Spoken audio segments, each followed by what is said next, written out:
say we're done.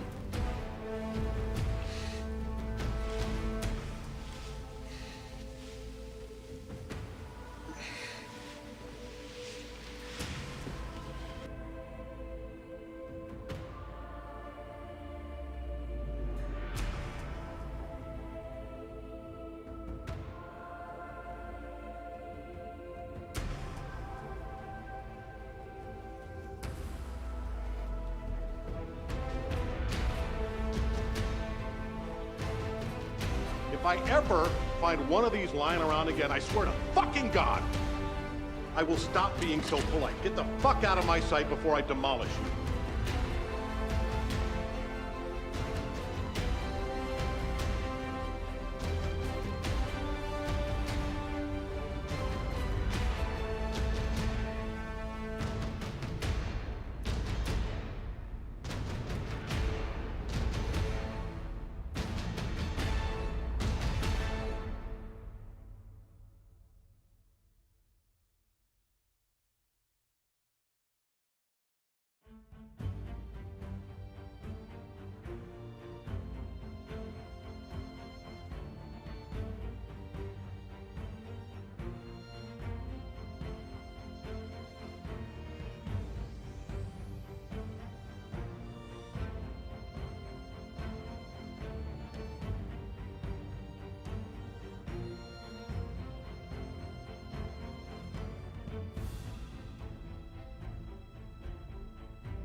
Grüezi miteinander, Chat. Wie geht's euch? Wie geht's euch? Und ich habe gesagt, ich habe einen neuen Chat. Und ich sehe nicht schlecht aus. He? Bin mir noch nicht so ganz sicher, ob er besser ist, aber irgendwie ist er nicht schlecht. So, lieber Chat, wie geht's euch? Schön, dass ihr da seid. Holy shit. Und zuerst einmal danke vielmals, Trini. Merci vielmals für den Resub. Why are you running? Why are you running, Lizzie? Trini, merci vielmals für den Resub im 9. Monat. Es hat ein Baby gegeben. Du solltest irgendeinen einen Link bekommen haben im Chat. Du darfst dir, wenn du willst, natürlich einen Namen auswählen. Darfst das Formular ausfüllen. Calls, I don't know what you are doing. Das Calls wird einen Song Request eingeben. Trini, merci vielmals für den Support und ich begrüße schnell alle. He? Alle, inklusive Antonio Margaretti, wo in den Chat hineingeschrieben haben. Und zwar UT Calls, Quertut zu, Jack Wack, Trini natürlich, Rumpel, Albion, 120 Ping. Antonio Margaretti. Antonio Margaretti. Margaretti. Oh, Quertut zu, what the hell? Oh. Quertut zu, but why? Oh Mann, ich will zuerst noch die Leute fertig begrüßen, aber ich danke noch schnell Quertut zu, merci vielmals für die 5 verschenkten Subs. Und zwar King Webster, Lili Augsburg, EA Beats, I Am Moose und Flumi haben einen Sub bekommen. Euch viel Spass mit den Emotes und den Perks als Abonnenten. Quertut zu, merci vielmals für den riesigen Support. Jenny, merci vielmals für 100 Bits. Danke vielmals für deinen Support, Jenny. Hey, jetzt ist aber gut, jetzt ist aber gut. Ich begrüße weiter Kaylee, Specku, Chaos on Board. Und übrigens Chaos on Board und Albion, willkommen auf meinem Channel. Das sind eure First Words. Dann SDGLC, Nick Nover, natürlich Jenny, du hast deine Sammelkarte bekommen. Ich glaube, die Animation ist ein bisschen untergegangen. Lizzie, Flo, Anni und Peto Metz, grüezi miteinander. Wie geht's euch? Schön, dass ihr da sind. Es ist ein bisschen schade heute. Also, ich bin ein bisschen später online gekommen wegen dem Spiel. Dachte, wir können noch ein bisschen feiern und so. Dachte, wir können noch Testbomben ablassen. Ein bisschen go Briefkästen in die Luft sprengen mit einem In-Real-Life-Stream. Aber nein, machen wir jetzt nicht. So, wie geht es euch, liebe Menschen? Denn? Und Quertutsu, merci vielmals für 100 BDs. Danke dir für deinen Support. Wie geht es euch? Seid ihr also enttäuscht oder interessiert es euch eher weniger? Oder habt ihr damit gerechnet, dass wir es nicht schaffen? Aber es ist lang gegangen, Chat. Es ist also... es ist verdammt lang gegangen. Ich habe gedacht, hey, kann ich noch... Wow! Trini! Oha, Trini mit der Legendary Card. Holy shit, ey. Ich habe gedacht, hey, kann ich heute überhaupt noch einmal live gehen? Strolch, grüezi. Strolch. Ich habe gehört, der Weg nach Hause ist nicht so weit.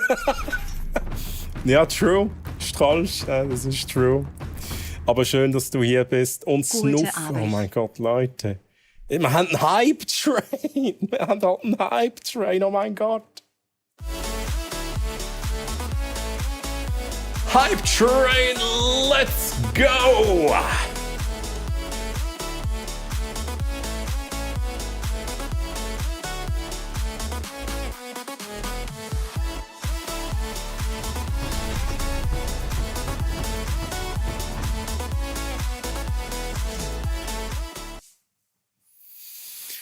Oh, merci vielmals für den Hype Train, liebe Leute. Holy shit, ihr spinnt doch. Snuffis, merci vielmals für den Resub im 4. Monat. Danke vielmals für deinen Support. Quertutsu, merci für weitere 100 Bits. Danke vielmals für deinen Support. Hey, Leute, hey. Noch nicht mal richtig live, oder? Noch nicht mal richtig angekommen.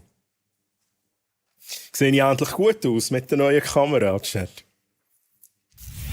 Man merkt wahrscheinlich nicht mal einen Unterschied, oder? Wenn neue Kamera am Testen. Flo, mit der Gameplay-Karte. Jetzt muss ich mal schnell begrüßen. Snuffis natürlich grüezi, Barracks grüezi. Hey, Fit und oh, das kann ich nicht machen. Ich muss es selber machen. Fit und Barracks. Oh, und übrigens.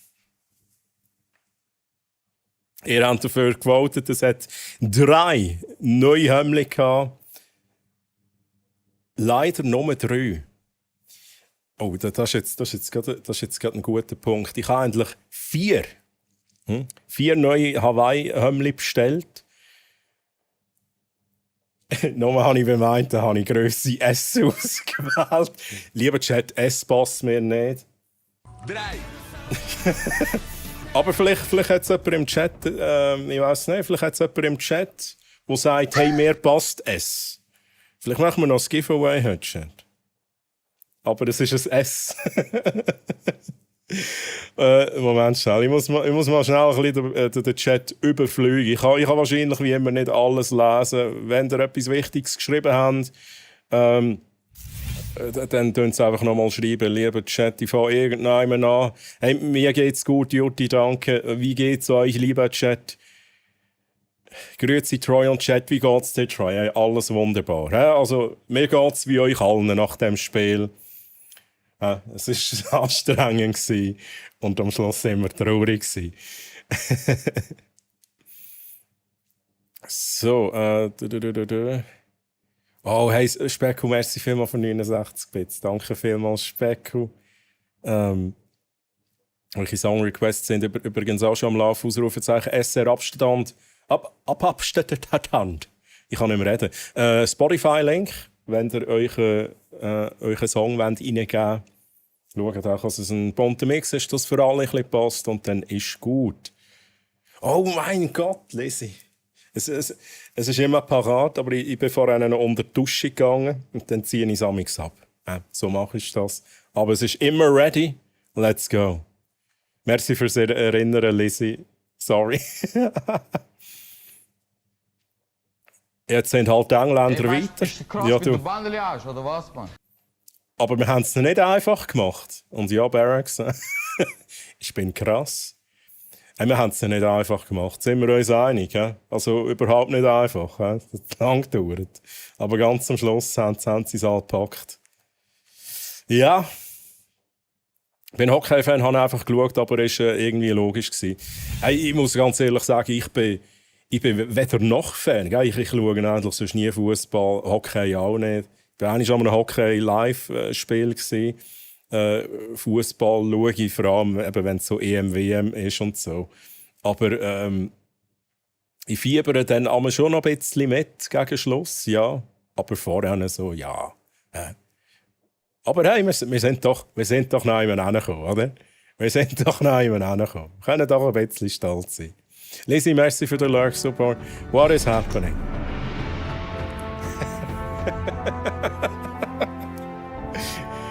Pop-Soprano mit 47 Poppy! Oh mein Gott! What is happening? Liebe Raiders, Poppy und oh mein Gott, danke dir für den Raid. Ich mache direkt kurz das Foto. Ich starte das Foto. Und liebe Raiders, bleibt noch kurz. Wir machen ein Foto. Und geht unbedingt hier bei Poppy vorbeischauen. Lieber Chat, geht hier vorbei. Es gibt Musik und gute Unterhaltung. Ja. Mehr braucht man nicht im Leben. Und darum reingehen, wenn es euch gefällt, followen. Und ich begrüße noch kurz alle. Ich wechsle kurz ein wenig auf Hochdeutsch. Ne?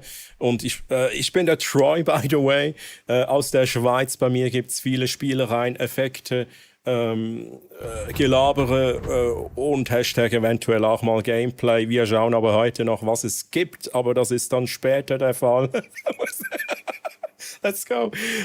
Kommt doch auf das Foto mit Ausrufezeichen Foto. Kommt alle drauf, dann erscheint die hier mit eurem Avatar zusammen mit Poppy und mir auf dem Bild. Das wird dann auf Discord gepostet, es wird auf Insta gepostet. Und ich muss hier noch kurz gucken. Wie machen wir das? Ja, so ein... machen wir... Nee, ich mache jetzt hier keinen Blur rein. Der wird überdeckt. Am Schluss, ne? Geil. So, ich begrüße kurz alle. Mit Stimme, Team Underwater, Raya, Vanadium Beats, natürlich Poppy, Aki Katze, sage ich das richtig? Jesse, grüezi und Hunty, der Hunty ist auch hier. Wie geht's euch, lieben Leuten? Und Poppy, was gab's denn bei euch? Wie war dein Stream? Genau, kommt alle aufs Foto, wie es Poppy sagt. Ne? Es hat viel Platz. Ihr überdeckt halt immer mehr da das Faultier. Let's go. Lang anstrengend gab Musik. Ja, aber Musik, also ich liebe den Content, ne, Poppy? Das ganze Musikding, das passt sehr gut zu dir, finde ich. Und du machst das auch sehr gut. Aber ich glaube dir, dass es anstrengend ist. Das glaube ich dir sofort. 5,5 Stunden Chat. Aber Raiders, ihr habt die Poppy schon 5,5 Stunden angefeuert, ne? Habt ihr noch das Spiel geschaut? Nebenbei. Und Baker, B8K. Oh, da war was. Hey, grüezi, wie geht's dir? Schön, dass du hier bist. Na klar, hatte die Elfmeter noch am Lauf. Nein, es war ein langes Spiel, ne? Anstrengend. Und am Schluss hat es sich halt nicht gelohnt. Na, für die Engländer ja schon, ne? So, Chat. Jetzt noch ein wenig Chat lesen. Wie gesagt, kommt noch aufs Foto. Wer noch nicht drauf ist, Ausrufezeichen Foto. zum mit aufs Foto kommen.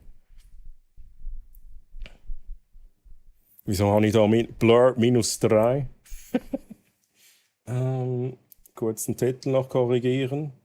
Danke für den Raid, sollten dann da stehen. Wir haben schon 14 Leute auf dem Foto. Schaffen wir, Chat, 16? Schaffen wir 16 Leute aufs Foto? Oder noch mehr vielleicht?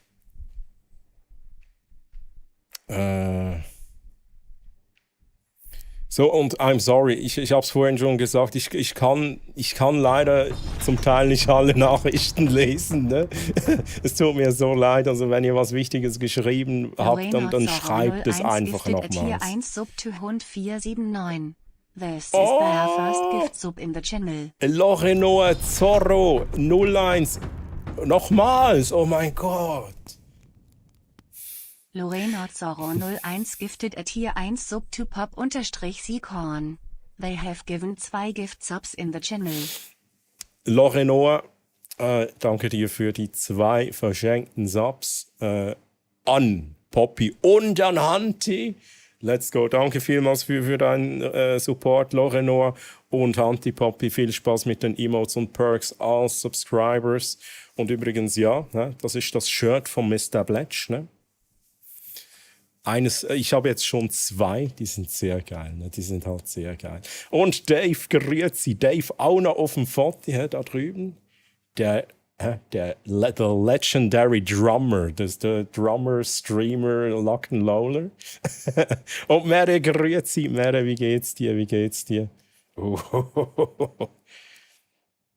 Übrigens, für euch Raiders auch, ich habe die Song-Requests drin, also sofern ihr gefollowt habt, könnt ihr auch eure Song-Requests reinmachen mit Ausrufezeichen SR, Abstand, Spotify-Link. Es geht aber nur Spotify. Das ist von Trini, ne? Das Lied ist von Trini. Rechtzeitig gespawnt. Hey, true. Hey, wir haben 16 Leute, ne? Chat. Schaffen wir 17.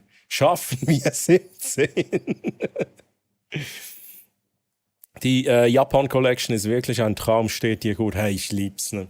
Also ich lieb's vor allem auch in Verbindung mit meinen Hawaii-Shirts. Das ist übrigens auch neu, ne? Aber es ist halt nice, ne? Es ist halt nice. Love it. So, Neshaya, du geile Mann, 17 Personen auf dem Foto. Let's fucking go. Neshaya, auf dich habe ich gewartet. Ja, genau, also das, was Poppy sagt, ne, alle, die es noch nicht gemacht haben, macht einfach in den Chat rein, Ausrufezeichen, Foto. Alle dürfen drauf, auch wenn ihr kein Avatar habt. Das ist auch immer wieder mal der Fall. Auch dann dürft ihr natürlich drauf. Einfach in den Chat reinschreiben, Ausrufezeichen, Foto. Ja, hier steht's, Chat. Und dann machen wir gleich das Foto. Und ich muss noch mal kurz gucken. Ich glaube, wir sind schon... Ja. Also lieber Chat, ich sage es jetzt auch noch kurz. Ne? Wir machen direkt nach dem Foto den Bossfight, oder Chat? Seid ihr dabei? Oder Poppy, brauchst du noch schnell einen Moment? Poppy, wenn du noch schnell einen Moment brauchst und sagst, hey, ich muss noch schnell, keine Ahnung, etwas zu essen machen, dann warten wir noch maximal 20 Minuten. Aber sonst würden wir direkt in den Bossfight rein, wenn Poppy da einverstanden ist. Ach, Vanadium, das ist... ich bin auch schüchtern. Ich bin der Streamer, ich bin auch schüchtern. Nee, natürlich, also du darfst natürlich selber entscheiden, ne? Aber ich hätte natürlich Freude, wenn du auf dem Foto drauf bist. So, noch kurz gucken. Wir sind schon 19 Leute. Hey, nice. Nice. Machen wir gleich das Foto, kann langsam nicht mehr stillstehen. Jetzt warten wir, Akikatze, jetzt warten wir extra noch 2 Minuten länger, weil du das gesagt hast. Nee, der Bert hat das letztes Mal auch gesagt. Und er hat noch so ein Lachen auf dem Avatar. Hat er auch gesagt, hey, ich kann nicht mehr lachen, können wir das Foto machen? So, SDTSC geht wieder. Ich nehme noch einen Schluck aus der Blattstasse.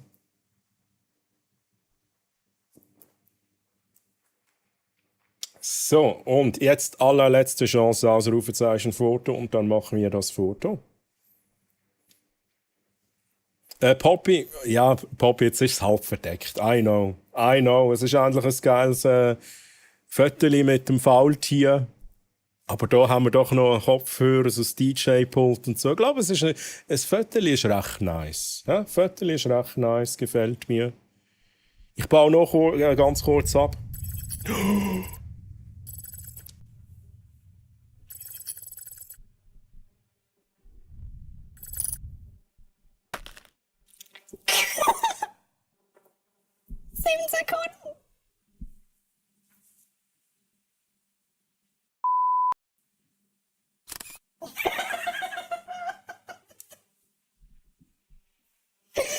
Let's go, hier unser Foto, Poppy, das Foto, wunderschönes Foto. Ab jetzt auf dem Discord drauf. Genau. Wo sind die Knöpfe hier? Wo sind die Knöpfe? Ab jetzt auf dem Discord. Es wird. Hey, Jenny, heute du sexy. Es wird dann auch noch eine Insta-Story geben, wo ich dich, Poppy, markiere. Ich übernehme das auch für den Troy. Und by the way, ich bin die Troylina aus einem alternativen Universum. Ich bin eine Variante von Troy. Und das Foto kann man sich übrigens auch physisch bestellen. Link dazu im Chat vom Bot. Genau, so. Und jetzt, wo war der Troy denn? Das ist ein schönes Shirt, ne? Schönes Hawaii-Hemd. Specku, merci übrigens für den DC-Link, danke vielmals. So, irgendwo muss ich noch ein paar Nachrichten lesen, Chat.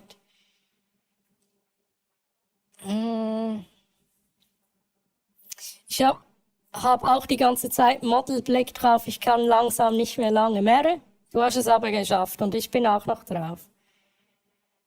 Pöppi tut sicher den Arm, sie hält ihn die ganze Zeit hoch. Ja, true. Auf dem Avatar, true. Seit wann sehen wir die Settings vom Vetteli? Oh, das ist seit ein paar Streams.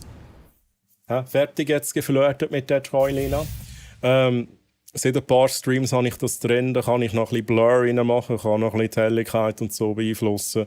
Und zudem tut sie auch immer ein Bild generieren über DALL-E. Ja, der DALL-E. Und Neshaya habe ich dich schon begrüßt. Neshaya grüßt übrigens um Mr. Blatch, Brother from another mother. Hey, wir merken nicht, dass ich Mr. Blatch Fan bin, oder? Chat, das merkt man nicht.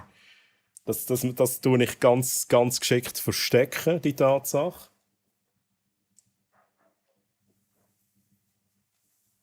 Ich sollte eigentlich meinen eigenen Merch anlegen. Nein, sag ich. Blatch, sehr geiler Merch, darum habe ich es auch an. Sister from another mother, das ist auch gut, Blatch. Nice, Mann. Hey, Blatch, wie geht's dir? Schön, dass du da bist. So, noch schnell ein bisschen lesen und nachher gehen wir in den Bossfight rein oder sobald dann Poppy ready ist, auf jeden Fall. Oh, Mashallah, da ist sie ja wieder, du Zuckerpuppe. Aber Hanti, das darfst du nicht so laut sagen, ne? Ich weiss, die Poppy ist gerade am Abräumen, aber ne, vielleicht liest sie es dann im VOD. Fettli mit der Eulina, magst du ein Gipfel mit der Eulina? Hey, Jutti, ich zeige es jetzt nicht, aber ich habe Gipfeli am Start. Nicht meine Lieblingsgipfelis, aber ja, ich musste das nehmen, was noch da war. No wollte noch weiter flirten. Ach, Jutti. Okay, never mind. Lieber Chat, die Gipfelis von Jutti, das sind die besten. Frisch gebacken, immer frisch aus dem Busch. Im Busch gebacken. Ne? Klingt komisch, ist aber so. Liebt diesen Song. Oh, was ist Paramore? Jessie hat sowieso einen guten Musikgeschmack, ne? Genauso selten wie Gameplay hier. Hey! Hey, wir probieren es übrigens heute nochmals mit Alan Wake 2. Ich glaube sogar Control würde jetzt laufen, aber ich habe da so ein bisschen Mühe langsam mit dem Spiel. Es ist mehrere Male schon abgestürzt. Ich habe irgendwie einfach keine Lust mehr auf Control. Obwohl es ein gutes Game ist. Sie wird es verstehen, bist du dir sicher, Hanti?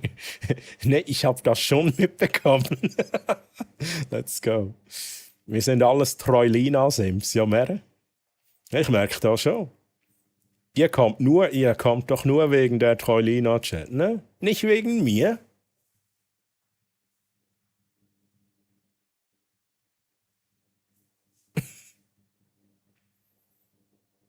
Kauft sie alle, bitte, bitte. Die Gipfelis. Haben Sie schon mal einen Staub getrunken? Ich darum schon.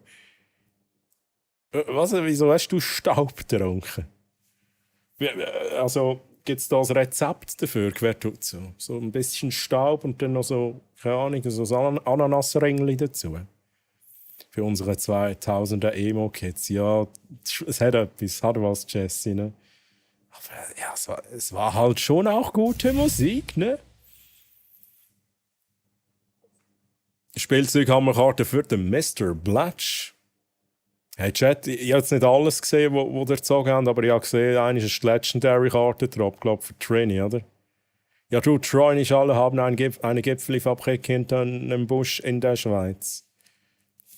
True. Oh, Jesse, danke dir. Eben habe ich dir sogar ein Kompliment gemacht. Oh.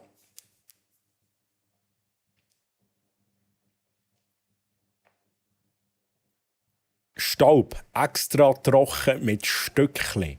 Genau so liebe ich es. Mit Stückchen, Chat. Jetzt, Poppy, bist du schon ready? Aber bevor es so weit ist, habe ich noch eine Frage an euch, Chat. Ich habe noch eine Frage an euch. Weil ich kann die Frage nicht beantworten. Ich habe mir da schon manchmal eine Antwort überlegt, aber irgendwie ist es schwierig. Aber für da müsst ihr schnell mich sehen. Müsst ihr schnell auf das Display schauen, für all die vielleicht im Audio-Lurk sind. Jetzt bin ich wieder bei Schweizerdeutsch gelandet. Ich mache noch ein wenig Hochdeutsch. Für die Raiders. Bis nach dem Bosskampf mache ich noch Hochdeutsch. Ich habe da so eine Frage, Chat. Wenn ihr jetzt dieses Bild hier seht, ne? Die Farben sind leicht anders. Und dann wieder dieses Bild hier. 1, 2. Welches ist besser? Nummer 2 jetzt hier. Nummer 1. Nummer. Das weiß ich nicht mehr. Was habe ich jetzt gesagt? Jetzt habe ich die Nummer durcheinander gebracht.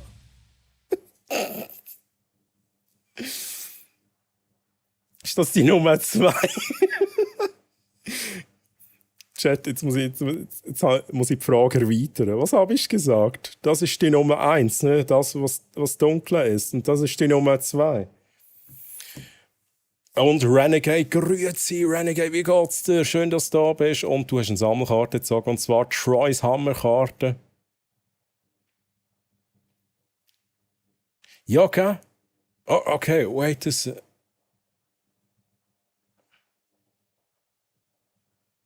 Fuck, man. Jetzt habe ich aber eine Story angemacht. Jetzt müsste ich das VOD schauen. Ich bin so vergesslich. Also, wir machen es nochmal so. Also, allen, denen dieses Bild hier besser gefällt als das hier. Allen, denen das hier besser gefällt, die schreiben jetzt PP1 in Chat. PP1 in Chat. wir müssen das so machen, dass ich es nachher nicht vergesse, Chat. Ich habe ein miserables Kurzzeitgedächtnis.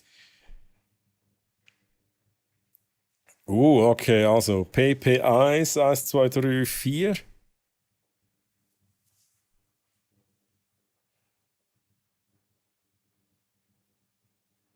Okay, also Chat. PP1, wer das besser findet, dieses Bild hier, PP1. Und PP4, wer das Bild besser findet, PP4. PP4. Das ist ein bisschen heller.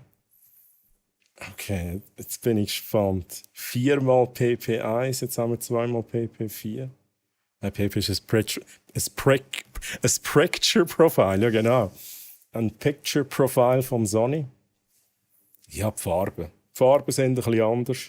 Ja, da nochmal schnell, ich sage es jetzt so, wie es auch heisst. PP1. Hast du irgendwie. Die Farben sind tatsächlich natürlicher. PP1, PP4. Es ist jetzt bläulicher, der Hintergrund ist bläulicher. Aber es ist noch schwierig zu sagen. Ja, es ist schwierig zu sagen. Ne? PP1, PP4. So, jetzt gehe ich da noch.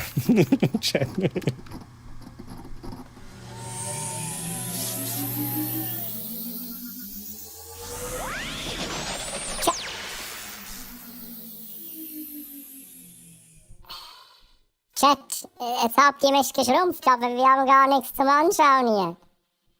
Wir haben gar nichts zum Anschauen. Ich bin jetzt einfach klein hier unten, Chat. Hi. Hi.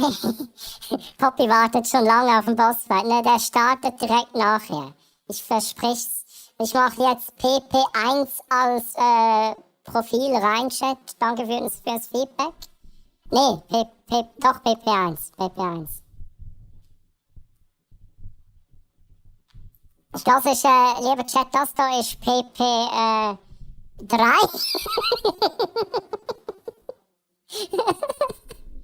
Oh, sehr gut. Ich kann leider den Bosskampf so nicht starten, wenn ich geschrumpft bin. Geht leider nicht. Was bin ich hörend? Wieso jetzt? Nein, PP4, ihr habt für PP1 gewotet, Chat. Wenn ich das so anschaue, Neshaya, habt ihr für PP1 gewotet. Ihr findet das Bild besser. Und darum tue ich mal das rein. Ja. Aber im Moment bin ich noch ein bisschen da unten. Klein und einsam, Chat. Bist nicht so fies.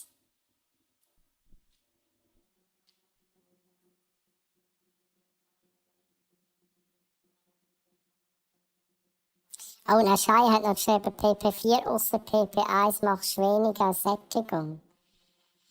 Okay, ist interesting. Sättigung. Hey, wenn werde ich wieder gross, Chat? Ich werde wieder gross werden. Ihr könnt Heulina zu dir schrumpfen. So.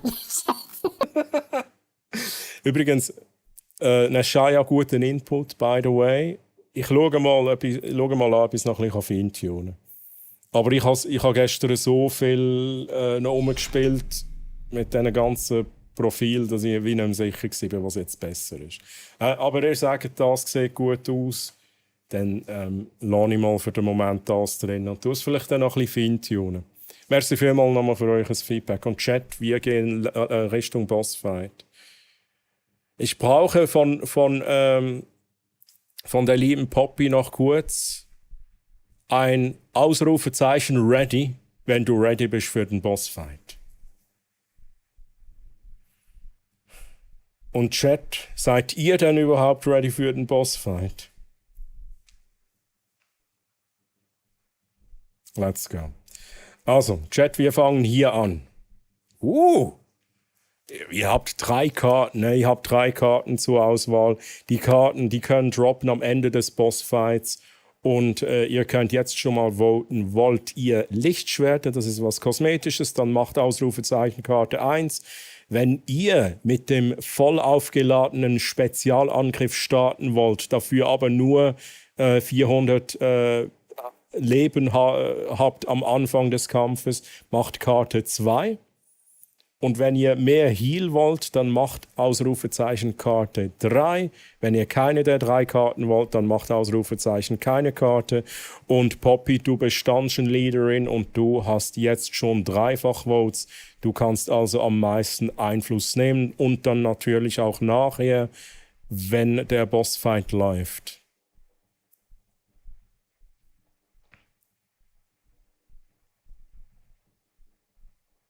Ich fand genau die Sättigung der Farben bei PP1 super und im Mix mit PP4 wäre auch super. Okay, dann versuche ich da einen Mix zu machen. Merci auch für dieses Feedback. Wir sagen alle, du siehst gut, na Shia, du siehst gut aus, Mann. Ihr seid gut aus. Seht gut aus, Chat. So, wir haben 5 Votes auf Karte 3. Kommt da noch was rein? 6 Votes, ich glaube, wir lösen auf. Ihr entscheidet euch für mehr Heal. Das heißt, wenn ihr euch halt mit dem Kaffee trinkt, dann gibt es da noch ein bisschen Zusatzheilung. Für alle die, ich habe so ein paar Namen gelesen jetzt im Chat. Ihr wart noch nie dabei bei einem Bosskampf. Darum nur ganz kurz erkläre ich, wie das geht. This is madness! Madness. This is Sparta!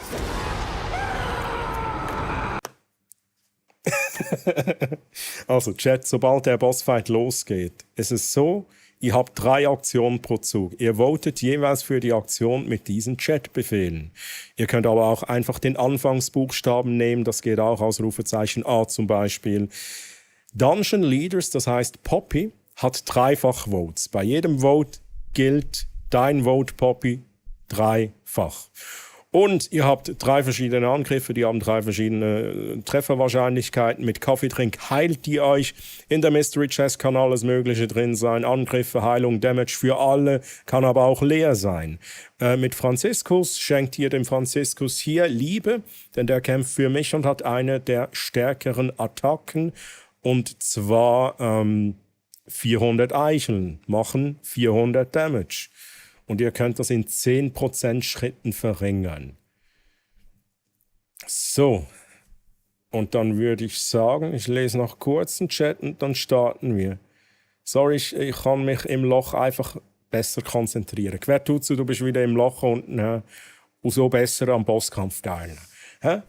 Jedem das seine, Quertutsu. Ich verstehe das. Ich verstehe das. Viel Erfolg. GLHF vom Loch aus. Oder ins Loch hinein, oder wie auch immer. Chat, ich pausiere die Musik und wir gehen in den Bosskampf. Poppy und die Raiders. Ihr wollt mich besiegen? So, Chat, ihr könnt jetzt schon voten. Votet für eure erste Aktion. Erste Aktion von 3 Aktionen. Im ersten Zug. Denkt daran, es kann sein, dass das Video vor allem auf Mobile ein bisschen Delay hat. Dann achtet euch eher auf den Chat und den Chatbot. Wenn er sagt, ihr seid an der Reihe, dann könnt ihr eure Befehle reinmachen. Vanadium zum Beispiel. Einfach auf den Chatbot achten. Wenn er schreibt, dann kannst du deinen Befehl reinschreiben. Mystery Chest und Schaden für uns beide. Ich habe jetzt gar nicht geguckt, welche Serie es war. Ne? War aber eine ganz schlechte Serie oder eine ganz schlechte Staffel. So, wir haben 5 Votes auf Angriff. Angriff. 3 Votes auf Mystery Chest, 7 auf Angriff. Und ja, hier auch noch eine Info. Wenn ihr 3 mal einen erfolgreichen Angriff macht, füllt sich unten der Balken. Angriffszähler, wenn da die 3 Balken voll sind, habt ihr die Spezialattacke freigespielt. Die kann bis zu 650 Damage machen. 3.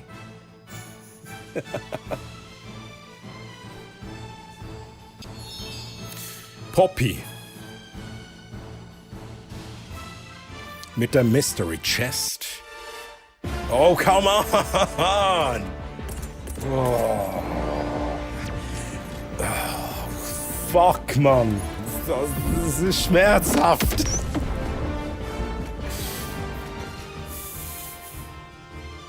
Oh, ihr habt aber auch Schaden bekommen, ne, Chat? Ihr habt auch Schaden bekommen. Democracy. Schreit die Jutti. Democracy. Chat, ich zeige euch jetzt auch ein bisschen.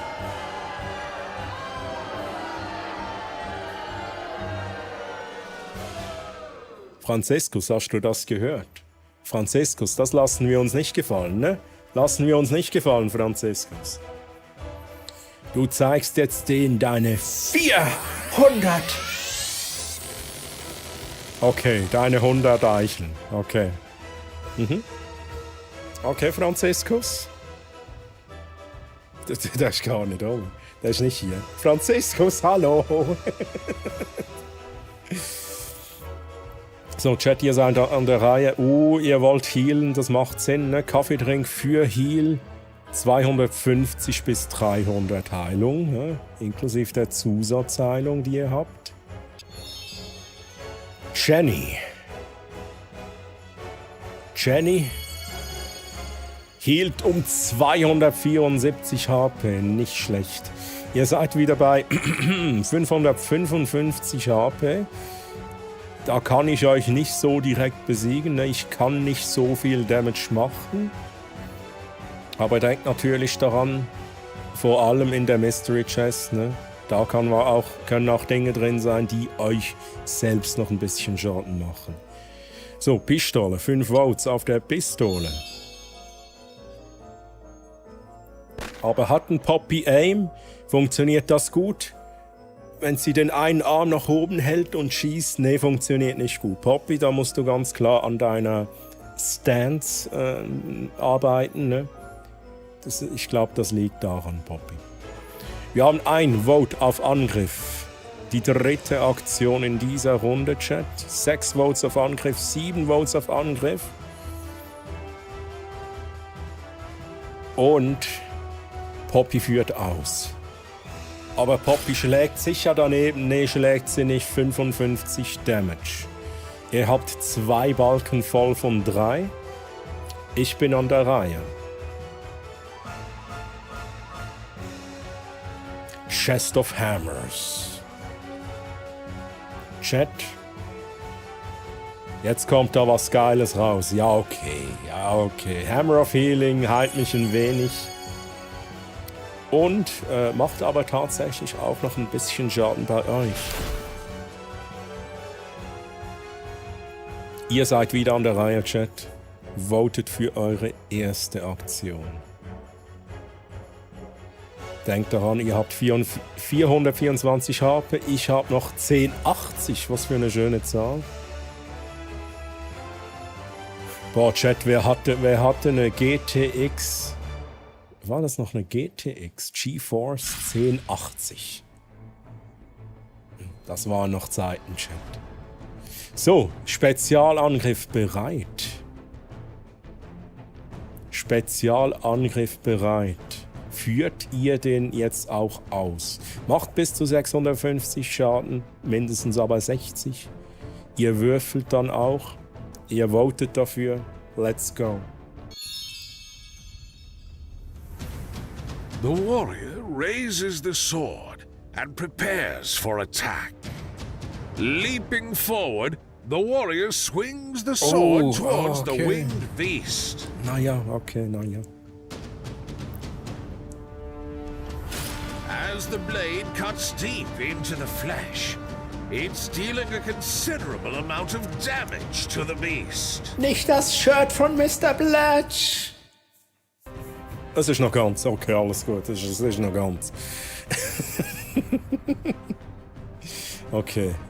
War nicht schlecht, ne, Chat? Aber es waren jetzt auch keine 650 Damage. Hätte schon vorblüht. Ja, das ist da. Jetzt ist da Blut dran, Chat. So, ihr macht 8 Votes auf Kaffeedrink.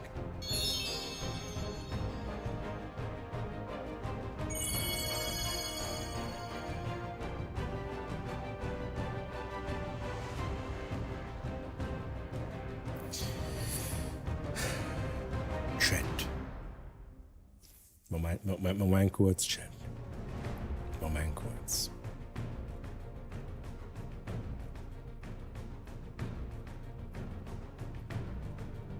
So.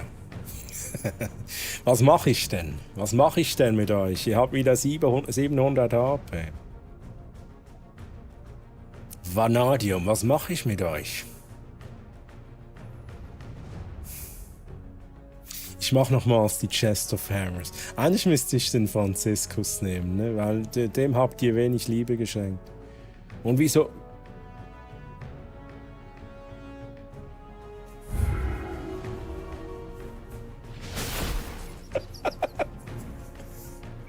Ich kann nicht rennen. Ich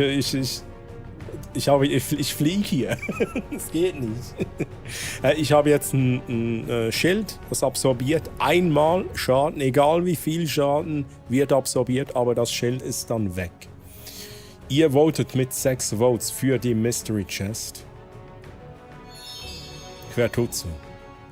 Mit der Mystery Chest. Ich muss hier noch Notizen machen. Meine Mystery Chest, die ist immer am Blinken, ne? Das mag ich nicht, wenn die blinkt. Aber was war sie leer? Ja, aber Quertutsu. Ja, siehst halt nicht so viel da vom Loch unten, ne? Chat. Oh. So. Was haben wir denn? Was haben wir? Jenny mit dem Angriff. Macht das Schild weg. Gute Taktik, gute Taktik. Ihr habt noch eine Aktion. 2 Votes auf Franziskus. Franziskus, siehst du das? Siehst du überhaupt irgendetwas, Franziskus? 10 Votes auf Franziskus, holy shit. Okay, Jenny. Ja, aber Jenny, ne, Chat, das war jetzt ein wenig spät. Ja, das ist spät gewesen. Ich beweise euch das jetzt, ne? Oh, shit, Chat, ihr habt halt 490 HP. Shit! Ne, dann nehme ich nicht Franziskus, ich nehme wieder die Chest of Hammers. Weil da kann der Mjölnir drin sein und der Mjölnir kann bis zu 500 Damage machen. Fuck!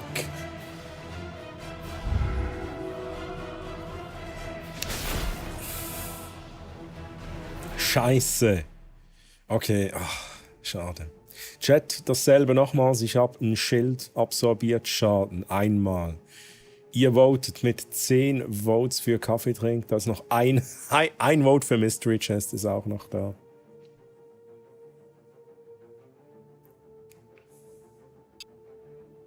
Und Vanadium Beats hielt Chat um 287 HP.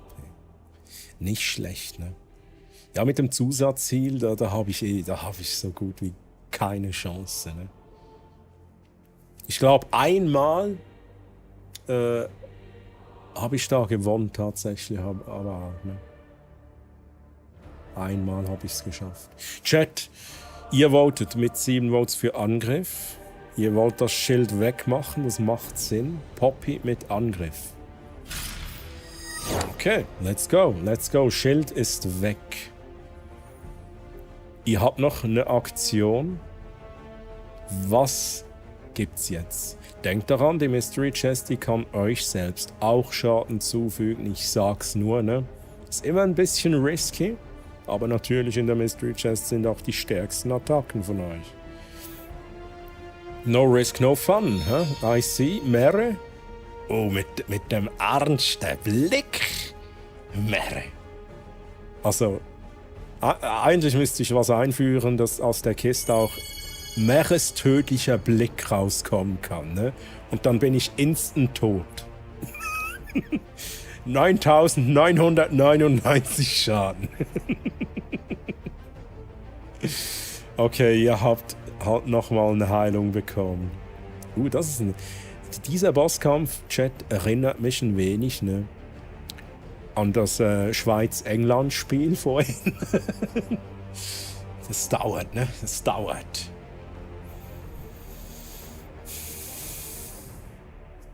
Franziskus, come on. Die Chancen sind immer noch bei 40% Franziskus für. Nein, okay. Besser als 100 Eicheln, Franziskus. Aber das sind keine 400 Eicheln, ne? Franziskus.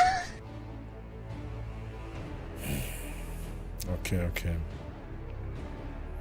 Aber so super rare.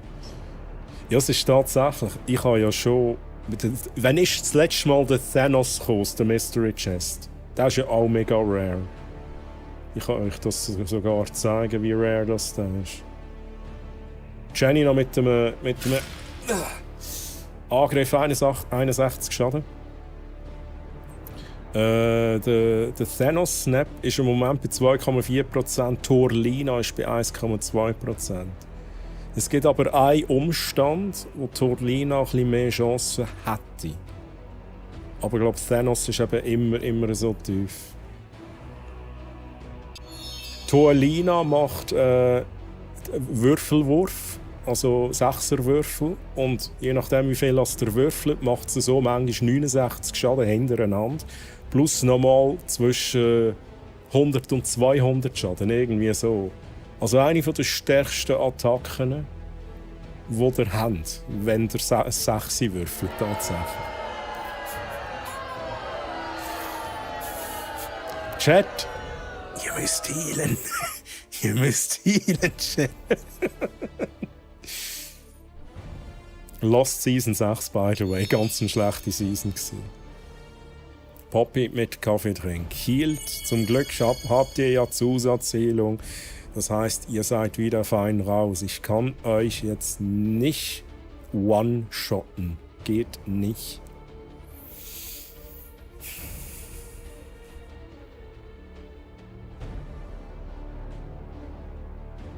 Come on, ich will jetzt aber nochmals die Chest of Hammers. Ich gebe nicht auf, ich will den Mjölnir jetzt haben. Ich will euch unter Druck setzen, Chat. Nein, come on. Ja, das war nix, ne?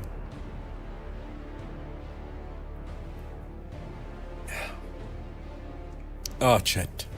Chat. Ihr seid an der Reihe. 3 Votes auf Kaffeetrink, 3 Votes auch auf der Mystery Chest. 4, okay. Ihr macht Kaffeetrink, ihr macht den Heal. Der Druck ist groß. Und wenn der Druck groß ist, Chat, dann erscheint Goody Danny im Chat. Goody Danny, grüezi wohl, schön, dass du da bist. Wie geht's dir?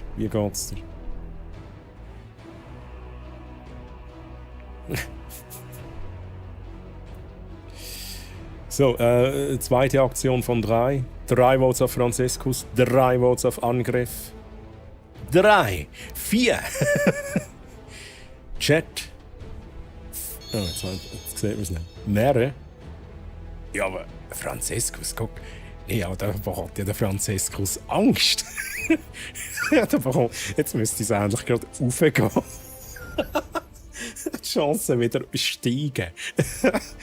Aber Mere, schau doch nicht so böse rein. Er muss happy sein. Sorry, Mere. Das ist nur Spaß.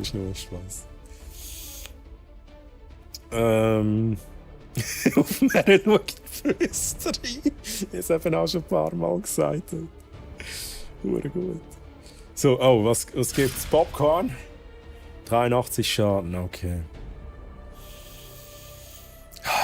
Franziskus. Ja, das ist schwierig, ne? Das ist schwierig. Die Chest of Hammers ist nicht auf meiner Seite.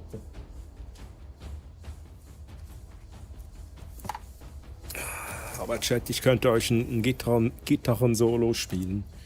Ja, wie wär's damit? Ein Guitar Hero, ein Gitarren-Solo. Zwischen 1 und 400 Schaden.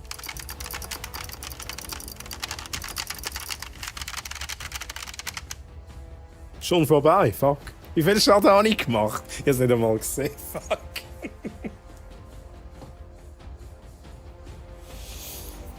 Oh, Chat. 123, okay. Okay, ja. Ist so, ist nicht viel, ne? Nicht viel. Wer tut so? Mit der Mystery Chest.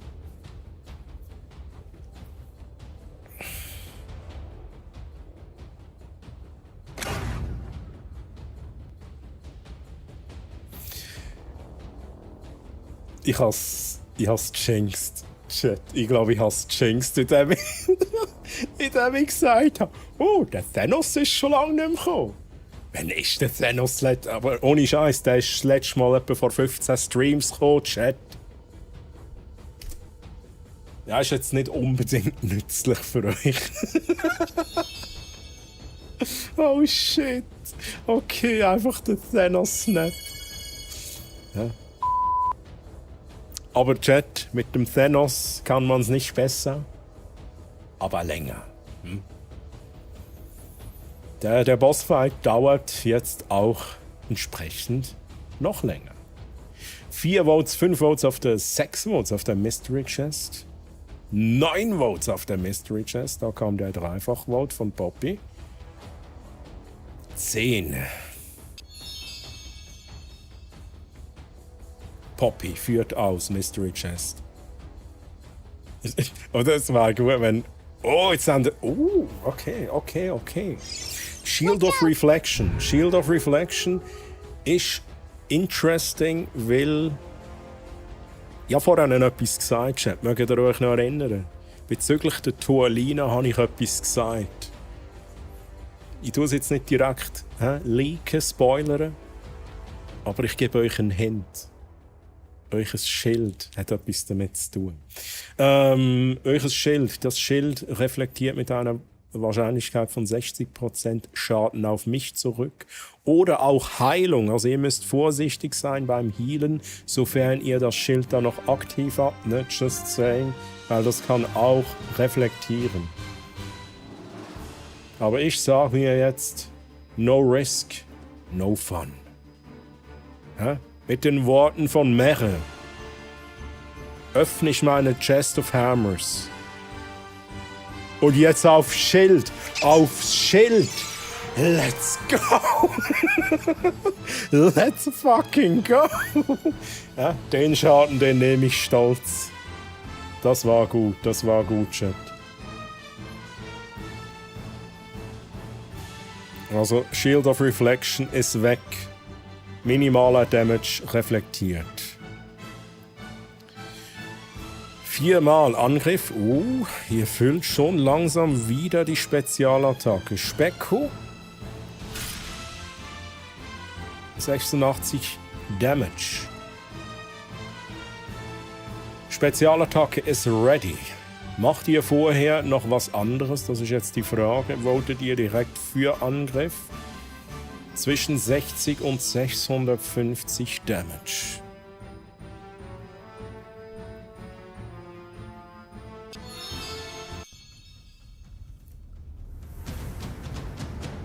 The warrior raises the sword and prepares for attack.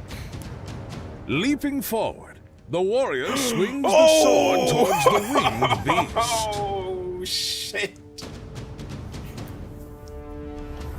As the blade tears through the flesh and bones, dealing a great amount of damage, the beast screams in pain. Ich bin doch nicht tot! Son! Hey, was für ein Damage, hey. Was für ein Damage, Chat. Dritte Aktion. Ihr habt noch... Nee, Chat, verschont mich doch. Verschont mich doch. Oh no! Nicht mit einem Angriff, Chat. Nicht mit einem Angriff. Der geht daneben, Chat. Der geht daneben. Quertutsu, der geht daneben.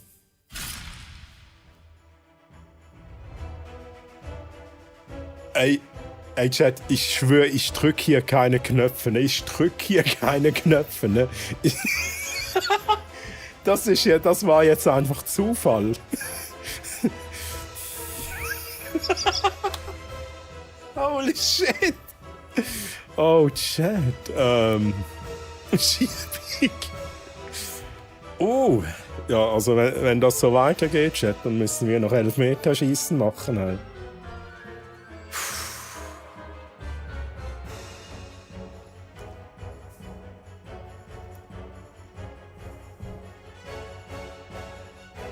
Okay, jetzt ist es vorbei. Ich wollte healen, ne? Hab's verschüttet. Jetzt bin ich tot. Jetzt ist die Frage, wie beendet ihr es jetzt? Mit einer Mystery Chest? Das wäre jetzt noch episch, ne?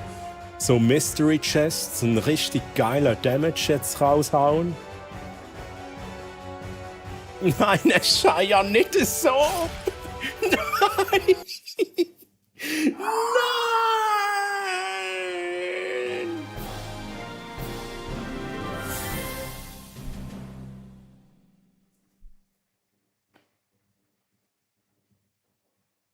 Chat, ist eine Karte gedroppt, die dürfte eigentlich gar nicht droppen. Ne?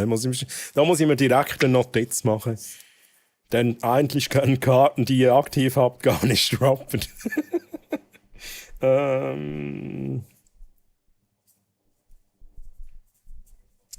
So, Chat, war ein guter Kampf. Und Jutti, danke dir für den Lurk-Support. War echt ein guter Kampf, Chat. War echt ein guter Kampf. Lange, aber geil. Lange, aber geil. So, Guti. Ich weiß gar nicht, Guti. Gehst jetzt du schon wieder? So, tschüss. Nein, Guti, wie geht's dir? Habe ich fragen. Habe ich das schon gefragt? Wie war deine Woche? Alles gut? Du hast noch geschrieben, Scheiße, die Schweiz hat verloren. Auf 4. Und dir, hey, Guti, alles gut. Kann mich nicht beklagen. Oh, Coffee Drink, let's go. Alle immer noch einen gerade. Poppy, merci vielmals für den Lurk-Support. Und lieber Chat, ich wechsle kurz wieder auf, also nicht kurz, ich wechsle wieder auf Schweizerdeutsch. Wenn ihr gar nichts mehr verstehen solltet, dann sagt mir bitte Bescheid. Fienchen, mit der Treulina-Karte und Fienchen, hello, wie geht's dir? Schön, dass du da bist. Sag mir bitte Bescheid, ne? Oder wenn ihr was nicht versteht, einfach fragen. Fienchen, wie war deine Woche? Und schön bist du da. Das Loch hat doch nicht so viel gebracht. Ja, also, das war ja schon besser, als ich gesagt habe, du triffst nicht. Und du hast halt wirklich nicht getroffen bei einer Chance von 90%. Holy shit.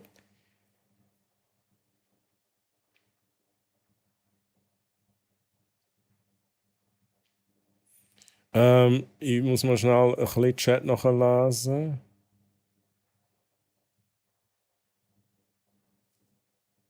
Wir wissen, wo dein Auto steht. Mit dem Klapp auf Rechtachse. Der Gordino, genau so. Stirb, du Betrüger. Ja, Chat, nochmal schnell schauen. Ich kann es noch nicht wahrhaben, dass ich wirklich tot bin. Ich kann es noch nicht wahrhaben. HP0, ja, ich bin wirklich tot. Ich bin halt wirklich tot.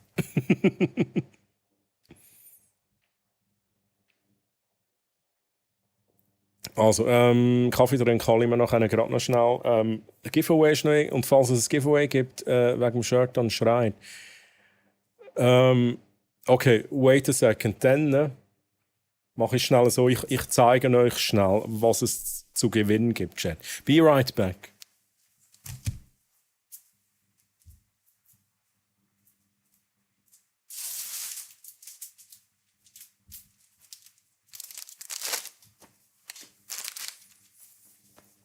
Also, Chat.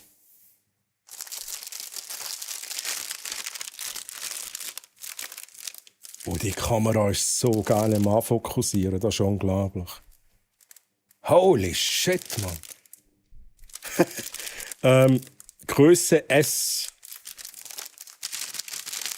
Ich pack's kurz aus, ist aber ist immer noch inklusive Dings und so, eingetragen, also keine Angst. Ich könnte es gar nicht anlegen. Wie zeige ich euch das Muster am besten so? Chat Größe S. Es ist aber so, das ist ein großzügiges S. Also ich weiß nicht, in welcher Sprache ich soll kommunizieren.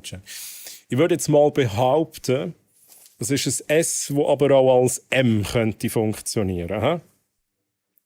Und wenn jemand S oder M oder so zwischen ihnen seine Grösse hat für Shirts und interessiert ist an so einem, dann würde ich sagen, macht das Eis in den Chat, damit ich weiss, wie viel Interesse es überhaupt rum ist.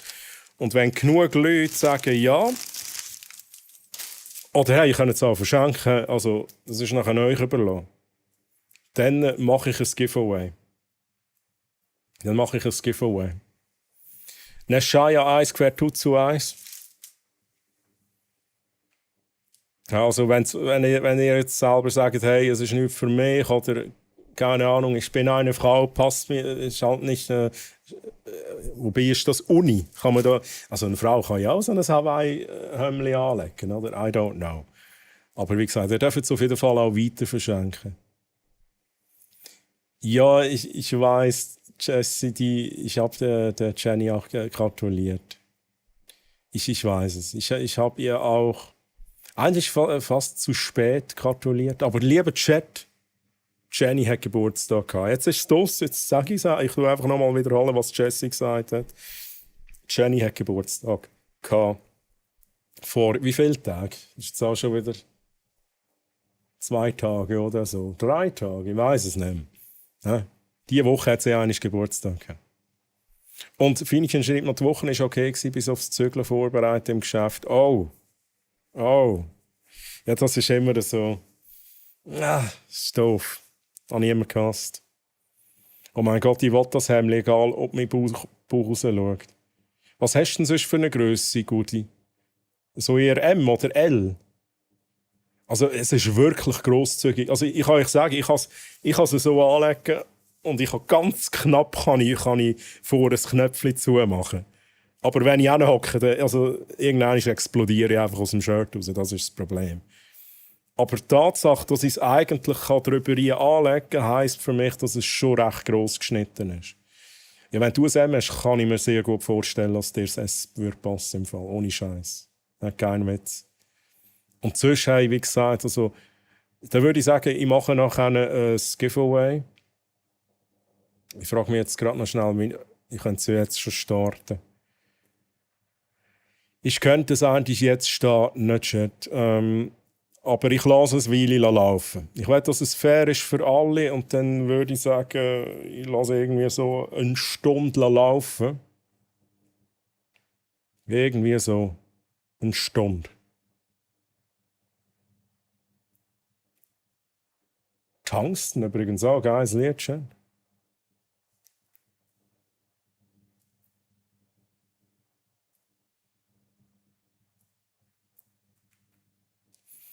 So, dann machen wir Aloha. Raffle Duration 60 Minuten.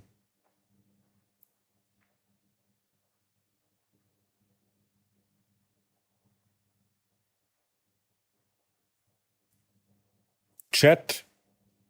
Ausrufezeichen Aloha. Für das Grösse S Hawaii-Shirt, das ich vorhin gezeigt habe. Ich zeige es nochmal schnell vom Muster her. Wunderschön. Und ich habe mir natürlich selber auch noch mal eins in der richtigen Grösse bestellt. Also wir könnten sogar im Partnerlook dann irgendwann auftreten. Ja. Ausrufezeichen Aloha. Ob ihr es für euch selber brauchen könnt oder wollt verschenken, das ist mir egal. Das dürfen alle mitmachen. Auch von Deutschland, das ist kein Problem. Das sollte easy sein. Das ist ein Geschenk. Trini auch dabei. Bitte alle Glücksgötter. Ich brauche das. Ich beschwöre die Glücksgötter. Chat, jetzt muss ich noch schnell etwas machen, bevor ich den Kaffee trinken kann.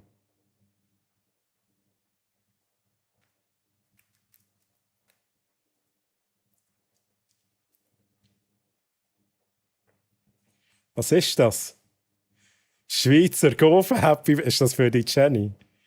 Ist das für alle, die heute Geburtstag haben? Also Jenny hat nicht heute Geburtstag, aber sie hat die Woche Geburtstag gehabt. So wie übrigens auch die Lizzie und so wie auch Mona Official. Just saying. Birthday.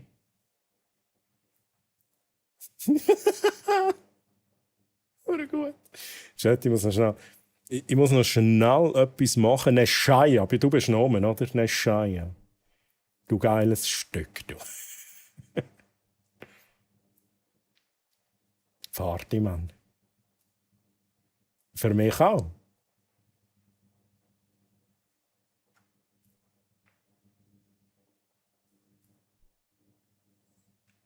Jetzt muss ich schnell fragen, Neschaya oder Mere, ihr wo gesagt habt, wegen dem Bild, wir sind noch mal schnell beim Bild, ist denn das besser? Es ist minimal ein Unterschied. Aber macht das für euch einen Unterschied? Oder sagt ihr, okay, ein bisschen dunkler ist besser als ein bisschen heller oder umgekehrt?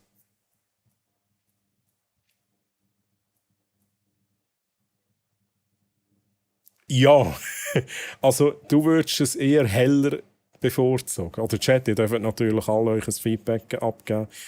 Loreno Zorro, ich verabschiede mich mal nach dir. Hey, Loreno, danke, dass du hier warst. Danke, dass du, ich glaube, du bist mitgeratet, ne? Aber schön warst du hier. Ich wünsche dir ganz eine gute Nacht. Schlaf gut. Ich wünsche dir danach noch einen schönen Sonntag. Du darfst, wenn du willst, noch ein Ausrufezeichen Gute Nacht in den Chat machen. Dann gibt es noch eine kleine Nachricht von meinem Bot. Was, Lisiao? Jonas Scheiat, Lisiao. Ohne den Abstand. Gute Nacht zusammengeschrieben. Oder kannst auch Guna oder GN, geht auch. Und dann kommt da noch eine Message. Ich finde es heller ein bisschen besser. Also, hey, im Fall so jetzt muss ich es nochmal schnell. Ja, okay. Okay, machen wir es ein bisschen heller. Let's go.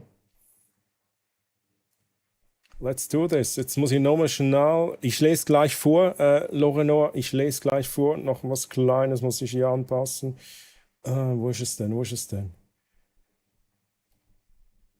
Das grösste Stück, Chat. Nur für euch. Ne? Nur für euch.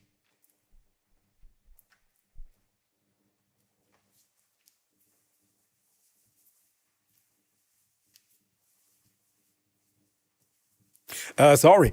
Gute Nacht, Loreno Zorro 01. Schlaf gut und träum von epischen Bosskämpfen. Danke, dass du Teil unserer tollen Schweizer Twitch-Community bist. Hey, let's go. Hey, Loreno, mach's gut und vielleicht bis zum nächsten Mal. Bye, bye, tschüss. Ich verstehe jetzt nichts mehr als Ösi.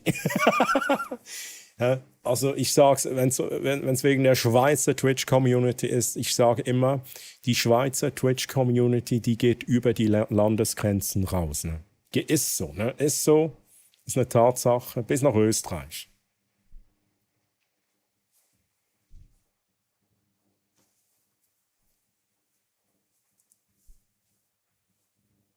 Da, da, da, da, da.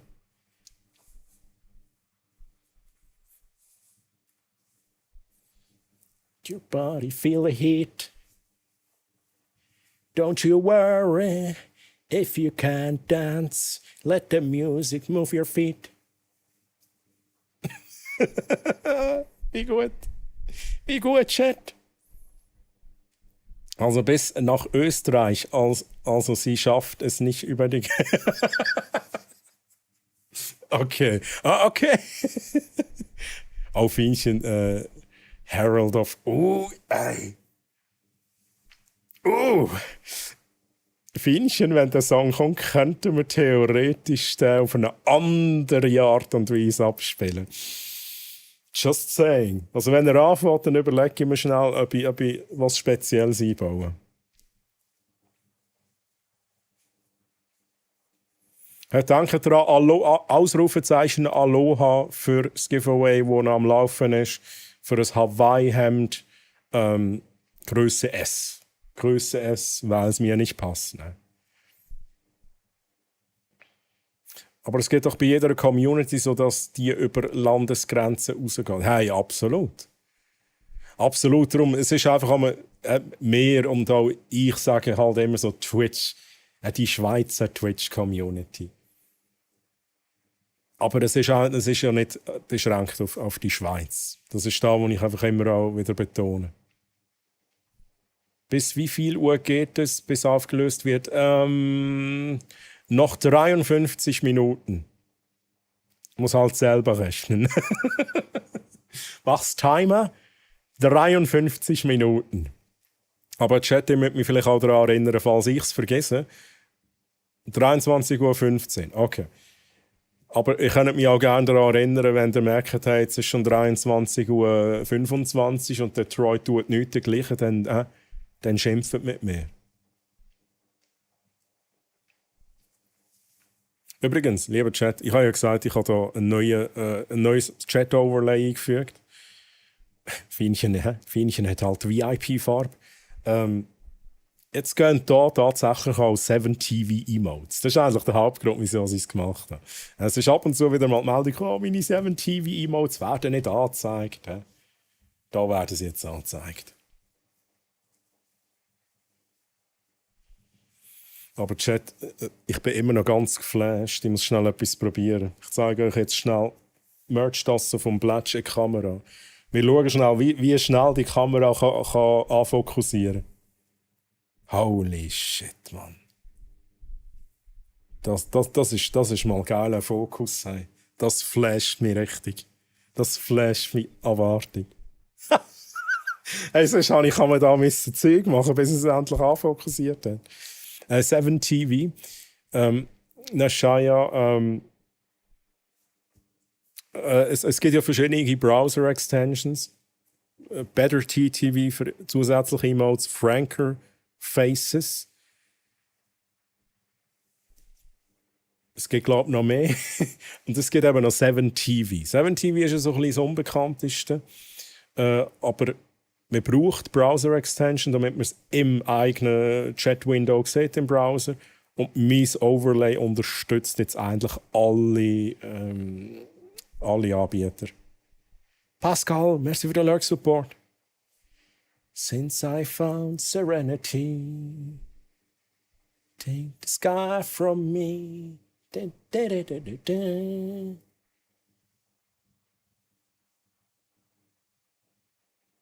Ist das Tail? Dave? Nein. Tail ist, also für all die es Wunder nimmt, kann ich schnell einen kleinen Ausflug machen. Das hier ist Tail. Hat auch keine schlechte Qualität. Also, hat keine schlechte Qualität, aber es ist natürlich nicht vergleichbar. Jetzt drücken wir schon wieder im Ziegel. Und da, wo ich jetzt aktuell habe, ich fahre schnell selber rauf. Oh nein, man sieht nicht alles. Da oben habe ich noch erweitert, aber leider wird es abgeschnitten, weil da oben quasi der Deckel ist von der Upspot-Tail. Und jetzt übrigens auch die Fernbedienung dazu. Das ist eben auch noch geil. Das ist eben wirklich auch noch geil. Egal, Chat. Für die es Wunder nimmt und sind jetzt nicht geschockt. Ich bin am Testen, die Kamera.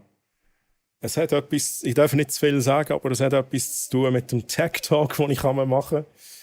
Also die Kamera, worüber ihr mich jetzt seht, ist eine Sony FX30. Ist definitiv nicht eine Kamera, die ich grundsätzlich jemandem empfehlen kann, der jetzt denkt, hey, ich glaube, ich werde mal anfangen zu streamen, was für eine Kamera soll ich mir kaufen. Ist ein bisschen teuer. Ist tatsächlich ein bisschen teuer, aber es ist halt schon... Also Autofokus ist absolut genial. Hey, merci. Anna-Shaya. Schönes Zimmer. Ja, ich habe viele nerdige Sachen bei mir da. Nochmal schnell schauen.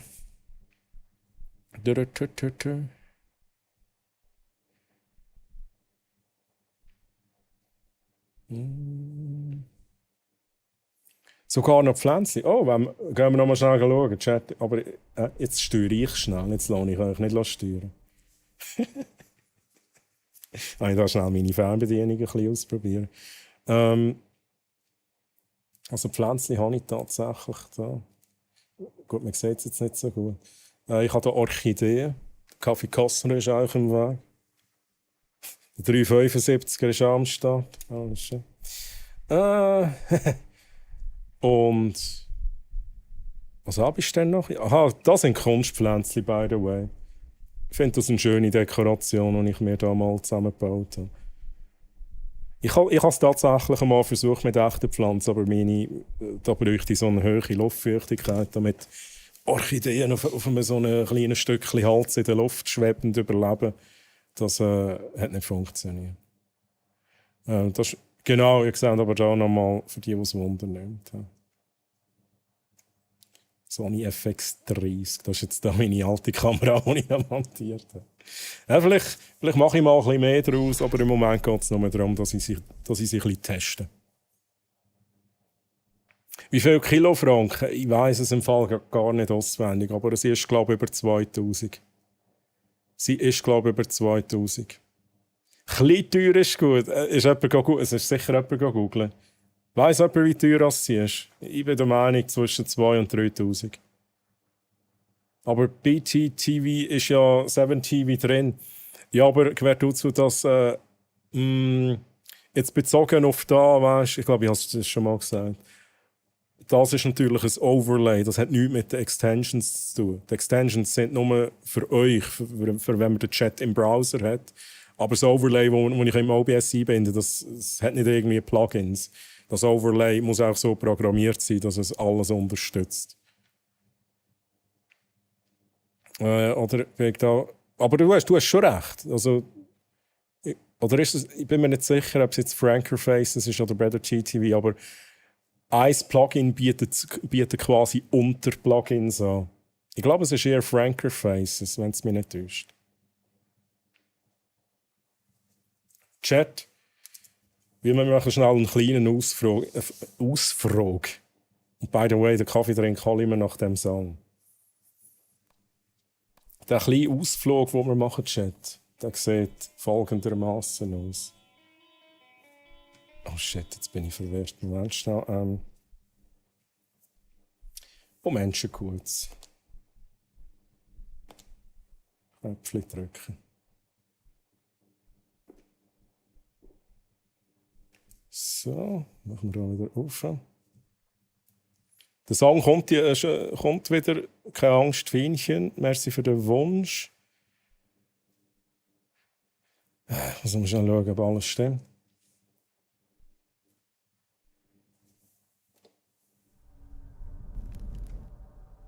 Das ist falsch.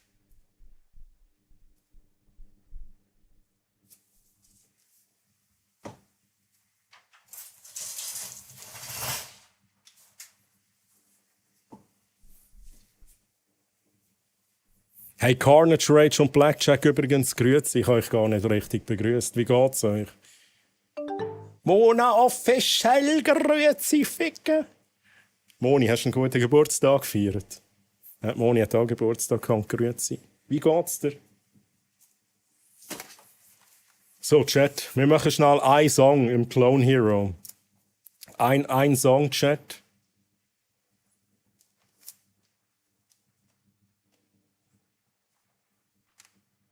Nein, wir machen nicht den Song. Schlitten haben.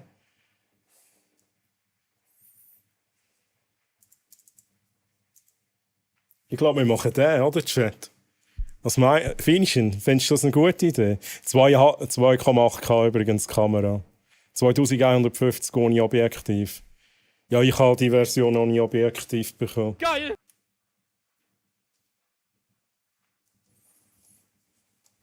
Ist gut gewesen. Hey, gut und dir? Hey, ich kann mich nicht beklagen, Mona. Alles gut. Hey, freut mich, dass du einen schönen Geburtstag gehabt hast. Und du bist auch offline gegangen, wo ich reinkommen kann. Noch ein bisschen Pizza rein tun, oder? Ich weiss nicht, ob du es noch gesehen hast, als ich dir ein paar Bits reingegeben habe. Hey, aber das ist im Fall des Todes, der Song.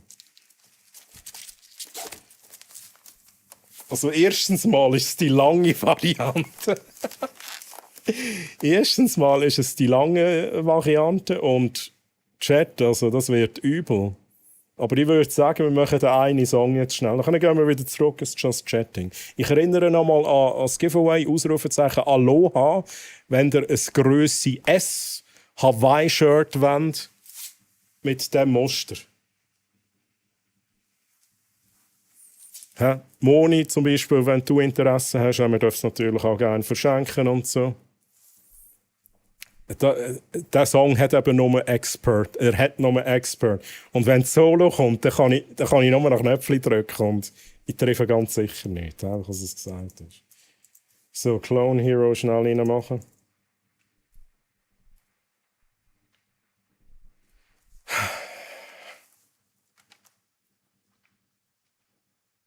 Also, Chat, sind ihr ready? Bin ich überhaupt ready? Ich weiß es nicht. Also. Let's do this, Chat. Let's do this. Herald of Darkness, Expert. Chat, Expert. Und der Song dauert ultimativ lang. Oh shit, ich muss schnell leisiger machen. Ich muss schnell restarten.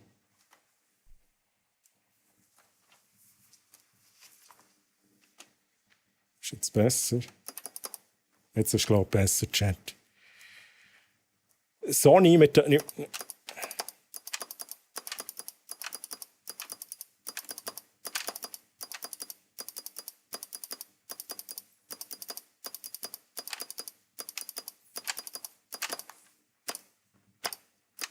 Oh nein!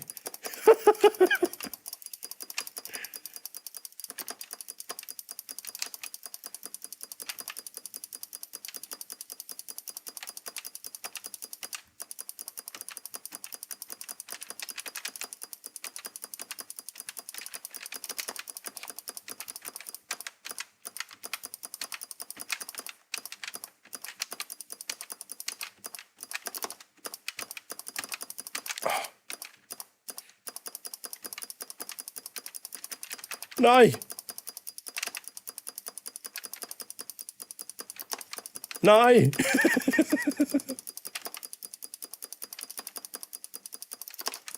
Oh shit, ich glaube, ich habe so ein Delay-Problem.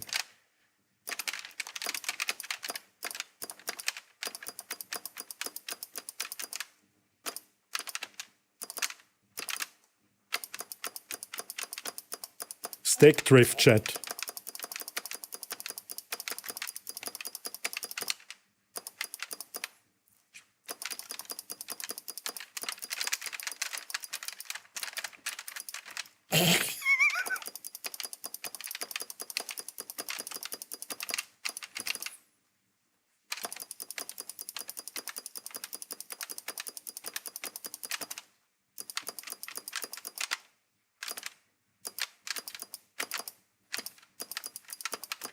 Nein!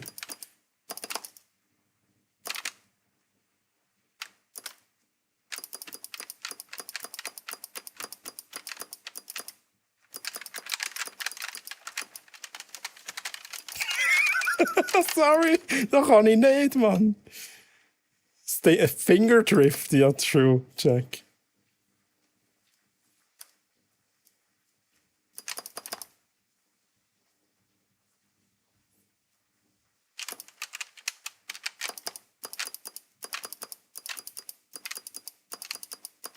Oh nein, was mache ich?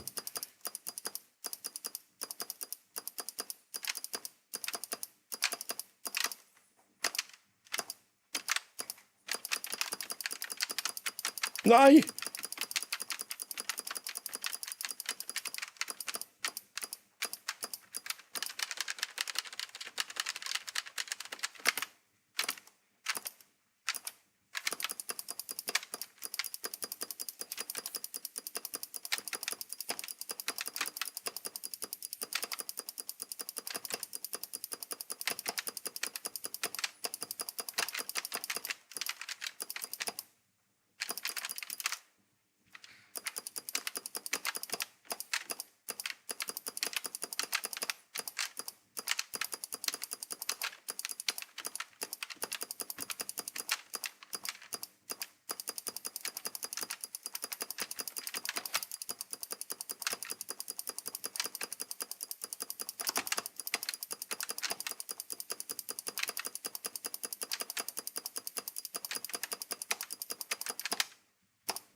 Oh, so, ja, okay.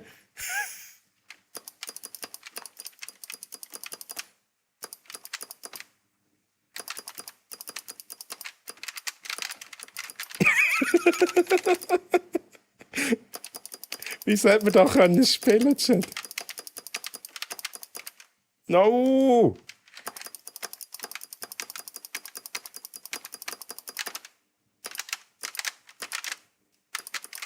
Oh mein Gott.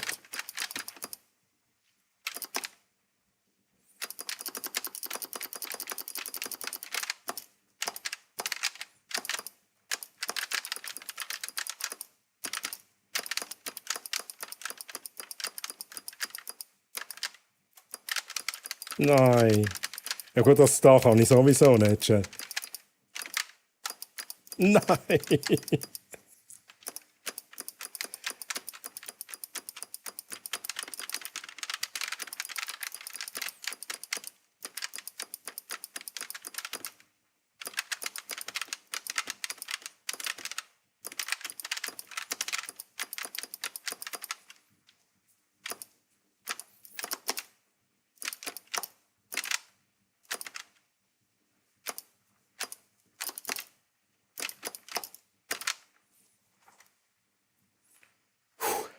Welcher Teil kommt jetzt vom Lied Holy Shit? Ja, das Solo kommt ganz zum Schluss. Ah, shit. Und das dauert eigentlich 5 Minuten.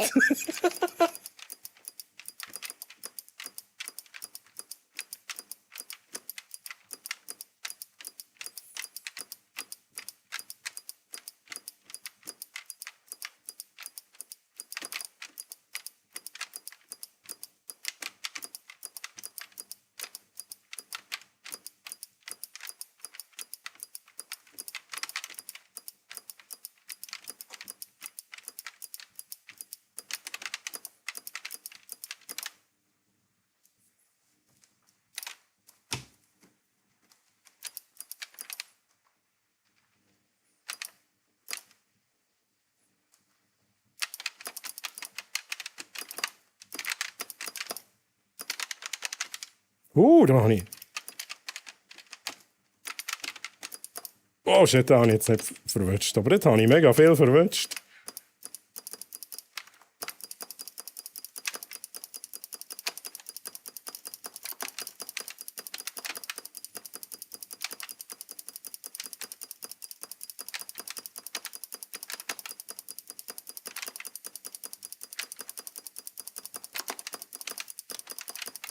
Die dreifachen, die sind ein bisschen mühsam. Nein.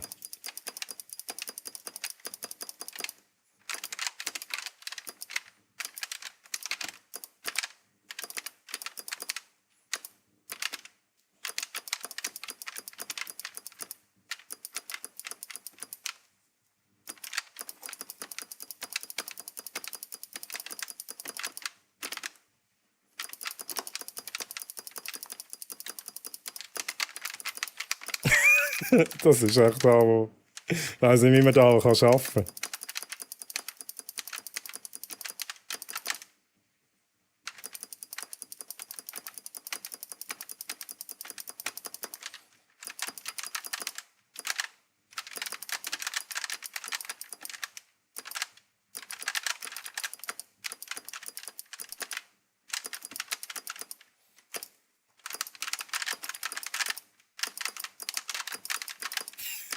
Oh, holy moly!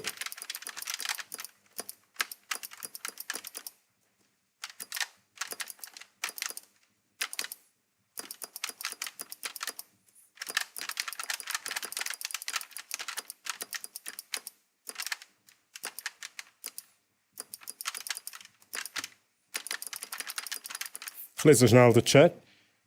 Beat Saber habe ich schon mal gespielt. Es ist auch nicht allgemein nicht so meine Musik, sage ich jetzt einmal. Im VR fände ich Ragnarok besser.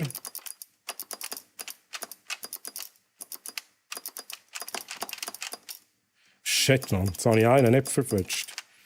Ragnarok, wo man so rumtrommeln muss, das fände ich mega nice. Und Nori, grüezi, wie geht's dir? Schön, dass du da bist. Und ich habe deine Frage noch nicht beantwortet, Nori.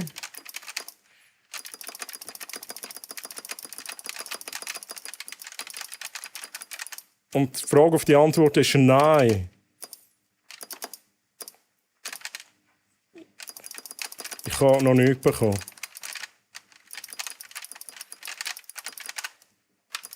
Oh shit, falscher Knopf. Oh shit, ich habe sie alle verwünscht.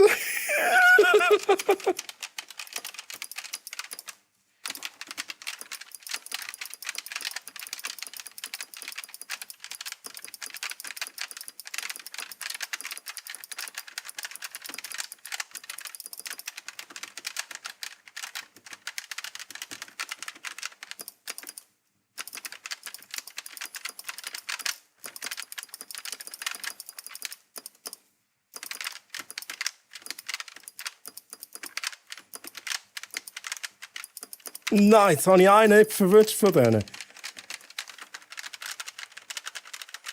I have no idea what I'm doing, Chat. Einfach, als es gesagt hast.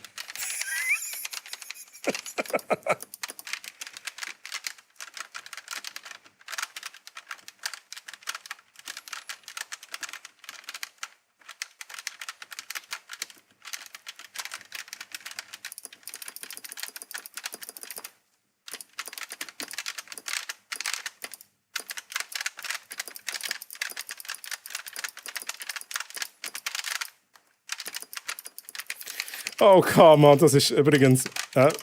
wer sich fragt, wo ist jetzt auch das Solo, wo der Troy gesagt hat, das wäre das.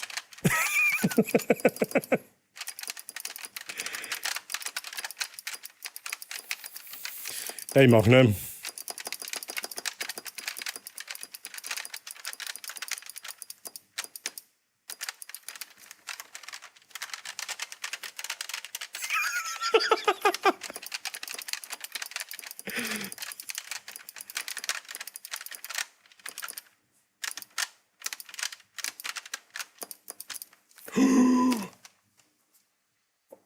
Das Lied ist übrigens noch nicht vorbei, glaube ich. Ich muss schnell den Chat lesen. Holy shit, Mann. Da gibt es ein paar Lieder fürs Aloha-Shirt in SM. Okay. So ein Gedanke, wann kommt ein Fanmade Fusion unter dem Namen Through the Herald? Through the Herald and Darkness. Geil. Das ist eine geile Idee. Mir geht es gut relativ durch, aber passt. Oh Mann, was für Gackelis. Hey, aber es ist ja nicht... Ich hoffe, es ist nicht irgendwie verloren gegangen, natürlich. Aber es ist ja nicht irgendwie super dringend. Ich freue mich aber immer noch drauf. Das wäre überhaupt nicht notwendig gewesen, Nori. Mir geht es gut relativ durch, aber passt. Das habe ich schon gelesen. Ich glaube, du solltest bei diesem Gitarrenplay auch so ein lustiges Gesicht machen. Dann triffst du sicher besser. Nein. I don't think so. Kannst du eigentlich nicht immer alle drucken. Es ist eben, wenn du die falschen druckst, ist es zum Teil eben, wird es als Fehler gerechnet. Aber nicht immer. Es gibt die Hammer-on-Geschichten, da kannst du eigentlich alles wild drücken und wenn du es dann zufälligerweise richtig triffst, unter anderem, dann ist es gut. Chat, wir machen noch schnell den Song weiter. Ich habe den, glaube ich, noch nie durchgespielt.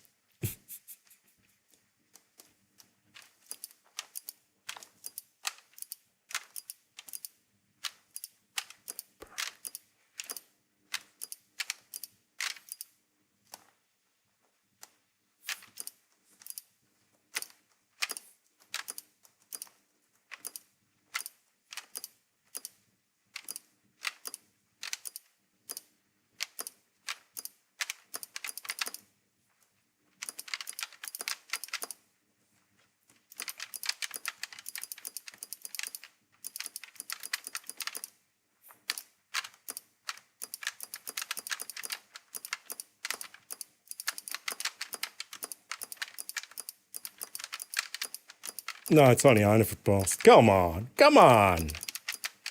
Nochmal einen verpasst. Das ist...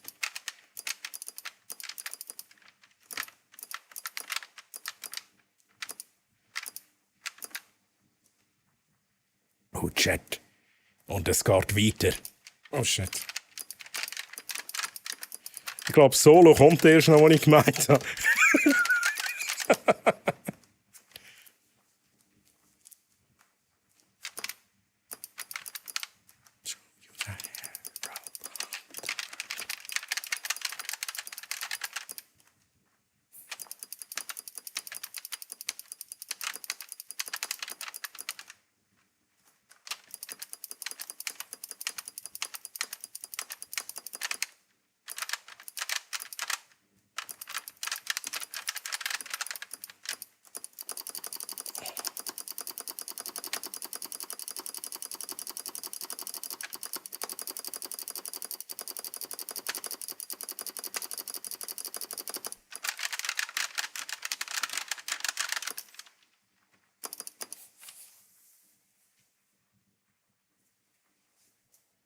Let's fucking go! So, jetzt möchte ich aber, Chat, jetzt brauche ich ein bisschen Applaus. Jetzt brauche ich ein bisschen Applaus. Ich bin wieder am Leuchten. 71% Chat. 71%. Holy shit, man. Merci vielmals. Danke vielmals.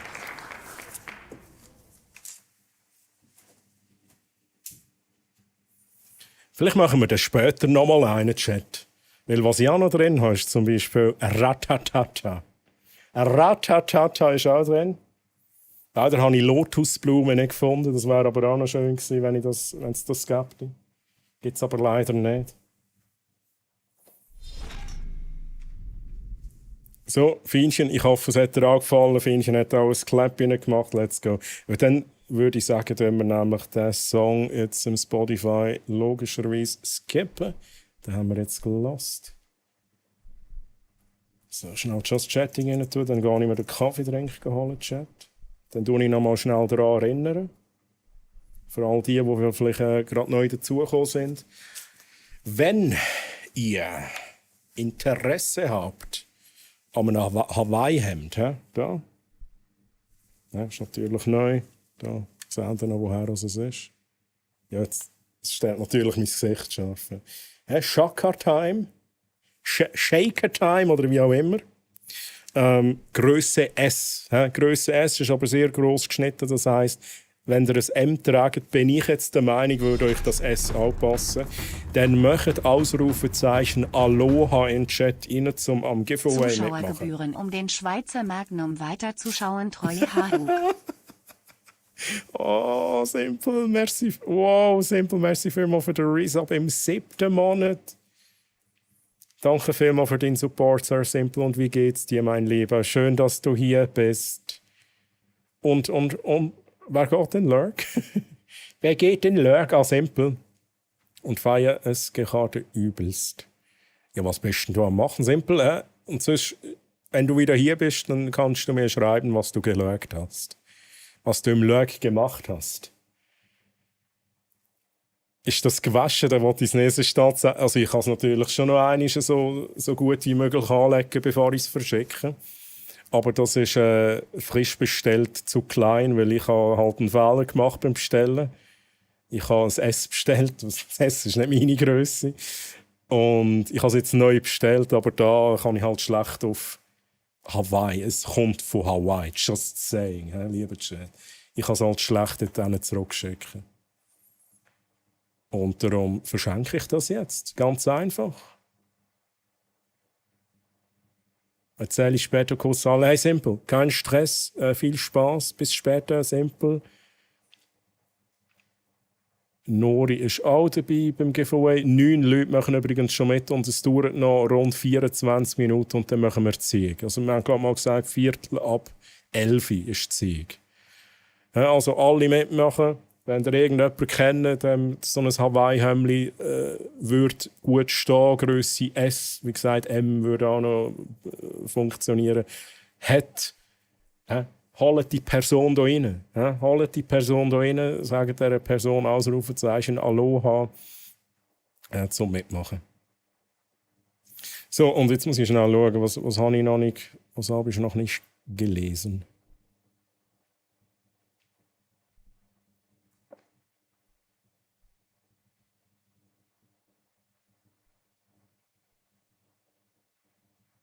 Wer hat noch geschrieben, oh, ich habe jetzt letzte GDQ geschaut und da haben sie den Tanz in ihres Speedrun von Alan Wake 2 rein da. Es ist so gut. Ah, okay. Also, was ist GDQ? Mehr, da muss man noch schnell erklären. Kann ich gerade nicht zuordnen. Vielleicht kenne ich es, aber ich kann es auch nicht zuordnen. Klatscht wird erst bei 99% Dragon Force. Check, welche Stufe denn? Easy, leicht.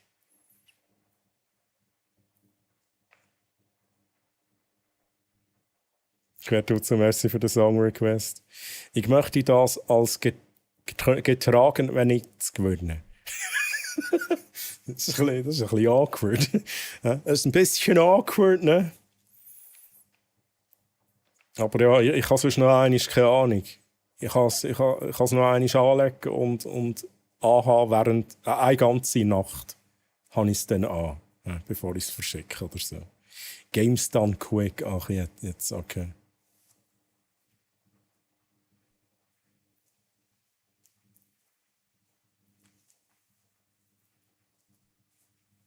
Machen immer so Charity-Event mit Speedrunners, okay.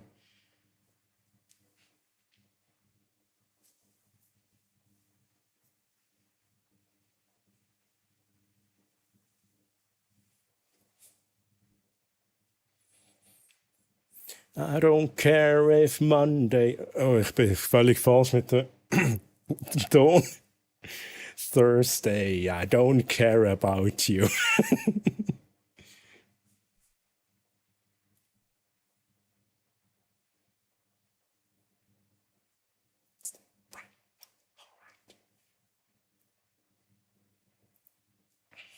So, Chat, ich muss mir noch schnell einen Kaffee trinken holen. Dann würde ich sagen, be right back. Be right back.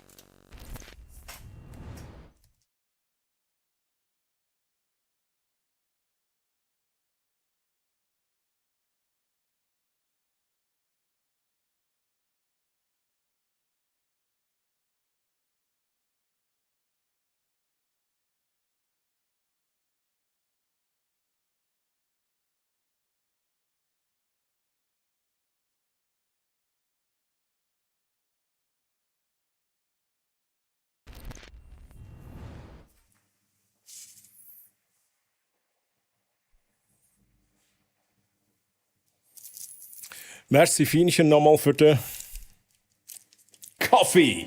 Drink. Ich habe mich für einen entschieden, der ein bisschen Zucker hat heute. Ich mache jetzt immer ein bisschen einen Mix. Ich habe tatsächlich beide. Ich habe immer beide im Kühlschrank. Die Frage ist jetzt halt, wer kommt zuerst und bietet mir einen Sponsorvertrag an?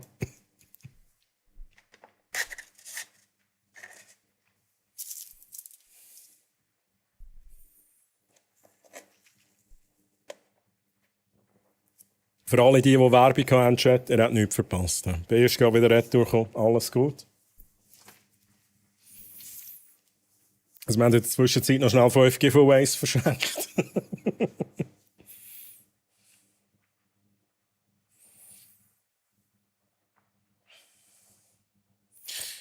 Ja, Chat. Was meint ihr? Was meint ihr, zocken wir heute am besten? Ich weiss, was Mere wird sagen, da weiss ich schon. Und es ist Mere sagt eigentlich da, wo ich mehr oder weniger auch schon angedenkt habe. Aber ich würde eben auch sagen, wir probieren Alan Wake. Es sollte ja laufen, der Speicherstand hin oder her, es spielt in der Vergangenheit, haben wir herausgefunden. Das würde heissen, es spielt eigentlich keine Rolle, ob der Speicherstand oben ist oder nicht. Apex. Nein, Apex nicht. Aber ich hätte jetzt gesagt, Alan Wake 2 DLC. Ja, und wenn es jetzt so sein dass das richtig scheiße ist. Ja. Ich weiss es ja nicht, ich habe Gutes gehört, ich habe Schlechtes gehört. Aber wenn es so ist, also ich muss sagen, hey, das ist ein Dreck, dann müssen wir halt dann schauen, wo wir hingehen. Aber dann habe ich noch so ein paar kleinere Games, die ich endlich mal zocken will. Können wir uns dann anschauen. Es ist scheisse. Ohne Scheiß.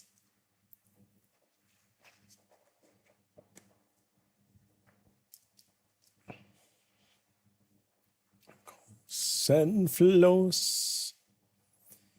Nur wir beide im Land des Lächelns, so verträumt. Dein schwarzes Haar.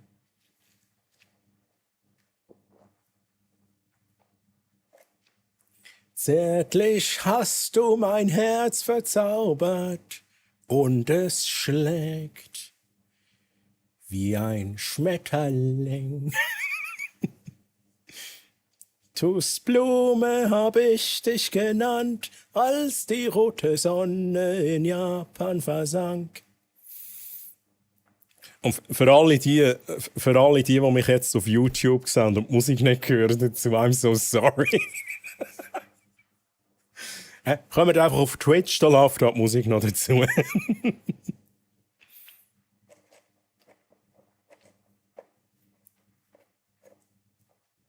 Ein Feuer im Traum dieser Nacht. Hey Lucy, wie geht's dir? Schön, dass du da bist. Also, wir haben Song-Requests noch offen. Lotus Blume ist halt auch, das ist auch so ein geiler Song.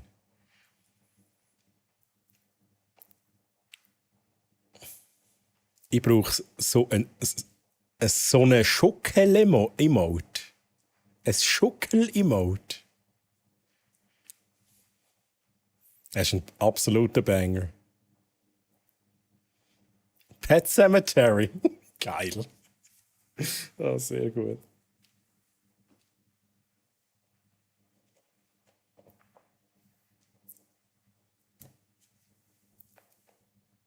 Also, aber Chat, dann würde ich sagen, wir probieren jetzt mit Alan Wake 2 DLC, einfach, dass ihr euch auch schon mal darauf einstellen könnt, was es denn irgendeines gibt.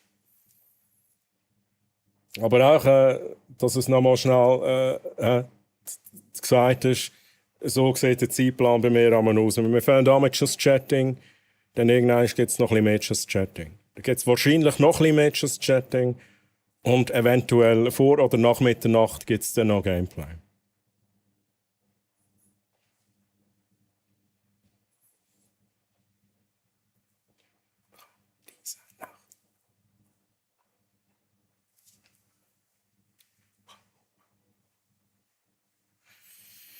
Schunkeln, langsam hin und her tanzen, so ein bisschen romantisch und kitschig. Oh, das ist true. Solche Emotes gibt es eben viel zu wenig. Tatsächlich. Oh no, nein! Carnage, jetzt hast du einen Clip gemacht. Gibt es überhaupt Leute, die auf YouTube schauen bei diesem komischen Hochkampfformat? Es ist mega verschieden. Also ich hatte Streams, da hatte ich ganze 10 Views drauf und es hat Streams gegeben, da hatte ich 600 Views drauf. Also, keine Ahnung. Ich weiss nicht, wie das funktioniert, aber ich mache es eigentlich eher, ich mache ja nicht grosse Werbung dafür, um ein bisschen beobachten, wie das performt. Aber im Moment kann ich mir kein Bild davon machen. Es ist einfach all over the place von den Zahlen her.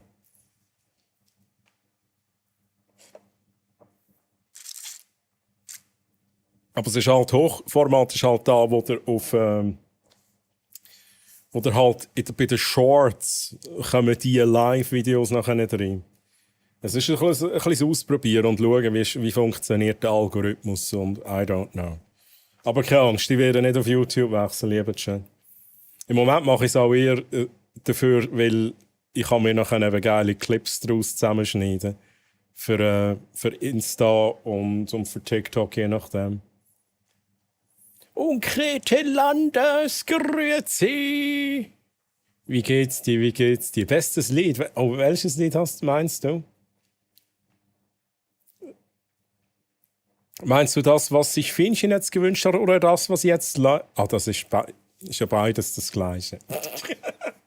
Ramones Pet Cemetery.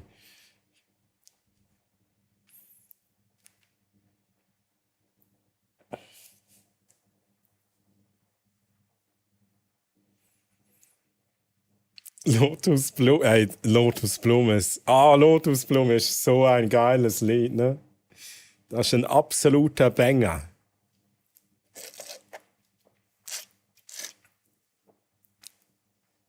Ich hasse schon die abgerundeten Ecken bei Videos.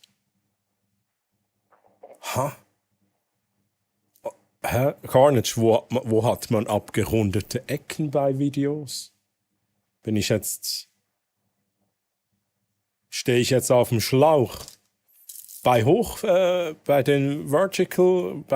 Format. Ist halt sehr bottet in YouTube, habe ich bei mir eine Abschlussarbeit herausgefunden. Ja, also bis jetzt muss ich unter dem Strich sagen, also hey, ich weiss ja nicht, wie viele Leute also effektiv irgendwie nachher auf Twitch finden über YouTube. Aber rein von, also es ist zu wenig, also ich habe ja den Chat auch nicht eingeschaltet. Ähnlich müsste ich den Chat mal einschalten, um zu schauen, wie es performt, aber gleichzeitig möchte ich eben auch nicht den Fokus zu fest auf YouTube switchen. Und da habe ich das Gefühl, wenn ich dann wirklich so Interaktion mache auf YouTube, dann ich weiß es nicht. Ist nicht unbedingt da, wo ich will. Eins ist ganz klar. Twitch-Community, ganz im Allgemeinen, aber natürlich auch eher als Community, die jetzt da sind, die gibt es so nicht auf YouTube. Das ist komplett anders. Das ist komplett anders auf YouTube. Und von dem würde ich niemals nur schon einen Schritt weg wollen von dieser Community, die wir hier haben. Also, es ist halt wirklich geil hier auf Twitch. Also bei YouTube, hast du das noch nicht gesehen? Ja, bei YouTube, nein, auch normale. Nein, das habe ich noch nie gesehen. Abgerundete Ecken. What? Wer schaut YouTube-Videos dann auch in Normalmodus und nicht im Cinema-Mode? Wait, was ist der Cinema-Mode? Jetzt bin ich für... Oh. Steinfest und spür die Kraft, du kannst es tun. Holy Simone.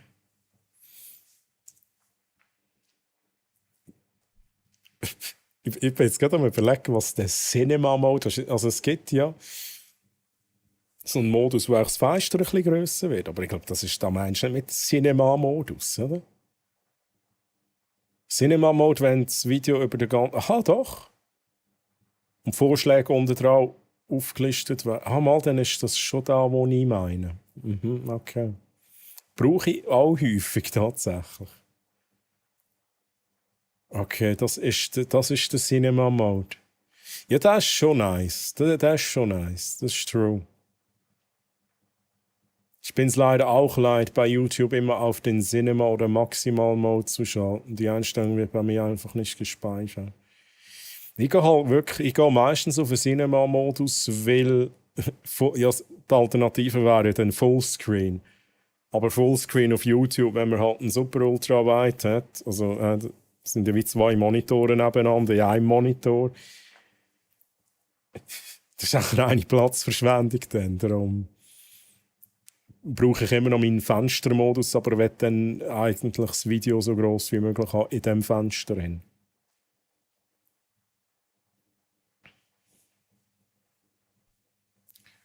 Chat, sind eigentlich die Song-Requests noch offen? Ich glaube, die sind immer noch offen. Ich bin mir gar nicht sicher. Ich glaube, das ist einer aus meiner Playlist, der Song, oder? Das ist sicher einer von meiner Playlist. Also wenn ihr noch Song-Requests habt, ich glaube, es ist sogar etwas reingekommen. Let's go. Dann sollte etwas kommen nachher.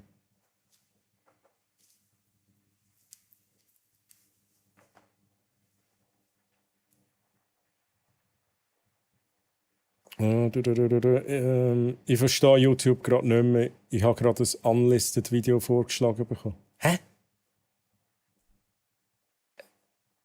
Ja. Hä? Ja, aber das dürfte nicht sein. Also, wenn ich ein YouTube-Video auflade und sage, das ist unlisted, dann, dann ist das, habe ich das so entschieden, weil ich nicht will, dass es irgendjemand findet. Oder lege ich jetzt da komplett falsch? Also das darf nicht passieren, oder? Dass ein unlisted Video vorgeschlagen wird. Ist sicher kein Scam-Video. Making 3100 daily with ChatGPT and Smartbot. Easy copy and paste. Ja, geil, Mann. Always Cinema Mode geht an und für sich doch gar nicht, nur über Console-Hacks, soweit ich weiß. Okay. Ja, also... Gut, wenn es so ein Scam-Video ist, ich weiß natürlich nicht, was... Vielleicht haben die irgendwie noch ein bisschen rumgetrickselt. Wobei, dann müssten sie irgendwie den Algorithmus überlisten, respektive die Logik von YouTube. Also macht nicht viel Sinn. Quertutzu, gebe ich dir recht. Das dürfte schon nicht sein. Aber was ich damit sagen will, wahrscheinlich würde es bei normalen Videos nicht passieren. Und die haben es einfach halt irgendwie fertig gebracht mit ihrem Scam-Video.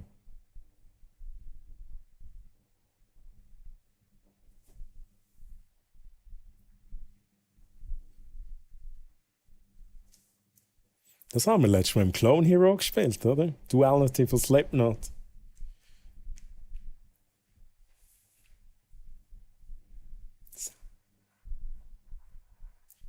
If the pain goes on.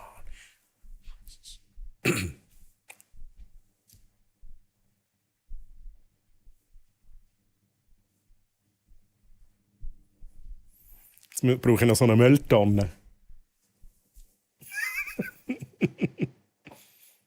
Jesse, geiler Song. Ich muss immer gucken, wie laut es bei... Ich weiß aber eben gar nicht, wie laut es bei euch ankommt, ne?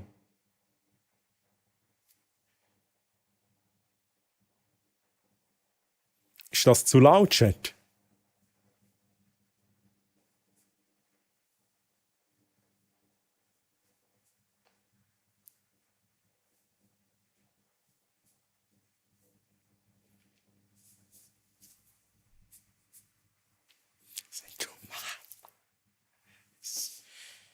It's the only thing that slowly stops the ache. If the pain goes on, I'm not gonna make it. Oh shit. Okay. Bridge.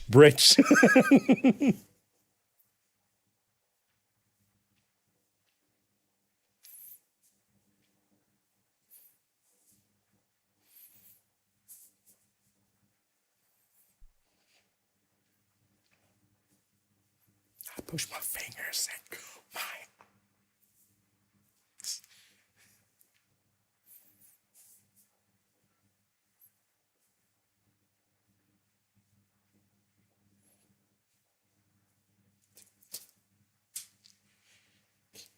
Very nice. Very nice. If the pain goes on, I'm not gonna make it.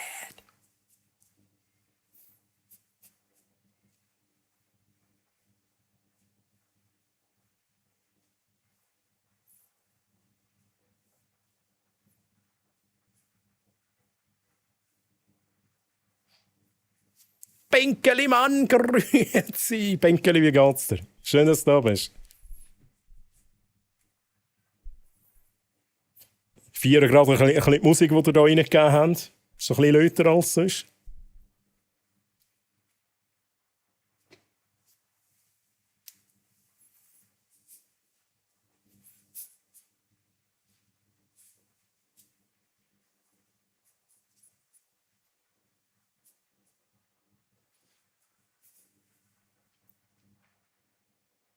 Schnell, ich muss ein bisschen leisiger machen. Während ich vorlese.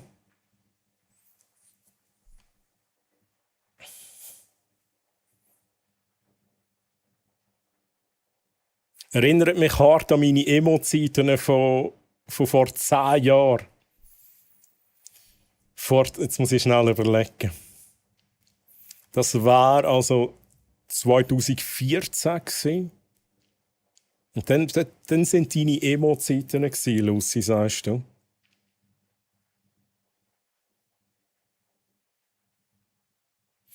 Ja, aber hey, also geile Musik. Und ich bin früher halt einfach... Ich würde mich jetzt nicht als Emo bezeichnen, ich war einfach ein Metalhead früher. Ja, ich war definitiv ein Metalhead früher. Das waren gute Zeiten, Chat. Der Kontrast.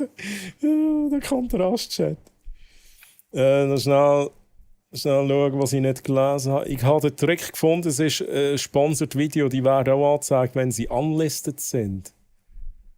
Das mal ein richtiger Banger, ja, true. Wie die das geschafft hat, kein Plan. Ja, das finde ich auch interessant.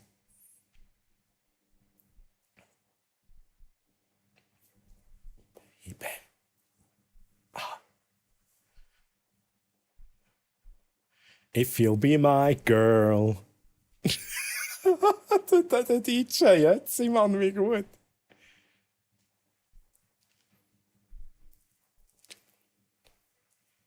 Pretty. Make her mine, all mine. Hey, hey, baby.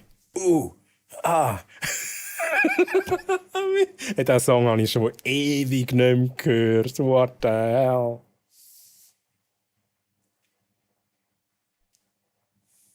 Baby, I wanna know if you'll be my girl.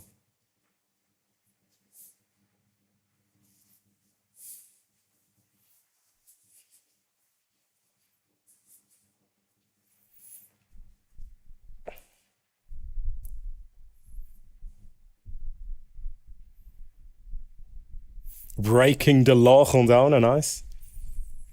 Mir aber geht gut, also bestens. Musik ist nice. Hey Benkeli, das freut mich, dass es dir da gefällt. He? Die Idee ist da, dass wir in diesem Stream trotzdem ein bisschen Party machen. Auch wenn es ein bisschen traurig ist. Auch wenn es ein bisschen traurig ist. Nachdem wir, ich weiss nicht, wie viele Minuten es waren. 120 Minuten oder mehr. Müssen leiden.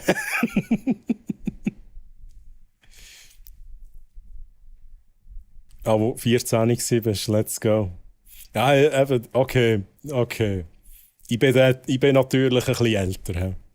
Bei mir sind es ein bisschen mehr Jahre her, seitdem ich quasi der richtige Metalhead war. Hey, jetzt eben jedes Wochenende Pinkeli. Ja. Ja. Absolut. Es war vielleicht nicht jedes Wochenende, aber es waren viele Wochenende im Z7. Viele Bands gesehen. Auch viel Neues amix. Und das war musiktechnisch echt geile Zeit. Ich war so halb Emo, halb Metalhead. Meine Eltern meinten, ist nur eine Phase. Tja, die hält bis heute. Hey. Ich meine, bei mir, es hält bei mir auch bis heute. Also, im Herz, ich feiere die Musik immer noch. Ich feiere aber auch viele andere Musik. Und ich kleide mich halt nicht mehr so wie früher. Also, nur eine Phase war es nicht. Aber vielleicht so der Kleidungsstil vielleicht schon ein bisschen.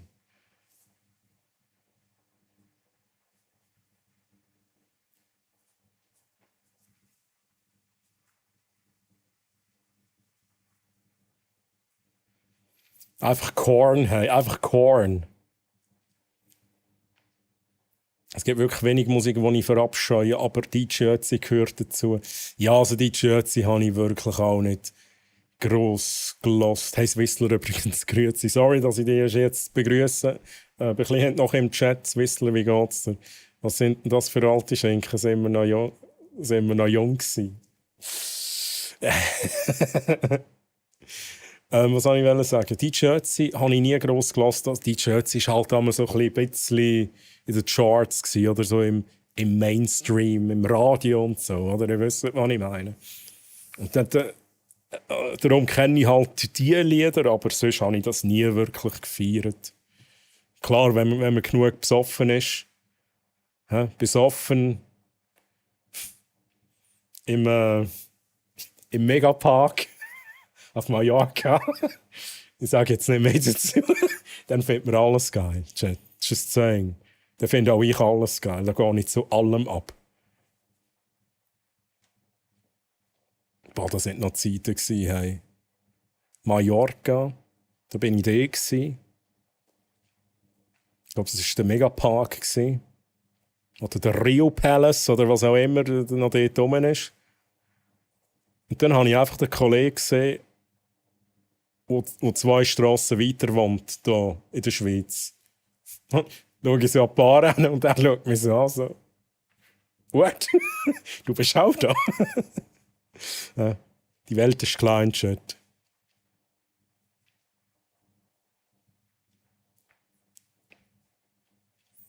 Oh, mein Erdbeerdessert. Oh mein Gott, Jesse.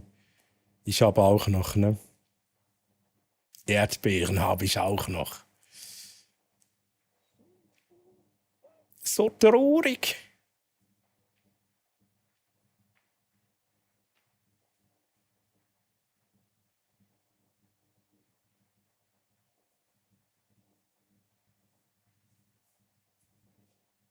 Also ich verstehe nicht, wie man DJ Ötzi auf Ernst kann hören. Gut, das verstehe ich wirklich auch nicht. Es ist halt catchy Musik für so Festivals, true. Dort funktioniert es aber auch. Und allgemein solche Musik. Übrigens, ich weiss, wir lösen nachher gerade das Giveaway auf, Chat. Solche Musik ist halt wirklich für Festivals gemacht. Listen! Ja, ich habe es jetzt gerade gesagt.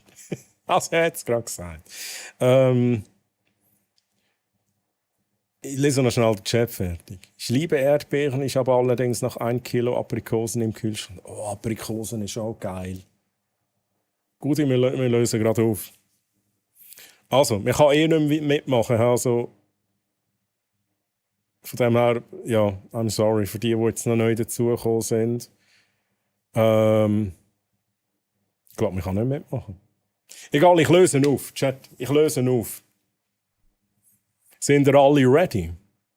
Ist die Jutti hier? Also Jutti muss hier sein. Die hat jetzt selber gesagt, 11:15. Und ihr müsst es claimen.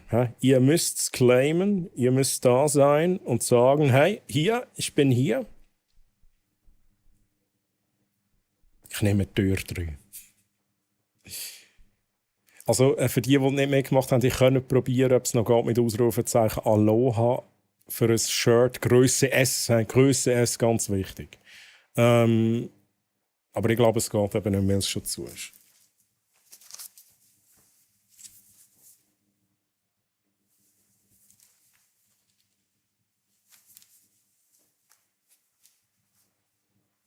Als Whistler, ich glaube, nein, da geht es in dem Fall nicht mehr. I'm so sorry. I'm so sorry für die jetzt nicht mehr können mitmachen.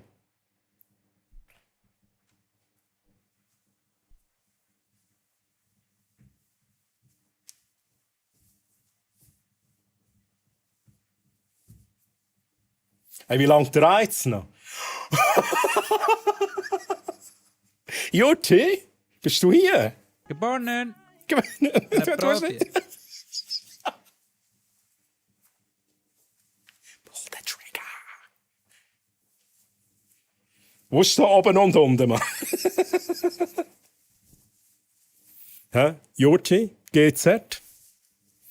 Jutti, du darfst mir per DM deine Adresse durchgeben und dann schicke ich dir das zu.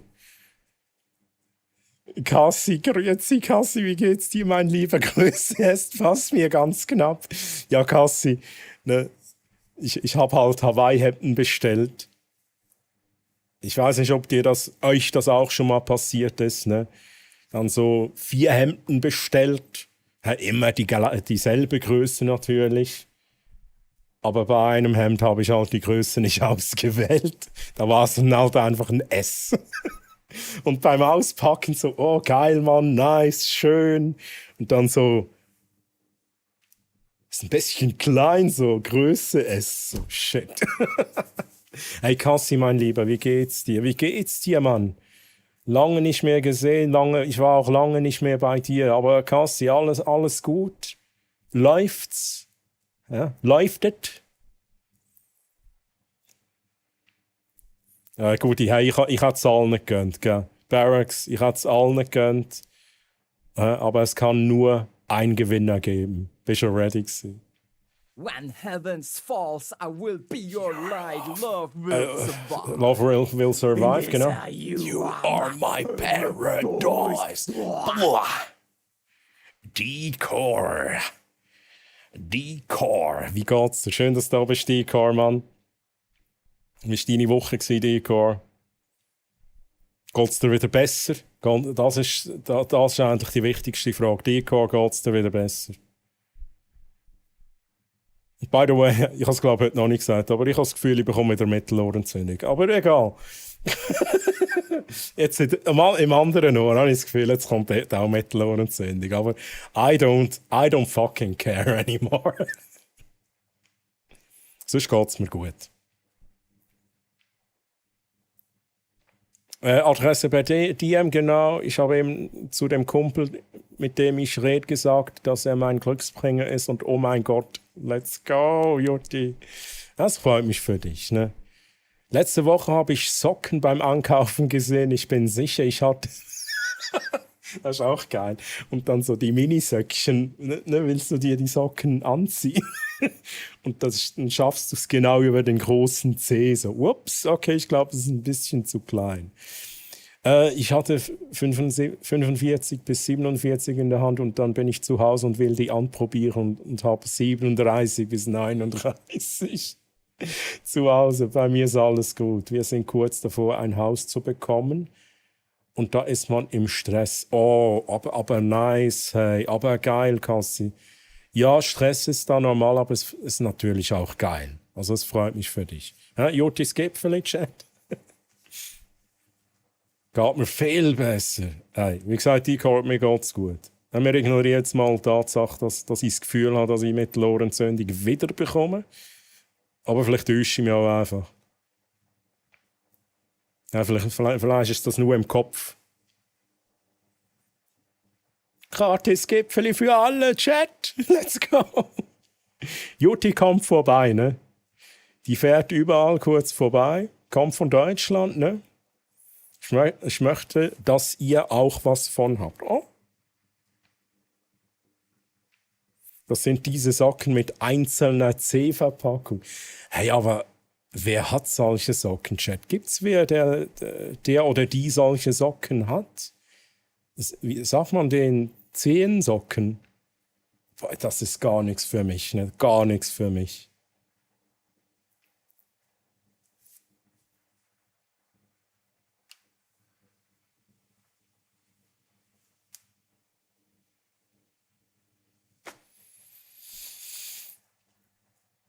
Hey. Jutti, vielen Dank für den Lurk-Support. Trink Kräuterlutz. Also, muss ich mir da in die Ohren rein... Am besten gerade ins Ohr reinschütten, oder? Der tötet gerade alles ab. Der fließt direkt rein und am anderen Ende kommt er wieder raus. Ja, und zwischendrin ist alles weg. Gut, das ist auch gar nichts bei mir, Chat. Ja? Bevor ihr es jetzt sagt, sage ich selber. Also ich hätte gerne ein Laugengipfeli. Lucy, ich habe heute wirklich ein Laugengipfeli gepostet und ich habe es schon gegessen. Ja, Troy, das Innenohr ist im Kopf. Das ist jetzt gerade mindblowing. Ich hoffe es auch, Dico. Ich hoffe es auch. Ich muss es nicht wieder haben, sonst ist es halt so. Mein Gott. Nehme ich halt wieder ein bisschen Schmerztablettchen, bis es durch ist. Mein Onkel trägt diese Zehenschuhe. Hey, nicht Zehenschuhe. Das ist ja noch schlimmer. Wieso macht man das, Chat? Kassi, wieso macht man das? Boah. Hat das irgendeinen Vorteil? Ich weiß nicht, fühlt sich das gut an? Nee, keine Ahnung. Ich glaube, diese Socken würden sich sehr falsch anfühlen. Ich laufe ja lieber ohne rum. Hey, same, ich auch. Also vor allem halt jetzt so, wenn es nicht Winter ist. Dann habe ich auch am liebsten keine Socken an. Hey.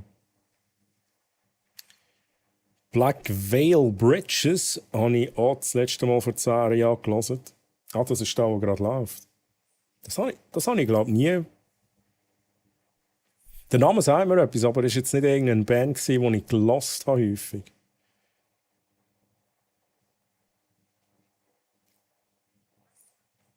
Okay, Jesse sagt auch, Black Veil Bridges meine grosse Musikliebe. Das ist ein bisschen an mir vorbeigegangen. Ich habe Gipfeli mit mit Schokokern. Gut, wenn man so ein Schokistängeli hat, kann man sich in jedes Gipfeli noch so ein Schokistängeli reinschieben. Chat, reinschieben. Pablo Passi. Pablo Passi.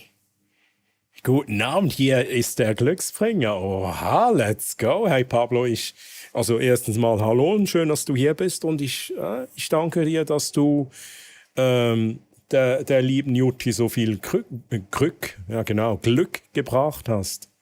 Sehr geil, sehr geil. Also nächstes Mal, wenn irgendwo ein Gewinnspiel ist, Pablo, ich schreibe dich an, ne? Ich schreibe dich an. Dann kannst du mir vielleicht auch ein wenig Glück bringen.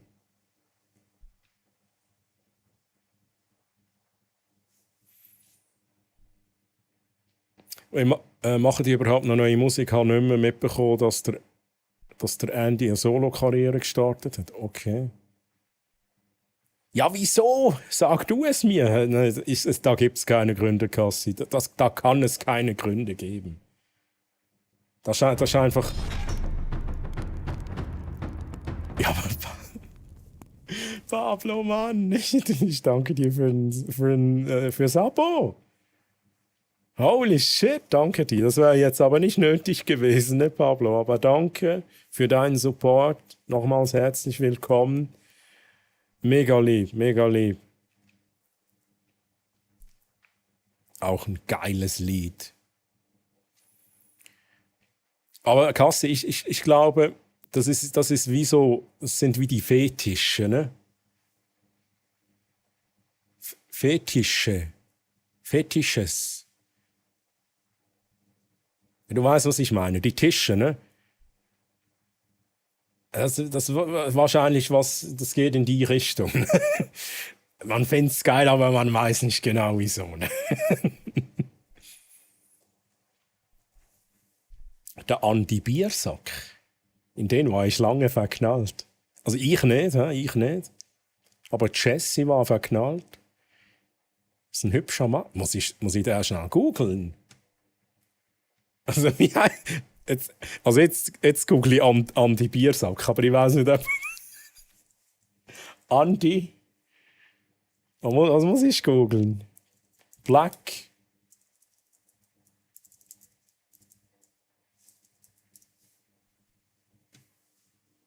Ui. Ja, aber Chat. Also jetzt habe ich Fragen, ne? Jetzt habe ich Fragen, Chat.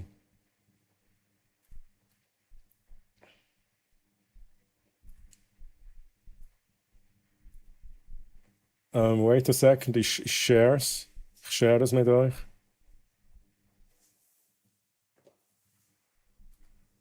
Ist das der, Chat? Ist das dieser hier?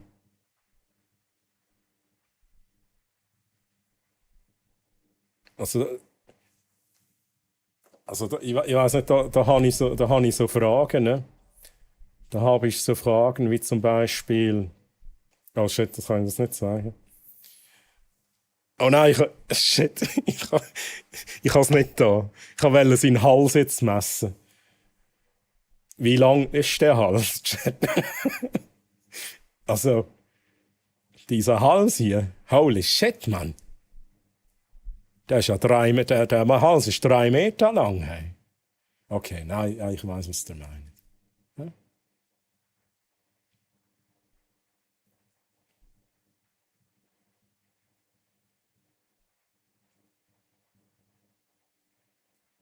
Ich teile meinen Glücksbringer gerne mit dir. Oh.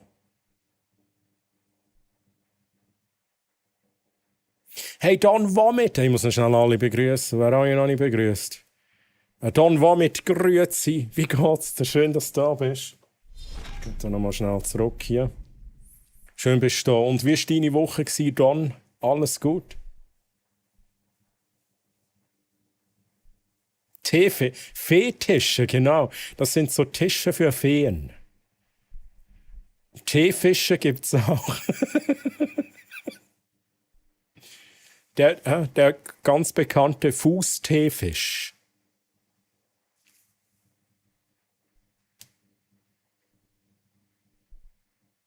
Ja, der heisst auch wirklich so.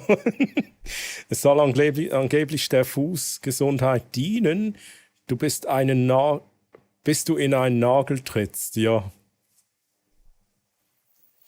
Okay, ja, okay, ich glaube, ich weiß, was die Idee ist, ne?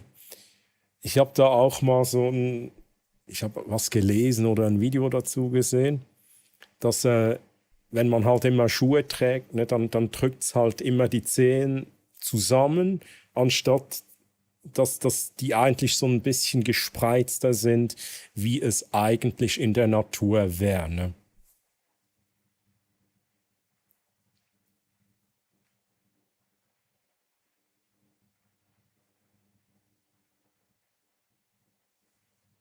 Ich sterbe. Der Andi ist ein grosser Crush von so vielen aus dieser Szene. Okay, krass. Der Andi war so lange mein Crush, alter Verwalter. Also, okay, okay. Mhm. Was muss ich machen, damit ich so aussehe wie der? So ein bisschen Tattoos da und da, hä?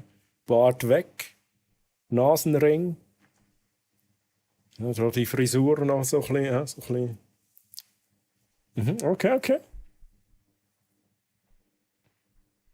Da noch das Kruzifix, das müssen wir auch noch haben, ja, das Kruzifix. Halbe Giraffe, Mann. Ist halt so ein typischer Emo-Crush von jedem Girl. Das habe ich auch nicht gewusst. Wie der Hals des Mannes, so sein Wisst schon. Ja. Mhm. Das ist nur, Chat, also ich habe es gesagt, das ist die Kameraeinstellung bei mir. Die Kamera ist ein bisschen weiter oben. Ja. Also ist recht weit oben. Und sie schaut halt auf mich runter und logischerweise sieht man halt meinen Hals gar nicht richtig. Also,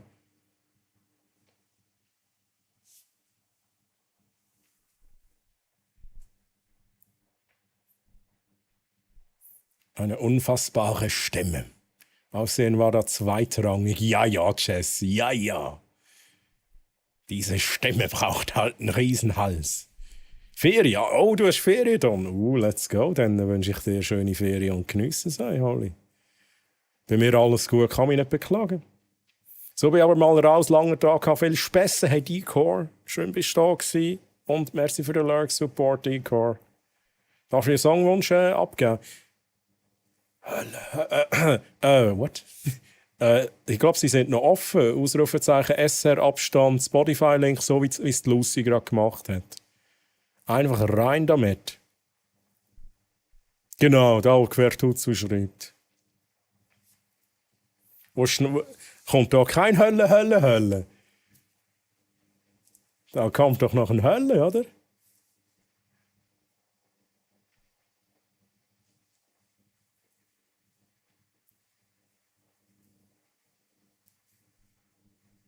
Okay, Refrain kommt noch nicht.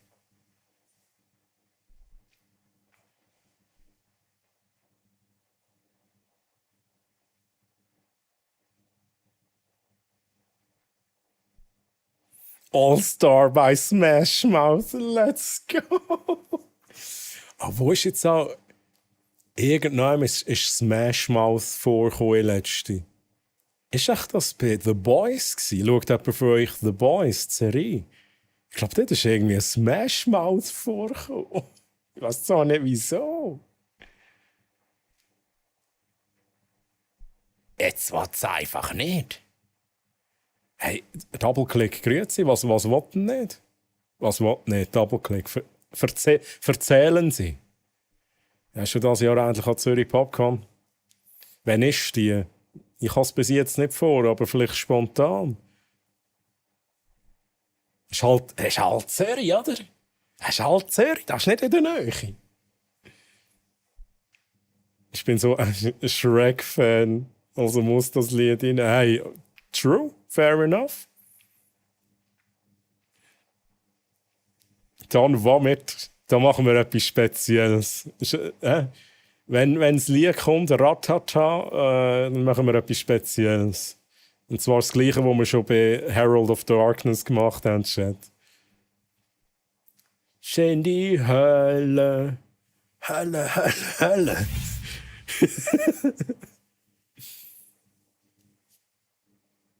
Frieren.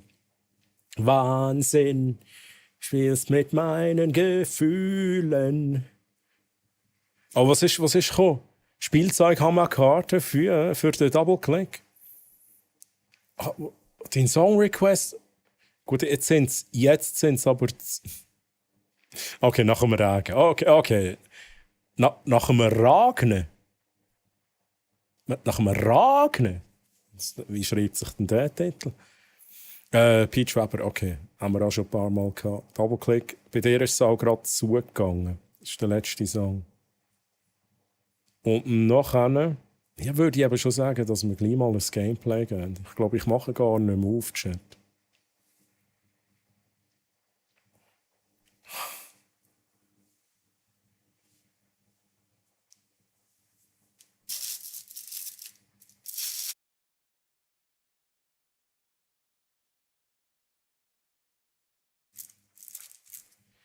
Make your own kind of music. Sing your own special song. Make your own kind of music. Your own kind of, ihr wisst es schon.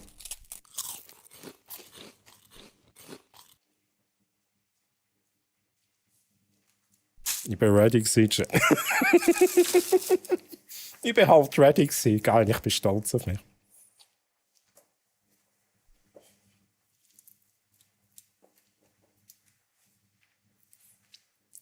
Make your own kind of music.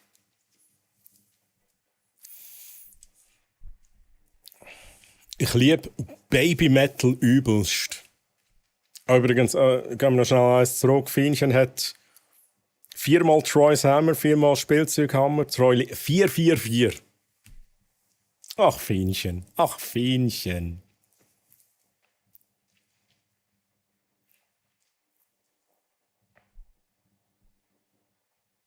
Am 5. und 6. Oktober übrigens hat Lucy noch geschrieben, Popcorn. Ich muss mir überlegen. Das war... Ich glaube, ist das nicht eine Woche vor dem Hero Fest? Das ist doch irgendwie eine Woche vor dem Hero Fest, oder?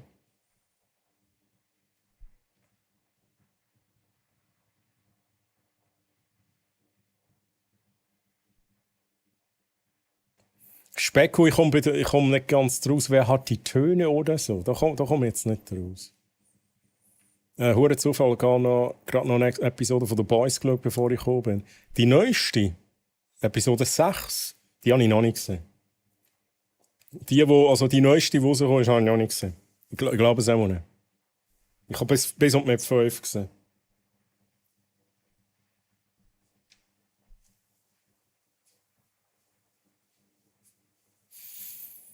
So, ich muss da mal schnell ein bisschen vorwärts machen.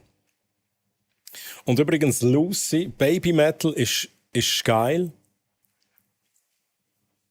Also ich finde halt Ratata mit Electric Callboy find ich halt wirklich geil. Aber ich habe vorher, muss ich ganz ehrlich sagen, nicht so viel Baby Metal gelassen. Ich habe sie kennt. Und ich habe sie auch hören. Aber es war jetzt nicht so absolut mies gewesen. Aber so der Mix Electric Callboy, Baby Metal ist halt schon geil. Und da haben wir halt Bring Me the Horizon und Baby Metal, oder? Aua! Es klopft an die Türe der Lance. Hallo, hallo, hey. Lance, wie geht's dir? Schön, dass du hier bist, Lance. Wie war deine Woche, Lance? Ich liebe Baby Metal und Electric Callboy. Beide Freunde. Das ist absoluter Wahnsinn. Absoluter Wahnsinn. Und es ist wirklich einfach alles geil. Also der Song ist geil, das Video dazu ist geil. Es harmoniert unglaublich gut. Hey Grete Landes, schön warst du hier. Und ich wünsche dir auch einen schönen Abend. Und wenn es dann soweit ist, schlaf gut, schönen Sonntag dir noch. Bye bye, tschüss. Wo Smash Mouth vorkommt, jetzt. Ich muss noch mal schnell. Wer hat die Töne? Okay. Du bist bei der zweiten Staffel. Ich bin halt schon bei der. Welche Staffel ist es? 4. Staffel? Hey, der Boys ist so gut. Der Boys ist absolut Weltklasse. Da komme ich gerade ins Schwitzen beim Daddy Pedro. Schmelzig schon ein bisschen weg. Bring Me the Horizon geht halt immer einer von meinen Favorites. Ist halt wirklich auch geil. Hast du Töne heisst's? Okay. Meine Woche war wunderschön. Ich habe ein Brettspiel geschenkt bekommen und versuche seit 4 Tagen die Regeln zu verstehen. Es ist wirklich sehr komplex, aber es macht sehr viel Spaß. Auch wenn wir noch mit Fehlern spielen, es tut mir unglaublich gut, mit Freunden am Tisch zu sitzen und gemeinsam den Abend zu verbringen. Hey, aber absolut. Also das fühle ich auch, ne? Das fühle ich auch und ich möchte das eigentlich auch wieder häufiger machen. Das war halt, früher war das halt, so hat man es gemacht, ne? Man hat sich getroffen, hat so ein Brettspiel gemacht, auch in der Familie. Und ich habe das auch schon ewig nicht mehr gemacht, ne? Ich vermisse das.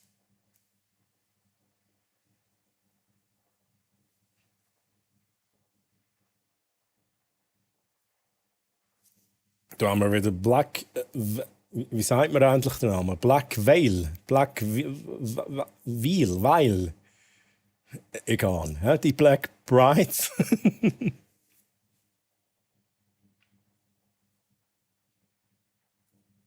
Ja, ich wollte genau dasselbe fragen, Lance. Was ist es? Was ist für eins? Wie heißt das? Kennt man das? Wir haben auch einmal im Monat ein Brettspielabend mit Kollegen. Das ist halt schon auch geil. Ich habe mal meinen Kollegen vorgeschlagen. Ich weiß aber nicht, wie man dem sagt. Also, es ist wie so ein Detektivspiel, wo man so wie Heavies bekommt und dann muss man irgendwie herausfinden, wer ist jetzt der Mörder und so. Aber du hast alles in physischer Form bekommst und das kannst du dann eben so zusammen kannst du so einen Fall lösen und so etwas möchte ich unbedingt mal machen. Du hast das schon lecker, Mann. Natürlich. Und das wollten wir eben wirklich gerne mal einmal machen. Das wäre schon geil. Es ist nicht Scotland Yard, das ist so etwas Eigenes. Das kann man sich online bestellen. Dann bekommt man so all die Dokumente über. Das sind wie Akten, die man dann bekommt. So Fotos, dann so Heavies und I don't know, so Notizen und I don't know. Einfach so, als wäre es ein Beweisstückchen. Und dann muss man sich irgendwie so die Zusammenhänge noch die Zusammenhänge herausfinden und ja, ihr wisst, was ich meine. Perfect Weapon war der erste Song von Black Veil Brides, den ich in Saints Row the Third gehört habe. Oha. Bin gerade erst dazugekommen, habe ich Gameplay verpasst. Der Steinmann, grüezi, wie geht's dir? Nein, hast du noch nicht. Ich kann noch mal schnell zeigen, wie das aussieht hier heute. Also, ich weiss nicht, wo wir genau sind. Listen! Wahrscheinlich etwa da. Nachher kommt noch ein bisschen Matches Chatting und dann kommt irgendwann das Gameplay. Listen!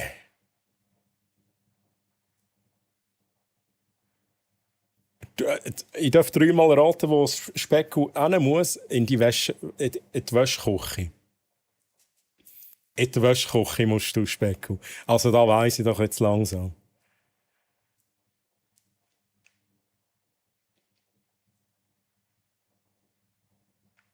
Heisst da kein Ding?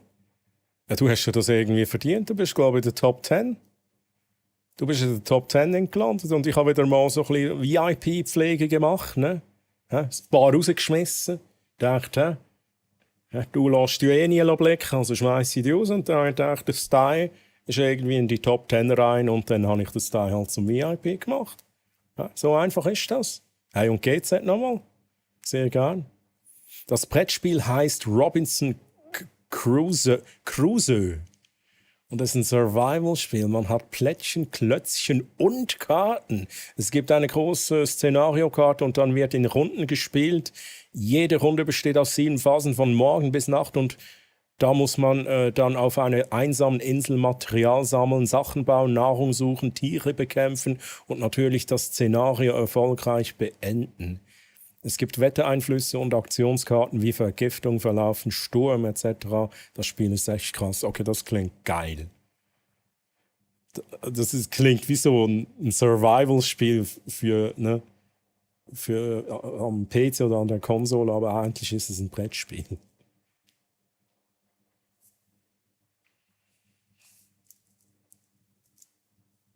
In the shed. She was looking kind of dumb with her finger and her thumb.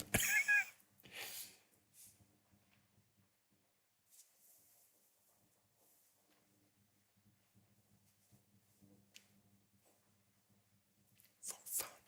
Get smart, but it gets dumb. She doesn't. So what's wrong with taking the back streets? If you don't glow. Hey now, you're an all-star, get your game on, go play. Hey now, you're a rock star, get the show on, get paid.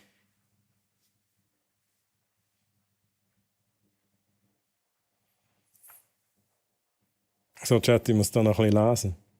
Franket und Kampf gegen das Bünzlitum, sehr lustig.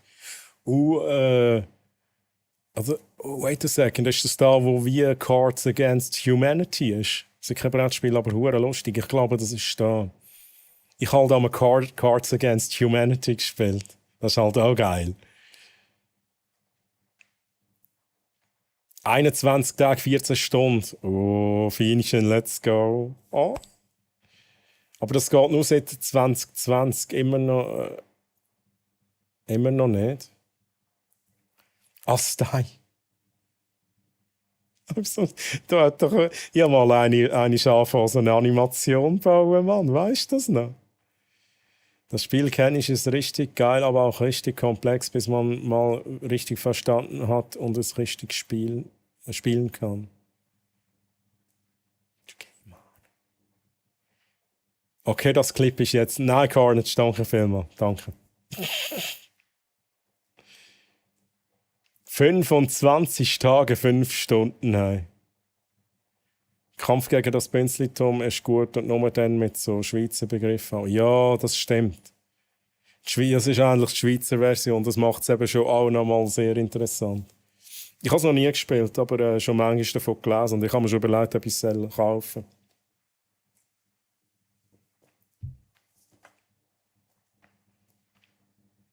Ja, Double-Click, du musst noch mal, weil es hat wahrscheinlich jetzt schnell einen Global Cooldown gehabt, weil der Airfighter das auch gerade gemacht hat. Airfighter mit 24 Tagen, 18 Stunden. Von dem mal alle Teile gehabt. Oha. Habe ich nie vergessen, warte immer noch. Shit, man, irgendwann muss ich mir wieder Gedanken machen. Oder weitermachen an diesem Projekt.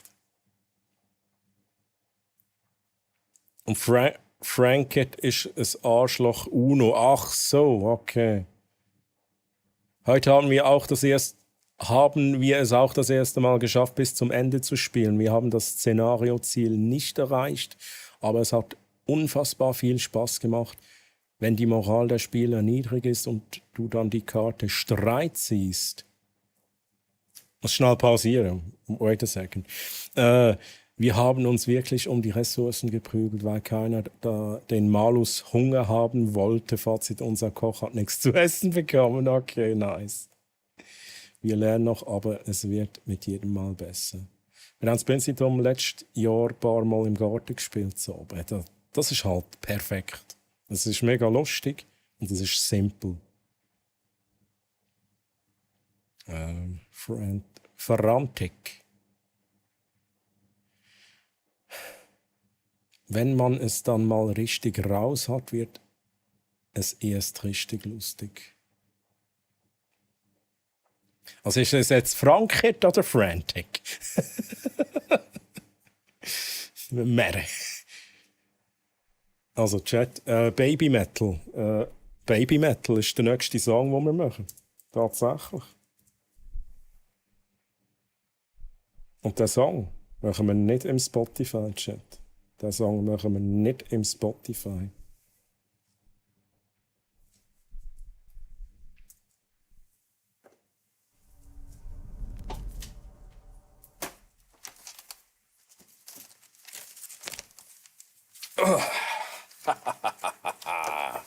Chat.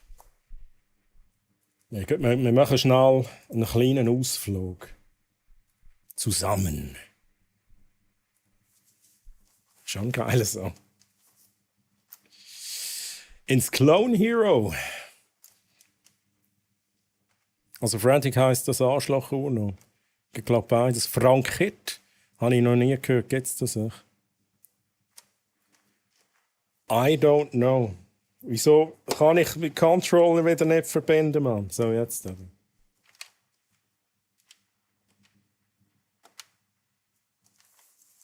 Immer das 1 und 2 und 3 und...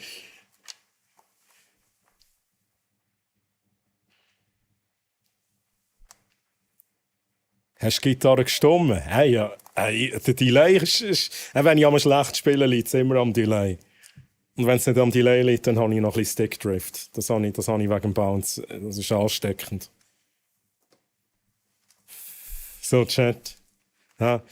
Ich weiß gar nicht, wer hat es gewünscht? Wer hat es gewünscht? Ja gut, jetzt läuft natürlich kein Song. Don Vomit, bist du noch da? Dein Song kommt jetzt auf eine ganz spezielle Art und Weise. Ah, du bist schon noch da, let's go. Gell, der Bounce steckt da. So.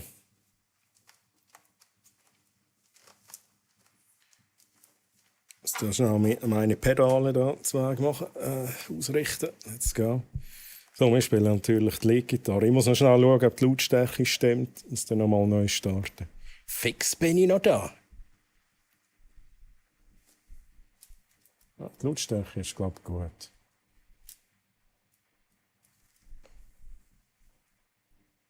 So, also.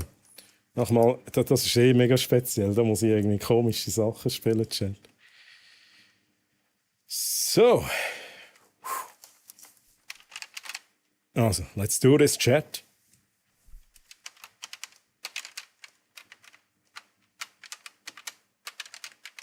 Nein!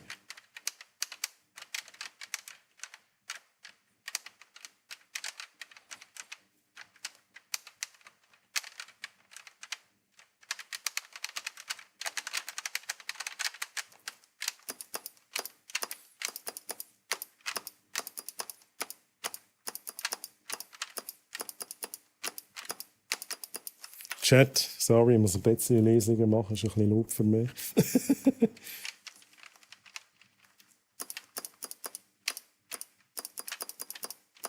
Nein, ich bin auf den falschen Knopf, Mann. Stop. Damn it. The morning light.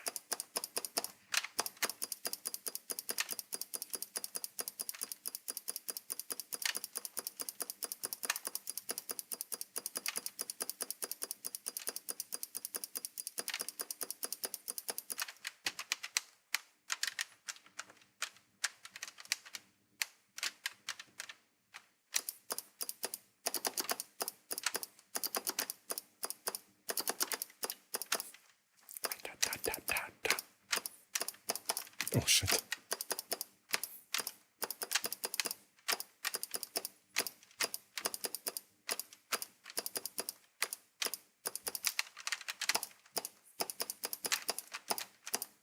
Scheiße.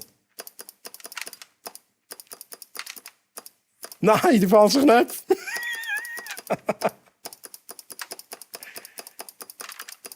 Das ist schon mühsam. Ah, fuck.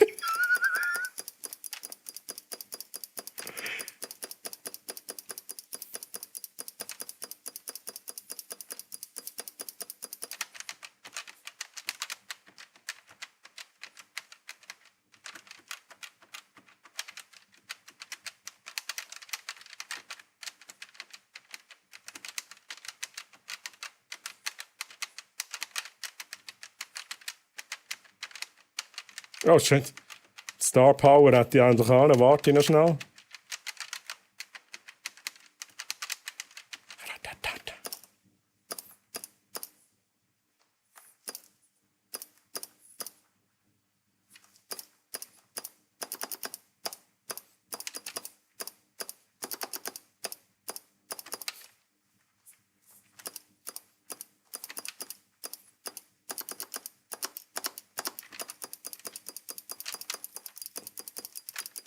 Scheiße.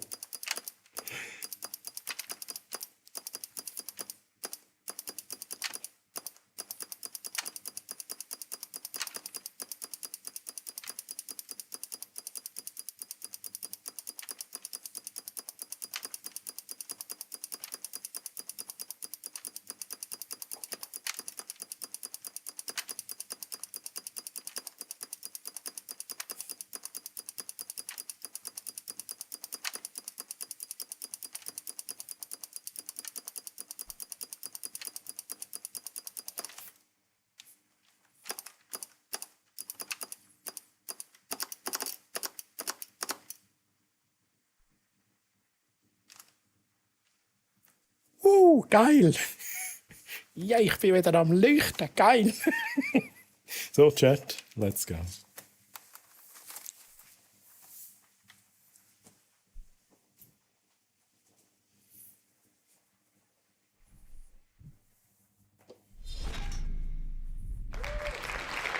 Merci vielmals, danke vielmals. Ja, es gibt viele neue Songs im Clone Hero tatsächlich. Ich habe ein Tool entdeckt, wo man Zugriff auf 66'000 Lieder hat. Hure gut.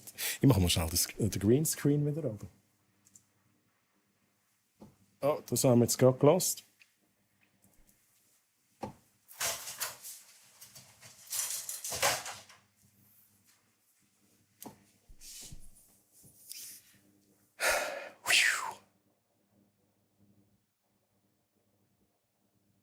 Ich hätte angesteckt mit Cursed Sound bei der Game Sound. Nein, der Game Sound, der weggeht, mehr.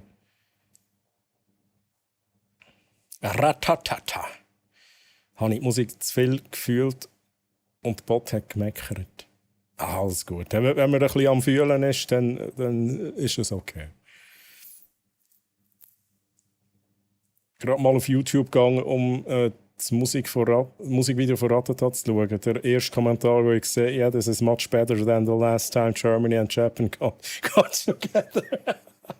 Okay, nice one, nice one.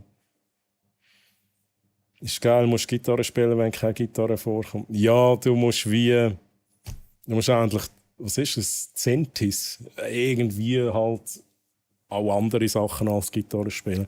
Aber was lustig ist, ich habe das auch schon mal so ein bisschen kritisiert. Und dann hat jemand gesagt, ja, aber jetzt habe ich gerade das Video geschaut und auf der Bühne sind sie eben so mit einem Keyboard, wo du so anhast wie eine Gitarre. Und dann macht es eben wieder Sinn. Hey, übrigens, Airfighter, bist du noch da? Ich habe dich gar nie begrüßt, oder? Airfighter. Ich glaube mal eine Nachricht von dir vorgelesen, aber habe ich dich jemals richtig begrüßt? An dieser Stelle nochmals, Airfighter, grüezi wohl, schön bist du da. Wie geht es dir überhaupt? Also ich muss sagen, egal was Electric Callboy macht an Musik, das ist immer eine Erfolgsgarantie. Hey, absolut. Weil sie, Electric Callboy setzt eben noch auf Ich glaube, ich verstehe, wenn ich das sage, auf Entertainment. Es ist nicht einfach Musik. Also ich sage jetzt mal Musik in dieser einen Sparte, wo man ist. Und das ist auch jetzt das ist schon unsere Musik und hören es jetzt einfach. Sondern sie gehen voll auf Entertainment.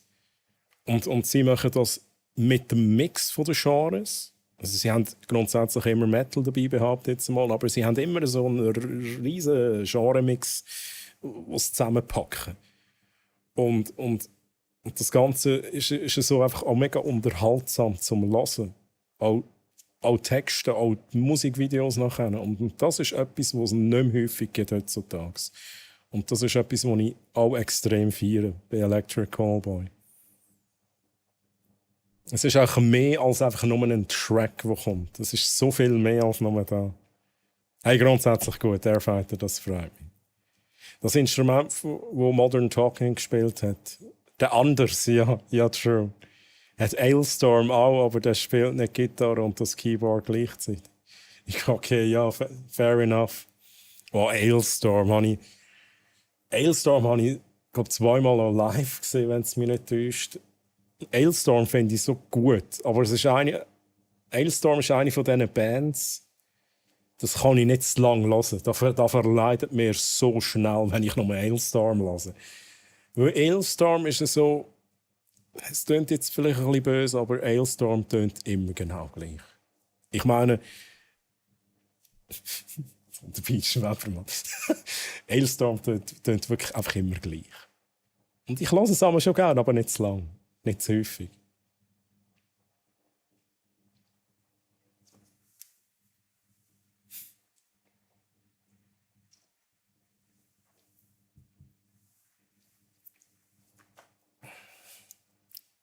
In der Schweiz, in der Schweiz, in der Schweiz. Hey und Pascal, gute Nacht. Pascal, möge die Macht der Bananen mit dir sein und Yoda über dich wachen. Träume süß von fernen Galaxien und mögen deine Wege von Sternen erleuchtet sein. Pascal, Mann. Schön bist du da gewesen. Schlaf gut. Schönen Sonntag noch. Und bis zum nächsten Mal. Bye, bye, tschüss. Der Entertainment-Faktor ist hoch und ich mag das zwischendurch echt gerne. Auch die Songs mit dem vorherigen Sänger fand ich super. True. Der Schweiz, in der Schweiz. In der Schweiz, in der Schweiz, in der Schweiz. Ailstorm ist wie JBO, ist halt Party Metal. True. Ja, das stimmt. Party Metal, das hat etwas.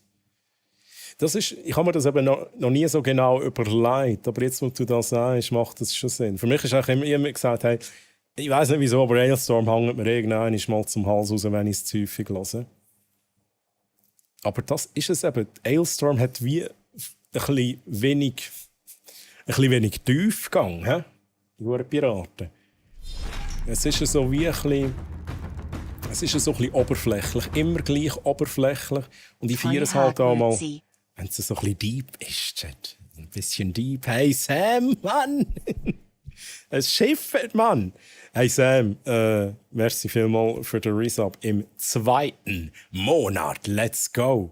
Sam, merci für den Support. Und wie geht's dir? Hä? Wie geht's dir? Schiffe, ich liebe das Lied. Das ist wirklich gut.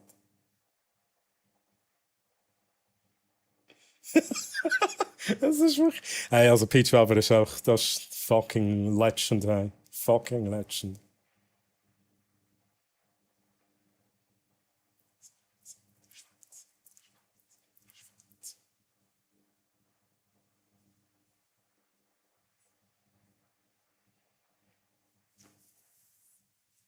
Der Kari.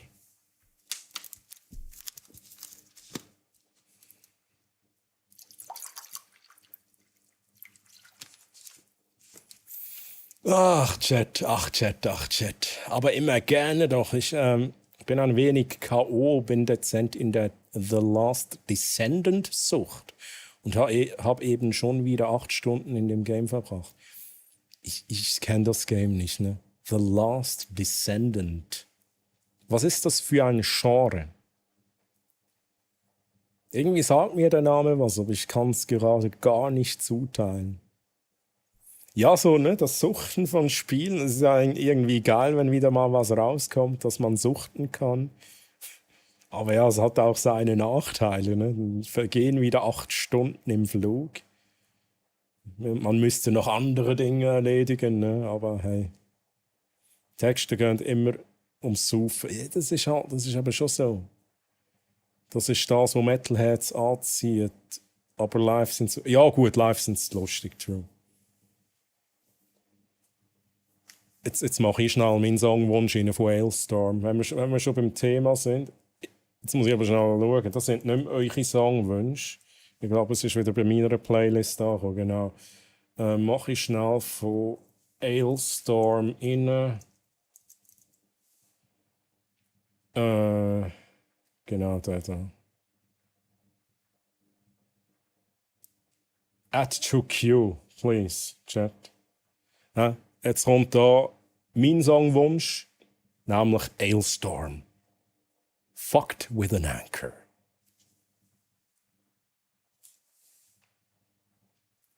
Right in the balls. With a fucking anchor. Fuck you.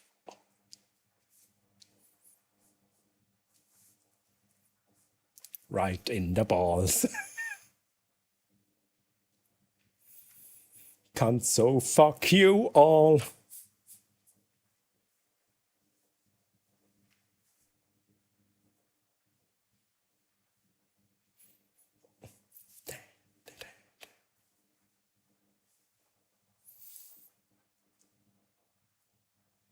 Das ist eines von meinen Lieblingslieder tatsächlich von Hailstorm. Bei dem Song würde das Beep überlastet sein. Ich habe jetzt auch tatsächlich die Version genommen, die unzensiert ist.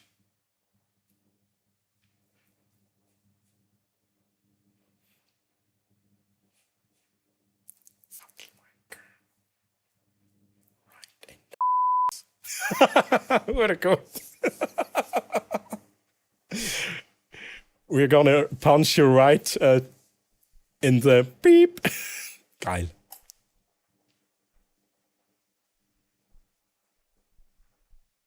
Ist am 2.7. rausgekommen, ist ein Looter-Shooter. Sam. Ein Looter-Shooter, das klingt gut. Ich bin jetzt gerade am Abladen, in dem Fall ist es gut.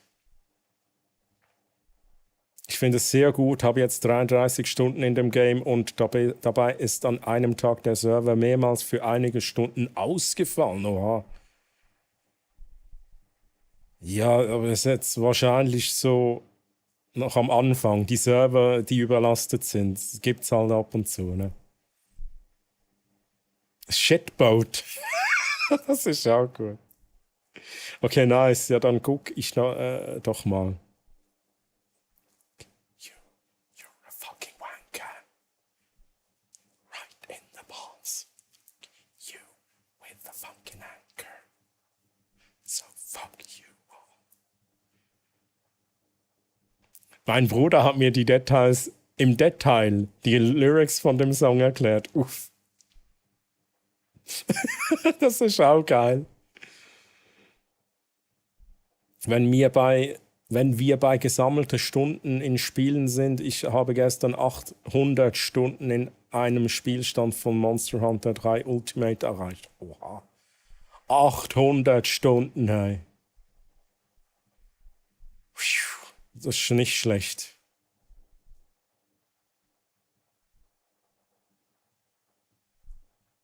Troy, es ist grob. Kannst ja auch mal angucken kommen. Dann. Ist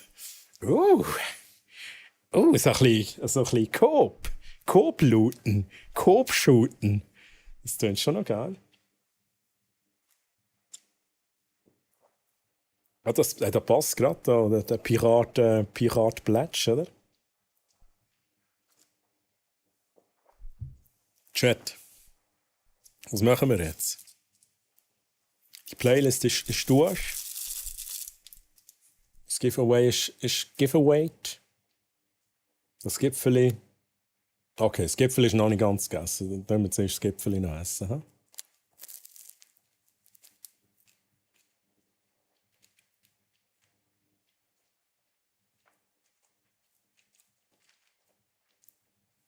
Ja, Carnus, das kannst du nicht, aber ich mach's gut.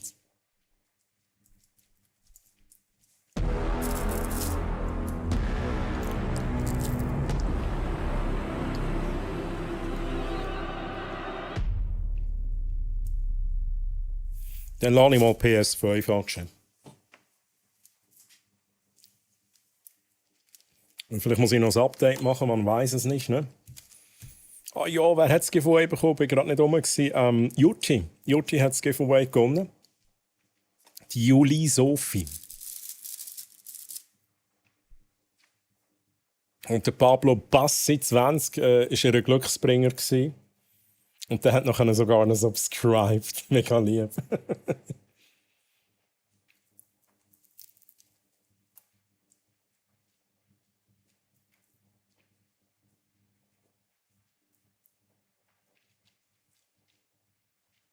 Das heisst, Jutti und ich können dann amix Partner-Look machen. Sobald mein Shirt gekommen ist, wo in der richtigen Größe ist. Lizzie! Lizzie! Lizzie, hast du endlich mitbekommen, wo ich von Electric Callboy und Baby Metal das Ratatata im Clone Hero gespielt habe? Hast du das mitbekommen? Aber hey Lizzie, ich wünsche dir eine gute Nacht voller Magie und Abenteuer.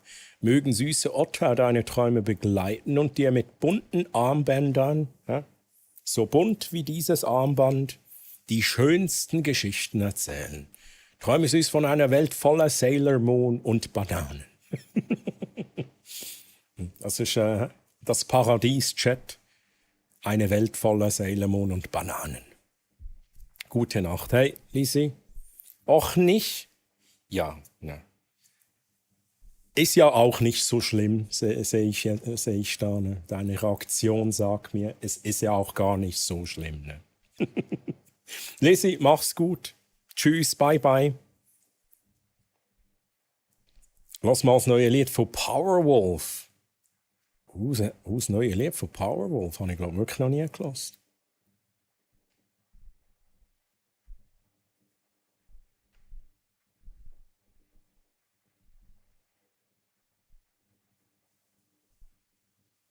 Oh, ne Shaya, mega lieb von dir, mega lieb von dir. So, Chat.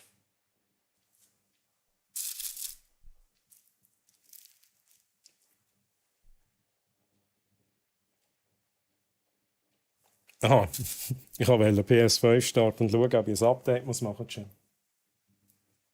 Was ist das, Mann? Was ist das hier? Immer gut.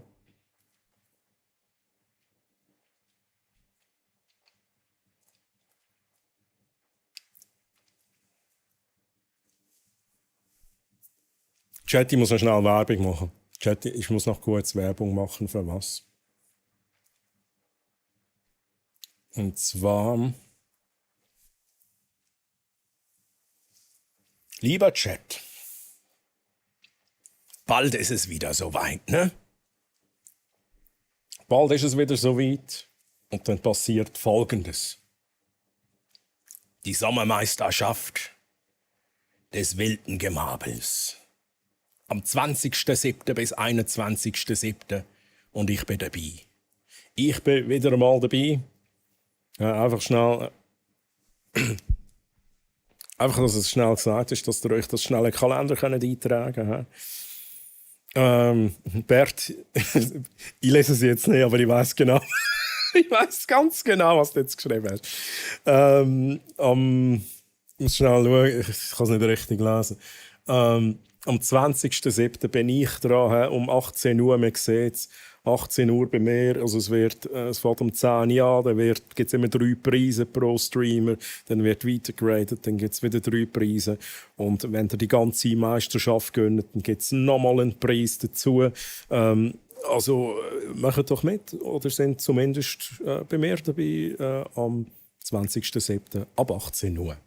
So, danke vielmals. Dann kann ich jetzt offline gehen. He?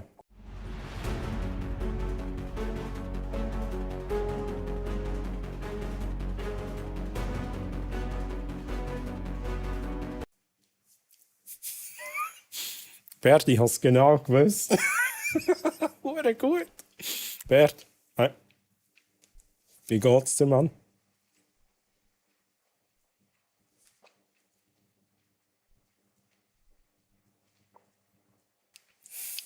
Das stimmt. Ich könnte nicht einfach so offline gehen. Aber irgendwann kommt der Moment, wo irgendjemand genug Punkte hat, um es einzulösen. Und dann gehe ich offline. Da kann ich es nicht verhindern. Hey, die Grafik ist doch top, Mann. Hey, jetzt. Ja, ich sage jetzt nichts dazu. Ne? Ich bin Teil von diesem Projekt. Ich will jetzt da nicht. Aber ich als Webdesigner weiss natürlich, was ihr meint. Das ist alles gut. Es geht ja schlussendlich auch darum, dass man sieht, was ist es und wer ist wenn und so weiter. Es erfüllt den Zweck, Chat. Gut, ein bisschen am Brünen gewesen. Also bist du im Regen? Im Regen, Mann. Bist du im Regen gelegen? Oder hast du eine künstliche Brüne zugetan? Wie heisst das Ding? Bist du im Solarium? Sagt man dem Solarium? Ich war noch nie im Solarium. Bist du da gewesen? Gibt es dann nur einen 2-Stunden-Stream oder machst du nachher normal weiter? Ich mache nachher normal weiter. Ich weiss aber noch nicht, ob wir eine Pause machen zwischen ihnen. Weil ich weiss ehrlich gesagt noch nicht, ob ich die Leute noch einmal raiden. Weil früher hat es so wie so ein After-Event-Streamer gegeben, der einfach die Leute zu sich genommen hat und dort weiter gemurmelt hat. Bei mir würde es natürlich nachher anschliessend nicht Marbles geben, aber wenn ich die Leute natürlich nicht weiterraiden muss, dann würde ich vielleicht schnell 10 Minuten Pause machen oder so, oder 15 Minuten, und dann würde der Stream direkt weitergehen. Und sonst raiden wir, und dann mache ich schnell eine halbe Stunde Pause und dann komme ich wieder live. Aber nach dem Event gibt es definitiv noch ein normales Programm bei mir. Schön Off-Time am Geniessen. Hey, let's go, Bert, let's go. Ja, das muss man halt schon geniessen.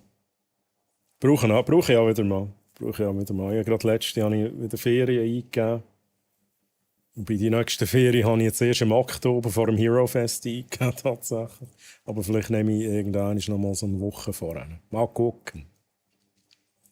Machst du dann bald eine Webseite mit Hilfe von... Ich mache keine Webseite mit dieser Grafik mehr. Nein. Da wo ich bin, hat es Sonne gehabt. Bert, wo bist denn du? Hey ja, neuer Chat. Bert, tatsächlich. Mega nice, dass dir das auffällt. Er sieht anders aus. Ich meine, er hat einen gewissen Vorteil. Ich bin mir nicht sicher, designtechnisch passt er irgendwie rein. Ich habe etwas genommen, so ein bisschen abgeändert. Es hat auch zuerst keine Pronouns drin im Chat. Da habe ich auch gedacht, shit, man, mein Alt-Chat hat ja Pronouns gehabt. Dann habe ich die selber wieder eingebaut, tatsächlich. Ich habe es geschafft. Und da unterstützt es halt auch wirklich alle Emotes, also auch 7TV-Emotes. Das ist eigentlich einer der Hauptgründe, wieso ich jetzt den wählen. Das ist kein grosser Unterschied, mein Gott. Ich habe mir auch lange überlegt, soll ich jetzt wirklich wechseln? Aber ich habe gedacht, komm, ich mache es auch mal. Aber ich hoffe, es gefällt euch, Chat. Und sonst sagt es mir bitte, wenn ihr jetzt der Meinung seid, Mann, der Alt-Chat war viel besser gewesen, Troy. Dann dürft ihr mir das ruhig sagen.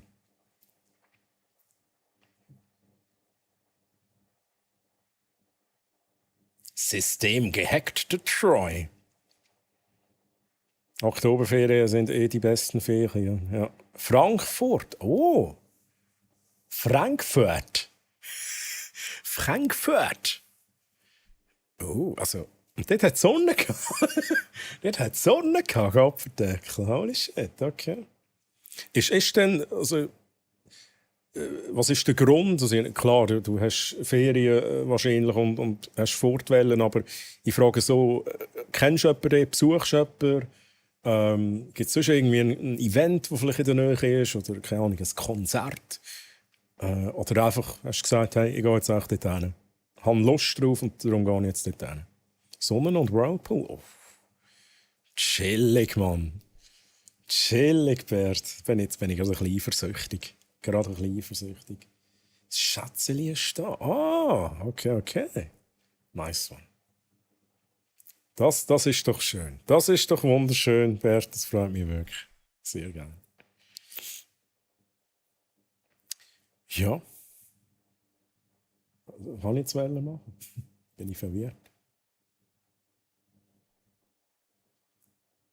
Jetzt muss ich ganz schnell etwas testen. Ich tue schnell iAlert wiederholen.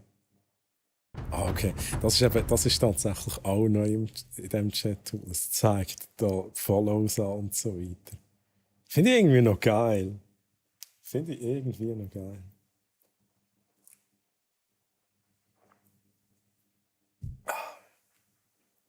Ich mag den Chat. Clean. Ja, ich finde es eben auch. Aber ich habe gleich so etwas zwischenin.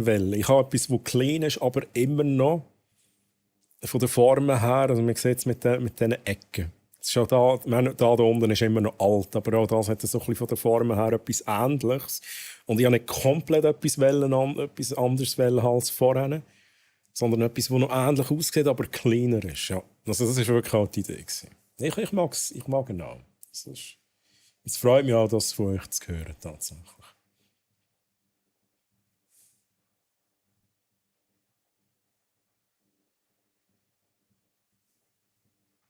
Und Bert, wie gefällt dir das neue Kamerabild?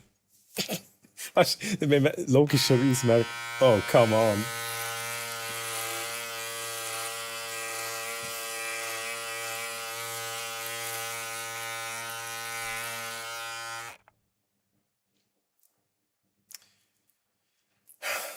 Okay, jetzt gefällt es dir. Let's go. Das sieht so schlimm aus, Mann.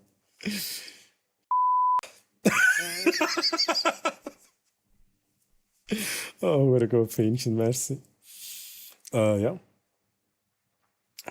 Jetzt, ich sehe jetzt auch, wie glatt das meine Haut ist. Meine Kopfform, die so komisch ist. Es sieht so schlimm aus, Mann. So bin ich wieder da, quer zu. Ich muss jetzt da mal schnell, bevor wir da wieder 3 Stunden Just Chatting machen, muss ich da noch ein Update machen? Ich glaube nicht, ne? Alan Wake 2. Wenn es startet, dann ist es gut.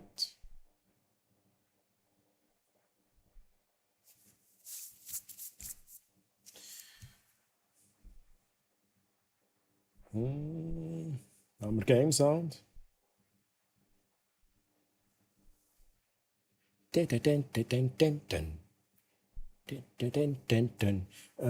pausieren. Der Game Sound Chat. Fortfahren.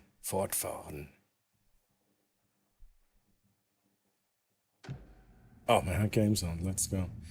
Also die Idee ist, dass wir heute Alan Wake 2 DLC spielen. Ich weiß nicht, wie gut das ist. Ja? Ich habe beides gehört. Also, ich habe schon von Leuten gehört, es sei gut. Ich habe schon von anderen Leuten gehört, es sei richtig scheiße. Letztes Mal haben wir es nicht können spielen, weil es den Speicherstand nicht geladen hat. Aber da probiere ich jetzt im Fall zuerst, ob es den Speicherstand wird laden. Aber es ist ja so, das DLC spielt in der Vergangenheit. Vor dieser ganzen Story. Das heisst, der Spielstand, den müssen wir gar nicht mitnehmen. Also, es gibt keinen Grund, es macht keinen Unterschied. Hey Troy, du hast Baby vor dir im Gesicht. Kaum startet er das Spiel schon, schaltet dem Troy seinen Bart wieder auf Alan Wake Mode. So muss jetzt aber schlafen und schon noch super Abend, ich finde es richtig scheiße. Was findest du scheiße?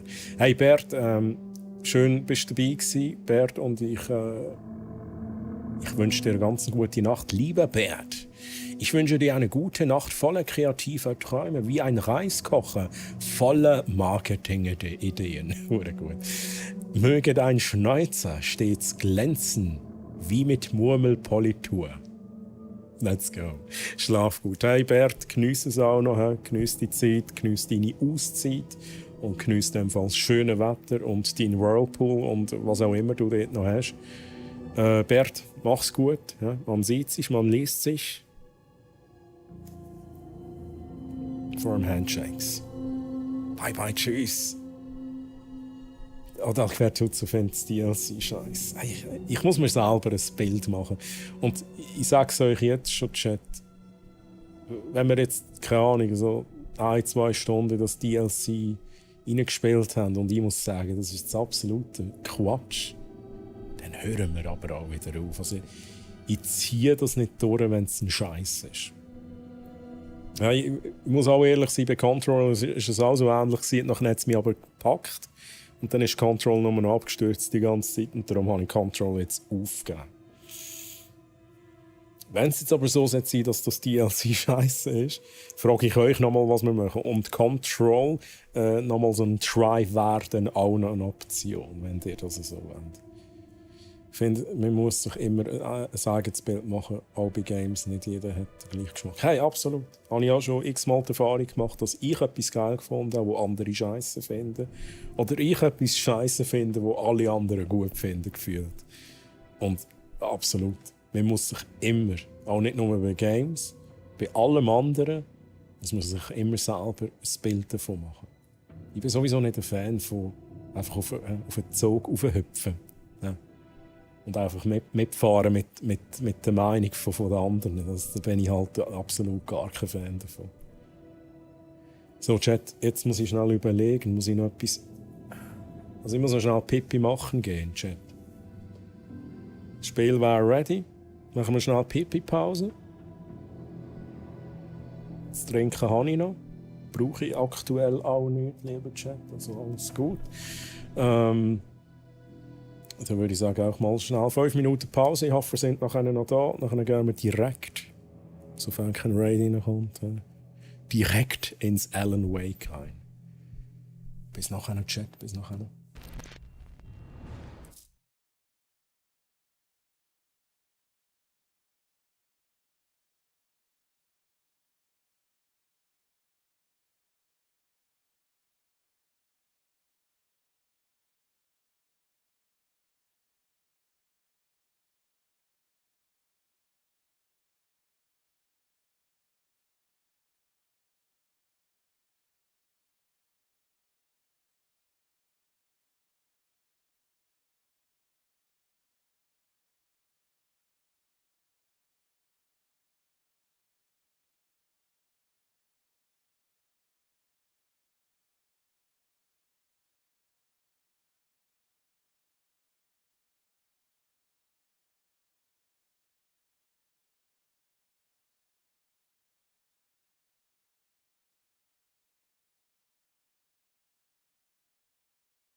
Hallo. So. Jetzt bin ich gerade verwirrt gewesen. Ich habe ja amigs das Intro Fighters am Laufen. Aber ich habe gerade gemerkt, dass das Capturing von dem Feister geht nicht immer.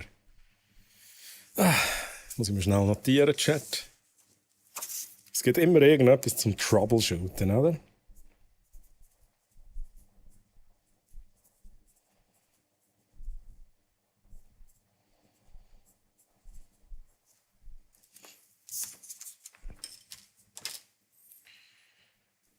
Wie er mit dem Gipfel auflegst. Let's go.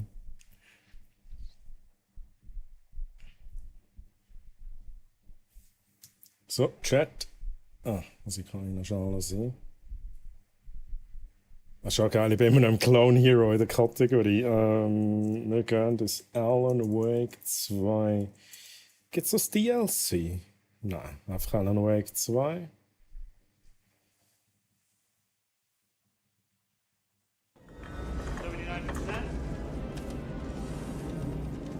Chevron 6 is holding. Chevron 6 is locked in place. This is as far as we have ever been able to get.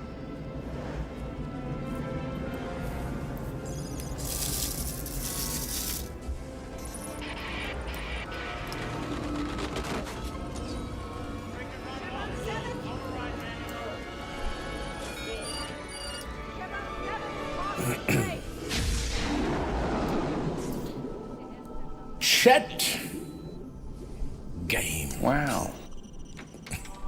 Wow. Wow. Nice one, Fienchen. Sehr geil.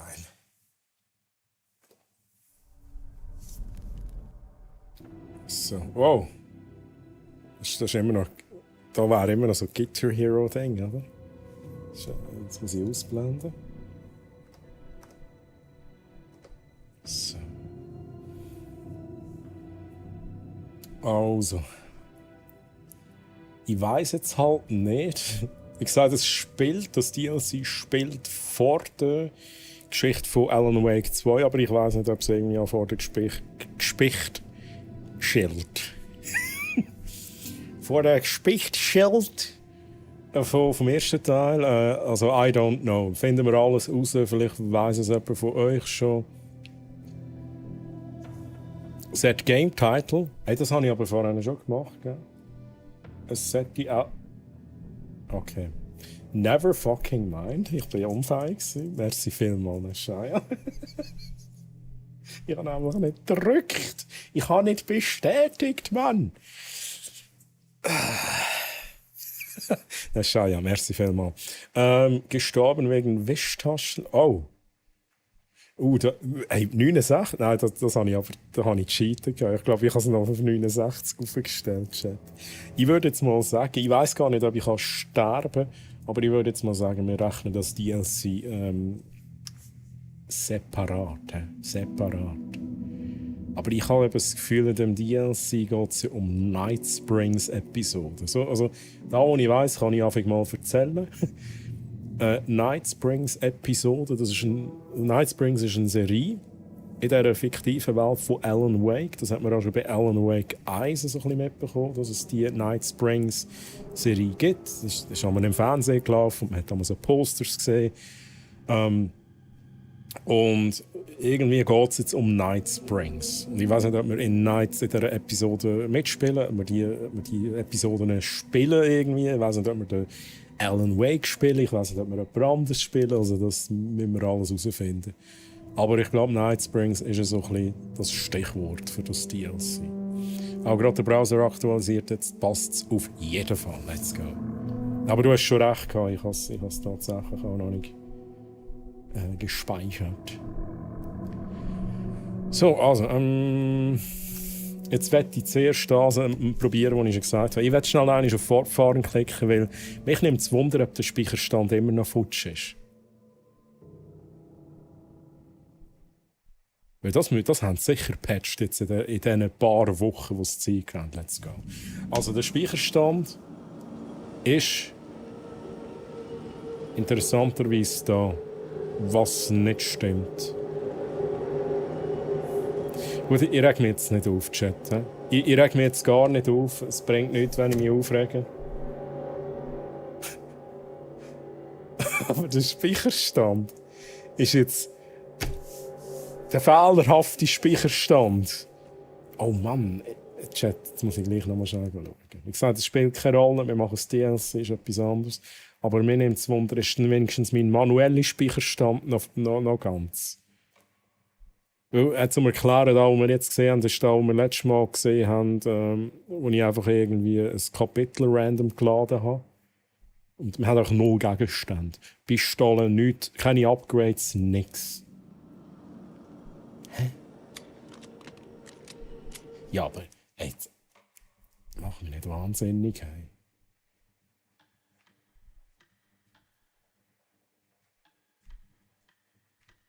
Jetzt gehe ich schnell hier an. Ich will jetzt das schnell wissen, ob das wirklich...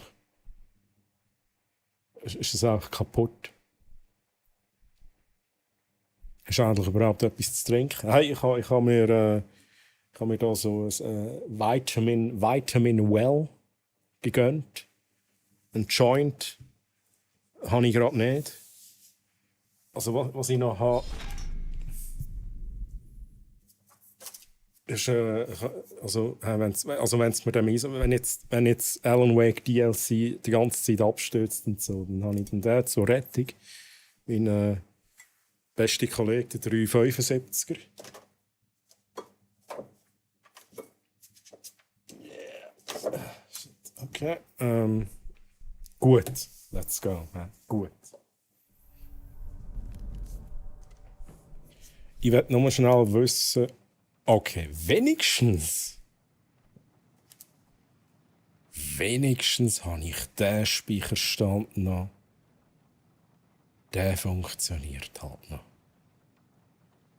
Okay, gut, bin ich wieder ein bisschen beruhigt, aber um da geht es jetzt nicht. Wir gehen nochmal raus und wir laden direkt das DLC. Direkt das DLC laden. Sie haben in dem Fall das gefixt mit dem Speicherstand, den man nicht laden kann. 375er. Nicht, dass es noch hässig wird. Menschen werden noch hässig. Erweiterungen. Night Springs. So, Leute nachher. By the way, das wäre das nächste DLC, das dann noch kommt. Also es ist noch nicht mal vorbei. Aber da Night Springs. Die Night Springs-Episoden sind ab jetzt verfügbar. Erlebe die surreale Merkwürdigkeit der Fernsehserie Night Springs. In 3 episodischen Abenteuern, die das Vertraute ins Bizarre umwandeln. Episode 1. Number 1 Fan Warehouse Office Key. Wenn du von diesem Menü aus die Erweiterung lädst, wird dein Fortschritten bestehen. Ja, kann ich denn das auch... Weiss gerade jemand, der Haus... das habe ich letztes Mal schon gelesen, tatsächlich. Der Haus am See. Weiss jemand, wie ich, wenn ich jetzt auch das Spiel würde laden, wie ich es vorher gemacht habe, wie ich in das DLC reinkomme? Wenn ja jetzt DLC sagt... es überschreibt mir den Schnellspeicherplatz. Wobei, der hat es... bin mir jetzt nicht sicher. Weiss ich leider nicht. Das ist mir endlich egal. Wir laden jetzt die Folge laden. Wir machen da nicht lang... Wir laden die Folge. Ich habe ja meinen Speicherstand, den ich manuell gemacht habe, falls ich noch irgendwie weggelooten oder whatever. Ja, genau, Mere. Absolut true.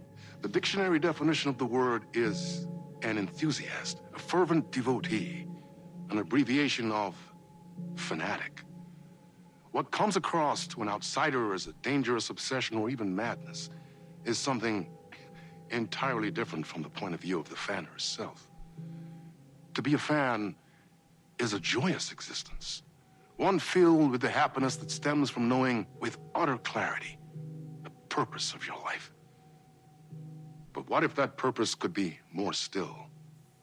If you could be lifted out of the flock as your idol's chosen one, the only one who could decipher his secret messages. What lengths would you go to save the object of your obsession in Night Springs? Tonight's cult classic episode, number 1 fan. Whee!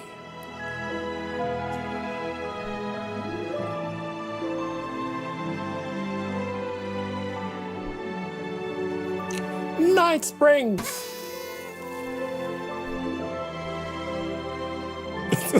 Der Effekt war jetzt irgendwie noch speziell mit dieser Szene. Ah! Life's a funny thing. Wie heisst du schon wieder? Rose? All your time wishing and hoping and heisst sie? dreaming for something. Rose, oder And then, heisst die? bam! Destiny shows up at your door like a mailman with a package you were pretty sure got lost because you ordered it like 6 months ago. But that's okay. Kann man Destiny das? has eyes hat like irgendwie gut sunsets gepasst. and a beard like mahogany-colored velvet. Oh, jetzt komme ich draus. Ah, das ist, also, wenn sie Rose heisst, ich weiß nicht, ob sie wirklich Rose heisst. Day didn't start off with all that excitement. Die ist ja voll besessen vom Alan Wake. Any other day did for this waitress / protector of the town of Night Springs. Oh, wir spielen As sie. always, Knight's Diner was the hottest spot in town. Heisst sie überhaupt so there Rose? was plenty of work to do. Mal schnell da in den Gedankenraum reingehen, den gibt es halt nicht. Aber sie ist voll Fan von Alan Wake und sie hat ja auch im Hauptgame hat sie der Saga erzählt, der Alan Wake kommuniziert immer mit ihr. Hä? Also die ist voll besessen von ihm. Also, das ist fast ein bisschen extrem. Aber irgendwie noch interesting, dass wir jetzt dort ein bisschen etwas sehen von dem. Sie war so ein riesen Fan, sie sieht aus wie der Ort, der Gang, wo man hinten angeht. So. Und dann fängt es an mit Zeug und der Dunkelheit. Jetzt gehen wir da natürlich, bevor wir No da... time for that. I've Was got denn? customers waiting. Nein. Wir gehen jetzt da noch mal rein. Weil da hat sicher noch irgendjemand einen Shotgun. Das würde mich jetzt schon ein bisschen verwundern, wenn wir einen Shotgun finden. Aber... Ja. Ich gehe mir Kunden bedienen mit der Shotgun. Da sind wir mit der Saga halt auch gesehen. Bei Stichwörter besessen und Rose kommt mir 2.5 Men in den Sinn. Schon? Shit, man, jetzt bin ich mir gar nicht sicher. Aber warum ist alles pink? Ist es letztes Mal nicht pink gewesen? Gut, das ist halt schon ein bisschen... Es ist wirklich alles pink, oder? Sogar die Leute sind entsprechend so ein bisschen pink gekleidet. Could I get another cup of that delicious special brew that only you know how to make? Of course. Aber natürlich! To top up? Me? Right here, please. One for me, please, and thank you. Und wer ist die beste Kellnerin? Just grab a fresh pot. Genau, ich. So, und wer wird jetzt hier Kaffeejägerin nennen? Hat jetzt gerade einer gekotzt? Es hat jetzt so getönt, als hätte einer gekotzt.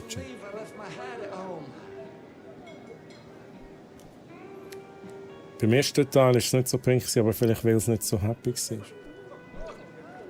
Tja, willst du ein bisschen Kaffee? Here's your coffee. How do you juggle running this diner, your bird sanctuary, and that amazing fan site for the writer you love so Troy. much? Schau, also ihre Nachbarin von Charlie heißt auch Rose und ist von... Aha, okay, jetzt ist es angekommen. Ich muss ehrlich sagen, 2.5 Men, ich habe es geil gefunden, aber ich habe bei weitem nicht alle Folgen gesehen. Für mich, die Art von Serie hat mich nie gecatcht. Ich glaube, die einzige Art von Serie, wo so etwas so in diesem ähnlichen Ding ist, in dieser ähnlichen Sport, ist für mich Scrubs gewesen. Und mit dem meine ich so, jede Folge ist so ein bisschen in sich abgeschlossen. Und jede Folge erzählt eine neue Geschichte und eine neue Story im gleichen Setting. Dort habe ich Scrubs etwa jede Folge gesehen, aber sonst habe ich eben nicht so vielseitige Serien geschaut. Heißer Kaffee ins Gesicht, wer hat das bestellt? Das ist auch besser so. Vieles war das Gleiche. 2.5 Men war Trash. Gut, ich würde jetzt nicht sagen, dass es Trash war. Aber ich meine jetzt auch, wenn wir noch weiter zurückgehen, eine schrecklich nette Familie. Ist ja auch so ein Kultklassiker, aber die finde ich Charaktere geil, ja. Aber es ist eine Serie, die ich eigentlich... Ich könnte jetzt nicht behaupten, ich habe sie wirklich geschaut. Ich habe vielleicht ein paar Folgen gesehen und habe Charaktere durch das ein bisschen kennt. Aber das ist eben genau da. Man muss auch ein paar Folgen sehen und dann weiss man schon, wie die Leute funktionieren. Und jede Folge ist dann immer auf dem gleichen Aufbau, so mehr oder weniger. Aber nein, jedem das seine. Das ist jetzt auch, ich habe lieber weitergehende Stories, also die etwas neuere Art von Serie, wo eine lange Story erzählt, die irgendwann auch einen Abschluss hat. Scrubs ist halt einfach, dort sind halt auch wirklich Charaktere, da was ich jetzt gesagt habe. Es geht ja dann auch ein bisschen um Charaktere und jeder hat einen eigenen Charakter. Aber Scrubs hat das so schön erzählt, mit auch mal einem Twist, auch mal einem Tiefgang bei einem Charakter, wo sonst eher so ein bisschen der oberflächliche, lustige Dude war, hat man plötzlich mal so dort so ein bisschen mehr gesehen. Und das war irgendwie mega schön bei Scrubs. Bis zu einem gewissen Punkt. Und dann ist Scrubs aber auch einfach nur noch Trash gewesen. So, Chat, wir machen auch mit. Oh, I don't mind. Das ist die Traumwelt, oder? Von ihr. I heard your fan site for that rider was named best fan site in the world. Best Fansite in the world, Chat. Thanks. It wasn't easy. Also wir machen jetzt so, Chat. Da habe ich jetzt gerade so eine Idee. Irgendwann machen wir mal so ein Gewinnspiel. Und dann tue ich die beste Fanseite von mir, die ihr gemacht habt, wird belohnt. Also dann mache ich so Platz 3 bis 1. Und dann gibt es auch noch etwas zu gönnen und so. Vielleicht gibt es auch noch so eine kleine, keine Ahnung, so einen Pokal, eine Figur, einen kleinen Hammer oder so. Für die beste Fanseite von mir. Also über mich in dem Sinn. Dass wir da so ihre Realität sehen und darum alles pink ist, weil ihre Uniform ist nicht pink war. Ich finde es geil, dass dir das auffällt. Mir ist jetzt auch so aufgefallen, es ist alles so ein bisschen too happy. Another cup. Aber mir wäre jetzt nicht aufgefallen, dass sie gar nicht pink angehört hat. You two are destined for each other. Ja, das ist eben genau... Also, Sure are. da bestätigt eigentlich, dass es ihre Fantasie ist oder ihre Welt. Wenn die Leute noch so bestätigen, oh, hey, der Alan Wake und du, ihr passen voll zusammen und so. Ja. Wieso bist du so nicht happy? Du passt nicht ins Setting rein, Dude. Kümmere dich um deine Ja. Muss immer so wahrscheinlich rein. Everyone's good on coffee. I loved being the very successful owner and operator of the county's most popular diner. But that was nothing compared to my grease fire of passion for the writer and his sheer literary talent and flowing hair and lips like buttery pie crust. Pie! I need to clear the empty pie plates from the tables. Shucks. Shucks. Pfaffi kriegt jetzt ein Gefängnis, wo alles pink ist. Oh, habe ich nicht gewusst. Der ist einfach anwesend. Oh. Und wer macht den besten Pie im ganzen Land? Genau ich. Why don't you go talk to him? Oh, we have our own ways of talking. I saw in the news that you saved every single kitten from that bear attack. Amazing. Every single kitten. Those yoga lessons really paid off. Is Knight's Diner going to enter the statewide pie competition this year? Of course. We're gonna make this our 20th win in a row. Das ist so surreal. Es ist My date last night was also happy und also sind die gleichen Meinung. Und sie ist auch im Mittelpunkt. Sie ist der Mittelpunkt vom Universum, Chat. Oh, was ist passiert? Yes. But first, tell me everything. Long story short, she told me I dressed like a divorced gym teacher. But it's what's inside that matters, right?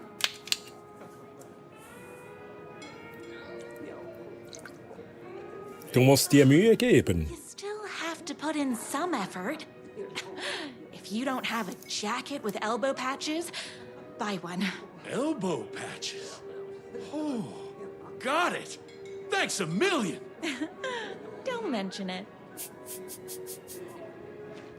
So unrealistisch, auch nochmal schon die Konversationen.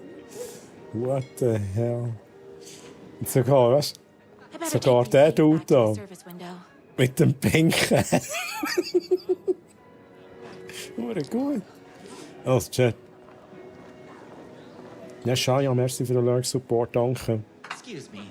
Can I borrow you? 100% Mary Sue, Wunschdenken, ja, true. Mary Sue sind aber doch auch so OP-Charakter. So hat das First Descendant abgeladen, bin mal ein bisschen im Lurk am Ausprobieren. Hey, das ist ja viel Spass. Hey, berichtest, wie du es findest. Jetzt hör mal auf, Enkel, ich bin am Chat lesen. So, jetzt komme ich. Wie kann ich helfen? Get you. Oh. I need a good book recommendation. After all, you're the town's literature buff. Also ich würde sagen, Alan Wake, To read the newest book in the Writer's Crime Trilogy. I'll wie grab you a heisst's? copy from the back. Initiation, oder so. Beschaffen den Roman aus dem Lager. Geh zum Der Haus am See.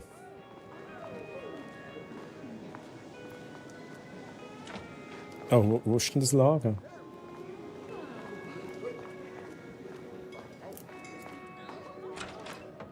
Oh, da ist auch Better alles not schön. crease any pages.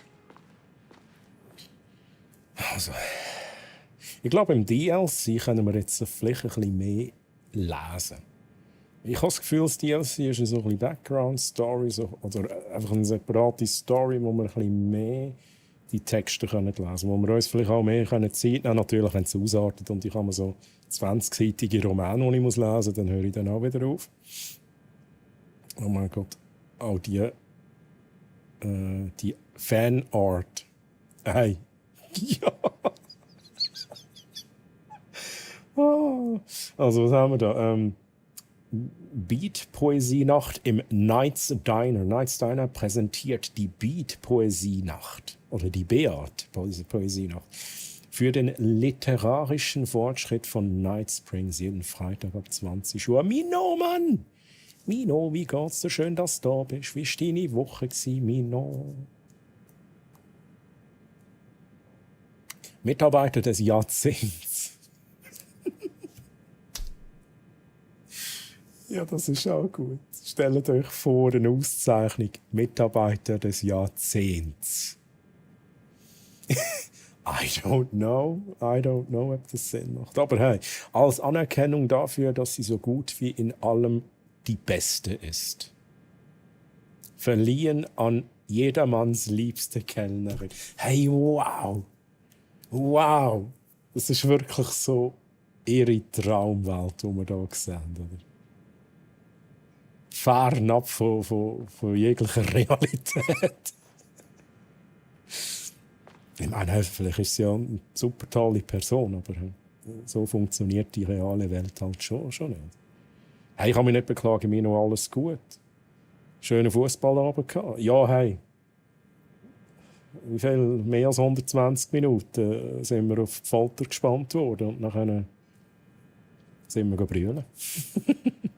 Nachher bin ich habe auch noch gewartet mit Live gehen bis nach dem Spiel. Hey, aber ich kann mich nicht beklagen. Freut mich, dass es dir gut geht. Die Auszeichnung machen sie in Amerika. Ach, das habe ich nicht gewusst. Das machen sie. Aber das ist halt auch... Das ist schwierig. Gut, ja, ich weiß nicht. Ich finde es tatsächlich eine unsinnige Auszeichnung. Ich weiß es nicht. Setzt voraus, dass wir ewig in der Firma ja arbeiten. Dann auch. I don't know. So, was haben wir denn da noch? Vogelpflege. Vielen Dank, dass Sie sich um meine 6 Aras kümmern. Ich weiß, dass Sie mit den anderen kranken Vögeln im Vogelreservat jede Menge zu tun haben. Doch wenn irgendwer ein Heilmittel für Ihren seltenen Vogellupus finden kann, dann sind Sie es. Mit freundlichen Grüßen ein junges Mädchen, das irgendwann so sein will wie Sie. Das Einzige, was schmerzlicher ist als die Liebe, ist erneut zu lieben. Lieben ist Leiden. Von Amerikas Bestsellerautor. Der Tod holt jeden, das bedeutet aber nicht, dass er niemandem Schmerzen bereitet. Sterben ist Leiden. Von Amerikas Bestsellerautor. Einem Mann wurde sein Leben genommen, er sinnt auf Gerechtigkeit und eine ganze Stadt wird leiden. Du, aber jetzt wird es da, jetzt wird's da ein bisschen düster und so. Das war gerade alles so happy gewesen. Können wir da noch drücken? Kann der singen? Ach, ich habe nach dem Match immer bei den Holländern gejubelt, wenn sie ein Goal geschossen haben. Meine Nachbarn stürken. Dann hat man da oben gerettet. Let's go. Okay, nice one. Wir müssen irgendein Buch holen. Chat. Der Roman. Haben wir irgendetwas übersehen? It's me, your favorite writer whose voice you would Bin ich recognize fucking verschrocken. What the fuck is happening? in your sleep. I'm in danger. Please, my #1 fan, you're the only one who can save me. Oh my gosh! Don't worry, I'm on my way. My Jetzt bin ich beloved mega writer was in terrible danger. verschrocken. Jetzt will der Fischer reden, Mann. Hey. I had to rescue him. The stakes had never been higher. Luckily, I kept all my accessories in the diner's kitchen. Müssen wir jetzt dem anderen den Roman nicht bringen? Ist jetzt sich das erledigt?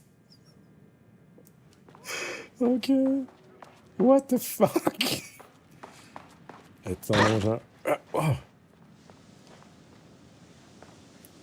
My accessories. Everything a girl needed to claim victory in the battle for love.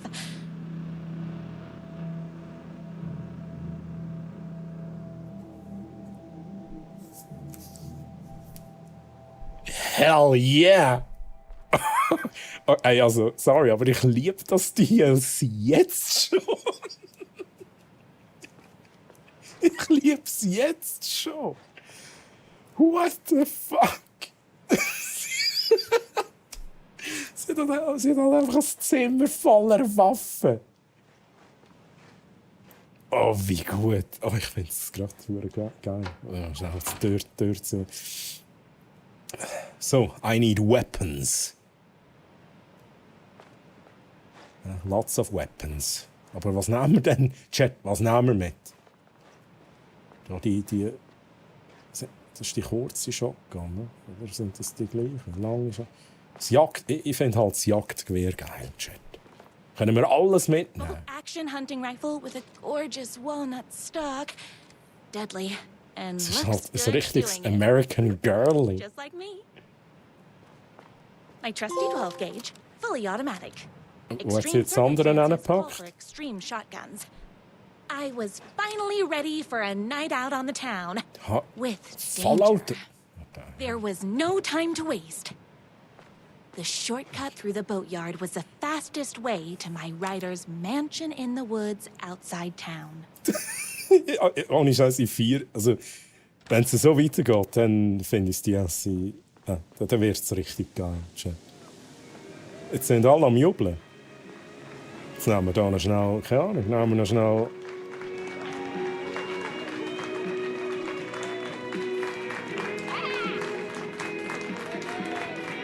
Let's fucking go!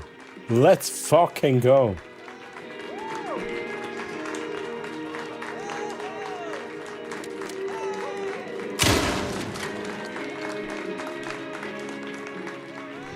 The boatyard is this way! You better hurry! Go through the boatyard. It's the shortest route. Mann, ich hab mich jubeln, Mann, nur gut! Rose, du bist es, Mann! Wo muss ich durch? Haben wir überhaupt... Back on track. Was ist jetzt passiert? Gut, ich habe noch Mollis habe ich auch. Was ich glaube so. Ja, sonst, ja. This was my moment.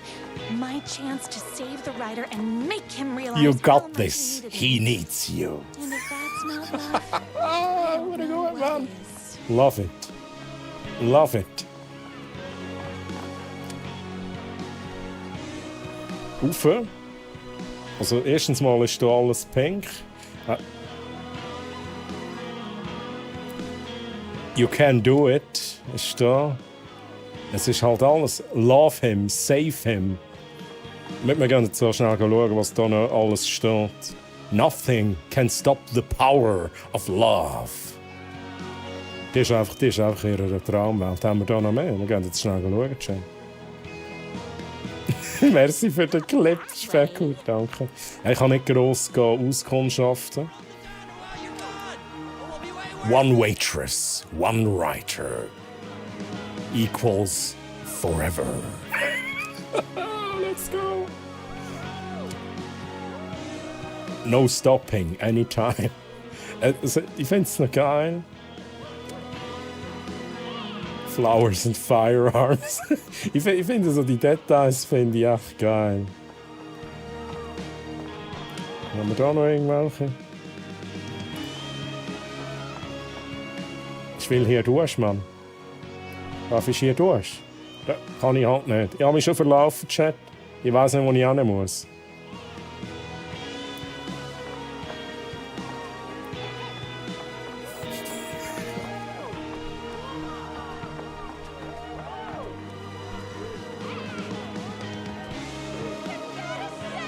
Rettet die Literatur. And graceful enough to save him. Ja, das bin ich. I was leaving Das my bin ich, old Mann. stuff behind. Ja, du nicht, ich To schon. sink in a lake so no one finds it. Nothing would get between me and my future with the rider. Und, so. Aha.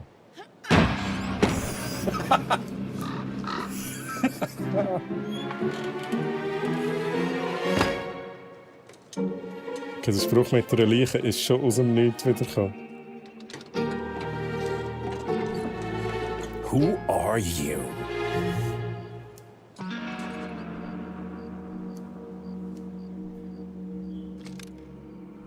Muss man schnell schauen, was wir da. Wir haben keine Karte, wir haben einfach bei unsere Dinge, unsere Munition, wir haben etwas zum Heilen. Nur ein Sachse hier, Saxon. Grüezi und willkommen auf meinem Channel. Wie geht's dir denn? Danke dir für den Follow. Who the heck is that? Wir haben jetzt gerade angefangen mit dem DLC von Alan Wake 2. Das Night Springs DLC.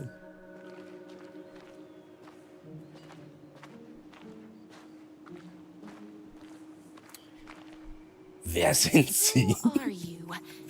And why do you look like a slightly less handsome version of my rider? Oh, don't you ever compare me to that worthless hack. Sure, I may be his wild and rebellious estranged twin brother, but we can't all be perfect. I had no idea he had a brother. To think there were two of him all this time. After today, there won't be. No more writer, no more books, no more living in his shadow. Aber er ist dein Bruder. Kurz Chat lesen hier. Dach, mein Kollege, hey. Dach, mein Kollege. Wie geht's dir denn? Wie war deine Woche? Hast du das Alan Wake 2 DLC auch schon gespielt? Hast du Alan Wake 2 gespielt vielleicht? But you're his brother. I'm sure you two can talk it out and realize you have so much in common, and after you change, you can move in together. And I'll come over with popcorn for movie nights. He had his chance for popcorn and movie nights, but he wanted to keep everything for himself. Too bad. What the fuck? You know what they say? If you can't join him, beat him. Also, ich bin mir jetzt nicht sicher, ob das jetzt der Zwillingsbrüder, ja, das soll der Zwillingsbrüder sein vom Alan Wake. Also eigentlich der Mr. Wie heißt der geheißen? Mr. Scratch ist. Ja, lief gut, aber das Fußballspiel hat es ein bisschen versaut. Ja, true. Ja. Mehr als 120 Minuten pure Anstrengung und dann endlich die Tränen, die gekommen sind. Ne? Die Tränen. True. Was hast du getan? I locked Mr. Fancy Pants up somewhere you'll never find him. You won't get away with this. I'll stop you. Babe, I got an army of people that hate that hack almost as much as I do. They're ready to die if it stops him from writing another crappy book. What do you got?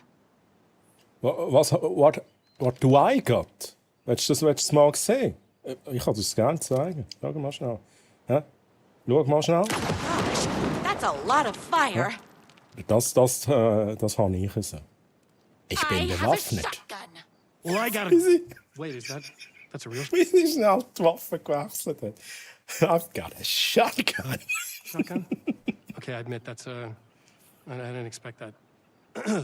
But it doesn't matter. You can't stop all of us. Oh, what the fuck? Was Pause, Mann. Nein, was ist da los? Hey? Die Waffe nützt immer was. Ja, hey, true. Absolut. Ja. Und wenn was rot ist, dann immer drauf schießen. Ich hab's halt jetzt versaut. Eigentlich müsste ich jetzt drauf schießen und nicht in der Zwischensequenz. Ja, okay, jetzt haben wir da direkt ein bisschen Action, oder, Jeff? Ich muss schnell ein bisschen leislicher machen, wie immer die ganze Konversation super leislich und alles andere 300% Lautstärke.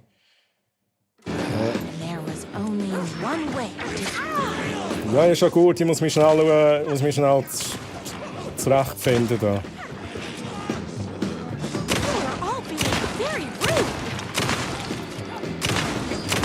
Du, wie viel steckst du ein? Ich muss mal schnell das Jagdgewehr vornehmen.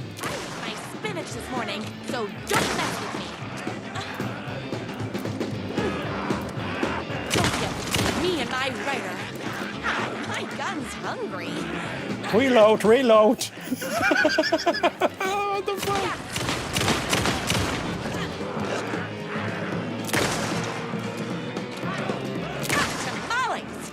Ja, es ist ein bisschen lang am Reloaden, gell? Das ist halt so ein bisschen das Problem. Da müssen wir schnell ein bisschen säckeln. Ein bisschen Training und so.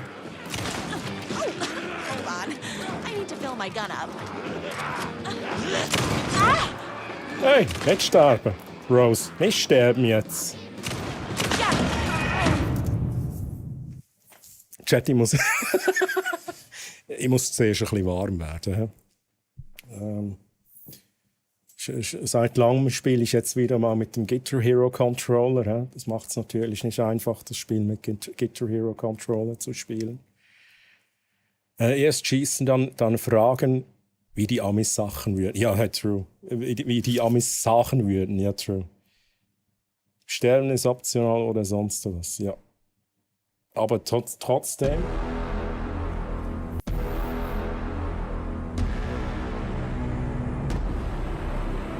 Okay, das ist irgendwie falsch.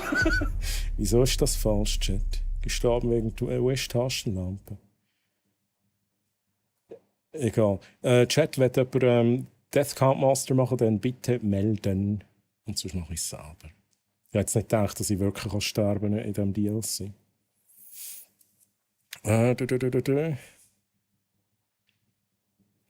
Ey, Aber US-Taschenlampe ist immer noch besser als die von Temu, not just saying. Hast du schon mal die Temu-Taschenlampe probiert? Ich kann es für heute versuchen. Merit, let's go. Set the Death Count Master. Let's fucking go. Also Death plus, Death minus. Minus auch, falls du mal vertippst oder so. A monster could be blind to the poignance of my writer's books. Ja, jetzt lass mich doch zuerst schiessen, Mann, Gott, da mich noch einmal!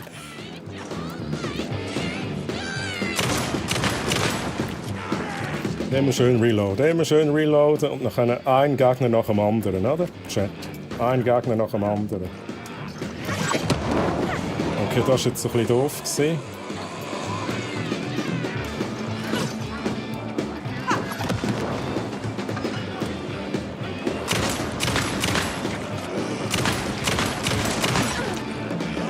Geht's eigentlich noch? Sagen Sie, schleift es eigentlich? I'm fresh out of bullets.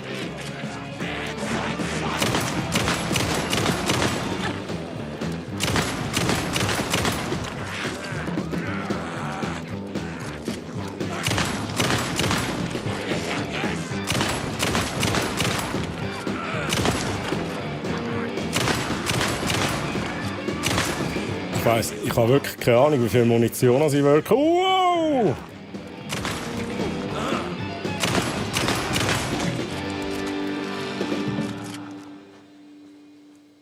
Let's fucking go! Alles gut. Erst wenn ich das nächste Mal sterbe. Wenn ich das nächste Mal sterbe, dann kannst du es brauchen. Wir bringen hier keine Axt zum Schrotflintenkampf. Hä? Genau, sag's denen.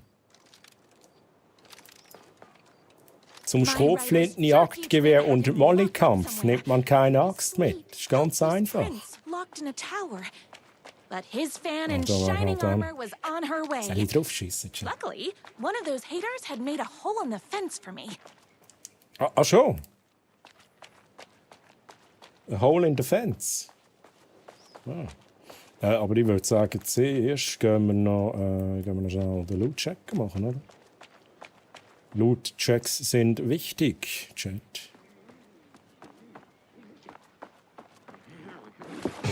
Ja, come on!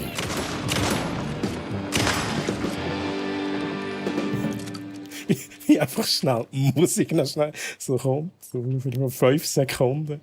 Love it. Okay, Loot-Check hat sich schon...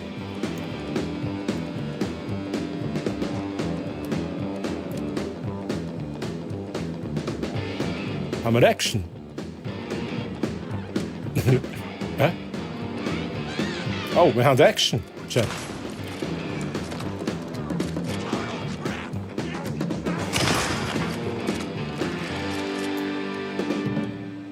It's bullets o'clock.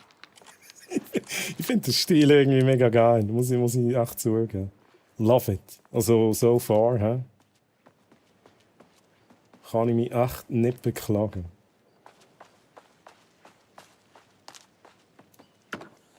Kommt jetzt auch jedes Mal, tue ich immer etwas triggern, nicht, oder? Ja, ganz ruhig. Mal schnell schauen, ja. Okay. Ja, true, ich habe es auch gesehen. Das ist sehr geil. Ich glaube, ich muss nicht aufs Boot. Ich glaube, ich muss hier durch. Ne? Ah, Loot. Hey, zuerst alle Loot mitnehmen. Was einfach, Loot ist in diesem DLC gleich Munition. Durchs Band durch. Und das liebe ich halt. Das ist halt beim Hauptgame ist das manchmal ein bisschen, war die Munition ein bisschen spärlich. Alkohol muss auch sein. Oh, der ist uns jetzt ausgegangen. Where's the rum? And his kidnapper. I felt like the detective from my writer's books, solving the case with my wits. All I needed now was an unlimited supply of black coffee and crippling emotional trauma caused by the untimely death of my spouse. Okay.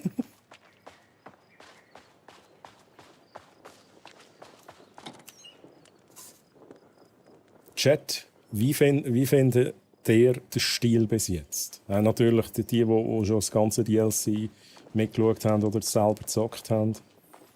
Keine Spoilers. Aber für all die wie ich jetzt das erste Mal da in das DLC reinschauen können, wie findet ihr es bis jetzt? Ich finde es echt gut. Wow, hey!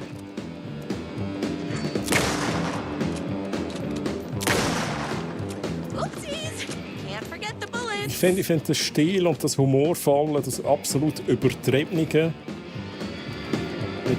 mit ihrer Fantasiewelt, sage ich jetzt einmal, das ist sehr geil. Wirklich einfach geil. Alle Gegner Haters genannt werden. Ja, true. Geil, extra gewartet. Let's go. Musik tendiert dazu, echt zu schleifen. Ja, bis jetzt finde ich es in Ordnung. Wenn wenigstens ein bisschen Abwechslung rum ist. Aber es passt vom Stil her schon nicht schlecht.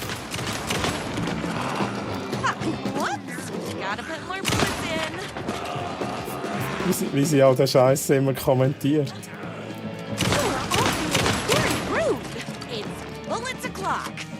It's bullets o'clock.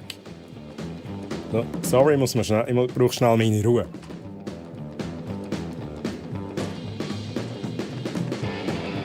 Ich muss mal schnell schauen. Ich muss hier schnell alles managen. Können wir uns schnell heilen? Ich glaube, Heal haben wir so viel gefunden. Bin ich verschrocken, weil sie geschossen hat, Mann. Heal haben wir jetzt so viel gefunden, dass das wahrscheinlich kein Problem wird sein. Die Musik läuft halt.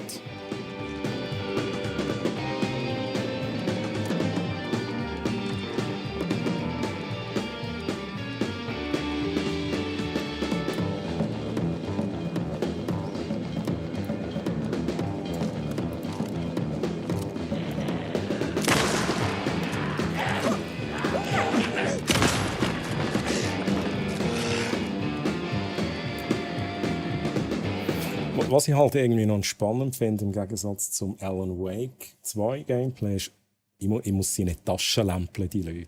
Das ist manchmal halt schon ein bisschen mühsam gewesen. Immer zuerst Taschenlämpeln und dann kannst du einfach drauf schiessen. Hauptsache funktioniert true. Also manchmal hätte Probleme, Schweizerdeutsch zu verstehen, aber ich muss sagen, das spricht nicht für den Südwesten Deutschlands. Ja, aber es ist halt wirklich so, ne? Also ich habe ja immer mal wieder Leute hier von Deutschland. Ich passe mich ja auch sehr gerne an. Also, aber je weiter im Süden, ne, von Deutschland, desto besser verstehen es die Leute. Ich hatte aber auch schon Leute vom Norden Deutschlands, die sagen, hey, ich verstehe alles, ne? Und viele sagen auch, hey, so noch ein paar Streams, ne? Jetzt zum Beispiel bei mir versteht man das meiste oder so. Keine Ahnung, 80% oder so. Hey, was ist... Jetzt kommt da wieder so ein hoher Flash, Mann. Ja, das ist die falsche Waffe, Mann. Das ist immer noch die falsche Waffe.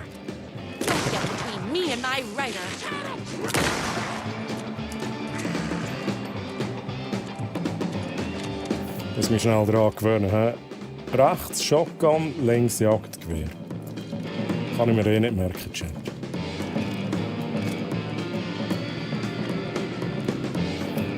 Haben wir noch Loot?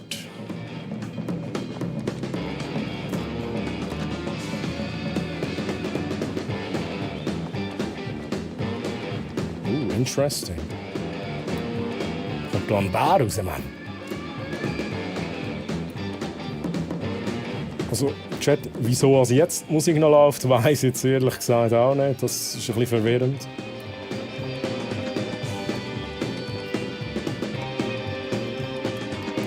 Okay, ist halt nichts drin.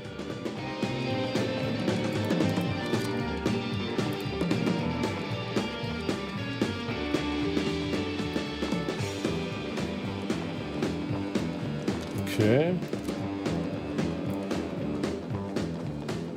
Why hadn't my writer ever Wahrscheinlich ist nicht jemand rum. Irgendjemand, der festgepackt war. Also wir hatten mal einen Gegner gehabt, im Hauptgame. Der ist auch am Boden gelegen und hat die ganze Zeit rumgeflucht. Ich glaube, es gibt sogar einen Clip davon. Es ist auch so ein Gegner, der war zwar tot, aber irgendwie das Spiel hat nicht gecheckt, dass er tot ist. Und dann hat er immer rumgeflucht. Die ganze Zeit hat er wüste Sachen rumgeschrauen. Dabei ist er schon lange tot gewesen. surrounded by Das ist auch, candles? hat das Memo noch nicht bekommen. Vulnerable chapter from the dramatic story of his emotionally troubled past. Ja. That man has more layers than a croissant. More layer than ein Gipfeli, Chat. Ein Gipfeli. Ja, ich meine, Sachsen, Bayern und Österreich verstehen es, würde ich mal sagen, gut genug, um sich zu unterhalten. Ja, würde ich jetzt auch sagen, tatsächlich. Machen wir mal weiter, Chat. Machen wir weiter. Die Musik ist weg.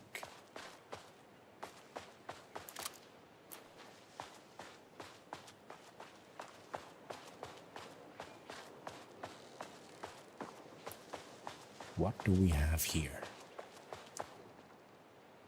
Ui, okay, bisschen Text hier.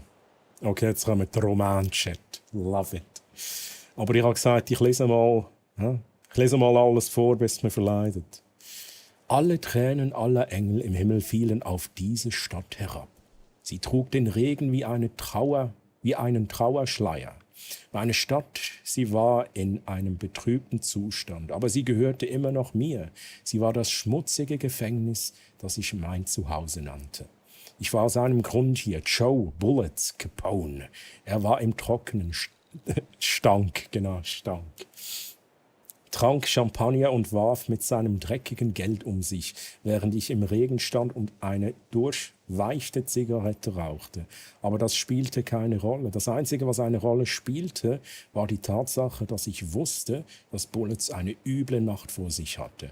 Und er hatte keine Ahnung. Doch er ließ mich warten. Mein Päckchen Zigaretten war lange leer, bevor Bullets aus der Hintertür torkelte. Ich löste mich vom Schatten und begab mich direkt neben dieses erbärmliche Exemplar eines Mannes. Lang nicht gesehen, Joe. Bullets blickte auf, sein besoffenes Lächeln verwandelte sich in einen anderen, weniger freundlichen Gesichtsausdruck. Du! Er griff nach der Pistole unter seiner Jacke.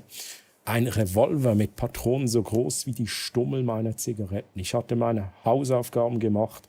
Er hatte die Waffe noch nicht einmal aus dem Holster geholt, als ich mich schon auf ihn stürzte. Ich nahm sie ihm ab und warf sie hinter einen Müllcontainer. Das gefiel Bullets gar nicht. Er verpasste mir einen Schlag in den Magen. Die Luft wurde aus meiner Lunge gedrückt, als würde meine Seele meinen Körper verlassen. Trotz meines Keuchens könnte ich hören, wie Stiefel auf Wasser klatschten. Bullets hat die Beine in die Hand genommen, ich musste hinterher, durfte ihn nicht verlieren. Ich weiß ohne Scheiß nicht, ob ich die ganze Geschichte lesen soll. Ihr dürft selber entscheiden. Eins, wenn ich es selber vorlese, zwei, wenn ihr denkt, hey, das ist jetzt nicht so wichtig. Ich lese jetzt das mal noch fertig, aber ihr dürft gerne euch ein Feedback geben. Nicht, wenn ich schon so nah dran war. Er hatte Informationen, die ich brauchte. Die Adresse für die letzte Haltestelle des Zugs namens Rache. Also atmete ich so tief ein, wie ich konnte und jagte ihm durch das Labyrinth aus Gassen hinterher. 2 Ratten, aber nur ein Käse. Ich zog meinen Revolver. Ich wollte dieses Spiel gewinnen. Mach es dir nicht so schwer, Joe. 2. Ich lese es jetzt noch schnell fertig. Aber ich glaube, so die Geschichten sind ein bisschen too much. Ich weiß nicht, inwiefern das beiträgt. Ich schloss zu ihm auf, als er gerade auf der anderen Seite eines Maschendrahtzaun in the morning.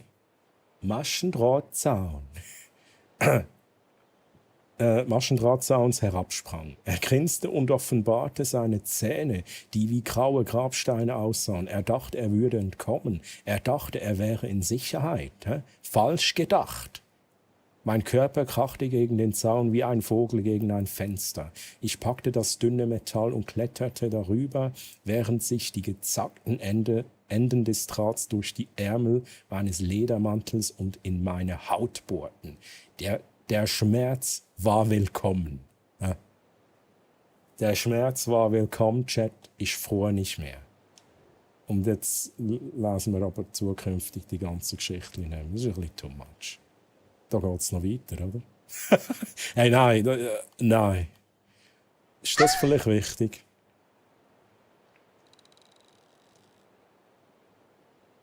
Ja, lassen wir sehen, oder Chat. Lassen wir sehen.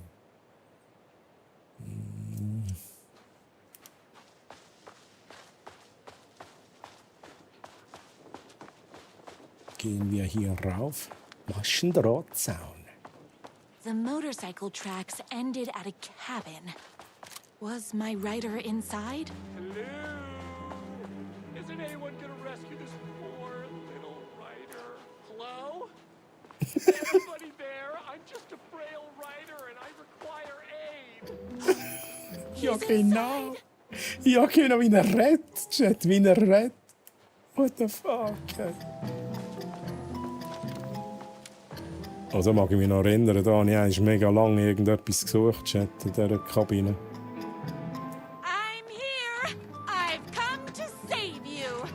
Wo bist denn du? We can finally be together and sit through big poetry readings and drink $18 cocktails and have high tea with the Queen.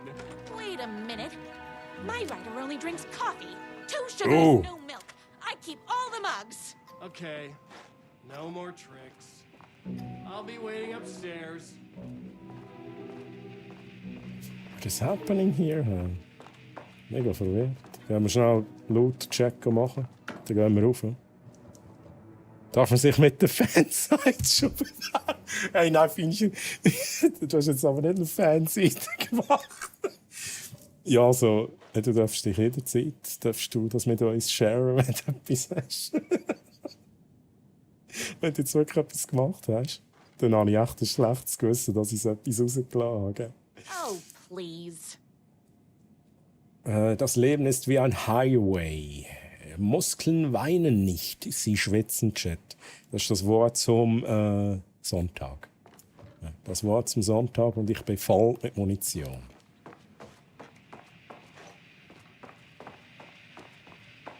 Running with wolves seems like a dangerous hobby. Wie man zum Alpha wird. Alles, was Sie wissen müssen, um Ihr Wolfsrudel wie ein wahrer Alpha anzuführen. TJ Wolf. Oh Gott. Oh, Fienchen. Also, ich mach's. Okay, wait. Ich share's. Wie gut, Fienchen. Damit hätte ich jetzt nicht gerechnet, muss ich jetzt ganz ehrlich sein, aber let's go. Ja. Wir schauen das jetzt gemeinsam an, Chat. Wir haben die erste Einsendung. Oh, ich muss da schnell... Oh, wait a second, muss das falsch schnell... Das ist, glaube ich, gut. Aha, okay. Responsive Verhalten speziell. Chat, wir haben die erste Fanseite, ja? Die erste Fanseite eingereicht von Fienchen. Schau mal das Vettel, ja, let's fucking go. Willkommen auf der besten Treuhammeren Fanseite. Die Nummer 1 Fanseite. Hey, ich feiere es gerade. Ich feiere es gerade extrem, weil es halt verdammt gut so zu dem passt, was wir jetzt hier im Game so erleben. Schnell alles durchgehen. Wir haben hier mein Profilbild ist da oben. This site was designed with the Wix.com website builder, Chat. Machen wir da indirekt noch ein bisschen Werbung. Treuester Fanpreis. Treu hat heute 7.7. Genau. 7.7.24 im Stream angekündigt, dass er die beste Fanseite sucht. Das ist eine offizielle Bewerbung für den ersten Preis. Alles andere wäre mal wieder Cheaten. Ich muss schnell ein bisschen Musik in den Chat. Fantreffen am Hero Fest. Treu wird dieses Jahr voraussichtlich wieder am Hero Fest, 11. bis 13.10.24 sein. Kommt es endlich zu einem offiziellen Fantreffen? Sichere dir jetzt hier die Tickets unter nice one, hä? Link auf die Hero Fest Seite. Road to 1500 Followers. Troy hat die 1500 Follower auf Twitch immer noch nicht geknackt. Ja, weil die Leute immer wieder unfollowen. Nein, sag ich. Folge ihm jetzt, Link auf meinen Channel und sei am Samstag um circa, das ist ganz wichtig, circa 19 Uhr beim nächsten Stream dabei. Also, ich feiere es gerade extrem, es ist schon gut. Bleib auf dem Laufenden. Die neuesten News bekommst du auf Troys Discord. Und dann natürlich der Discord, ein Einladungslink. Lalali. Lalali. Lalala. Mack. Kapiert? Kapiert? Bounce, Mann. Schau, Bounce, wir begutachten gerade eine Fanseite. Also Fienchen hat die Fanseite eingereicht, weil ich gesagt habe, ich mache irgendwann ein Gewinnspiel, wo ich alle Fanseiten, die es gibt, von mir vergleiche. Und die beste Fanseite, die Person, die beste Fanseite auf beigestellt hat, die bekommt dann einen Preis. Und Fienchen hat natürlich eine Fanseite gemacht. Wurde gut. Hol dir den besten Merch, egal ob Tastenshirts oder Kuscheldecken. In Troys Merch Store findest du alles. Link auf den Merch Store. Außer Socken. Shit, Mann. Da muss. Okay. Da kommt jetzt gerade auf meine Liste, Chat. Socken. Ja. Troy's Socials folgt treu dem geilen Boy. Auf den sozialen Medien, Insta, alles schön verlinkt, YouTube, TikTok, holy shit. Aber da ist jetzt schon schnell ein bisschen Aufwand, oder? Findest oder ich finde es geil. Let's go. Da nochmal her. Das ist wieder zurück nach oben. Ich sehe das gar nicht. Da mein Kopf ist wieder zurück nach oben. Findchen, das ist da, das kann ich bestätigen. Die Nummer 1 Fanseite. Ich habe noch nie eine bessere Fanseite gesehen von mir. Chat. Link zu der Fanseite. Ich poste sie nochmal schnell in den Chat rein. Fienchen. Merci vielmals. Das ist jetzt echt gut. Das ist unerwartet gekommen. Übrigens auch ein mega schönes Foto. Von der. Muss ich gerade schnell überlegen, was war das? Fantasy Basel, oder? Letztes Jahr. Jetzt muss ich schnell ein bisschen lesen. Ich habe ja sonst nichts zu tun und vielleicht schon ein bisschen Alkohol gehabt, Fienchen. Aber ich mache so Zeug eben amigs auch gerne. Und ich habe mega Freude. Ich hoffe, der Aufwand war jetzt nicht allzu gross, aber es ist doch gerade ein bisschen unterhaltsam gewesen, muss ich zugeben. Ja, ich habe eine Fanseite, ich habe Fans. Ich wollte auch so eine Y2K-Fan-Webseite machen und dann so Glitzer. So GIFs, animierte GIFs. Oh mein Gott, hey, wie die Webseiten früher amigs ausgesehen haben. Und lieber Chat, ich habe ja selber auch Webseiten gemacht. Und ich habe selber auch solche Webseiten. Also ich meine, damals war das einfach normal gewesen. Also das hat jetzt nichts mit dem zu tun, was wir hier anschauen, Chat, aber da, was Mary gesagt hat, mit den GIFs. Früher hat man auch die GIFs drauf gehabt. Ein Fanseite-Wettbewerb, du weißt, wie es geht. Ja, das ist Next-Level-Shit, was da bei mir abgeht, Moni. Next-Level-Shit. Du kannst dir eine Scheibe abschneiden, gell? Faba 2023, nice. Fienchen, Weltklasse, love it. Oder gut. Nein, hi. Das ist falsche Quelle.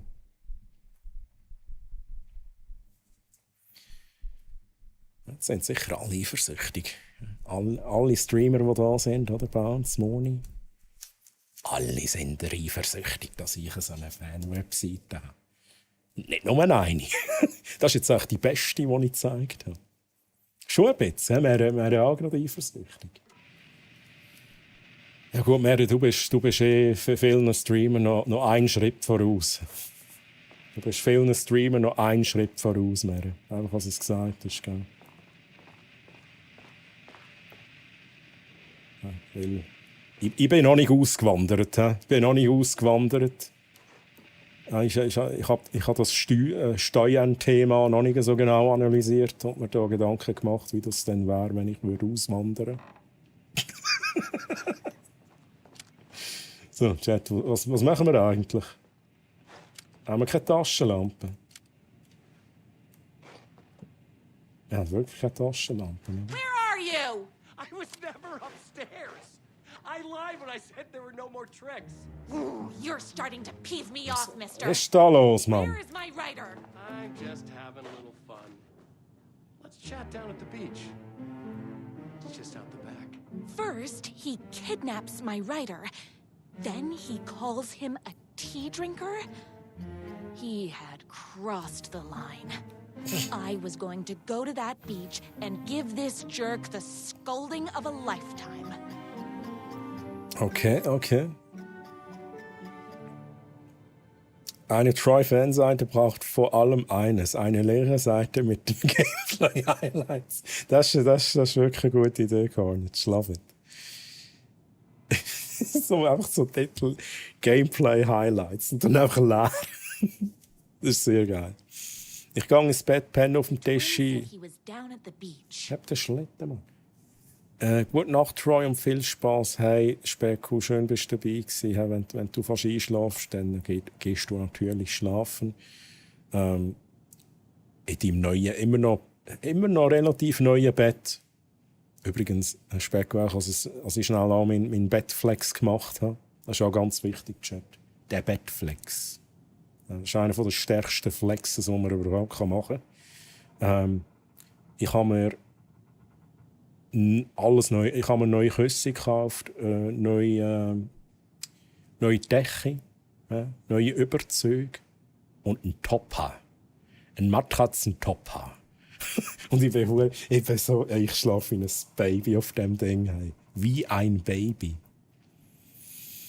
Und hey, gute Nacht, Specko. Möge deine Nacht von den sanften Klängen einer Gitarre begleitet sein, während du in die Welt des Cosplays eintauchst. Hab den Schlitten, Mann. Ich pausiere dich jetzt. Möge Darth Vader über deine Träume wachen und dir Ruhe schenken. Schlaf gut und Specko, hey, mach's gut, schön bist du dabei gewesen, schlaf gut. Schönen Sonntag und bis zum nächsten Mal. Immer noch geil.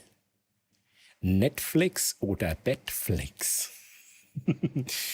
Okay. Das ist nice one. Ist das dein Spruch, Carnage? Ist das dein Anmachspruch? Netflix oder Bettflix? Ich bleibe noch. Ich gehe noch. Wieso geht das nicht? Jetzt kann ich schnell schauen, wie der Befehl ist, Carnage. Jetzt gehe ich gucken. Ne? Das ging doch letztes Mal schon nicht. Ich gehe.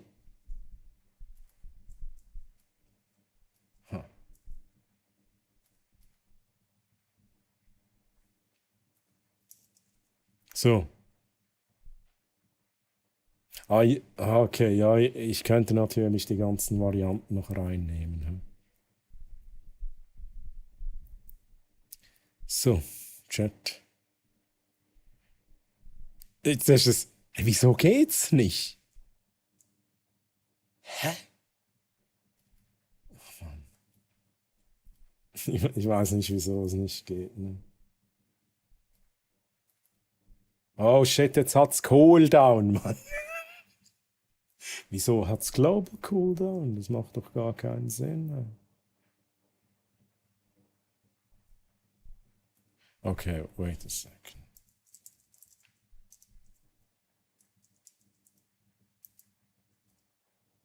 So, Carnage, letzter Versuch. Letzter Versuch. Wir probieren das jetzt nochmals. Wegen mir hat es jetzt halt Cooldown gehabt und ich habe aus irgendeinem... Okay, wir brechen jetzt das Projekt ab. Wieso geht jetzt das nicht mehr, Mann? Oh Mann, nein, das ist zum Kotzen hier.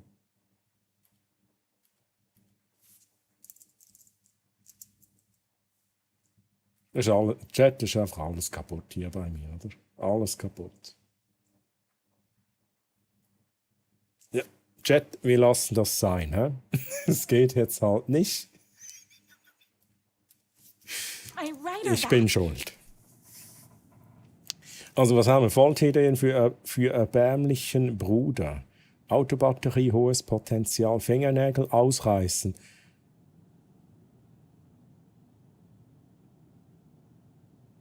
Da habe ich vorhin einen Check gelesen und ich bin eben nicht rausgekommen. Aber jetzt weiss ich, woher das kommt. Oder habe ich das nicht im Check gelesen? Jetzt...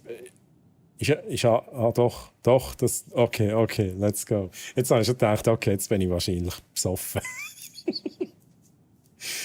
Fingernägel ausreißen, zu unschön. Die Glocke, wo bekomme ich eine Glocke her? Die Glocke? Stumpfer Löffel, schön und simpel. Das ist wie kennt ihr das Video? Das Video von dem Dude, der immer mit dem Löffel kommt und ganz langsam einen umbringt. Schreibmaschinen zerlegen, grandioser psychischer Schaden, holy shit, Benzin, Feuer könnte meine Hütte niederbrennen, vielleicht verkompliziere ich das Ganze. Wir brauchen Taschenlampen.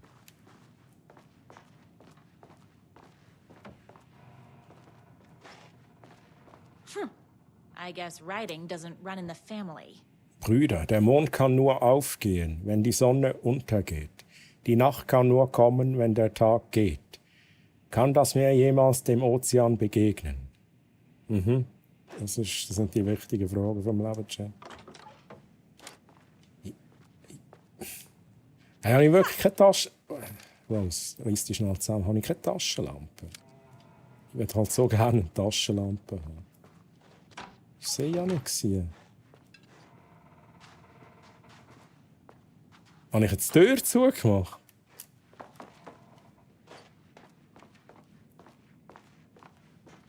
Oh, jetzt wieder runter.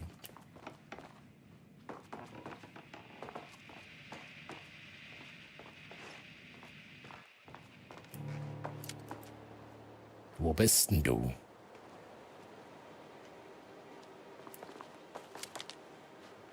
Not this beach. This beach. Okay, danke vielmals, liebes Spiel. Ja, kenne ich, Löffelmord, ja. Muss nur 1266 Mal im Stream ausgelöst werden.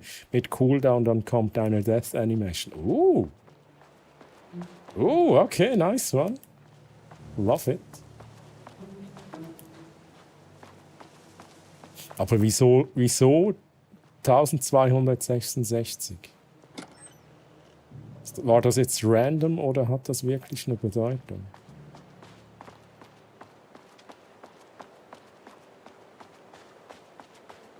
Okay, random. So. Du Fake Alan Wake. Hey, me and my bike were just enjoying the view. Da. Meinst du das Bike da? Meinst du das da? Das da? Wäre jetzt schön gewesen, wenn er es kommentiert hätte. Where is my writer? What do you even see in that crybaby? He's boring, he dresses like a nerd. Hush your mouth! He is a stylish intellectual who is in touch with his feelings. You're starting to cramp my style, babe. And I'm not telling you where he is. Sag es mir sonst. Du weißt, was ich You jetzt are sage. going to tell me where he is, or else. Or else what, babe? werde ich schimpfen. You asked for it. You're rude, you have no manners, your too cool to care attitude is attractive initially, but drives people away after they realize you're emotionally incapable of letting your walls down to reveal that you are a vulnerable human being just like everybody else. You are trying way too hard with that outfit. No, stop! I don't like being seen! Listen, I never had your precious writer. I was just keeping you distracted while my army of haters storms his mansion. Now the love of your life is doomed. Doomed! Ich will nicht lachen. Oh! He tricked me, even with my famously keen perception. Oh, hold on. I need to throw my gun up.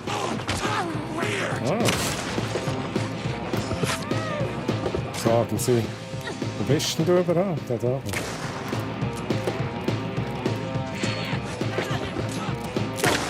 Me and my writer. I had to get to my writer's mansion as fast as my chunky kitten heels would take me.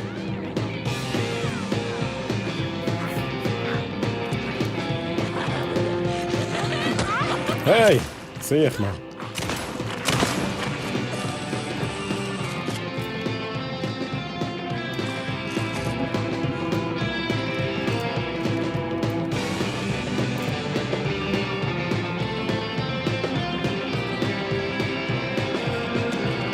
Haben wir noch irgendeinen Gegner? Die Musik, die bleibt halt, ne? Irgendeinem ist da einer. Ah, da.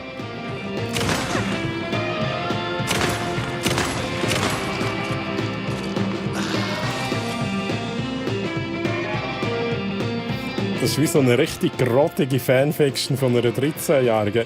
Absolut, absolut.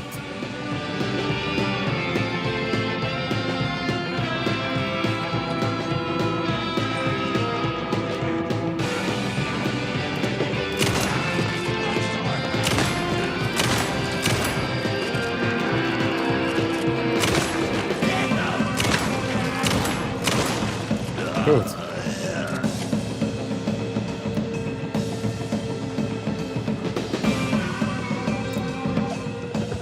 Wow, geht's noch?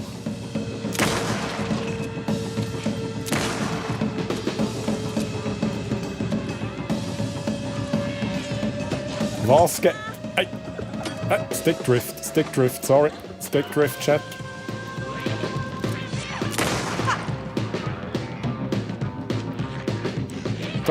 Aber der sieht aus wie der Bounce, oder? Der Gegner, Chat. Der sieht aus wie der Bounce. Jetzt müssen wir den schnell genauer anschauen, Chat. Ich muss schauen, dass ich nicht sterben auf dem Weg.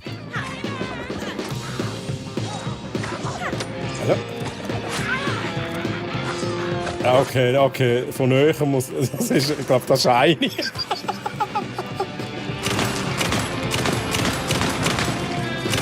Stirb jetzt, Mann. Sorry, Bounce.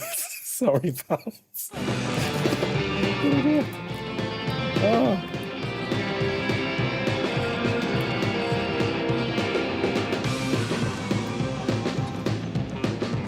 Das ist die Bouncina. True. Ich habe in Like a Dragon...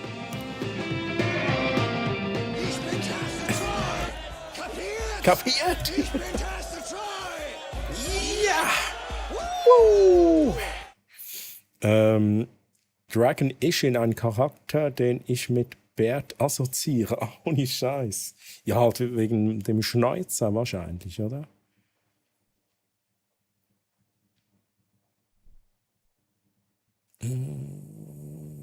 Frechheit. Frechheit. Nicht wegen dem Schneuzer.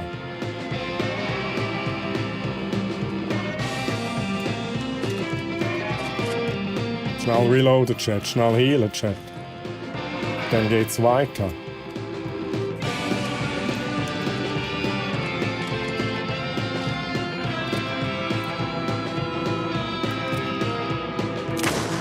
Ja.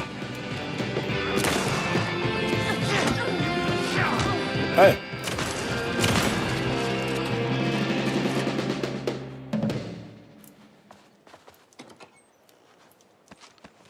Ich muss mich gerade nochmal heilen. Oh, der Deckel noch einmal. Aber ich glaube, das ist da in dem DLC, wenn sie jetzt nie ein Problem war, irgendwie Mangel an Heilung oder irgendwie Mangel an Munition, kein Thema, oder?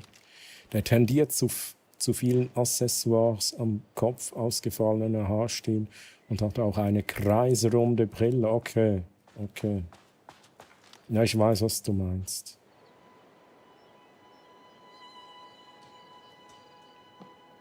Und übrigens, ja, Bounce, wir sind im Alan Wake 2 DLC, falls du es nicht mitbekommen hast. Would never fall victim to my twisted brother's lies. His hatred for me is as inexplicable as the sunrise, and just as fiery. But I knew your heart would never waver. You're the only one who can save me. I believe in you.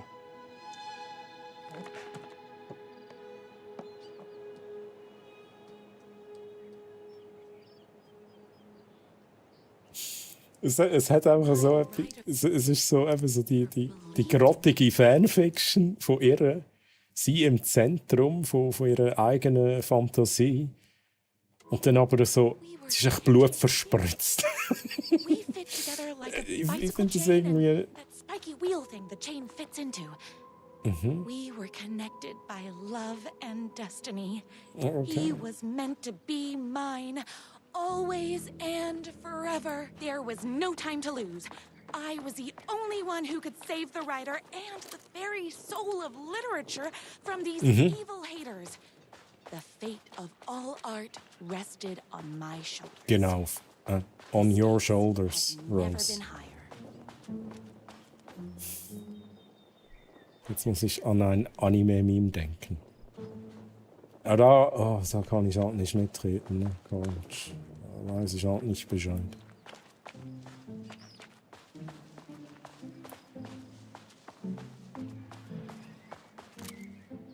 Oh, okay, interesting. I have to get to that mansion before they hurt a single mahogany hair on my writer's head. Folge der Spur des Bengels. Sprich mit dem Bengel. Also Bengel, ich muss mit dir reden, I have Mann. to stop you myself, I will.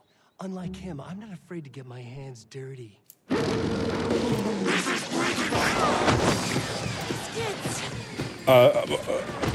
What the fuck is happening? Dude!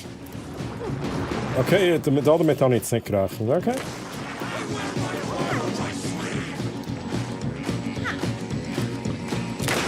Schiess den mit Herzchen! Ich sterbe jetzt dann ab diesen Herzen, die er schiesst. No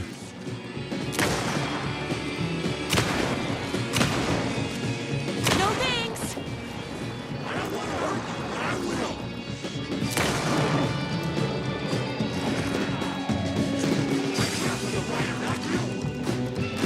Ich muss mal schnell nachladen da.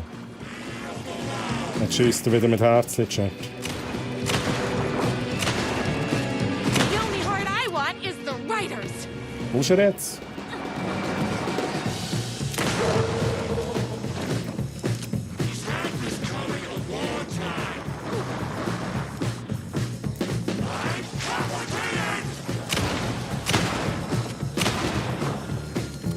Bist du, Mann?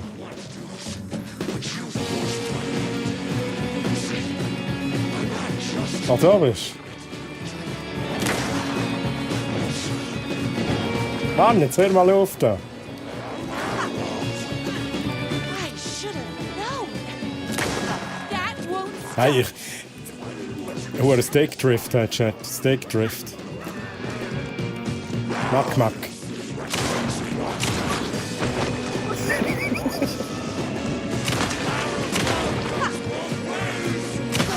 You do have a heart.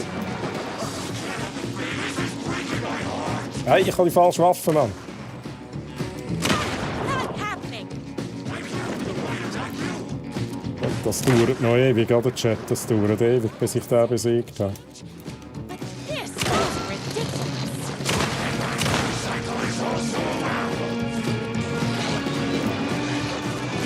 viel kommen jetzt?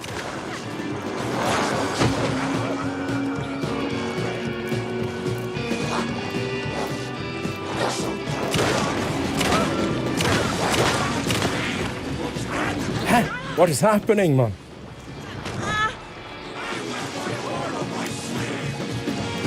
Nicht, nein, nein. Ich bin so überfordert gerade im Fall.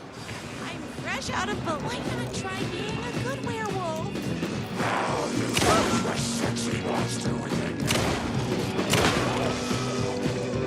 My gun's hungry.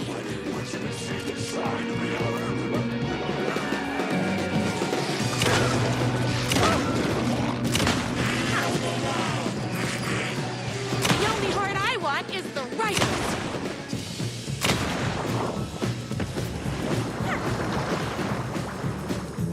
Dus we hem al reloaden. I can condone animal cruelty. You have no choice. So ist es langsam gut. Keine Ahnung, was jetzt das war, Chat. I don't know.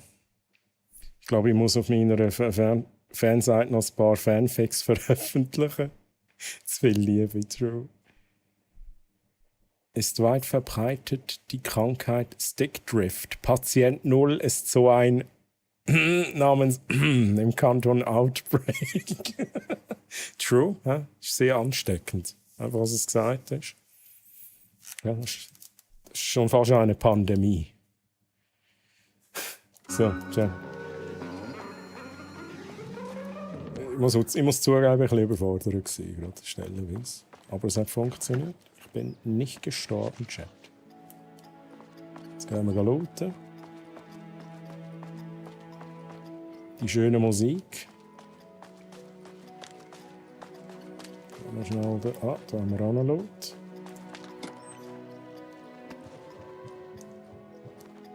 Voll.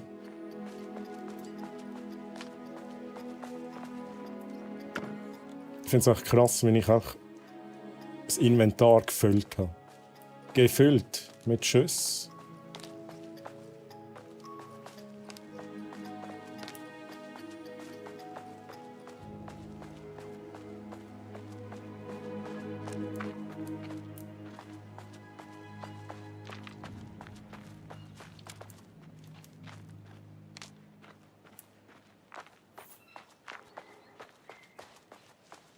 Da haben wir noch etwas.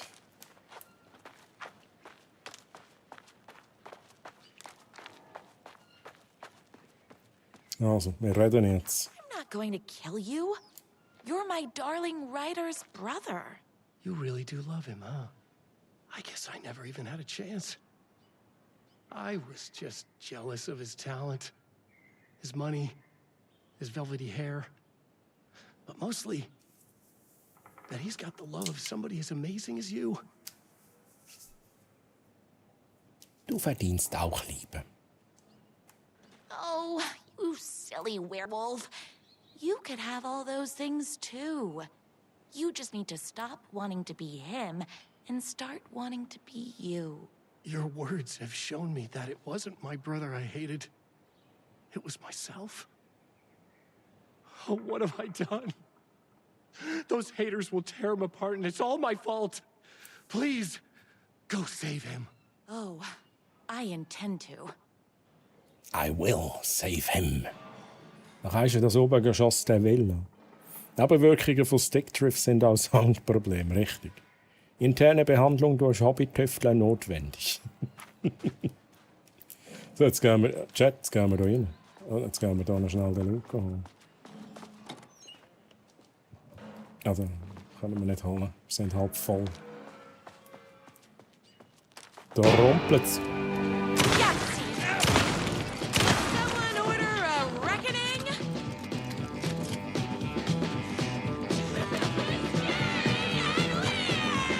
I'm finished this morning, so don't mess with me.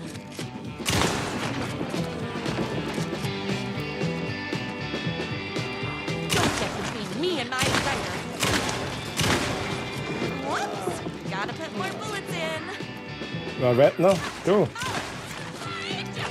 Haben wir schon als Jagdgewehr führen.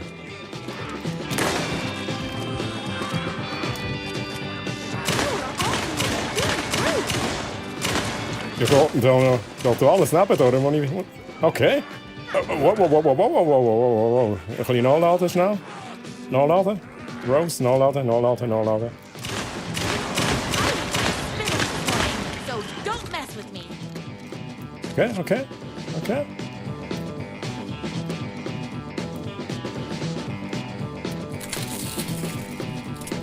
Petro, Mann.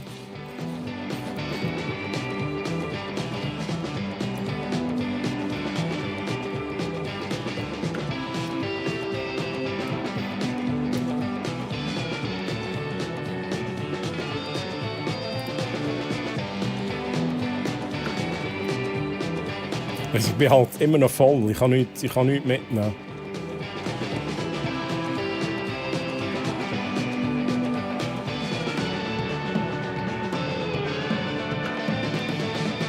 Ja, okay. Ich probiere es schon gar nicht mehr. Jetzt schon. Gehen wir schnell rauf. Räumen dort noch schnell auf. Schnell reloaden.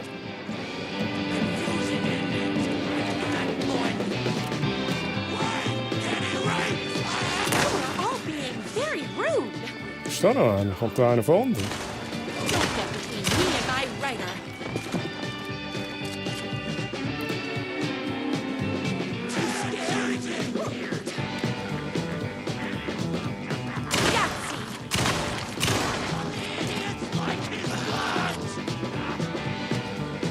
Oh shit. Ich treffe halt nicht.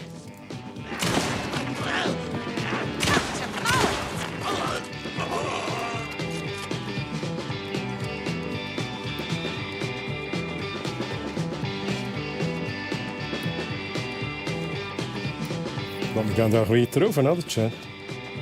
Weiter rauf. Wow, hey, hallo?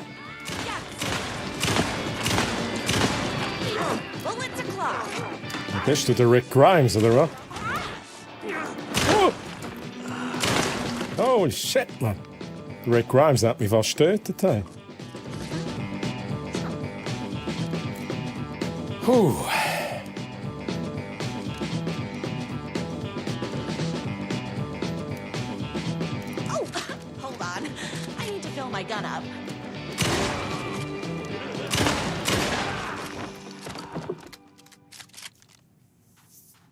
Let's fucking go. Patient 0 hat getüfelt und es lief schief. Wir mussten ihm ein neues Gerät holen, um weitere Ausbrüche zu unterbinden. Nächstmöglicher Patient wäre Frau Mona.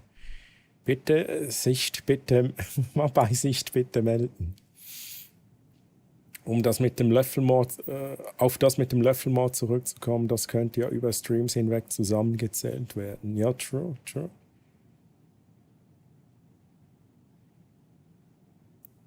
Troy. Oh, simpel, ich habe es halt nicht gemacht, aber hätte ich es gemacht, wärst du jetzt getimeoutet worden.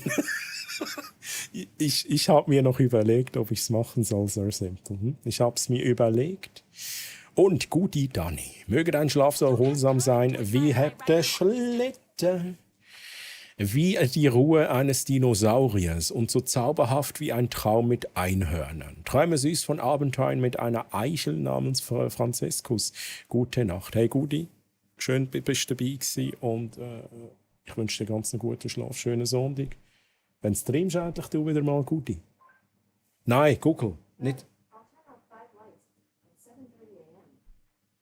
Google, stop. Whatever you're doing, stop it.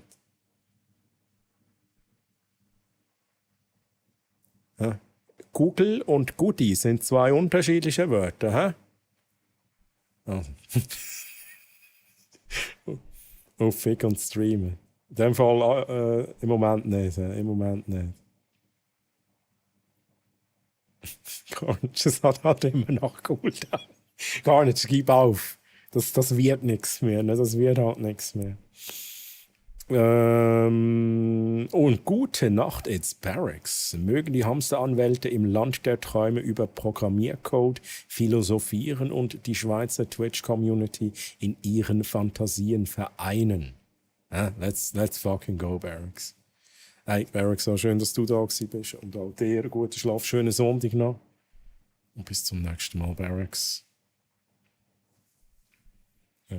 Und einfach, weil ich jetzt Lust habe, Chat. Das ist, dieser Barracks, das ist ein guter. Der gute streamt leider nicht, da kann ich schlechtes Shoutout machen. Schaut da mal beim Barracks vorbei, das lohnt sich und so. Lohnt sich halt. Jetzt schauen wir da auf dem Barracks noch so ein ultra neuer Clip. Ultra neuer Clip, Chat.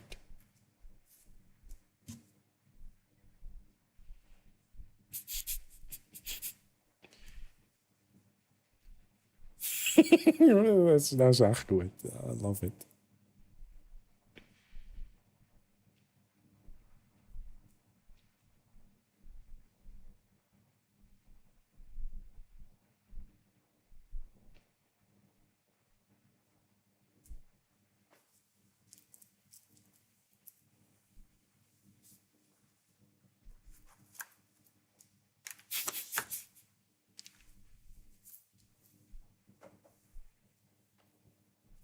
Das ist tricky. Das ist tricky. Mhm.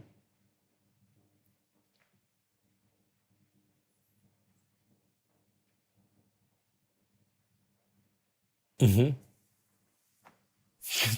Zum Beispiel duschen. Ja, also, wir merken uns, Barracks duscht einmal im Jahr, an Weihnachten. Ja, Barracks, let's go. Geiler Clip. Und, also, Guti. Also, wir machen es so. Wir schauen jetzt einen Clip von dir. Und wenn es ein guter Clip ist, dann sage ich, geht doch followen dort. Das ist ein bisschen mega fies, oder? Mega fies. Aber da bin ich sogar dabei gewesen.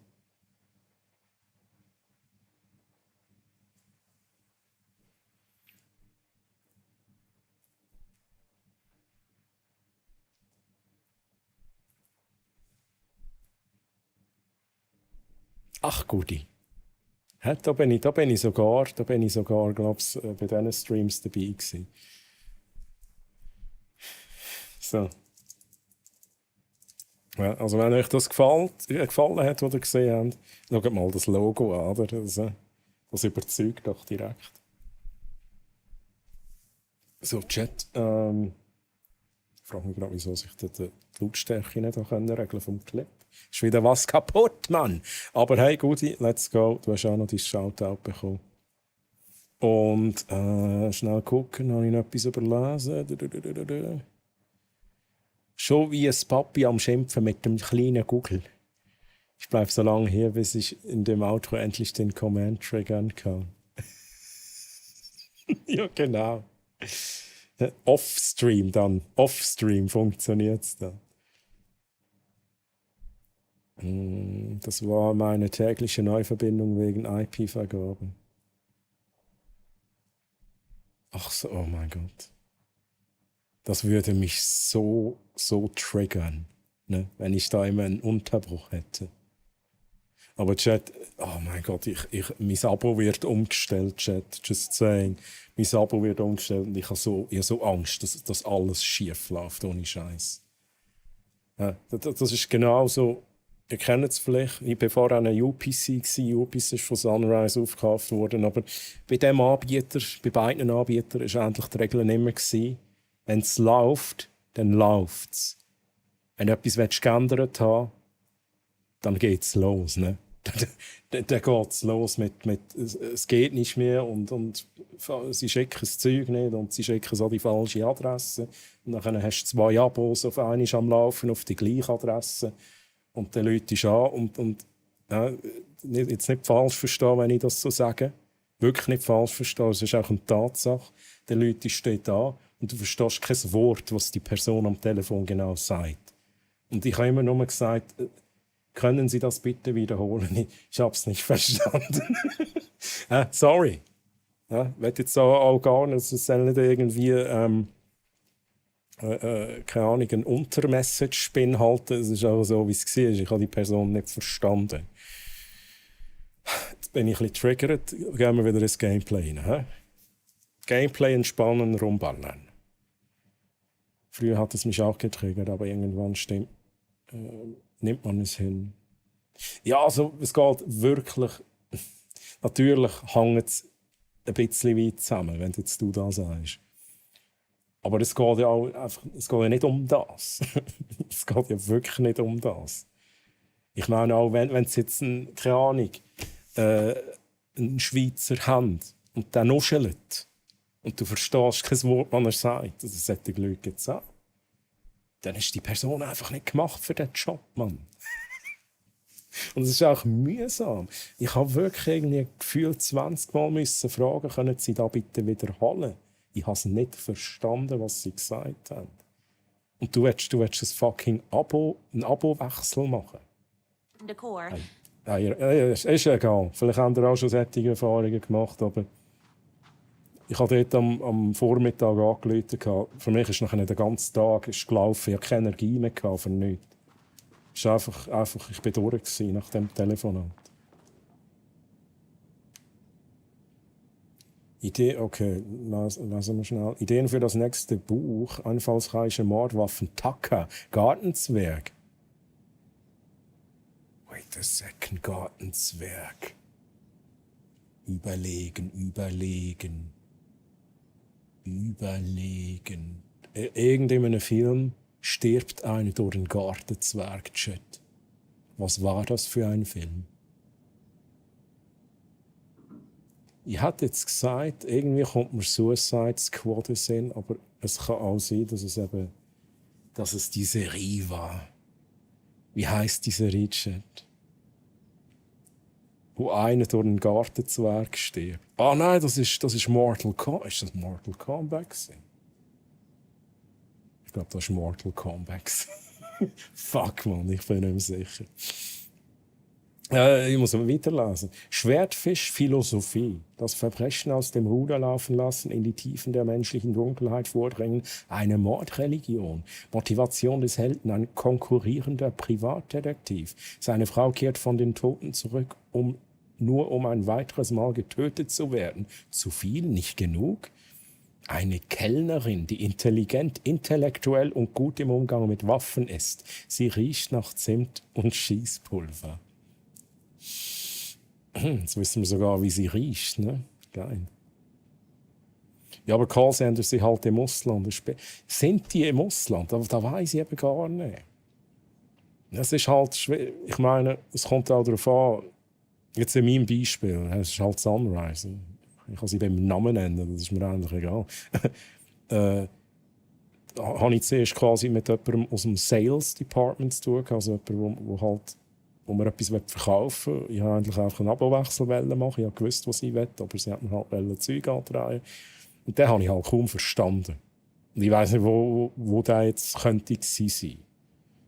Aber nachher habe ich die Technik noch angerufen, weil ja, ich musste fragen, bekomme ich ein neues Modem? Und ich kann nicht nochmal dem anderen Dude anrufen.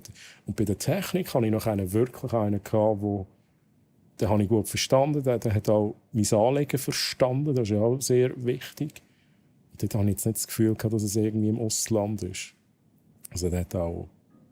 Wobei, mit dem habe ich auch Hochdeutsch reden. Tatsächlich. Du bist nicht der einzige mit Callcenter-Mitarbeiter, die kaum Deutsch können. Es ist echt schwer. Weiß machen ihren Job. Aber ich lege auf bis einer, mit dem ich kommunizieren kann, rede. Aha, ja. Eigentlich müsste ich es so machen. Einfach auflegen, weil ich hätte am liebsten aufgelegt. Und für mich ist das mega mühsam, wenn ich immer wieder fragen muss, wie bitte? Ich habe es nicht verstanden. Und sorry, ich habe es wieder nicht verstanden. Da komme ich mir so blöd vor. Vermuten nicht einzig Support aus dem Ausland war mal HP. Ja, wie gesagt, das ist ein schwieriges Thema, aber unter dem Strich muss ich einfach sagen, hey, wenn ich als Kunde anrufe für Support, und das ist eigentlich es gibt noch den Live-Chat, aber der ist auch nicht brauchbar. Das ist der einzige Weg, wenn ich irgendwie an Support komme. Und nachher habe ich solche Hürden als Kunde. Also da verleidet es einem doch. Da verleidet es doch den Kunden. Also, ich weiss nicht. Vielleicht bin ich einfach auch nicht. Ja, vielleicht bin ich halt ein Bünzli. Ich hätte am liebsten die Polizei angerufen nach dem Gespräch. Ja, ich glaube, die Polizei anrufen. Chat, wir machen das noch weiter. Das Problem liegt einfach an den Firmen, die Outsourcing betreiben. Aber das spart aus meiner Sicht am falschen Ort. Es ist... I don't know. Ja, das ist auch meine Meinung, aber es gibt Sachen, die kann man ja gut outsourcen.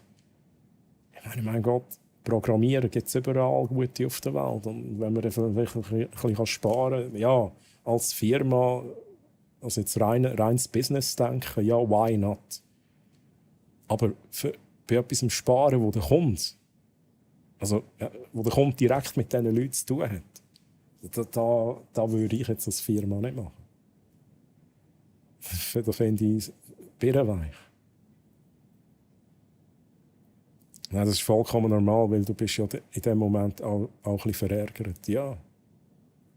Das Problem ist, wir wollen alles günstiger haben, aber das Callcenter braucht auch gewisse Lohn und darum am günstigsten ins Ausland. Genau das sehe ich auch so. Ich sehe das auch bei meinem jetzigen Job. Was ich da zum Teil für Deutsch sehe und die Leute fragen immer frech bei jedem neuen «Bist du ein Bot?» Ohne Scheiß, okay.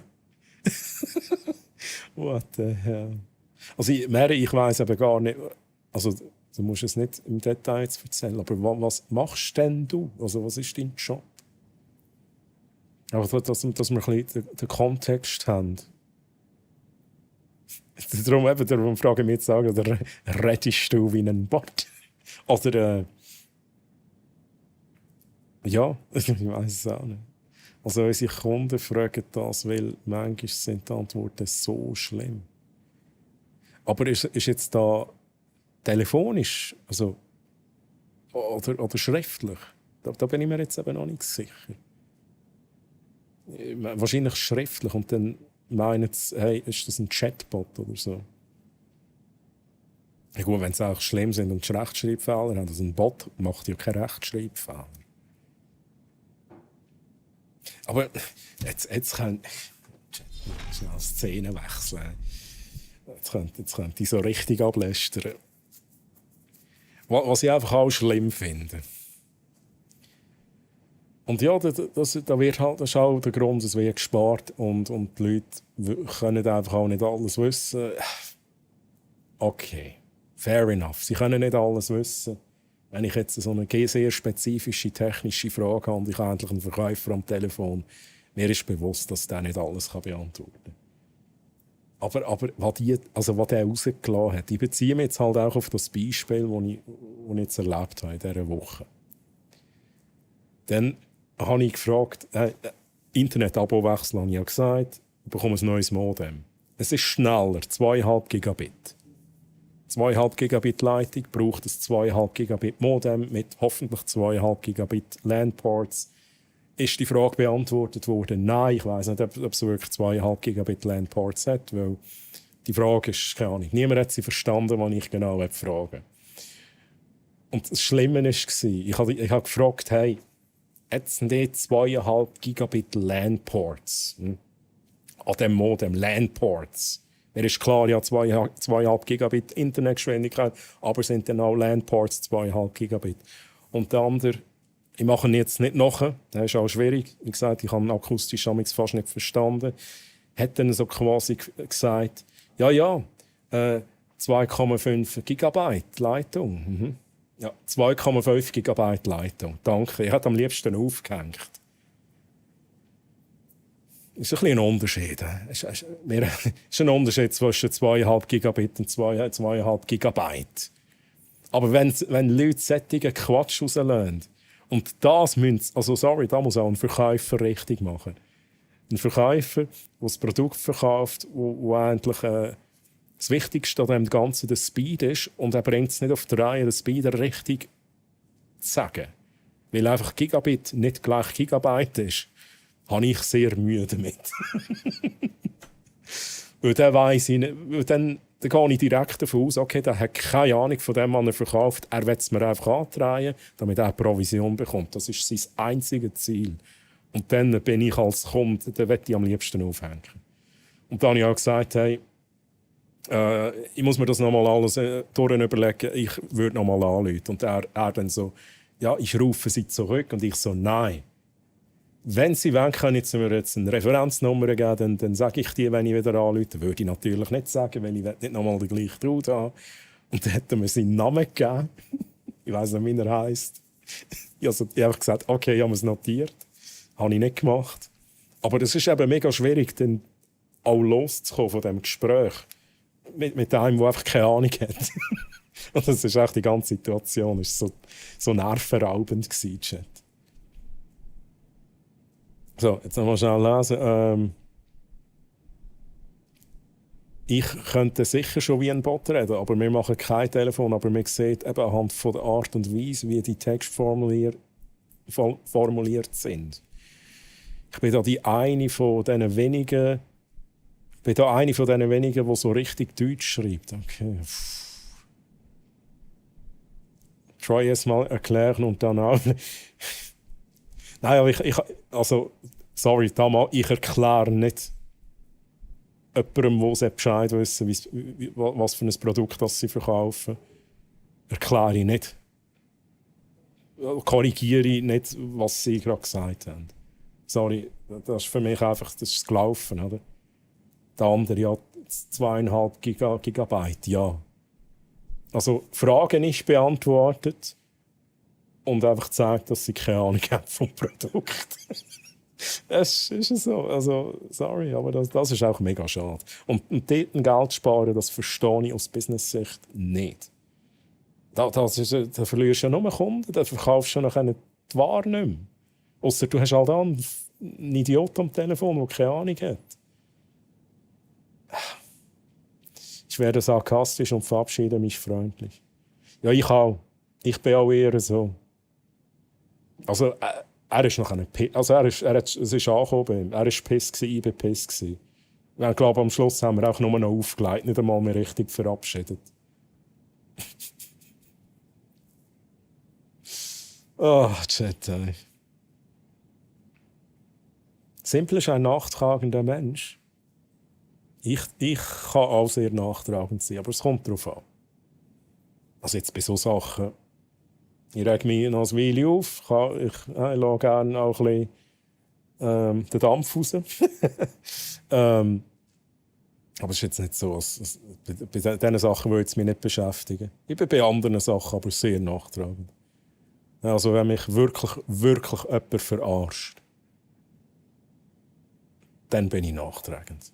Und dann spüren es die Leute aber auch.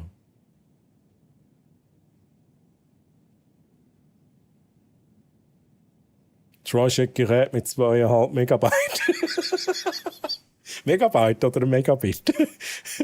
Muss nur dein Handy auf Router tun. So mal gut. Hey, Guti. Hey, mach's gut, schlaf gut. Hey, ich wollte dich nicht aufhalten, aber ist jetzt. Ihr merkt, das hat mich ein bisschen triggert. Also das Thema triggert mich halt gerade ein bisschen. Aber das ist auch gut, wenn ich es mal schnell ein bisschen rauslasse. Und ich bin mir sicher, alle haben schon solche Erfahrungen gemacht. Ja, und das verdammte Hure Sunrise. Ich werde kein Sunrise. Ich will auch kein Sponsoring. Ich verzichte auf Sponsoring, lassen wir das sein mit Sponsoring. Das war auch nie irgendwie ein Thema gewesen. Darum sage ich einfach auch so, was ich erlebt habe mit euch. Ja, das Gefühl, da geht das Pettiness-Level auf. Megabit. Das B ist klein. Aha, ja. Mhm. Hey, schau jetzt. Ja, aber dann meistens schreibst du es dann eben aus. Dann schreibst du Mbit. MB, beides gross wäre Megabyte. Absolut richtig. Aber meiner Meinung nach ist das auch das, ist das Mindeste, was auch ein Verkäufer muss richtig können sagen muss. Merkmal vom Produkt korrekt beschreiben. Und auch vielleicht wissen, wie schnell ist denn das jemand. Weil ein Verkäufer, wenn ich jetzt den Verkäufer frage, ja, gut, vielleicht hat er dann auch eine gescheite Antwort. Wenn ich frage, ja, wie schnell ist denn da? Wie schnell kann ich denn da ein MP3 abladen? Nein, keine Ahnung. Aber da frage ich mich manchmal schon, wie gross ist das Wissen? Auf jeden Fall, Anfangs nächsten Monat bekomme ich eine neue Internetleitung. Und wenn ich dann einfach nicht mehr live bin an Samstagen, dann wisst ihr, es hat irgendetwas nicht geklappt. Ja, dann wisst ihr, der Troy hat kein Internet mehr daheim. Haben mal so richtig schlimm auf einer bestimmten Strecke keine Verbindung gehabt. Und die Leute haben mich die ganze Zeit hin und her geschickt. Jetzt komme ich nicht raus. Ich muss mal schnell weiter oben noch lesen. Hey, ich habe auch schon Horror-Calls mit dem Sunrise Call Center für den Support. Das höre ich eben immer wieder. Und ich glaube, es gibt halt so Firmen, die sind bekannt für schlechten Support.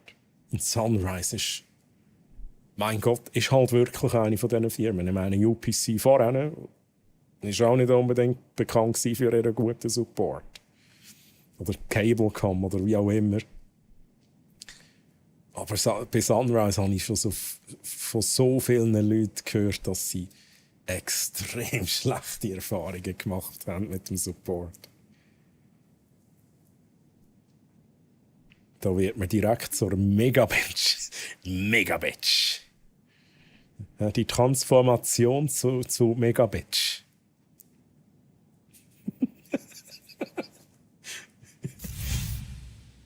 Oh, was haben wir? Oh.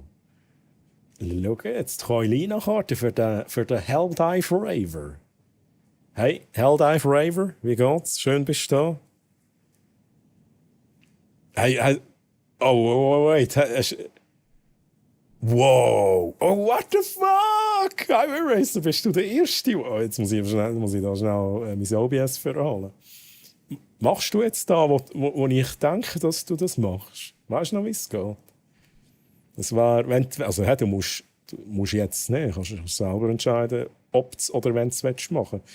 Es war Ausrufezeichen herstellen, Abstand S1. Ja, 1, 2, 3, 4, ja. Aber du verbrauchst von jeder Karte eine. Hä? Das heisst, okay, let's go. Also der Highway Racer hat jetzt so eben Franziskus-Karten hergestellt. Franziskus-Karten mehr. Und jetzt mach noch mal schnell My Cards, wo du jetzt siehst, wie viel hast du jetzt nach der Herstellung. Und, oh, hat's cool, oh fuck, da muss ich vielleicht mal rausnehmen. Wait a second. Gut, schnell. Das ist jetzt das erste Mal, wo das passiert. Das heisst, ich kann gerade schnell schauen, was ich noch optimieren kann. My Cards, wieso das noch? Hier steht. Sammelkarten.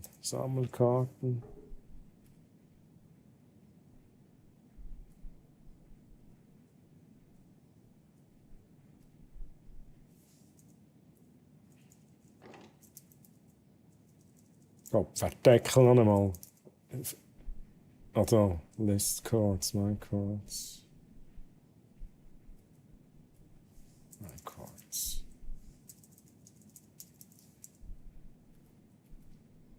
Aha, 1 Minute Cooldown ist auf My Cards. Ich glaube, inzwischen kannst du es jetzt wieder. Mach's nochmal Highway Racer. Mach's bitte nochmal. Genau. Also jetzt siehst du, hast von jeder eine weniger, dafür hast du jetzt Franziskus-Karte. Das heisst jetzt, wenn du nochmal Troilina-Karte ziehst und nochmal Troy-Karte, dann hast du den komplett. Dann würde ich das physisch zuschicken. Ja, so funktioniert das Ganze. Und irgendein ist gleich, also ich sage jetzt gleich, aber in den nächsten paar Monaten auf jeden Fall, wird Season 2 rauskommen. Season 2.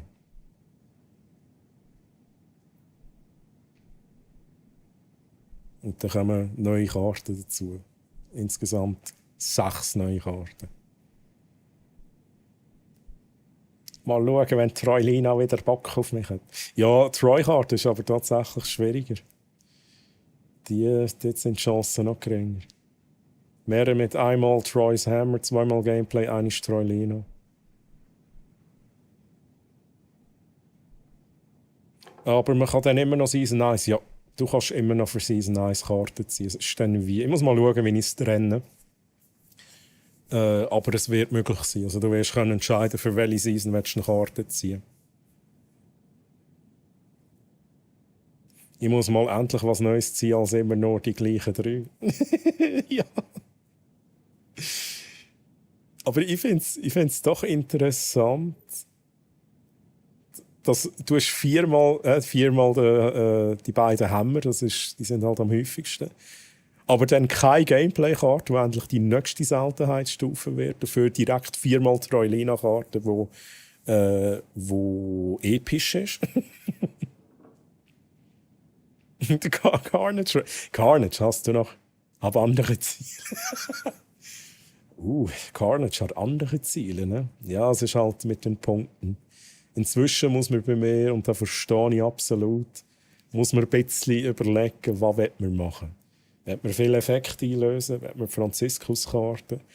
Will man Sammelkarten? Will man den Stream beenden? Wobei, ich bin jetzt mal der Meinung, ich meine, das erste Mal, wenn jemand den Stream beenden kann, wird wahrscheinlich ein legendärer Moment sein. Aber für das, dass ich ja dann einfach wieder online kommen kann, ich weiss nicht, ob 750k wirklich das wert sind. Ich meine, es ist ein Achievement. He? Aber ich weiss auch nicht, was der Carnage für ein Ziel verfolgt. Ich denke es eben auch, dass es Stream beenden ist. Bist du noch mal am Alan Wake 2 spielen? Ich mache das DLC, ja. Bis jetzt wunderbar. Ich verzichte sogar auf Einfrieren bei Community-Fotos. Ich komme noch vorwärts. Bin immer noch bei 158k. Let's go. Ja, das ist dann schon das wird ein legendary Moment sein. Aber ohne Scheiß, ich frage mich, ob ich es noch drinnen lasse, wenn es einmal ausgelöst worden ist.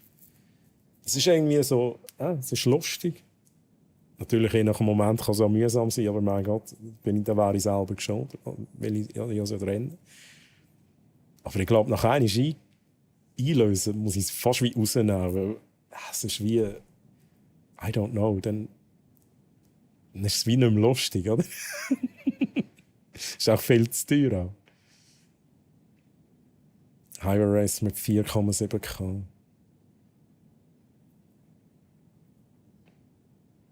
Ja. Hey, ich muss mal überlegen, ich muss mal die ganzen Kanalpunktbelohnungen durchgehen, auch von den Preisen her. Vielleicht auch mal ein bisschen aufräumen. Muss mal gucken, Chat.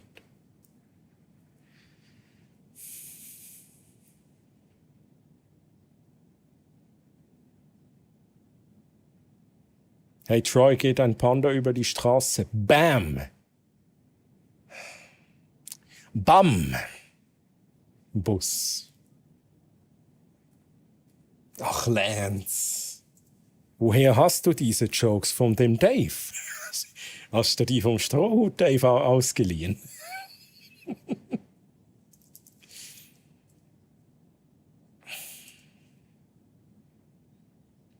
Ja, was gebe ich da? Ich lese nochmal. Hey, Troy, geht ein Panda über die Straße. Bambus. Lance, da gibt es von mir 2. 2 von 5 Ricola-Tafeln. 2. Da geht noch mehr. Ne? Geht noch mehr. Verschwindet ganz schnell wieder. Also ich habe 9 Hours. Ich habe 9 Hours, 12 Minutes Beat Saber gespielt. Bin ziemlich am Arsch. Ja, also nach 9 Stunden, 12 Minuten. Hast du gestreamt? Also nach 9 Stunden, 12 Minuten Englisch reden, würde ich auch alles ein bisschen durcheinander bringen. Highway Racer, muss ich ganz ehrlich sein. Da wär ich auch am Arsch. Der liebe Stroh, Dave und ich pflegen keinen Kontakt mehr. Ich habe ihn von Twitch Clips Germany gegangen. Hey, Lance, aber jetzt im Ernst, habt ihr Beef oder was ist los?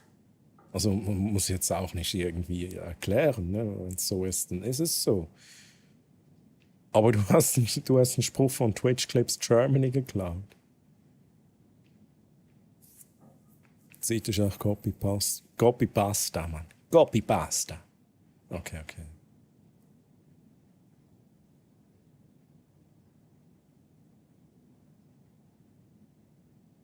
Aber Highway Racer, wie viele Sekunden denn? Das würde uns allen wundern. Wie viele Sekunden? 9 Stunden, 12 Minuten und wie viele Sekunden?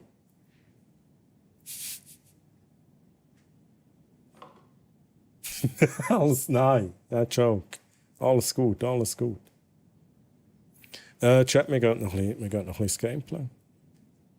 Aber gut da, schnell so ein bisschen Dampf rauslassen. Der Sunrise-Dampf. Schnell Karte vom Highway Racer. Let's go, Premiere. Und jetzt sind alle scharf auf Sammelkarten, oder Chat? Alle scharf auf die Sammelkarten. Ja, das ist leider wirklich so. Da ist ganz viel Persönliches passiert, das ich so einfach nicht mit mir vereinbaren kann. Deshalb ist der Kontakt auf allen Plattformen mit Dave geblockt. Hey Lance. Ne, also ich kann da auch natürlich nichts zu sagen. Es ist so, wie es ist. Das gibt's, ne? Ich finde das natürlich auch schade, aber wie gesagt, ich weiß halt nicht, was passiert ist und das ist auch das ist eine Sache zwischen euch. Ich hoffe, dass es irgendwie wieder gut kommt, natürlich für euch. Aber okay. Aber danke für deine Ehrlichkeit, ne? Okay. Ja, Chat, ne? Es gibt's. So Sachen gibt's. 21 Sekunden. Let's go. Alles gut, war auch eine lehrreiche Erfahrung. Ja, es ist so, wie du es sagst. Ne? Natürlich als außenstehende Person, und, ne, jetzt nicht falsch verstehen, Lance, aber es ist halt so, ganz allgemein auch betrachtet, es gibt immer 2 Seiten. Ne? Es gibt immer 2 Seiten und meistens, wenn man sich jetzt als neutrale Person wenn man sich beide Seiten anguckt, ist es häufig dann so, dass es irgendwo ein Missverständnis gab. Ne? Aber wie gesagt, ich will jetzt auch da nicht irgendwie dir was erklären. Du weißt ja besser, was passiert ist. Ich gehe da offen und sachlich mit um. Der wirkliche Streit gehört hier halt auch nicht hin. Nur du hattest Dave erwähnt und deshalb wollte ich das nicht unkommentiert stehen lassen. Hey, darum danke ich dir auch für deine Ehrlichkeit. Ne? Weil, auch wenn ich jetzt nicht die Details wissen muss, es ist halt nützlich auch für mich, ne, dass ich da nicht irgendwie in komische Situationen reingelange, wenn ich sowas weiß, ne? Das ist okay. Dass da was ist und ja. Mag vielleicht böse klingen, aber egal in welchen Kreisen man ist, je größer, umso eher gerät man auch mal an wen, wo es Konflikt gibt. Das ist irgendwo voll und ganz natürlich. Ja, es ist so, ne? Also Konflikte, Streit oder wie auch immer man dem sagen will, die gibt's immer. Ja.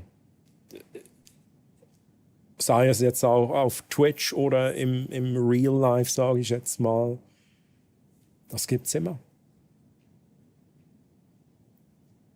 Also es gehört zum Leben dazu und wie es der Lance so schön gesagt hat, man lernt ja auch immer wieder aus solchen Sachen.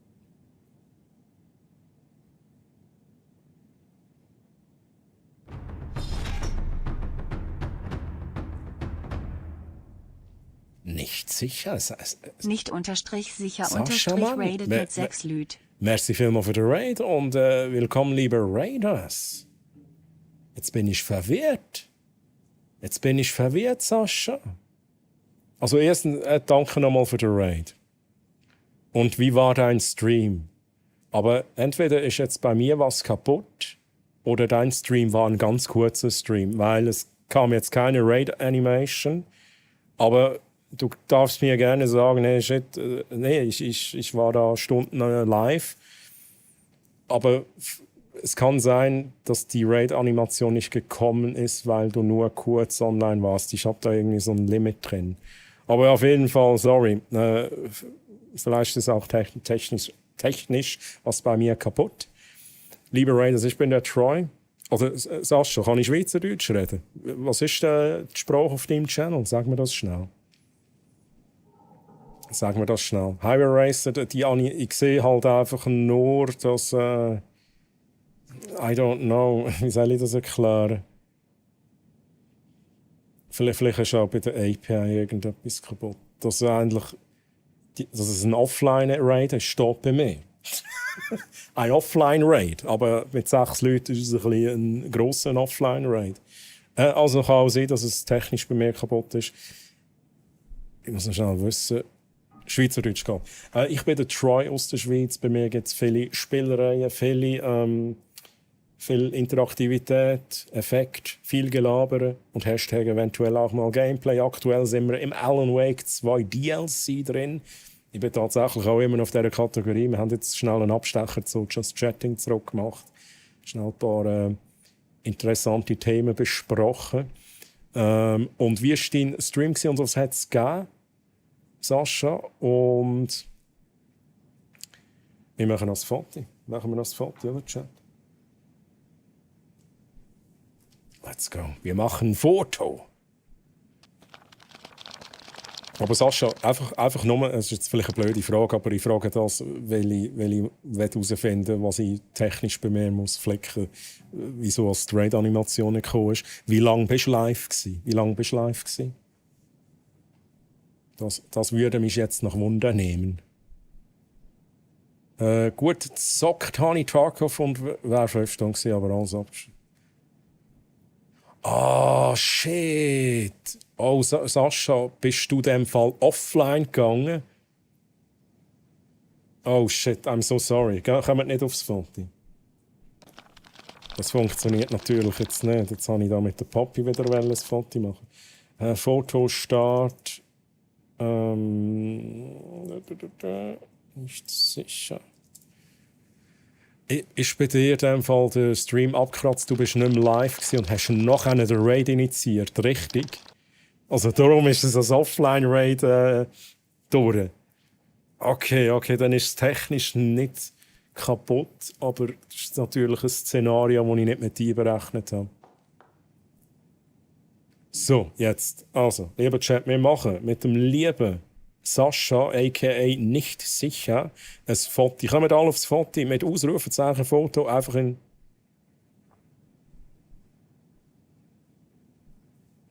Greenscreen? Hallo?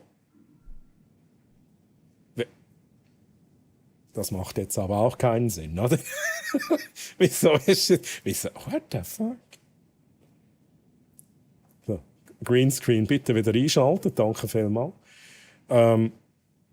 Jetzt bin ich völlig aus dem Konzept gefallen. Wir machen mit dem Sascha und mir und euch ein Foto. Kommt mit Ausrufezeichen Foto aufs Bild mit eurem Avatar. Lieber Chat, alle dürfen drauf, alle Raiders, alle, die schon da sind. Und das Foto kommt dann auch auf Discord und es gibt eine Insta-Story. Sascha hat sich eine Ukulele ausgewählt. Let's go. Das ist auch schon gemacht. Fienchen, ja! Ja! So cool. Hey, ich hatte eigentlich auch noch so ein Ding. Ja? Wenn ich dann eins von den Fienchen geradet werde, dann lege ich dann meinen Blumenkranz wieder an. Ja? Machen wir das so. Oh, wait, das ist Pet 2. Das triggert natürlich auch bei mir.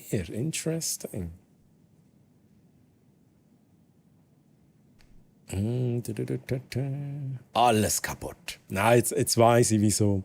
Weil so ist es wird als Offline-Rate gewertet. Aber, Sascha, wenn ich das ja jetzt weiss, machen wir das so. Du bekommst natürlich deine Raid-Animation noch nachträglich, Sascha. Let's fucking go.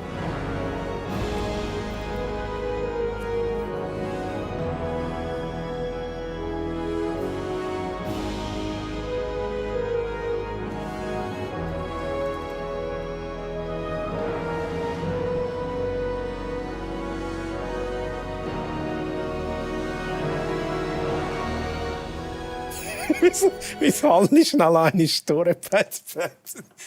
Gut, love it. Love it. Ja, also, machen wir hier noch das ganze Programm schnell einmal nicht sicher. Schauen hier mal vorbei. Wir schauen noch schnell einen Clip. Sascha, du bekommst das ganze Programm, weil es nicht geklappt hat, halt direkt von Anfang her. Mache ich auch noch schnell einen Showclip bei dir. Und jetzt muss so ein richtig guter Clip kommen, Sascha. Ja? So ein richtig guter Clip. Chat, wir schauen jetzt einen richtig guten Clip.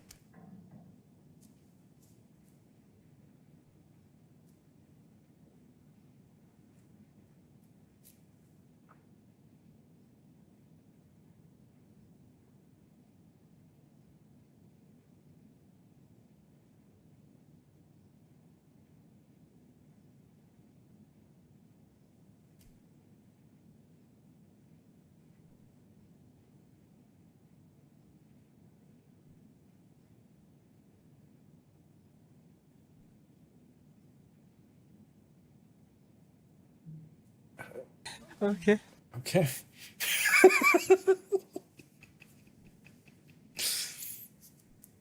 Ja, wer kennt es nicht mit den Clips, ne? Wer kennt es nicht, Chat? Ja. Und wir Streamer sind nicht schuld an dem, auch als du es gesagt hast. Wir Streamer, wir können halt nichts dafür. Der Tech ist halt auf dem Baum oben. Techie, hey, grüezi, wie geht's dir, Techie? Und Emily übrigens, hello, Emily, wie geht's dir? Let's go, die stille 30 Sekunden. Wir können nichts dafür. Wir Streamer, wir hocken da, machen unseren Content und es gibt halt mal 30 Sekunden Stille auch.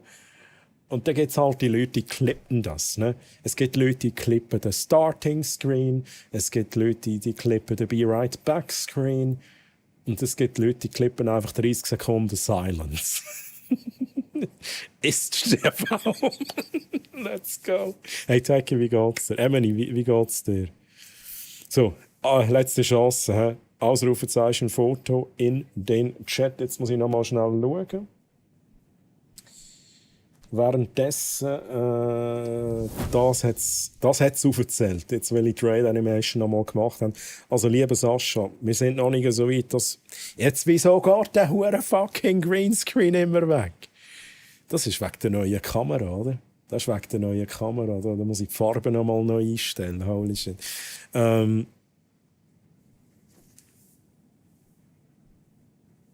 Okay, sorry. Der Bosskampf der findet noch nicht direkt statt, aber Sascha, du wärst Dungeon Leader, sobald der nächste Bosskampf stattfindet. Sobald wir die 15 Raiders noch voll haben, dann wärst du auch als Dungeon Leader dabei. Auch, dass das nochmal schnell erwähnt ist. Merci, Highway Racer, für den Clip. Alles super, ja, das freut mich doch immer nicht. Das freut mich. Es gibt Leute, die auf Kinomodus schalten wollen und das Symbol verfehlen. Du hast sogar eine andere Musik für VOD, für Raid-Animation. Ist die echt... Ja, natürlich ist die Copyright. Also Herr der Ringe Soundtrack ist definitiv Copyright. Und da, wo ich jetzt im VOD habe, ist halt etwas, wo ich Berechtigung dafür habe. Within the sound of silence. Genau, Calls, absolut richtig. Hat für Abend gegeben, nach viel Nass und, ja gut, das glaube ich. Und am FOH, dort wo die Technik vor der Bühne drinnen ist, hängen, dass es nicht wegwindet. Scheiße, sorry, dass ich lache, aber ich stelle mir es gerade bildlich vor. Bin ich froh, die Heimat zu sein, so mit dem. Also hat es nicht davon gewendet, Taki. Tell me why. Ain't nothing but a heartache. Tell me why. Ain't nothing but a mistake. Taki hat es nicht weggewendet, hast du es festgehabt? Jetzt stellen wir gerade. Jetzt kommt mir einfach Antonio gerade. Margareti. Wir sind neu. Ancora? Margareti. Margareti. Mir kommt auch gerade der Film Twister in den Sinn, wo neue Teile Kinos kommt, wo wahrscheinlich absoluter Müll ist. We're done. When I say we're done. Walt, du bist ein bisschen zu früh. Du bist ein bisschen zu früh, Walt. Ja, aber Calls, du weißt, wieso die Easter Eggs bei denen funktionieren. Ich muss das nicht erklären, oder Calls? Please, don't. Bring mich nicht dazu, jetzt das zu erklären, wieso das bei dir nicht geht. I'm so sorry. War der Baum und somit alles safe gewesen. Mhm, okay, let's go. Der ist gratis heimgeflogen mit dem Zelt.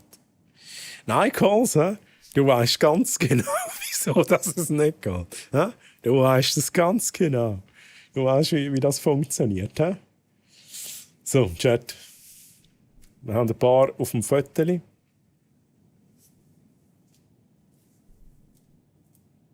Ich könnte jetzt auch noch ein bisschen Just Chatting machen. So.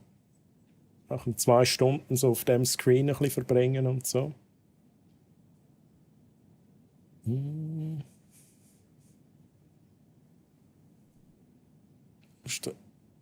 Sorry, ich versuche gerade schnell einen Effekt.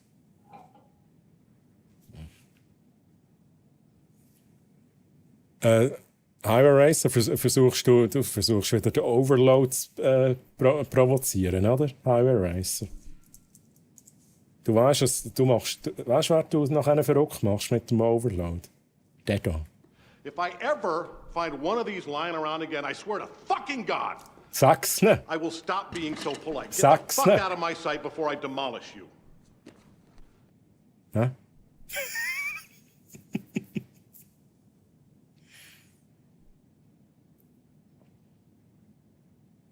Immer das. Also Gott, das hast jetzt du gesagt. Du hast das F-Wort ins Mund genommen, nicht ich. Nicht ich. Wenn ich es jetzt gesagt hätte, und darum habe ich es nicht gesagt, dann verstehe ich die Aussage. Papi, bist denn du auf dem Foto? Komm doch wenigstens noch schnell aufs Foto drauf. Komm noch schnell aufs Foto drauf. Dann kann ich noch besser schlafen. Und gute Nacht, Poppy. Lass dich von süßen Popcorn-Träumen umhüllen, während ein gemütliches Faultier über deine Nacht wacht. Vielleicht legt sogar ein DJ auf. Und Alan Way kommt vorbei, um dir eine magische Nacht zu bescheren. Aber da musst du schauen, dass der Hanti, schickst der Hanti irgendeinen mit Ferien währenddessen. Gut, der Hanti, der hat auch mit der Troilina geflirtet, das haben wir alle gesehen. Furchtbar, darf man auch nicht mehr sagen. Herrgott Donner, noch eins. Lizenzgebühren. Calls musst du für dich selber Lizenzgebühren zahlen. So, Chat, wir machen ein Foto.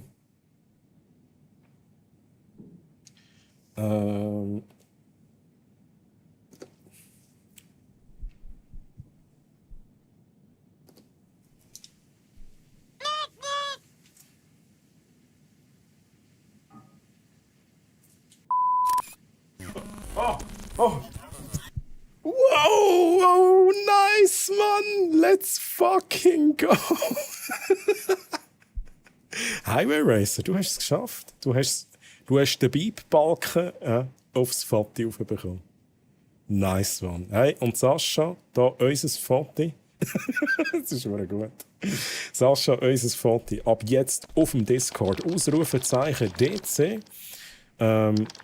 Und genau, Yoda, hast du etwas wollen sagen? Ja, Atta.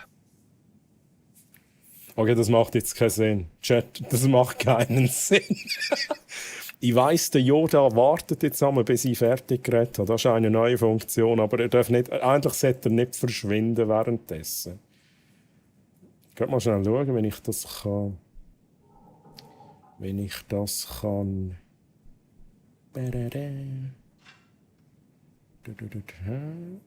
Yoda, speak, hätten. 3. Chat, das ist jetzt komisch, ne? Wow, es ist... Oh, 3! Chat, ich muss noch mal schnell da in meine Einstellungen rein. Ja, okay, that's it. Das ist das. Ich muss noch mal schnell einen Yoda-Test machen. A test this is. Jetzt muss ich schnell überlegen, was ich wollte sagen. Was hast du erlebt, du hure Banane? Aber ich find das echt geil. Wir schauen noch mal schnell das Foto an. Der Yoda ist wenigstens auf dem Foto drauf. Aber ihr seht, der Yoda ist jetzt da. Der Yoda ist da und der wartet, bis ich fertig geredet habe. Der Yoda, der hat Anstand. Ja? Der hat halt Anstand. Übrigens, Fotos, liebe Sascha, ab jetzt auf dem Discord wird auf Insta gepostet und man kann, wenn du willst, kannst du das auch physisch bestellen. Link im Chat von meinem Bot. Und Yoda, du darfst jetzt reden. Yoda, darfst jetzt reden. I test this is. Okay, das funktioniert noch nicht so ganz so, wie ich das gerne wette. Er wartet. Dann geht er und der Retter. What the fuck? What the fuck? Okay. Muss ich nachlesen, muss ich mir schon wieder eine Notiz machen.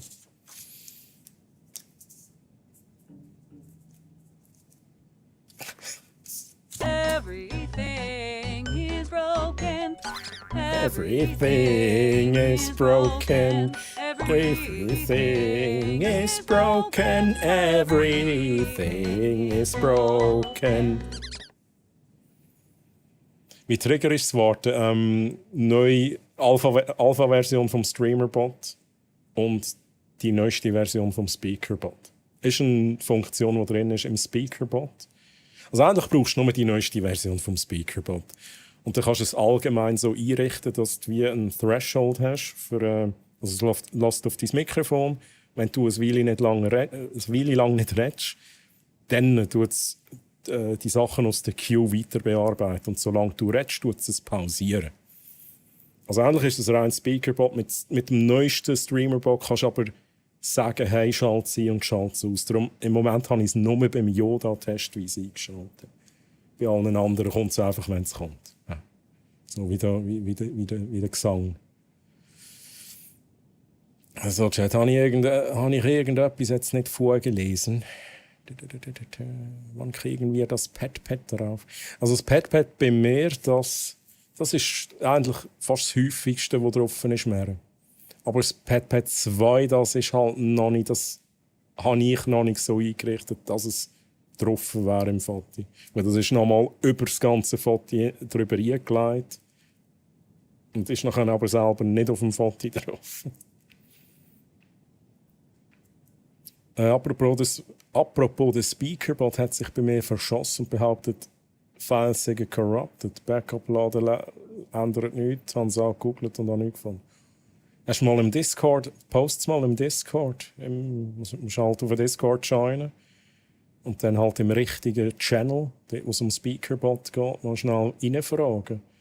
Am besten mit Logdateien und alles drum und dran. Google hilft halt bei diesem Tool nicht gross, weil die meisten Sachen, Konversationen und so weiter findest du auf Discord. Gute Nacht, Kals. Aber er geht der Kals geschlafen. Hat Zeit fürs Bett. Ich verabschiede mich ins Land, wo furchtbar noch erlaubt ist. Wer sagt, dass furchtbar nicht erlaubt ist? Hat mein Bot gemetzelt? Hat er das nicht cool gefunden? Also ich habe nichts dagegen furchtbar. Alles gut. Fubar. Hey, Calls, aber dann schlaf gut. Und jetzt muss ich ganz schnell überlegen. Habe ich bei dir ist das Gute Nacht? Hast du keine gute Nacht gemacht, Calls? Das darfst du natürlich gerne machen. Ich bin mir aber jetzt nicht sicher. Ich glaube, das geht. Das geht, glaube ich. Ich glaube, das habe ich nicht eingeschränkt.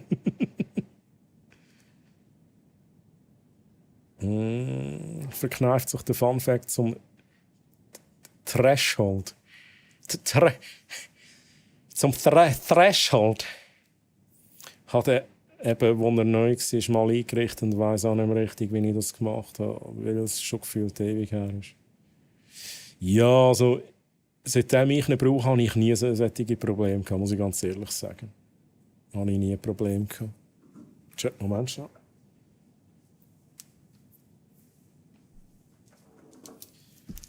Ich habe meine Tasse halt nicht mehr. Die Tasse ist weg, Chat. Hey Techie, unter uns Techies. Unter uns Techies. Also, was soll ich sagen? Ach, schnell, Evian-Werbung.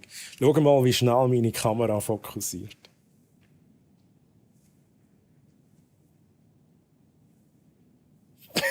Ich finde das mega gut. Ich bin voll geflasht von dieser Kamera, ohne Scheiß. Das ist so ein Detail, aber das flasht mich abartig. Weil ich immer so gestruggelt habe, jedes Mal, wenn ich euch etwas zeigen wollte. Ja, das ist so gut. Love it.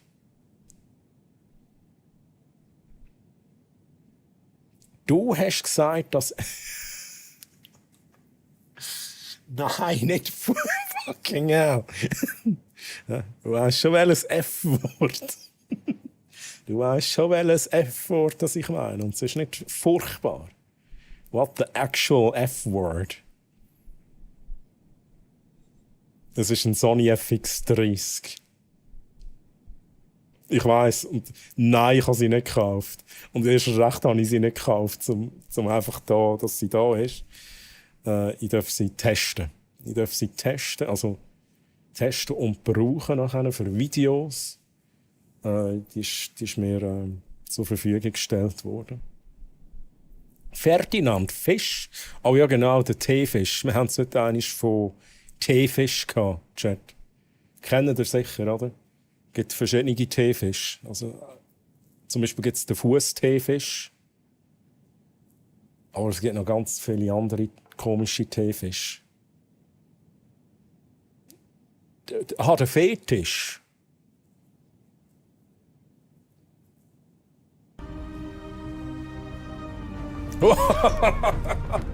Shit. L_Luke_Suizo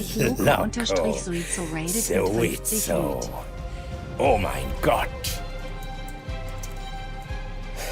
El-Loco Suizo mit einem Raid. El-Loco. Ich mache Hochdeutsch, ne? Hochdeutsch. Du weißt am besten Bescheid, ne? Oder wenn du sagst, ne, die meisten haben jetzt heute Englisch mit mir geschrieben, dann können wir auch Englisch machen.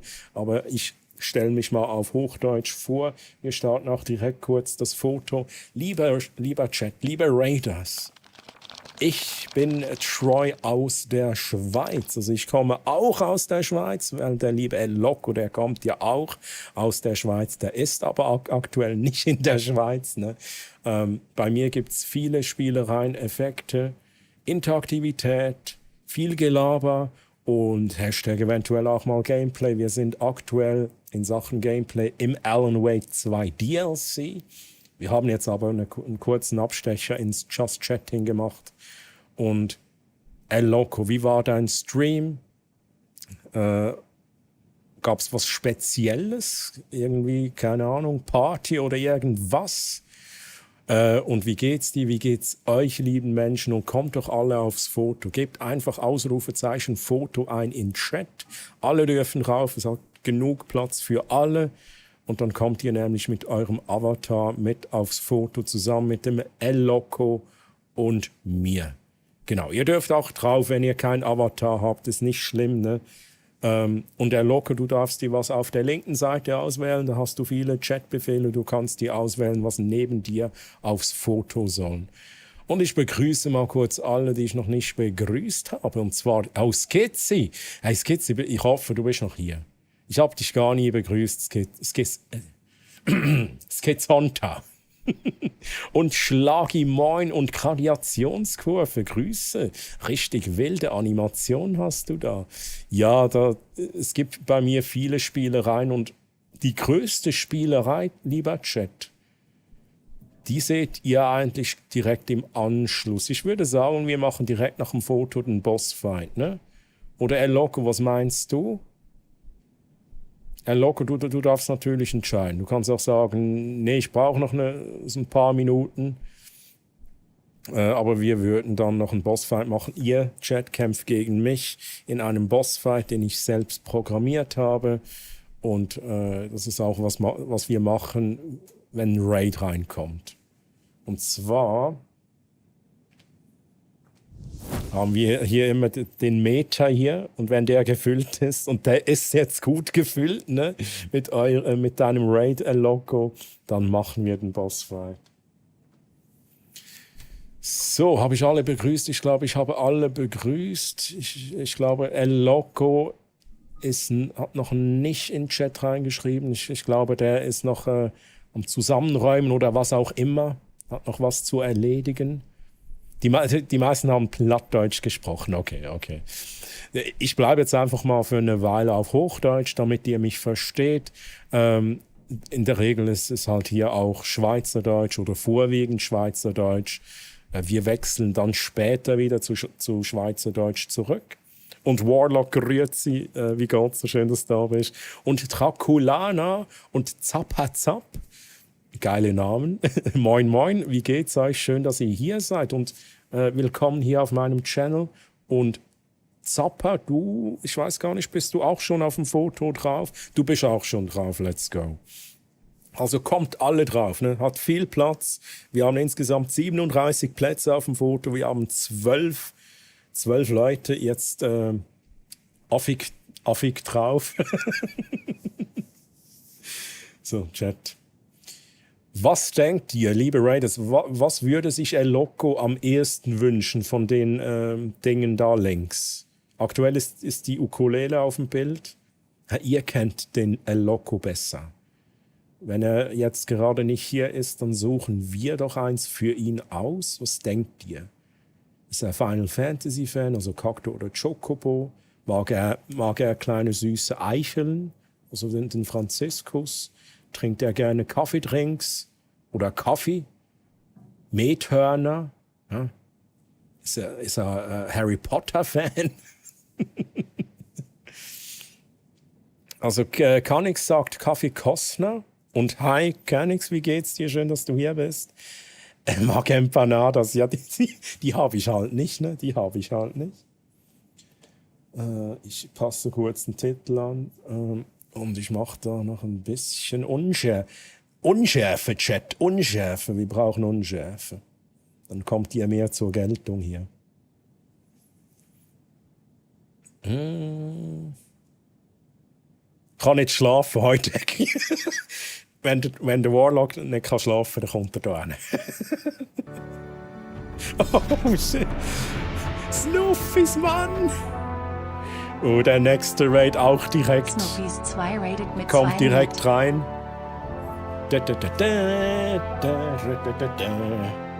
Snoofys, danke dir für den Raid. Danke dir für den Raid. What is happening? What is happening? Nasty, danke dir für den Raid. Danke euch für die Raids. Holy shit. Raid Overload. Raid Overload.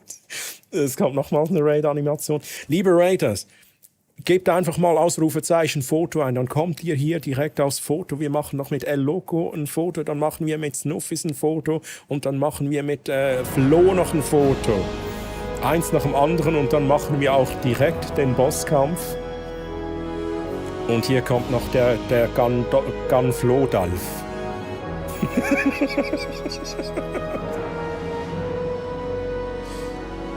Was wird? Oh, okay.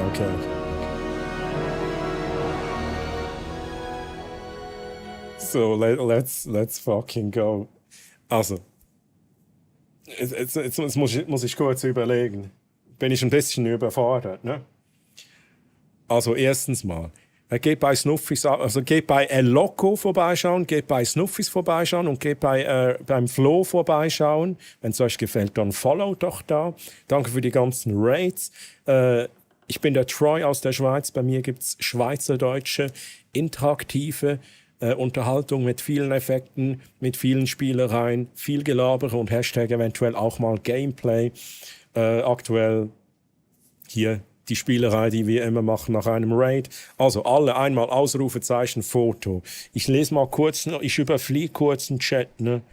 Empanadas, Kaffeekostner, ich nehme einen Kaffeekostner drauf. Kaffeekostner. So, hier der Kaffeekostner, check. Und liebe Raiders, bleibt wie gesagt alle noch. Nach den Fotos machen wir den Bossfight. Epischer Bossfight. Legendär. Ich gewinne. Immer. Punkt. Okay. Hier kracht's komplett. Und ich begrüße noch kurz alle, die ich noch nicht begrüßt habe. Und zwar Chiarad oder Chiarad. Chiarade. Ich weiß nicht, wieso ich jetzt mit Akzent spreche. Omencraft und Sexy Unicorn. Holy shit. Und Swiss Girl XY. Grüezi wohl. Schön, dass ihr hier seid. Und willkommen nochmals auf meinem Channel. So, sind alle drauf. Ausrufezeichen Foto, letzte Chance. Wir machen das Foto mit El Loco. Und dann machen wir noch die restlichen 2 Fotos.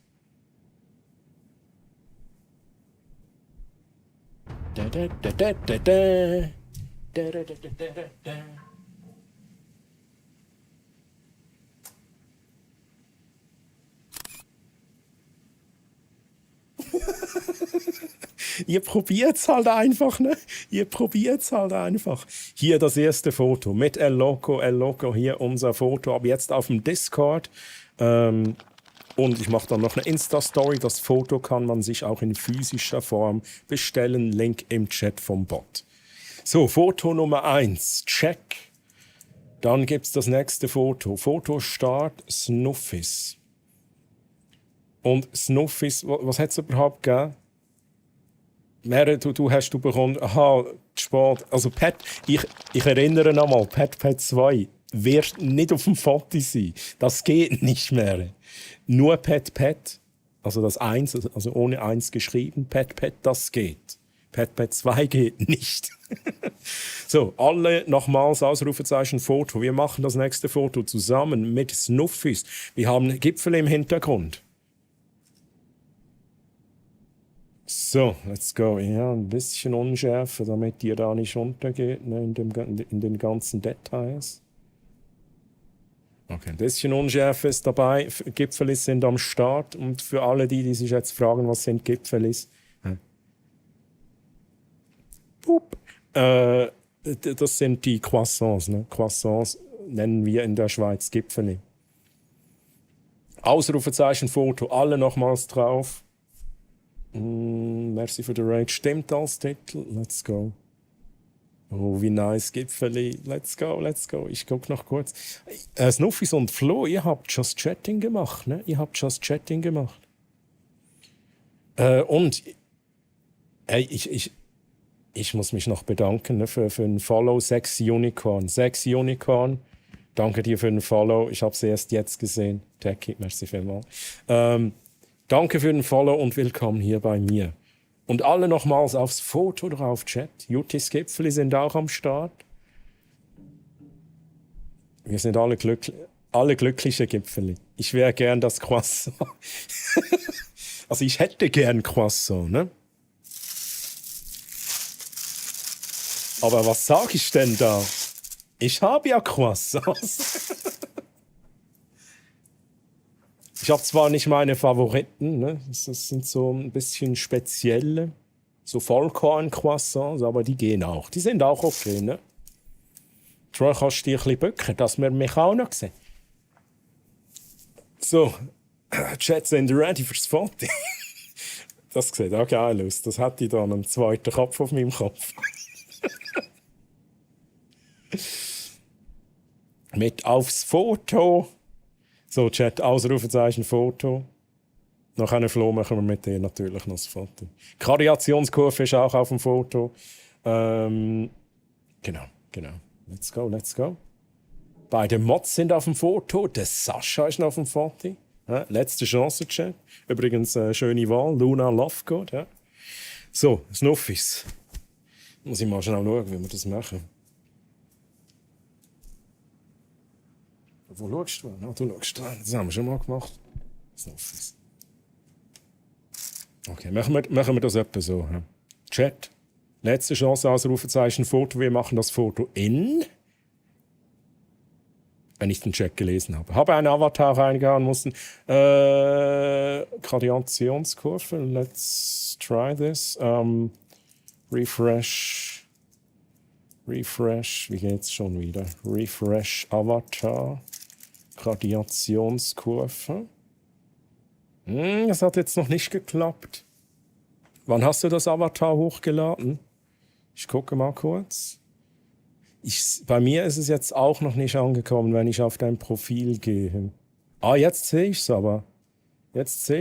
Vor 10 Sekunden. Noch nicht. Wir warten noch kurz 30 Sekunden, Chat. Wenn es dann nicht geht, I'm sorry, vielleicht klappt es beim nächsten Foto noch. So, und dann gucke ich hier rüber. Gucken wir beide hier rüber. Und ich könnte dir noch ein Gipfeli anbieten.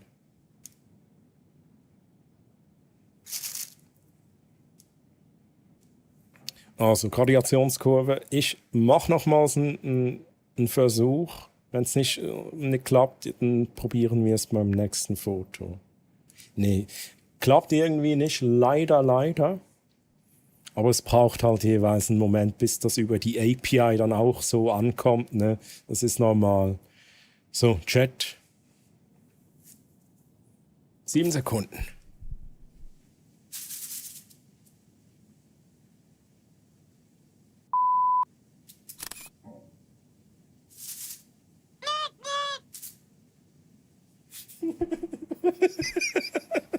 Snuffis, da ist das Fetteli, wunderschön. Foto ab jetzt auf dem Discord drauf.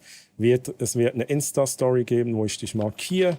Und Foto gibt es auch in physischer Form, wenn du das bestellen möchtest. Link im Chat vom Bot.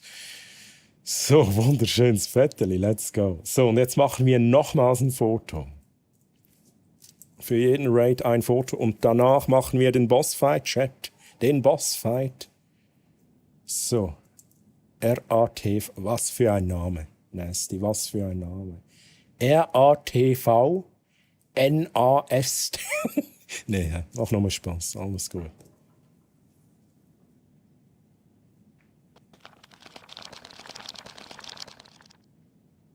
Ich finde es geil. Also jetzt sind aber ein paar zu früh gewesen. Just saying, jetzt sind wir ein bisschen zu schnell gewesen. Warlock, du musst glaub noch mal alle anderen müssen auch noch mal, wo jetzt noch nicht auf dem Foto sind. Alle nochmals Ausrufezeichen Foto. Jetzt gucke ich noch, Gradationskurve, bist du schon drauf? Nimmt mich Wunder, ob es jetzt geht. Also ne, du musst. Du wartest noch ein wenig? Okay. Wenn ich dann sage, letzte Chance, ne, dann würde ich dann draufkommen. Dann vielleicht klappt's nicht. So, Chat. Jetzt habe ich Hunger, ne?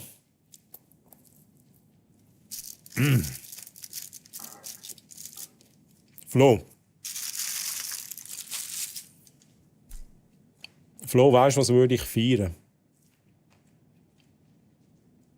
Also jetzt abgesehen von einem richtigen Gipfel, nicht so ein Vollkorngipfel, sondern so ein richtiges French Croissant. Weißt du, was würde ich feiern? Wenn da auf diesem Bildchen ein Foto von dir drauf wäre. Da würde ich feiern. Ich sage es jetzt einfach. Aber natürlich, du musst gar nichts machen, was ich sage. Aber ich sage ganz allgemein immer, es ist viel geiler, wenn ein Streamer oder auch eine Streamerin, Snuffis, ein richtiges Foto auf dem Profilbild hat. Nicht nur für unser Foto, natürlich auf dem Foto ist es auch geil. Kommt, hey, okay. Ja, aber auch, verstehe mich nicht falsch. Verstehe mich nicht falsch. Aber dann finde ich es geil, wenn da etwas kommt. Let's go. Foto, das mal ein bisschen näher. Schnell schauen. Emily. Oh, Emily, jetzt wärst du ein bisschen verdeckt von den Snuffis. Sonst trade ich gleich rein und dann kann man noch mal testen. Ja, bei mir, du bist nicht live. Du weißt, wie das funktioniert bei mir. Dann steht bei mir, das war ein Offline-Raid und dann passiert genau nichts. So. Alle Ausrufezeichen Foto für das letzte Foto. Danach gehen wir in den Bossfight. Außer es kommt nochmals ein Raid rein.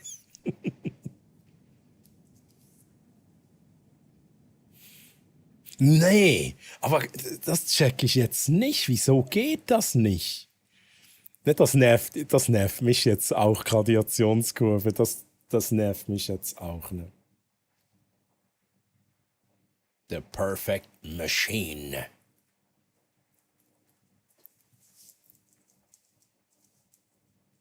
Wait a second. Gradationskurve, das bringen wir schon hin. Ne? Das bringen wir schon hin. Keine Angst. Gib mir schnell 1 Minute.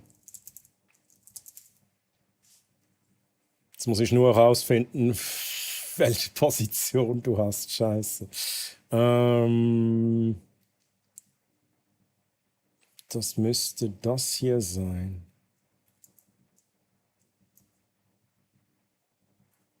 Let's go. So, manuell gefixt. Manuell gefixt. Let's go. Für das musst du mehr als ein Foto von mir selber. Müssen wir mal ein Foto von mir selber machen. Da habe ich nicht mehr seit 7 Jahren. Ja, Sascha. Ja, natürlich, du hast auch dein nicht echte Gesicht. Du hast auch so ein, wie sagt man dem? So ein Avatar. Sieht auch cool aus. Ja? Aber um es mit dem Wort von Blizzard zu sagen, Sascha, um es mit dem Wort von Blizzard zu sagen, hast denn du kein Smartphone? Das Internet braucht ein wenig mit den Daten über die Alpen und so. Ja, wahrscheinlich liegt es an dem. So, also, letzte Chance, Chat, Ausrufezeichen, Foto, dann machen wir das Foto noch. Titel stimmt. Unschärfe, die stimmt. Sarah Simple ist auch noch drauf.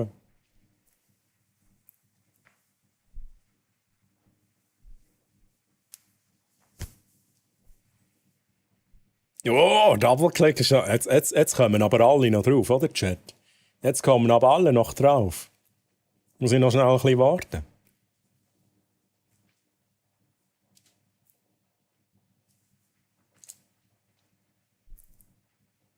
So, Chat. Sind wir ready? Sind wir ready fürs Foto? Arte ist auch noch drauf. Let's go.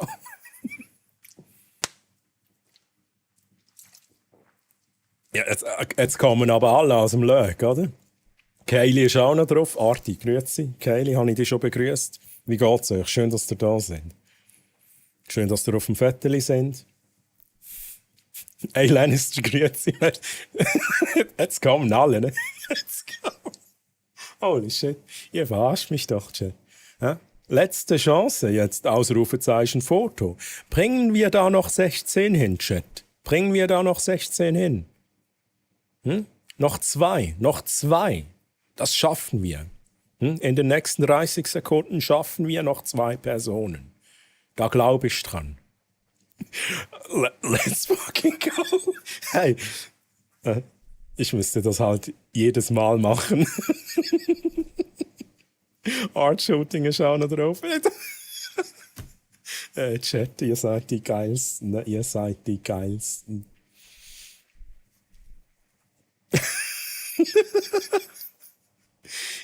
Hey, aber ich begrüße jetzt noch kurz alle. Ne? Artie, Lannister, Cute Lara, Nelvi, Cardinal... ich weiß, wer Cardinal Systems ist. Art Shooting, Karandar, grüezi miteinander. Grüezi miteinander. Schön sind ihr auch auf dem Viertel. 20 Leute, ne? 20 Leute. So, Foto in 7 Sekunden.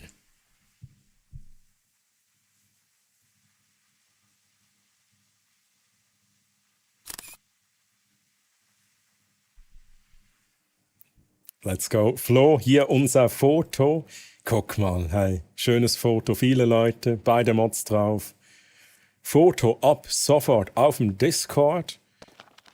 Es folgt dann noch eine Insta-Story, wo ich dich markiere. Und das Foto kann man sich in physischer Form bestellen. Link vom Bot im Chat. Den Subreddit Twitch. What? So, Chat, bevor wir in den Bosskampf reingehen, kurz noch Chat überfliegen. Smartphone habe ich aber kein Mobilfunknummer. Die Mobilfunknummer. Das ist auch so ein schönes deutsches Wort. Die Mobilfunknummer. Don't you guys have phones? Genau das meine ich. Genau das meine ich. Ja, Blizzard. Das war legendary der Moment. Holy shit. Das schauen wir regelmässig wieder an, den Moment. Das ist wie so die Apple Keynote, wo das iPhone vorgestellt worden ist. Das ist da, wo ich so einmal im Jahr schaue. Und dann schaue ich noch den Blizzard-Moment, wo die Leute fragen, don't you guys have phones? Das ergänzt sich so schön. What is this show, Rick? It's an alternate universe where humans all look like this dipshit here. They call him Troy Hammerin. He does that thing where he says that he's going to play a game, but ultimately he never plays it. They call it eventually some gameplay. What a bunch of fucking weirdos. Doch, aber ich hasse meine Hackfresse. Oh, kann man, Sascha. Hey, aber du bist, jetzt ganz, also du bist ja auch Ron. Come on, also so schlimm ist es nicht.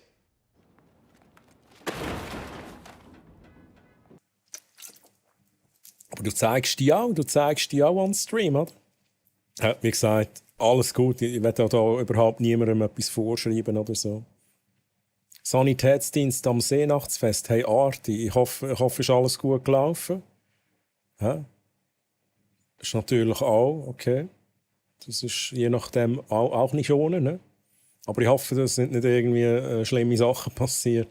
Arti, und musst dich also gar nicht rechtfertigen oder entschuldigen. Man kann nicht immer, und ich finde es mega, mega cool, dass du das machst, grundsätzlich. Sehr geil. Merci, Grüße zurück an Oreo, Arti, merci vielmals. Schnell mal in den Subreddit schreiben, dass man auf diesem... Ja, genau, aber es hat nur 37 Platz. Gehst schnell auf Reddit und dann gehst du noch auf 4chan. Okay, aber dann habe ich ganz komische Leute bei mir drin. Den Subreddit Twitch. Hast du die Schuhe für das Stofftier auf dem Mikro selbst gehäkelt? Oh, Radiationskurve, jetzt. Also. Franziskus, jetzt lass mich, ne? Ich will dich hier nur zeigen. Ja. Fokus. Fokus. Also diese Söckchen wurden nicht von mir gemacht, sondern von der lieben Fienchen. Die ist auch im Chat, Fienchen85. Hat die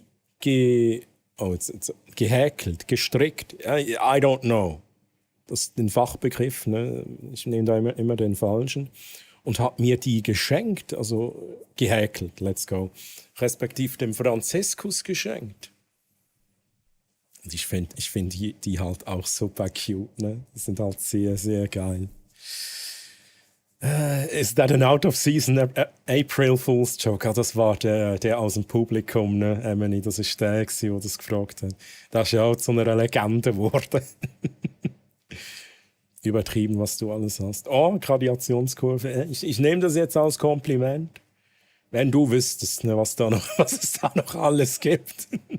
Hey, Schlagi, ich wünsche dir ganz eine gute Nacht. Aber ne, ich sag's jetzt nochmals, wir gehen jetzt in den Bossfight. Vielleicht noch kurz einen Angriff noch kurz reinmachen. Aber ich will euch natürlich nicht aufhalten. Alle, die schlafen gehen, Schlagi. Ich wünsche allen eine gute Nacht. Schlaf gut. Old casual mug? Throw that ugly piece of crap in the trash and get yourself a new Troy Hammerin mug from the merch store. And don't miss out on the epic warrior clothing or the Pro Gamer mousepad for flawless 360 no-scope headshots. Check out the Troy Hammerin merch store. Link in the profile description.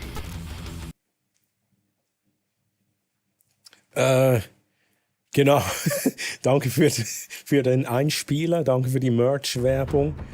Oh, schlag ich da. Danke für den Follow. Holy shit. Wir gehen jetzt direkt in den Bossfight. Ich will euch das jetzt auch zeigen. Ne? Nicht, dass ihr denkt, ne, der Troy, der labert hier immer nur von Bossfight, macht aber nichts. Ich erkläre kurz, wie das geht. Sobald der Bossfight startet, habt ihr 3 Aktionen pro Zug. Für jede Aktion votet ihr mit diesen Befehlen. Die werden dann auch nachher noch angezeigt. Madness. This is Sparta! Bye bye Highway Racer. Und die Dungeon Leaders, die haben dreifach Votes. Und die Dungeon Leaders sind nicht sicher. Eloko, 03 du dreckige Schiff. Snuffis 2 und Nasty, a.k.a. Flo. Ihr habt dreifach Votes, ne? Und ihr könnt am meisten Einfluss nehmen auf das Kampfgeschehen. Ihr habt 3 verschiedene Angriffe, 3 verschiedene Trefferwahrscheinlichkeiten, die machen jeweils unterschiedlich Schaden. Ihr healt mit dem Kaffeetrink. In der Mystery Chest kann alles Mögliche drin sein. Angriffe, Heilung, Damage für alle auch. Kann aber auch leer sein. Mit Franziskus schenkt ihr dem Franziskus der Eichel Liebe, denn der kämpft für mich und hat eine der stärkeren Angriffe. Und ihr senkt so die Chance, indem ihr ihm Liebe schenkt. Genau, Commands, also Easter Egg-Liste gibt es nicht, Emily. Aber mit Ausrufezeichen Commands haben wir eine Übersicht von den Commands, die öffentlich sind, sage ich jetzt einmal. Also ich bin ein paar Jahre auf Twitch unterwegs, aber was hier so in kurzer Zeit geboten wird, Wahnsinn. Obwohl, come on, ich liebe dich auch. Ne? Stanley, bist du das?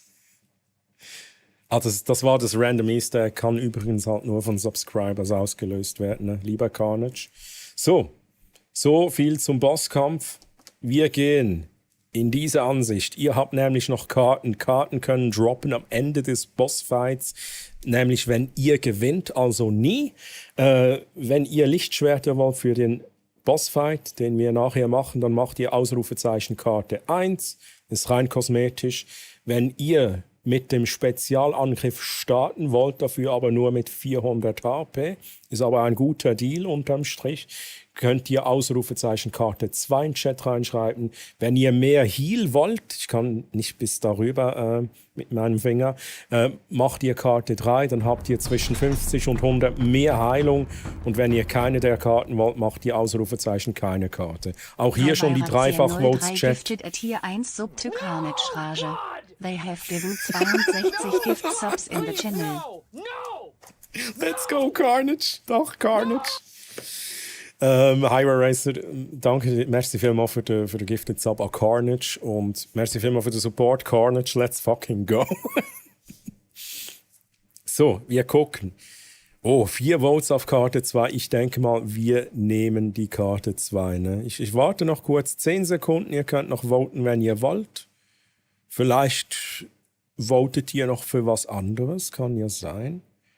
Es gibt nur keine öffentliche Liste. Arti, du hast halt eine. So, Chat, wir lösen das auf. Oh, da kam noch ein Vote rein. So, let's go. Getrainiert, ihr startet, lieber Chat, ihr startet mit dem aufgeladenen Spezialangriff. Der kann bis zu 650 Damage machen. Dafür müsst ihr halt irgendwann dann noch healen. Ne? Müsst die 400 wieder ein bisschen hochkriegen. Treu verliert sowieso. Arti, ja, nicht so frech hier, nicht so frech. Arti, du weißt, was passiert, wenn du so frech zu mir wirst, gell? Weil dann bekomme ich goldene Flügel bekomme ich über. Und einen HP-Balken, wo ich 0 HP habe. Das macht keinen. Das ist noch vom letzten Bosskampf. Lieber Chat, wir gehen rein. Wir gehen rein.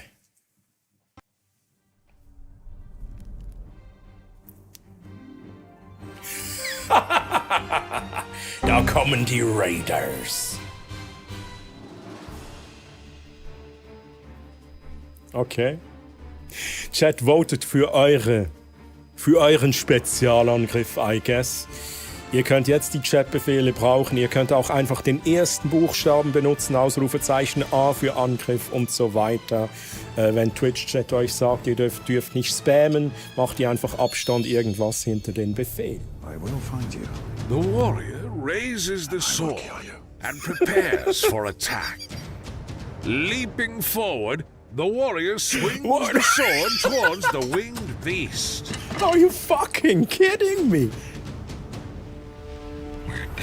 With perfect precision, the sword tears through flesh, bones, and vital organs, dealing massive damage to the beast.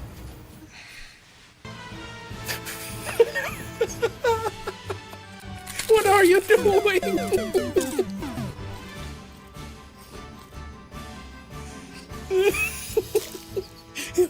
What is going on, chat? Okay, 650 Damage. Ihr cheatet doch, Chat. Ihr cheatet doch. Holy shit.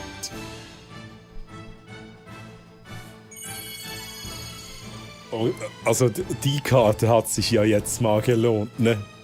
Erste Aktion 650 Damage. Und der Wall, der war einfach im Weg, ne? Der war halt im Weg.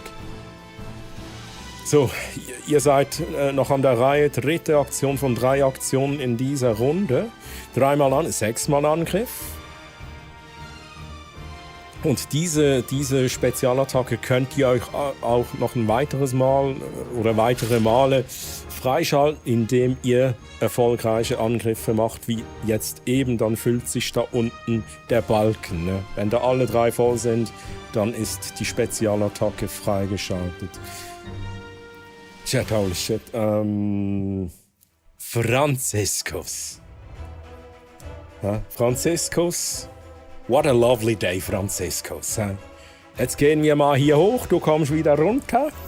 Und dann machst du deine 400 Eichen. Ja, Chat. Ihr habt halt gedacht, ihr könnt mich unter Druck setzen, ne?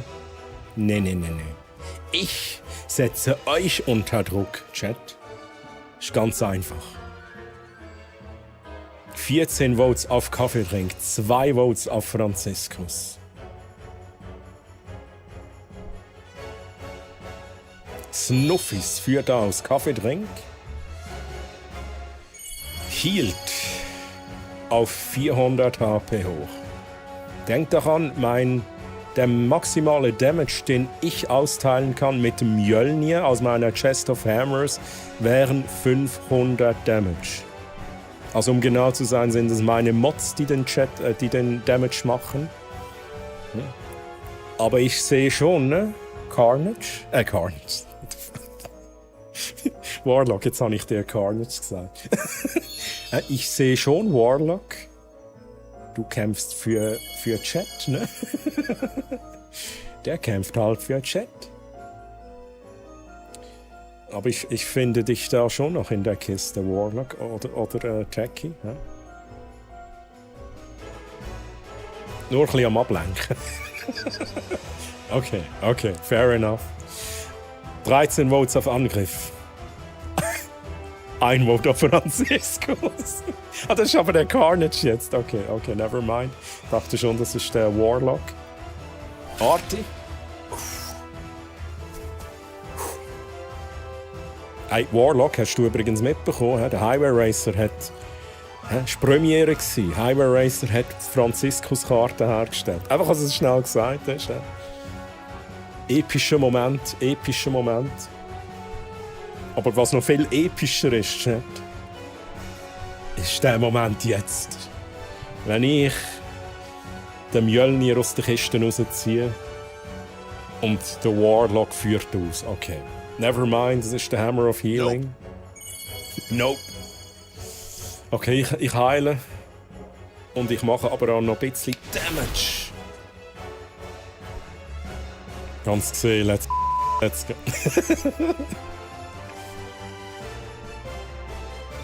So, Chat.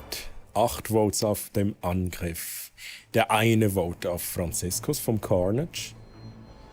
Carnage, ich stelle mir das halt immer so vor. Du hast so eine Tastatur vor dir. Also ich weiß nicht, ob das eine große Tastatur ist, wo überall nur F steht und vielleicht noch ein... Snuff ist der gegen daneben. Ob da nur Fs drin sind oder ob du einfach statt einer Tastatur einfach eine Taste auf dem Tisch hast. Ne, 2 Tasten. Ausrufezeichen und dann ein F. Okay, 10 Votes auf Kaffee drängt, Chat. 4 auf Angriff noch, okay. Swiss Girl. Mit 200 Heilung.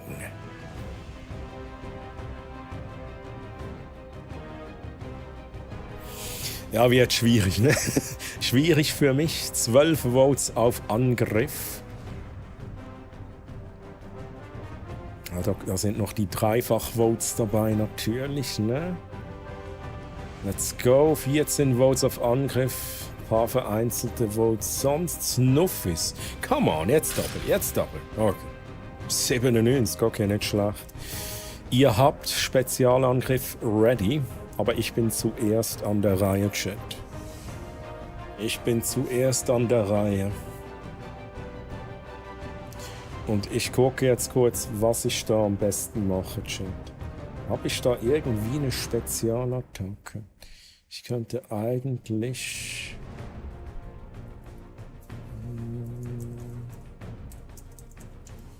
Machen wir das so, Chat. Machen wir das so. Weil ich habe ja hier noch ein Gipfeli-Chat. Ein Gipfeli habe ich noch und ich mache jetzt meinen Gipfeli-Flex.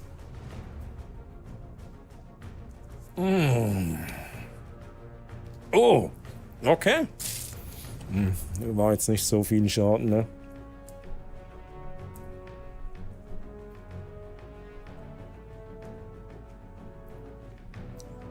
...13 Votes auf Angriff.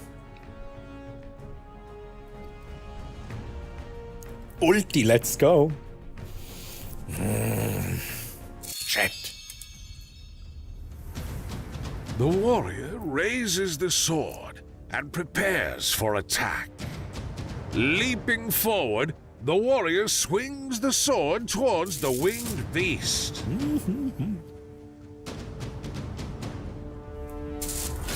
As the blade cuts deep into the flesh, it's dealing a considerable amount of damage to the beast.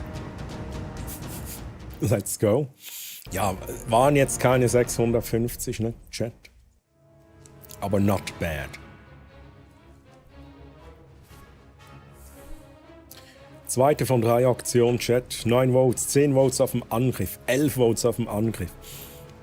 Ihr wollt jetzt nur noch die Spezialattacke machen, Chat. Denkt daran, in der Mystery Chest können auch sehr starke Attacken drin sein. Ich glaube, ich muss das nochmals in Erinnerung rufen hier. Gucken wir kurz hier. Was ist denn hier so drin? Kaffee trinken, leer kann sie sein, Disconnect, Schrumpfmaschine, die Serien eject. Das, die Benamsung ist halt ein wenig komisch, ne? Shield of Reflection, Helldivers 2 Vader, Torlina oder der Thanos Snap. Snuffis mit dem Kaffeetrink. Ja, aber ihr müsst doch nicht healen, Chat. Come on. Come on. Jetzt seid ihr hier so getrainiert in den Bossfight gestartet und jetzt hielt ihr ja nur noch, Chat. Was ist denn hier los? Bin ich schon an der Reihe?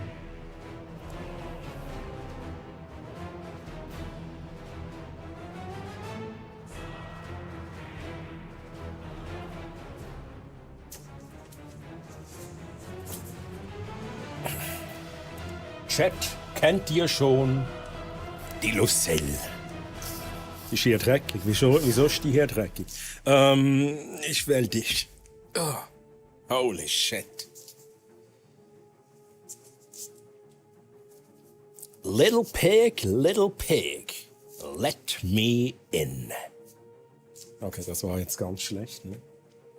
Ja. Negan, Walking Dead. Chat, 12 Votes. Okay, jetzt, ich habe euch überzeugt, ich sehe es schon. Ne? Double-Click mit der Mystery Chest.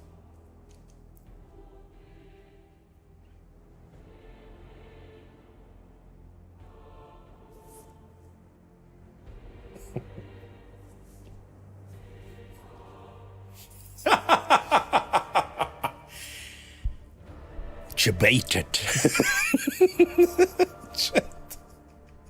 Wow, wow. Und jetzt vor lauter Frust kurz einen Kaffee trinken, ne, Chat? Let's go. Let's go. Snuffies mit dem Kaffee trinken.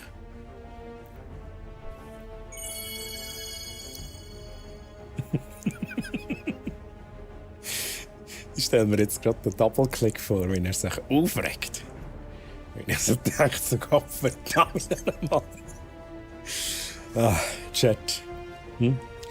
Mystery Chest, die ist jetzt. Die könnte ich jetzt auch direkt rausstreichen. Ne? Die wollte ich jetzt nicht mehr. So, was haben wir? 11 Mal Angriff. Noch ein paar verteilte Votes. Snuffies. Nicht das Shirt von Mr. Bletch, Snuffies. Ist ein schönes Shirt.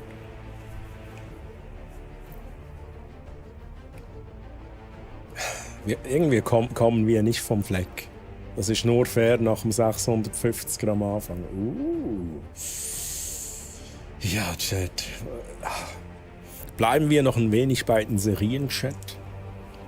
Hier mal wieder meine anderen Attacken auspacken. Game of Thrones. Dracarys.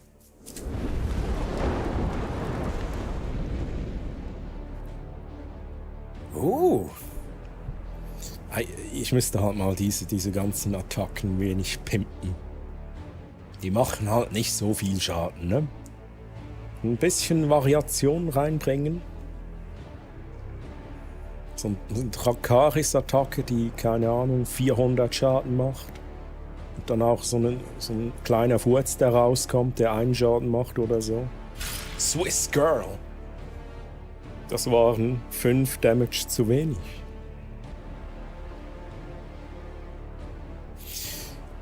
Angriff, Spezialangriff ist ready. Chat. Spezialangriff ist ready. Flo übrigens, ich glaube Flo, wenn du an etwas anhängst, muss es noch einen Leerschlag haben. Aber egal. Ja. The warrior raises the sword and prepares for attack. Leaping forward, the warrior swings the sword towards the winged beast.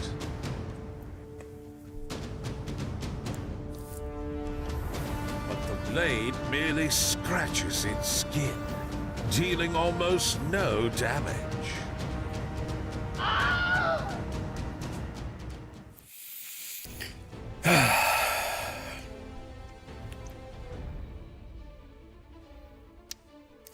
Ja, aber Chat, was war jetzt das? Ne? Was war jetzt das? Hey? Das war ja gar nichts. Das war ja gar nichts. Chat, ihr votet für Kaffee trinken. Das ist wieder so ein Bosskampf. Das ist wie das heutige Spiel, ne? Dauert mehr als 2 Stunden, ne? Und am Schluss gewinne ich trotzdem, ne? Chat. Ihr wisst ja, wie es ist.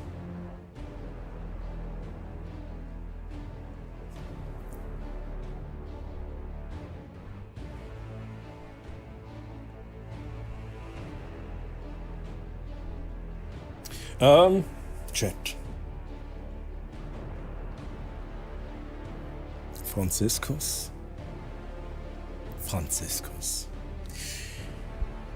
Franziskus mit 400. Getrocknete Bananen. Ja, nein, ja, 400 getrocknete Bananen. Hey. Holy shit, man.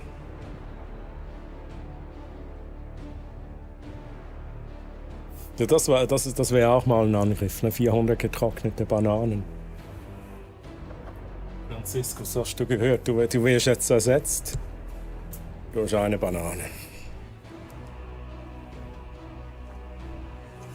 Das war's jetzt, Franziskus.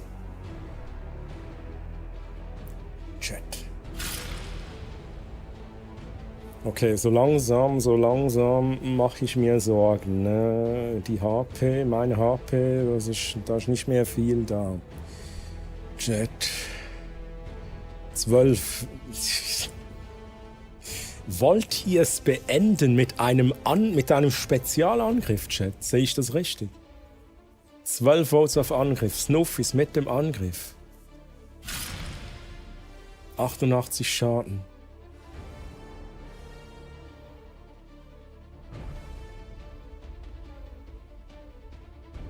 Kaffee trinken. Jetzt. Ja, aber Chat, come on. Also, wo ist hier. Was macht ihr denn? Jetzt noch ein Heal? 400 wegen dem einen HP. Ja, come on. Come on. Das war schwach, Chat. Das war ganz schwach, ne?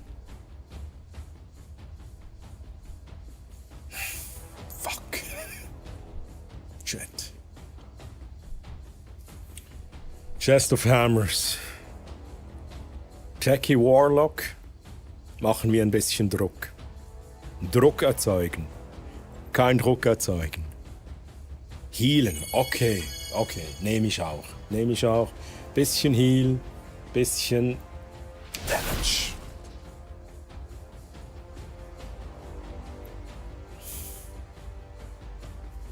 Ich muss kurz chatten, wenig lesen. Lass mich aus der Kiste, der Decke gefurzt. Ja, am besten kommt ihr beide raus, ne? Beide raus. Beide mit dem Mjölnir. Krass, ey, 14 Votes auf Angriff. Oh. The special attack is strong with this one, chat. Okay. Oh nee, nicht schon wieder. Franziskus, halte mich. Banane, halte mich.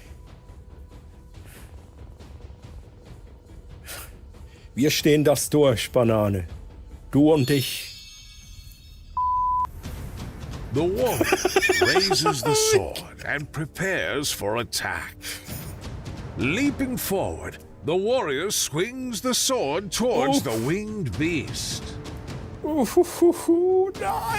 ich will nicht. As the blade tears through the flesh and bones, dealing a great amount of damage, the beast screams in pain. Chat, ihr habt die Banane zum Schreien gebracht. Und ich bin tot. Nein! Oh, Chat, holy shit, man. Bye, have a great time.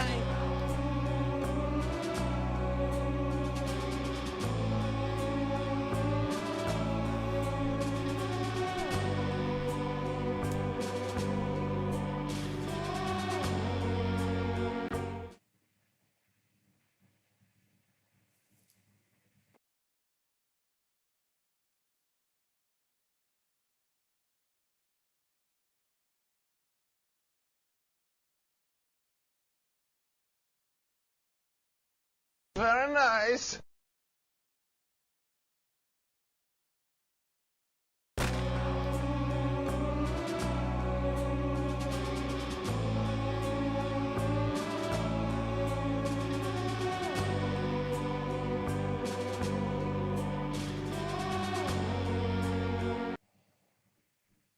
Ja, Chat, ich bin tot, ne?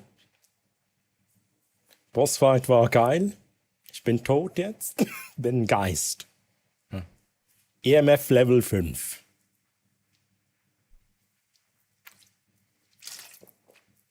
Aber ich habe das Wasser mitgenommen, Chat. Und die Banane habe ich auch mitgenommen, die ist jetzt auch tot.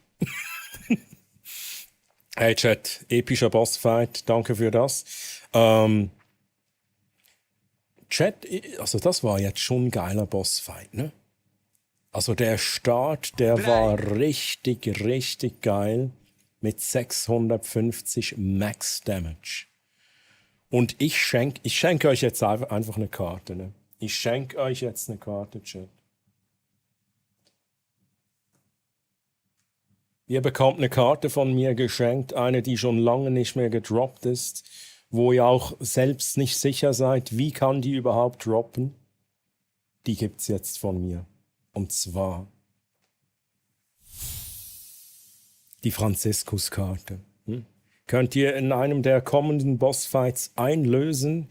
Das heißt dann auch, Franziskus würde in diesem Bosskampf für euch kämpfen und nicht für mich.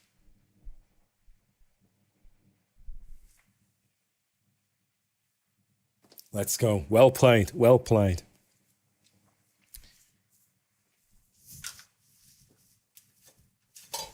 Was halt einfach doof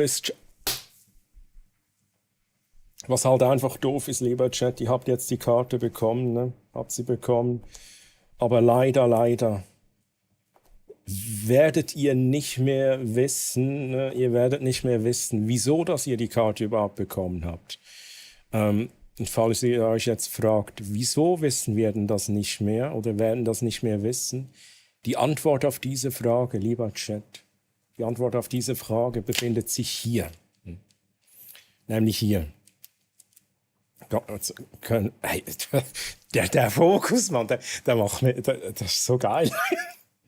Ja, jetzt ein Fokus-Orgasmus. Hey. Ja. Hier drauf schauen, lieber Chat.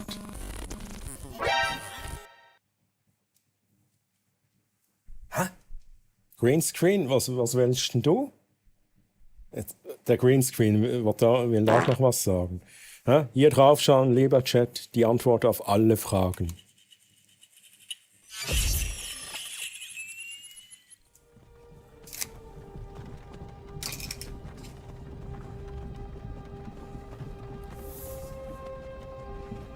You were trying to cross the border, right? Walked right into that Imperial ambush, same as us. Sorry, das musste ich jetzt machen. No, God, please, no! No! Oh, Chat. No! So gut, ne? So gut. No! Chat. Ich gehe noch ein wenig, oder ich gehe langsam wieder zurück zum Schweizerdeutsch. Also lieber Chat, wenn ihr mich gar nicht mehr versteht, dann sagt Bescheid oder fragt, wenn ihr Wörter nicht versteht. Aber ich würd sagen, wir machen noch ein bisschen Schweizerdeutsch. Ja? Die meisten, glaube ich, verstehen es. Oh, Memories. Skyrim Meme.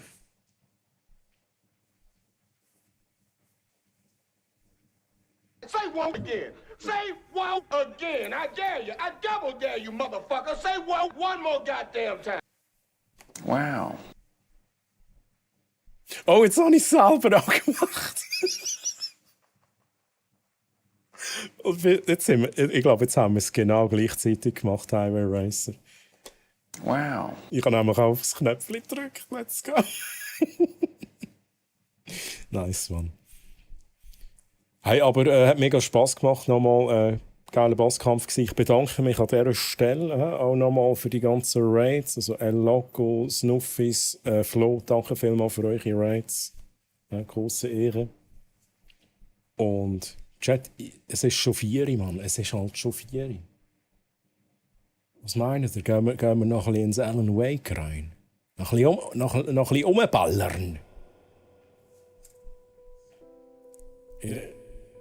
Weil ich bin ja so... ich würde jetzt mega gerne ins Alan Wake 2 reingehen, noch ein bisschen rumballern, weil ich bin ja so gut. Ich meine, Shooter-Games. Das ist genau mein Ding. Ich habe den Aim, den es braucht. Und Strats, oder? Alles immer am Start. Stickdrift macht mir halt alles immer ein bisschen zur Sau. Das ist kein Skill-Issue, Chat. Das ist kein Skill-Issue. Just saying.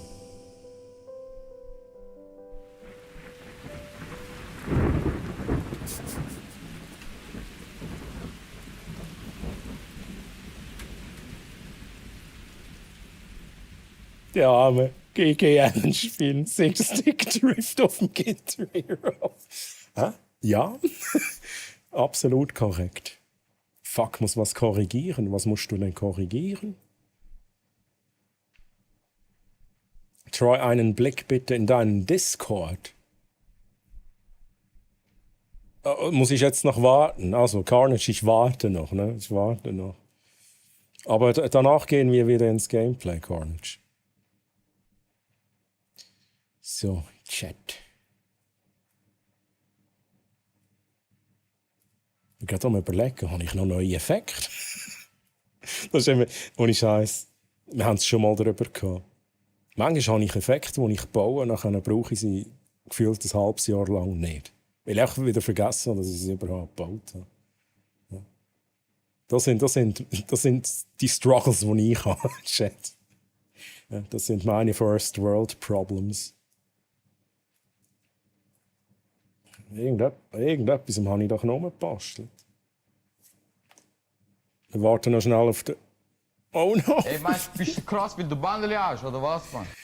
Die Fireflies-Fienchen... Nein, leider noch nicht. Ich bin noch nicht so weit. Shit, aber du erinnerst mich zum Glück ja wieder dran, Fienchen. Und das machst du auch richtig. Weil ich schreibe es auf, Fienchen. Ja, das muss schon einig sein. Das muss schon einig sein. Jetzt habe ich schon wieder vergessen, was ich probieren wollte. Ah, der Yoda, aber der funktioniert halt nicht, was er erwartet.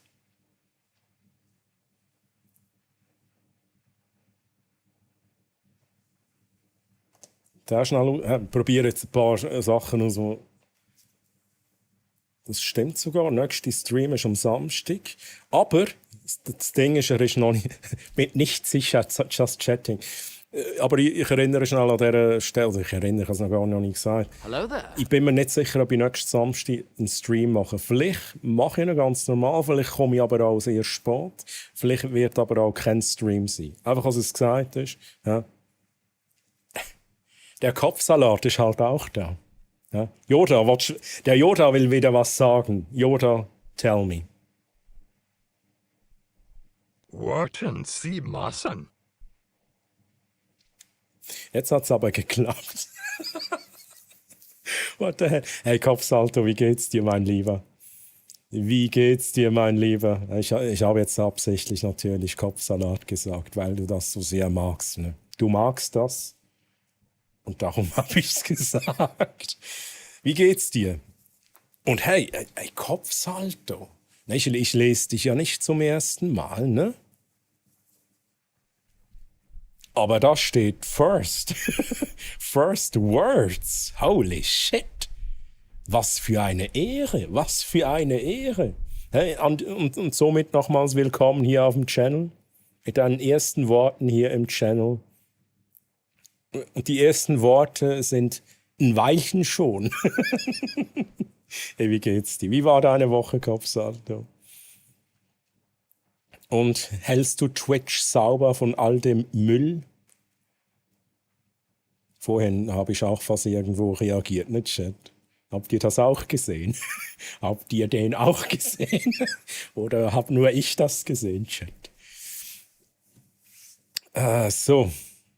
Kurz Chat lesen. Carnage kann ich schon gucken gehen. Kreativ und Memes, dann gucke ich nachher direkt rein. Immer noch kein Firefly. Hey, Finnchen, das kommt noch, ne? Hey, Emily, merci vielmals. Danke vielmals für den Lurk, für den Schlurk, Mann. Und gute Nacht, schlaf gut. Danke, dass du den Lurk da lässt. Du darfst natürlich noch gerne gute Nacht, Ausrufezeichen, gute Nacht reinmachen, wenn du willst. Da gibt es noch einen kleinen Text von meinem Bot. Alles fein und selbst, hey, Kopfsalto, ich kann mich nicht beklagen. Alles gut. Alles gut. Ja. Und danke an dieser Stelle auch nochmals, Kopfsalto, dass du Twitch sauber hältst. Ne? Ja. Das ist ganz, ganz wichtig. Techie, merci dir für den Lurk-Support. Ne?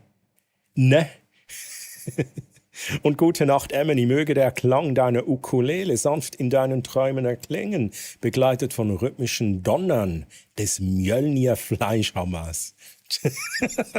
Okay. Der Mjölnir-Fleischhammer-Chat. Träum süß und lass dich von der Magie der Nacht umhüllen. Chat, ich merke gerade, ich habe noch nie wirklich Fleisch geklopft mit dem Fleischhammer. Der ist zu schön, um Fleisch zu klopfen. Ich sag's euch.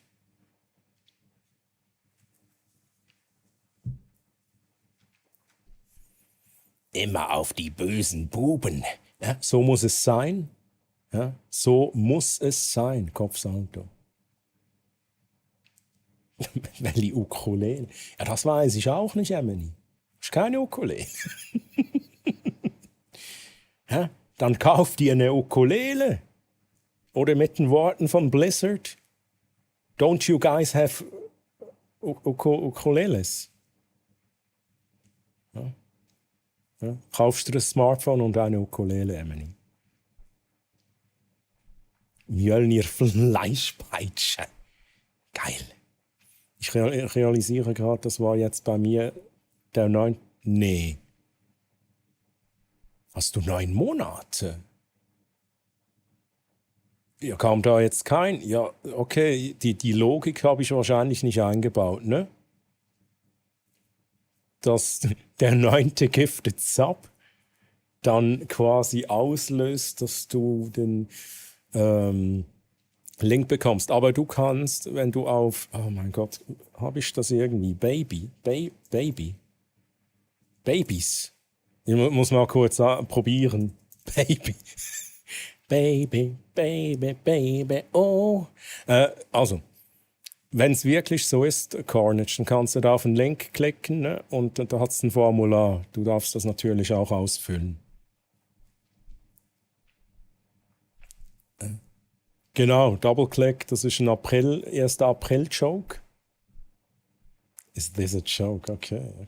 Darfst du, absolut erlaubt, ne? Also, wo waren wir? Fuck, was war Chat, jetzt bin ich aus dem Konzept gefallen. Was soll ich machen?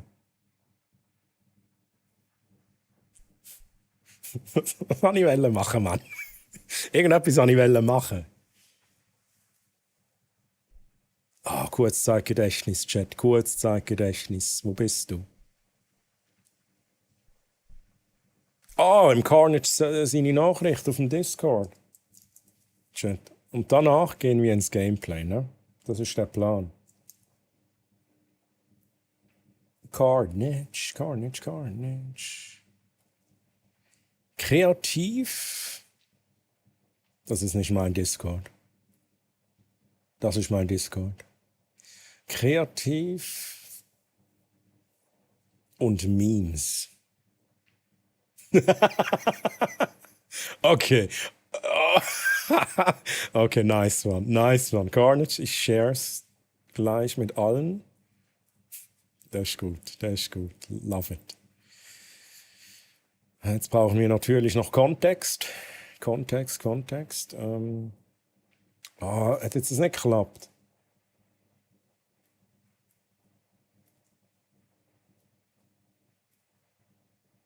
Oh, come on, ey. Ich bin gerade unfähig. Oh, Higher Racer, ich habe gerade gesehen, dass wir deine Sachen noch nie angeschaut haben. Das ist mir jetzt gerade aufgefallen.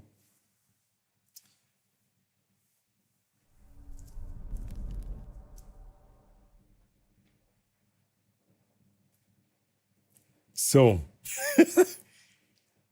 Also, ich habe ja vorhin erwähnt, weil der Carnage Rage immer Ausrufezeichen F macht in den Bosskampf, ob er so eine Tastatur hat, die nur F hat. Aber wo ist das Ausrufen? Das hast du sicher korrigiert. Carnage, das hast du korrigiert, ne? Aber let's fucking go. Tastatur, überall F. Und hier ist das Ausrufezeichen. Das ist die Tastatur von Carnage. Nein, ich habe 3 Tasten vergessen mit einem F zu vers... ach so, okay. So, das Geburtsformular für Ludwig wurde abgeschickt. Oh, Carnage, let's go. Mache ich das dann bei Gelegenheit? Ich muss da ab und zu mal meine Babyliste pflegen, ne? So, Highway Racer, bist du noch um? Oh, stimmt. Ey, aber ja, Finnchen hat da halt einen guten Input, ne? Finnchen, der entgeht gar nichts, ne? Wie schickst du denn das F ab, Carnage? Wie geht denn das? Du kannst ja das gar nicht abschicken.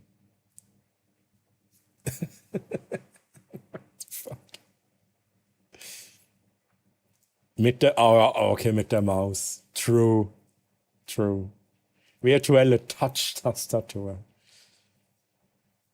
Ist der Highway Racer rum? Weil wenn der Highway Racer rum ist, würden wir noch ganz schnell in die Videos reinschauen vom Highway Racer.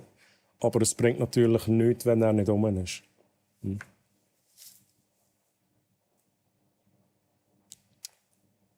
So, Chat.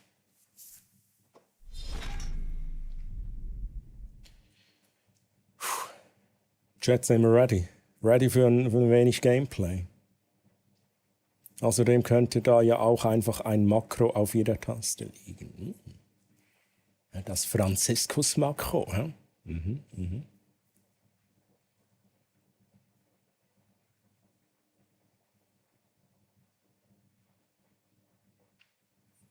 Troy Chat, ich wünsche eine gute Nacht. Hey Kopfsalto. War mir eine Ehre, dass du kurz vorbeigeschaut hast.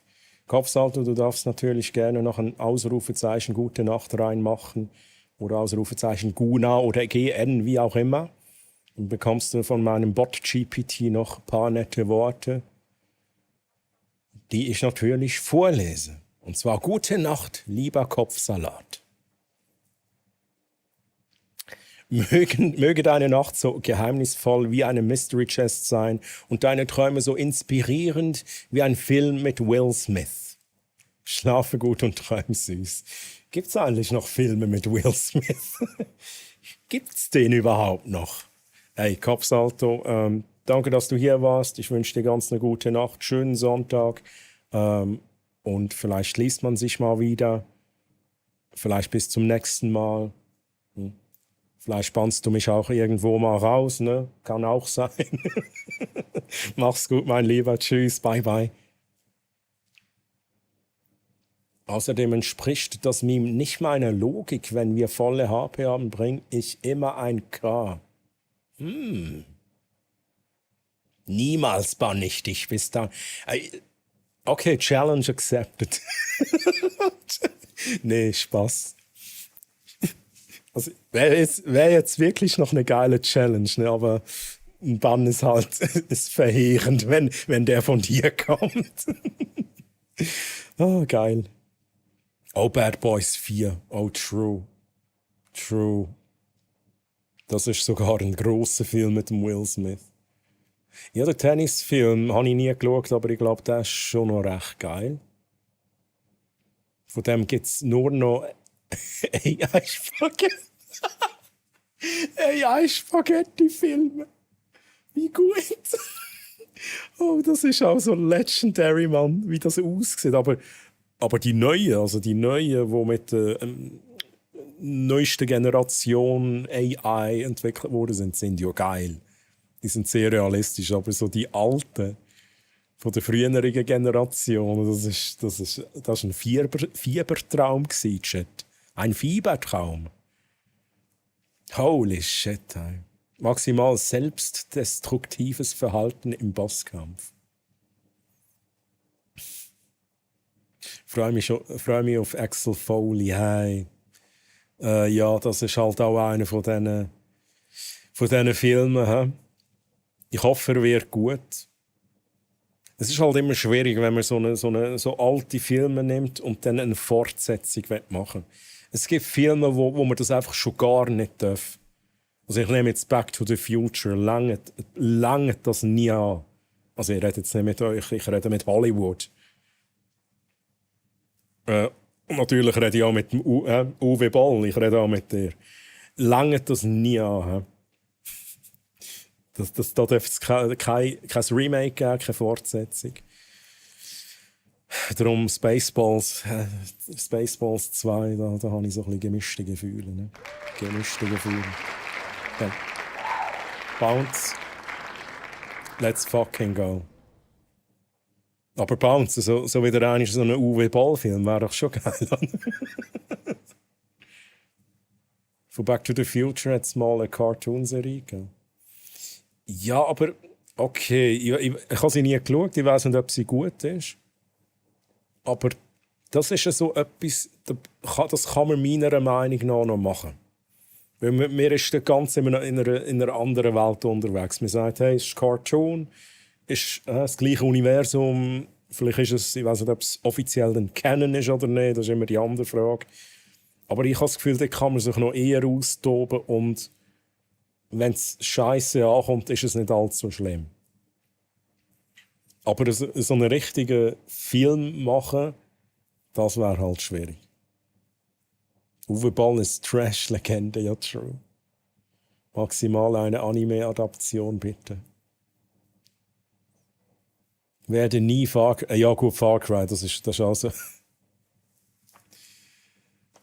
Der Film Far Cry, der hat ja jetzt gar nichts mehr mit dem Game zu tun gehabt, oder? Gar nichts mehr.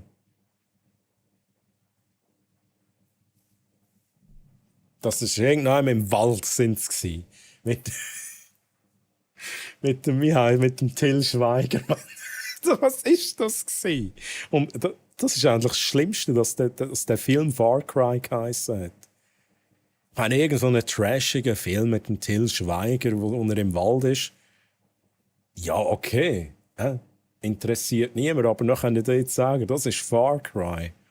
Schwierig. Keine Ahnung, was der für Film gemacht hat. Oh, Bounce, okay.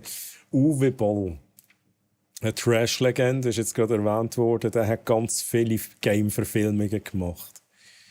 Aber das ist auch, ich weiss auch nicht wieso, ehrlich gesagt. Er hat irgendwie, das ist musst du mal über den ein bisschen nachlesen. Der hat auch nicht alles irgendwie sauber gemacht. Und er hat irgendwie Geld bekommen oder sich Geld beschafft. Und I don't know. Aber unter dem Strich hat er halt auch irgendwelche Games genommen, wie Alone in the Dark, Far Cry. Mein Gott, gut, Postal ist wenigstens, Postal ist halt so verstörend, das Game ist schon so verstörend, dass du endlich schon fast keinen schlechten Film machen kannst. Und Postal ist der einzige Film, wo ich im Uwe Boll, also, ja, wo ich kann sagen, okay, ich weiss jetzt nicht, wieso man da muss verfilmen, aber okay. Es ist trashig und I don't know. Aber alles andere ist einfach, bei allen anderen Game-Verfilmungen hat er es kaputt gemacht. Und hat halt auch die Fans verrückt gemacht. Also am besten gehst du mal ein bisschen lesen oder vielleicht gibt es auch irgendwie ein cooles Video über ihn. Ja, ein ganz spezieller Dude. 4:2, jetzt hast du ein Emote für diese Uhrzeit, Pascal. Wie gut ist denn das? Hey, guten Morgen, Pascal. Es gibt einen Film, oder haben sie einfach den Filmtitel gehabt? Es ist, also sie haben das Recht gehabt. Sonst dürften sie, glaube ich, den Filmtitel nicht so nennen. Also das Recht haben sie gehabt. Und endlich war seine Aufgabe aus meiner Sicht gewesen, eine geile Verfilmung aus dem zu machen. Aber er hat halt einfach einen Trash-Film gemacht oder Trash-Filme gemacht.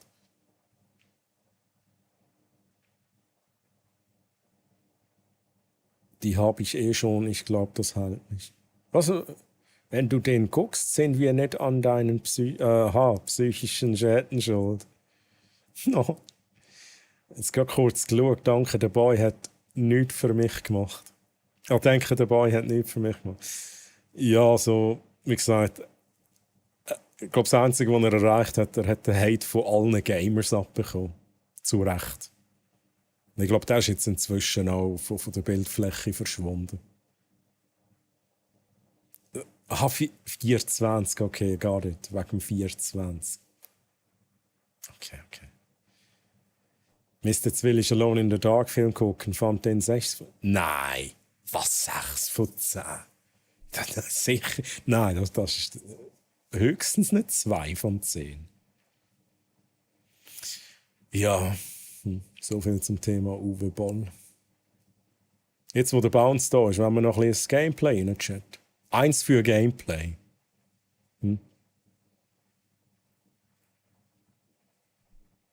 1 für Gameplay, 2 für ich mag Uwe Boll-Filme und bin der größte Fan von Uwe Boll und wünsche mir, dass er Back to the Future neu verfilmt. 3.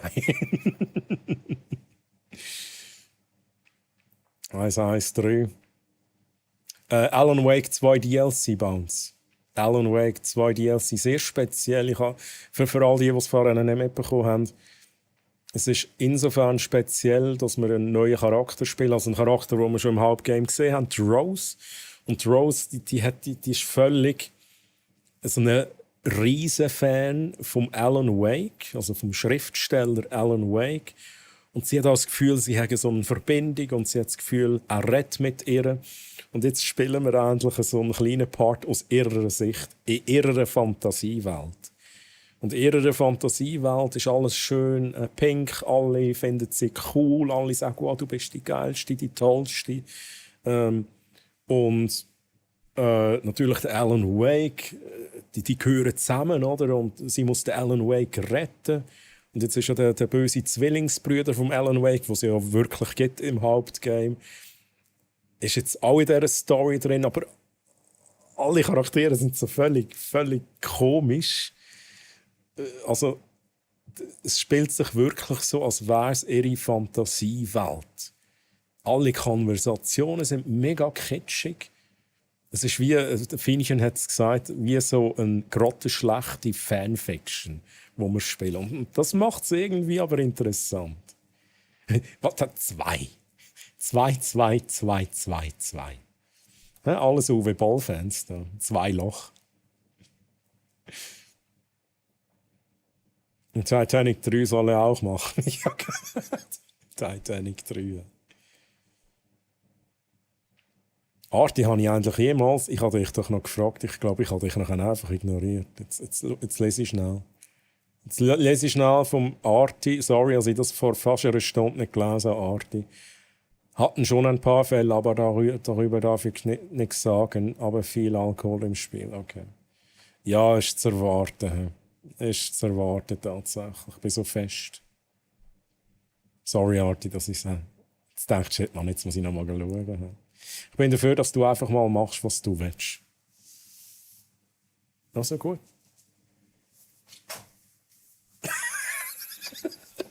Dann pack ich ihn halt aus, Mann. Nein. Chat, wir gehen jetzt noch ein bisschen Gameplay machen. Nein, Troy macht, was wir sagen. Wir zwingen ihn zu Alan. Zu allem. Zu Alan. Pack dieses Monster weg. Ja. Okay, ich versorge es wieder. Ja, ist gut. Schnell PS5 neu starten. Die hat natürlich schon lange wieder abgestellt. Holy shit. Der Pascal hat sich halt schon gefreut. Die einäugige Kassenschlange. Gut. Oh, Chat.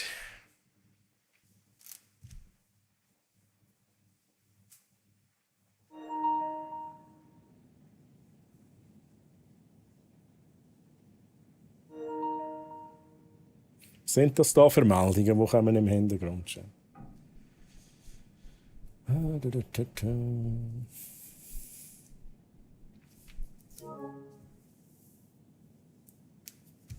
So, schnell die Kategorie wechseln.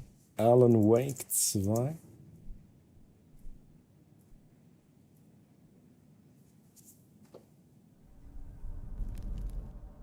Nachrichten, die du verpasst hast. Ich habe einiges verpasst, lieber Chat. Ganz, ganz sicher habe ich einiges verpasst. Ah, übrigens. Oh. Fienchen, hast du ein Update gemacht? Also, Fienchen, gibt es etwas Neues? Merci übrigens für den Kaffeetrink, Pascal. Wie verbinden Sie mit dem nächsten Mitarbeiter? Nur Schreibfehler. Aha, okay. Ja, also, lieber Chat, Fienchen hat einen Link gepostet. Geht dort unbedingt mal reinschauen. Die beste Fanseite über mich, die ich jemals gesehen habe, Chat. Absolut, absolut Weltklasse. Also du gross und Gameplay klein. Okay. So, hä? Machen wir das jetzt so.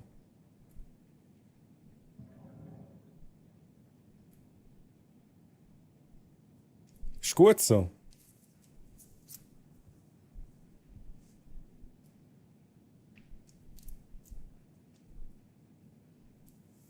Oh, ich hätte ja gemeint, es verschwindet hinter mir. Das hat jetzt blöd ausgesehen. Noch ein bisschen kleiner machen.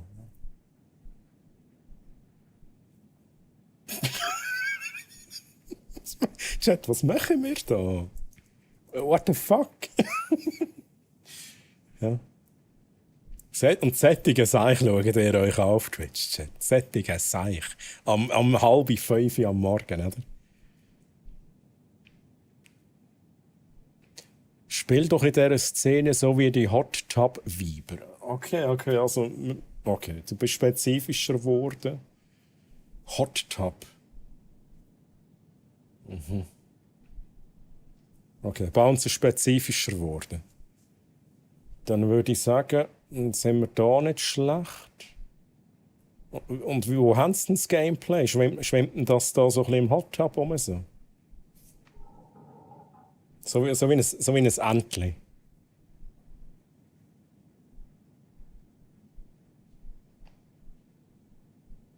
Wo ist der Franziskus? Diese Wünsche hier wieder, Chat.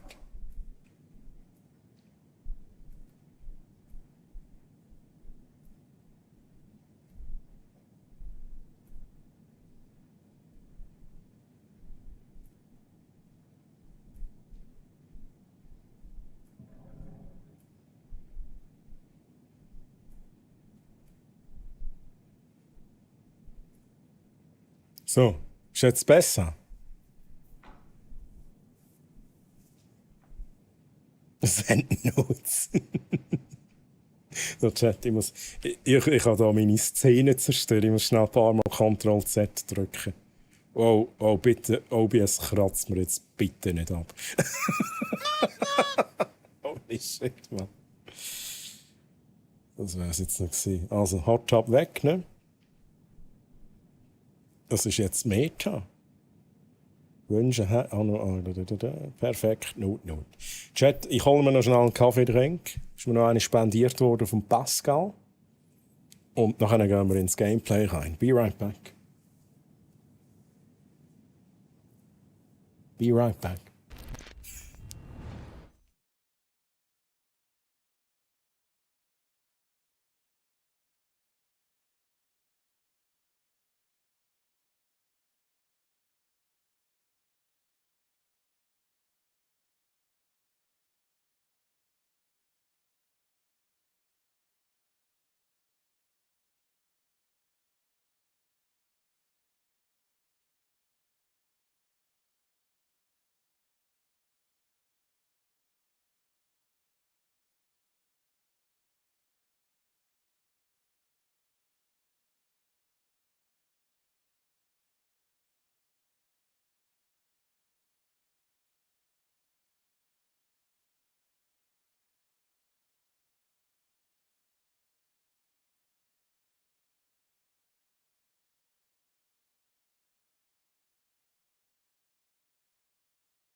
der List-Chat halt wie der Herr Sutter.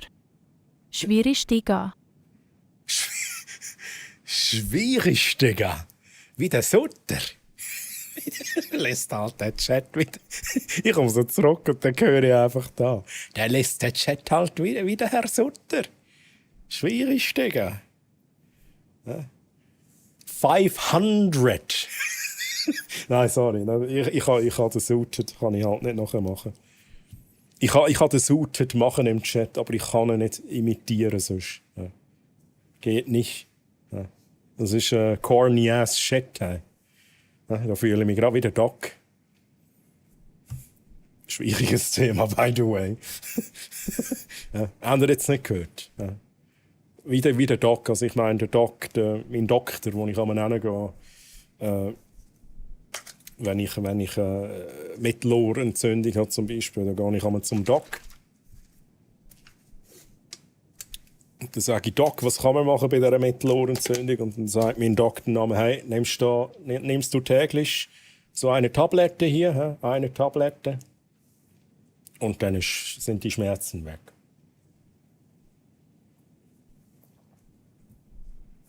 So. Und merci Pascal, merci vielmals für den Coffee Drink.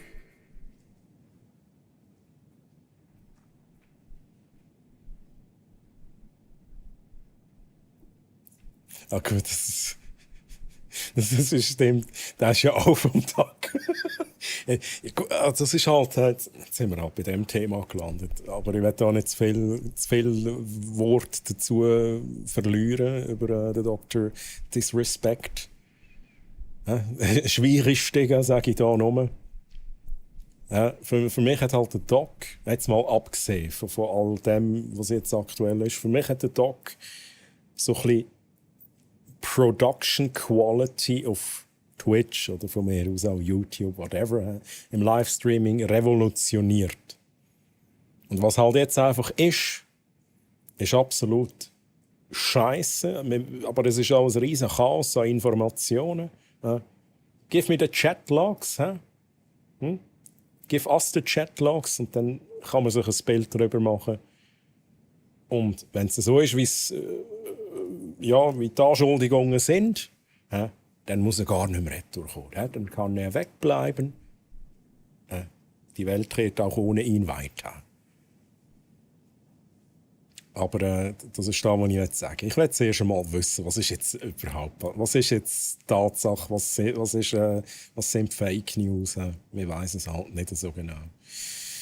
Pascal hat noch einen Kaffee. Da geht der Troy zum Doc und dann sagt der Dr. Oversteer. Troy, was machst du hier? Seine Figur ist ja trotzdem geil, aber ein privaten Wichser ist, sei mal dahingestellt. Ja, das weiss man halt nicht. Hinter die Fassade sieht man halt nicht bei so Leuten. Aber eben, wenn ich von Doc rede und eben auch die ganzen Sprüche und die Sachen, die wir singen, und er hat halt ein paar ganz geile Videos und Sprüche gebracht. Da sehe ich vor allem ihn als Charakter und das hat er halt schon gut gemacht. Aber wie gesagt, wenn das wirklich so war, wie es gesagt wird, ich werde jetzt auch nicht ins Detail gehen, ich kann ja selber nachlesen oder Videos schauen, dann ist das gar nicht in Ordnung, alles andere als in Ordnung. Und dann ist es auch okay, wenn man ihn droppen lässt. Auch da gehen die Meinungen zum Teil ein bisschen auseinander. Ich weiss nicht, Bounce, wie du siehst, du hast auch mal schnell etwas darüber gesagt, aber wenn es wirklich so ist, ja, dann finde ich es gut, dass er gedroppt wurde, dass sie ihn gedroppt haben bei der Firma, also bei der Game-Entwicklungsfirma. Und das finde ich es auch in Ordnung, wenn YouTube sagt, weisst du, hey, come on, das machen wir nicht mit. Aber er ist dann einfach auch selber geschuldet an dem Ganzen. Du hast nie etwas geschaut vom Dr. Disrespect, Simple. Ich habe viel, als er auf Twitch war, ich habe ihn sogar abonniert. Ich habe viele Streams auf Twitch mitgeschaut. Seitdem er auf YouTube ist, habe ich mir einfach so die Best-of-Videos gegeben. Livestreams war kein Thema mehr für mich, weil YouTube fühle ich einfach überhaupt nicht. Also YouTube Live fühle ich gar nicht. Es ist genau so wie du und so habe ich es auch gestern gesagt. Ich bin mir jetzt noch nicht mehr sicher gewesen, aber ja. Hey. Aber bevor ich mir irgendwie wirklich so, bevor ich ein Urteil fällen kann, und ich meine, das andere ist, wer bin ich, um ein Urteil zu fällen, oder? Will ich zumindest einfach wirklich Facts haben. Und langsam weiss man ja, wo man die Facts herbekommt. Und schlussendlich ist es Twitch, der die Facts liefern kann, oder er selber. Vielleicht er selber und Twitch bestätigt es noch am besten. Und dann wissen wir, das ist passiert. Und dann kann man schon eher ein Urteil fällen. Chat. Musik aus jetzt. Jetzt gehen wir hier noch ein bisschen ins Gameplay rein. He? Chat. Machen wir hier schnell ein bisschen die Lautstärke lauter, damit wir auch etwas hören. Okay. Dann ist es wieder, wahrscheinlich ist es wieder jagt zu uns das Trommelfell raus, wenn wir schiessen. Dann endlich schnell schiessen. Okay. So, Chat, wir sind mit der Rose. Ja, ich vergesse immer ihren Namen. Heisst sie überhaupt Rose? Glaube schon. Oder? Mit der Rose unterwegs und ihr seht ihre perfekte Traumwelt. Wir sind gerade dran, den Alan Wake am retten. Sie ist Blut verspritzt und so. Die beiden Sachen, die beiden Elemente, so ihre Traumwelt, alles ist schön, sie ist pink gekleidet, alle lieben sie und der Alan Wake, sie gehören zusammen, die beiden, der Alan Wake liebt sie auch. Plus, das kombiniert mit dem ganzen Gore, finde ich halt schon irgendwie geil. Finde ich irgendwie schon noch geil. Hey, Träuber, bist du gut? Hey, Bounce, übrigens, merci für 3 Bits. Ich habe mich, glaube ich, nie bedankt für 3 Bits, Mann. Bounce. Merci vielmals für 3 Bits. Bei mir kommt halt gar nichts bei 3, oder? Und Pascal, merci für 69 Bits. Danke vielmals für euren Support. 3! Hey, Bounce, du bist ein Guter. Ja? Hey, also jetzt im Ernst, du hast schnell einen Shoutout verdient. Wenn ich es dann schaffe. Ich drück mich halt einfach vor dem Gameplay, oder? Merkt man es, Chat? Ja, Chat, da muss jetzt schon noch sein. Ja. Dieser Bounce, dort geht ihr mal rein, wenn es euch gefällt und es wird euch gefallen, dann lasst ihr ein Follow dort. Und jetzt schauen wir noch schnell. Nüss, Mann! Hey, sorry, aber Bounce ist einfach grandiose Unterhaltung. Es ist so, wie es ist. Das sage ich nicht nur so. Grandiose Unterhaltung. Gebt euch den Content unbedingt, wenn ihr dort noch nie dabei gewesen seid. So. Der Carnage ist wieder wach. Ziel erreicht. Jetzt muss ich schnell schauen, was habe ich überhaupt gelesen? Das haben wir gelesen. Das ist da mit dem... Als ich beim Gartenzwerg habe, haben wir die Frage eigentlich beantwortet, Mann. In welchem Film ist einer durch einen Gartenzwerg gestorben? Ist das Mortal Kombat gewesen, Chat? Ich glaube, das war Mortal Kombat gewesen, wo Sonja gegen Kano irgendwie gefightet hat. Und nachher... Vielleicht ist er auch nicht gestorben, aber der Gartenzwerg ist auch ins Auge rein. Ich glaube, das war es. Sonja wins. Flawless victory. So, Chat, wir gehen jetzt noch ein bisschen rumballern. Rumballern. Und da finde ich eben auch so ein spannend an dem DLC. Es ist ja nicht eine Story, es ist auch irgendwie so halt ihre Sicht, ihre Fantasiewelt. Aber unter dem Strich ist es halt einfach so rumballern. Ich meine, schaut euch mal das Inventory an, das wir haben. Wir haben 2 Waffen und wir sind voll mit Munition. Das ist man sich so eigentlich nicht gewöhnt aus dem Hauptgame. Tomb Raider immer gut. Sagen nur Speichern, Bounce. Kann ich als Dauerzuschauer bestätigen. Ne? Siehst du? Ich mache jetzt einfach random Shoutouts, Chat. Seht mir nicht böse, wenn ich jetzt euch vielleicht nicht shoutoute. Das ist das wäre nicht meine Absicht. Das ist dann nicht so, dass jetzt ich sage, den tue ich jetzt nicht shoutouten, das schießt mich an.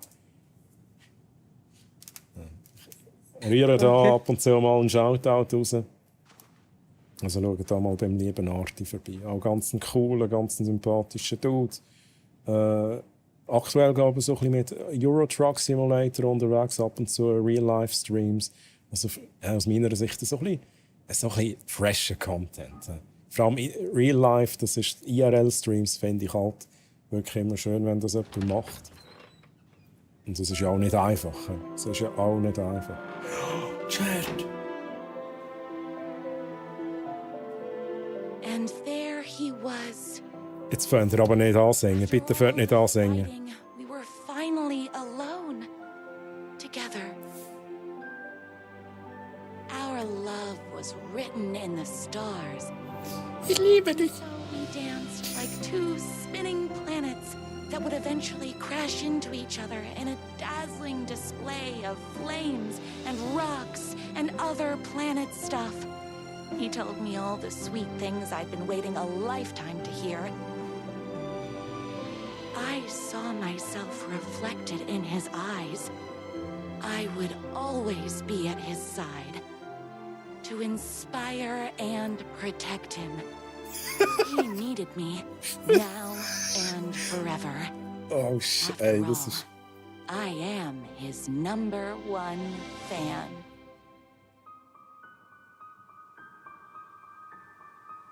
A fan and the object of her joy come together against a world trying to keep them apart. A happy ending for some. But is happiness, like beauty, all in the eye of the beholder? Where is the line between fandom and fixation? One can never tell in Night Springs.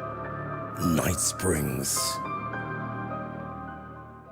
Twilight Zone, ja, hey, aber...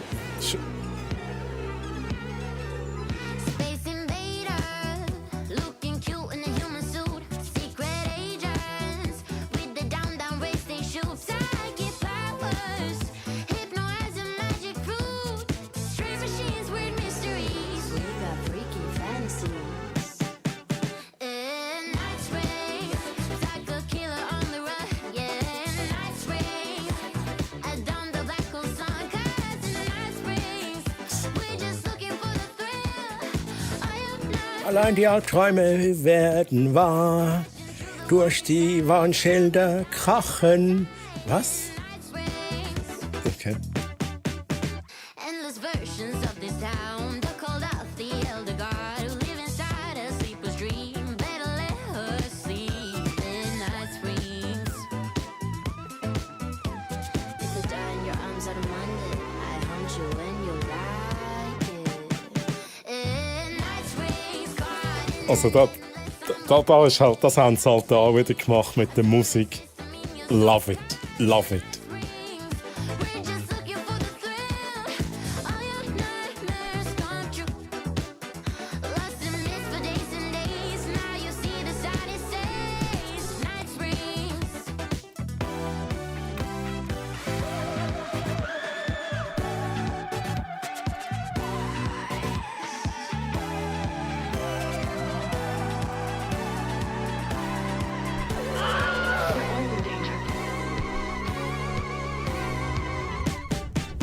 In Night Springs, caught in an endless time loop. Yeah, in Night Springs, a solar system in your soup. 'Cause in Night Springs, we're just looking for the thrill. All your nightmares come true. Chat, what is happening? Arti, merci vielmals. Holy shit, für den Resub im 21. Monat. Arti, danke vielmals für deinen Support. Danke vielmals für deinen Support. Holy shit. Ja, das war jetzt nicht nötig gewesen, nur wegen dem Shoutout und so. Ich muss mal schnell noch lesen. Chat, sind alle am Schlafen. Chat, sind alle am Schlafen. Dann tue ich da schnell meine entspannende Einschlafstimme für einen Chat. Eure Augen werden schwer. Also, sind es die Augen, die schwer werden, oder die Augenlider? Man weiss es nicht so recht. Aber die Augen werden schwer. Sie fallen langsam aus eurem Kopf raus. Ihr werdet müder und müder.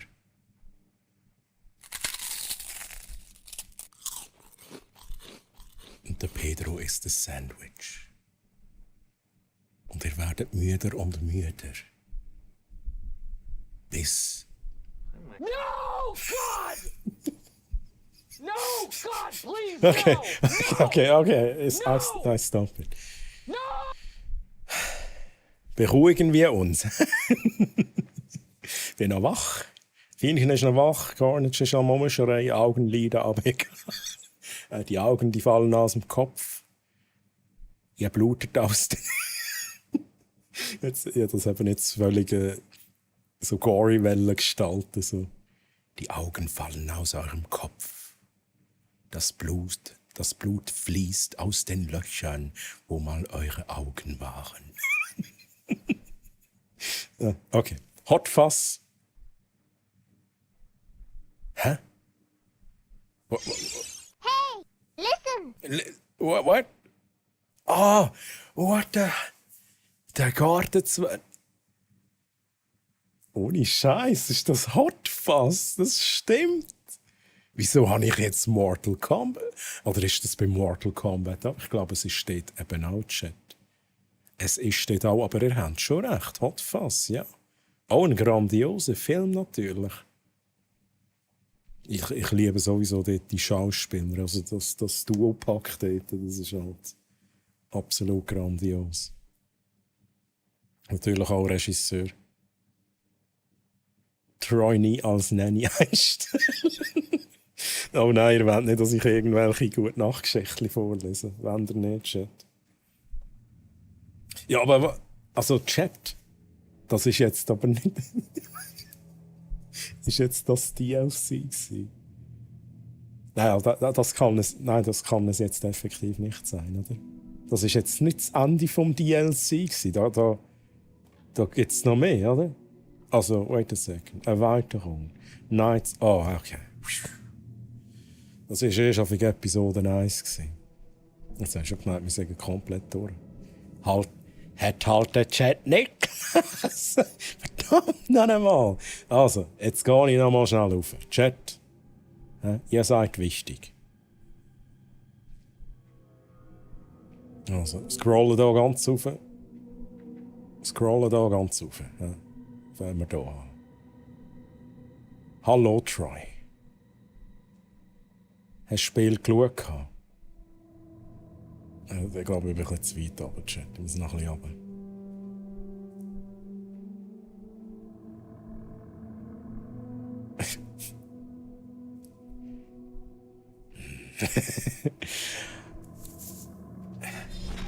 Schnell die Szene. Oh shit. Ich bin OBS ein bisschen verwirrt. Ein Charakter. Bounce, das geben wir euch schnell mit der professionellen TTS-Stimme. Ein Charakter, der durch einen Gartenzwerg stirbt, kommt im Film Hot Fuzz, deutscher Titel Hot Fuzz, 2 abgewieste Profis, vor. In diesem britischen Action-Komödiefilm aus dem Jahr 2007 wird ein Charakter von einem herabfallenden Gartenzwerg tödlich getroffen. Herabfallenden. Ohne krass, okay. Also Chat, wenn wir jetzt schon bei dem Thema sind, dann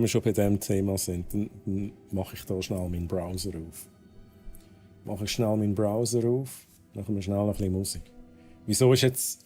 Das will ich doch gar nicht hier. Wieso ist jetzt... Mann.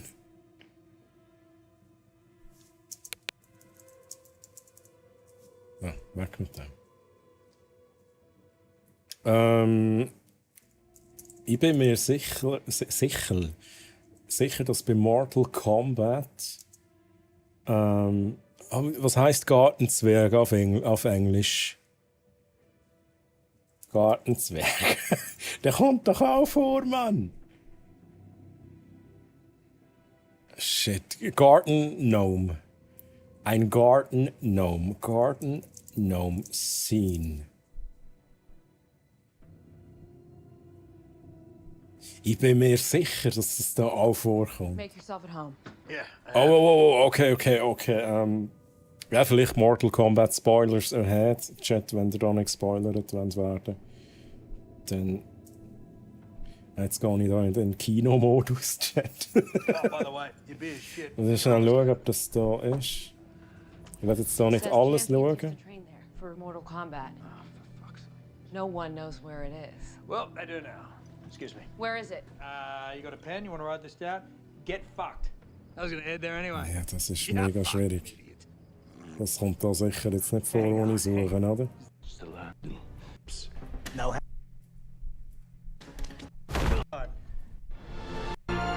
Ja, thanks for watching. Merci vielmals. Danke für nichts. Nochmal schnell schauen. Dwarf.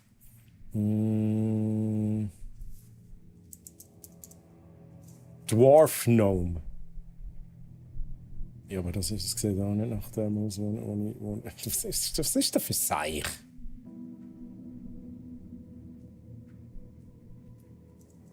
Garten.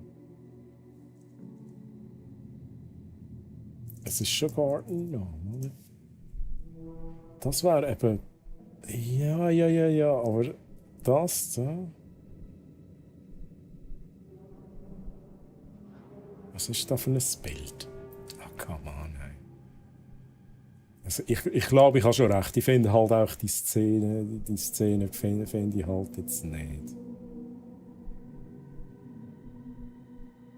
Chat, ich habe einfach recht. Können wir uns darauf einigen? Nein, wir haben natürlich alle recht. Also Hotfuss, ja, und Mortal Kombat, der kommt es auch vor. Dann bin ich mir sicher, dass das auch vorkommt, Chat. Jetzt gehen wir aber wieder zurück ins Gameplay. So, Chat.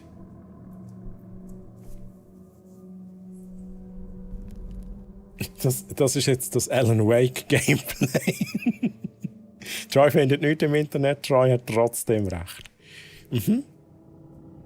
Nein, das ist im Fall, das ist schon der Film. Ach, ich muss mich so schwer täuschen, Mann.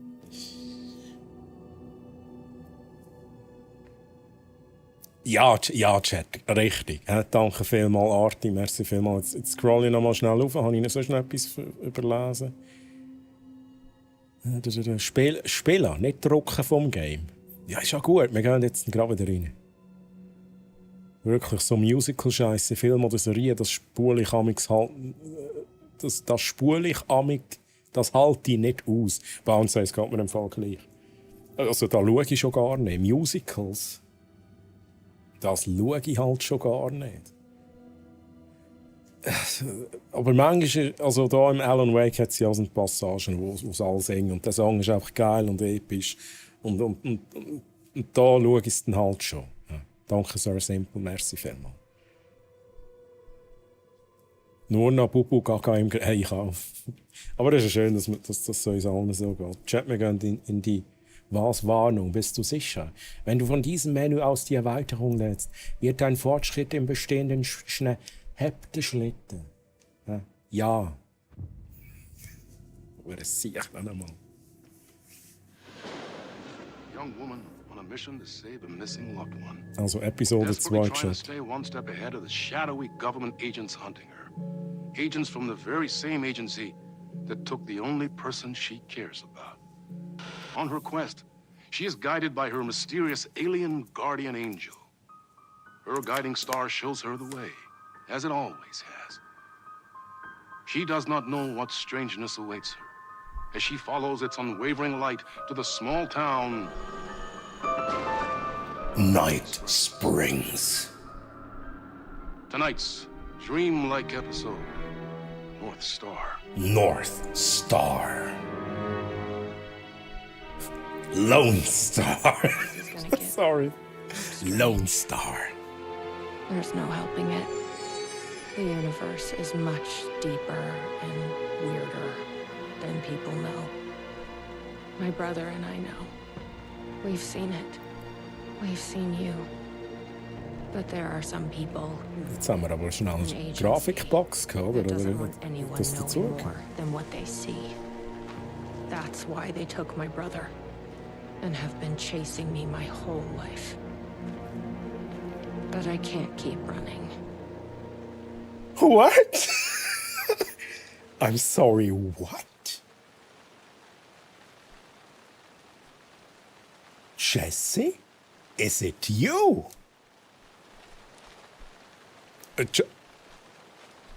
Chat, what the fuck? Jetzt bin ich völlig verwirrt. Was spielen wir jetzt für ein Game? Sind wir jetzt im Control gelandet? Hey, wir spielen Jesse, ich glaub's nicht. Also das ist so etwas, wir kommen nie los. Wir bekommen wir bekommen die Jessie und das Control einfach nicht weg. Rose ist durch, Mary. Rose ist durch. Habe ich jetzt wirklich gut gefunden. Habe ich gut gefunden, speziell. Ein bisschen rumgeballen und so.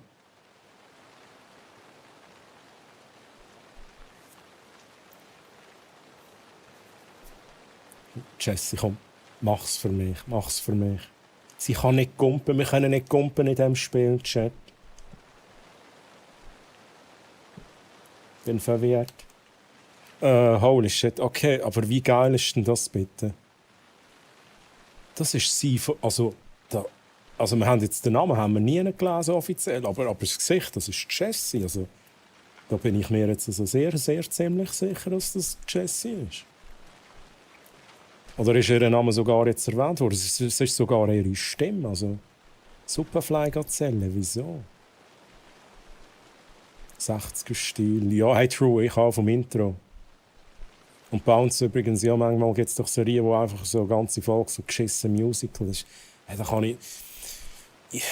Also eine ganze Folge ist echt too much. Wie gesagt, man kann es mal einbauen als Joke, als Gag.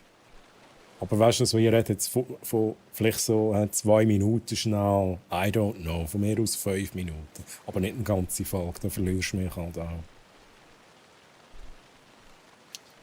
Chat, machen da mal, geht da mal rein.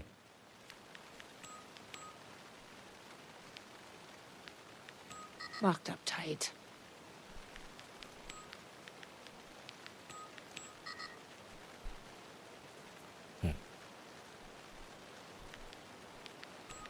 Yep, locked. We need the code. Okay, Jesse, You really beruhig think dich. he's in there? Then let's figure out how to get that gate open. Suche nach deinem Bruder, oh nein. Chat.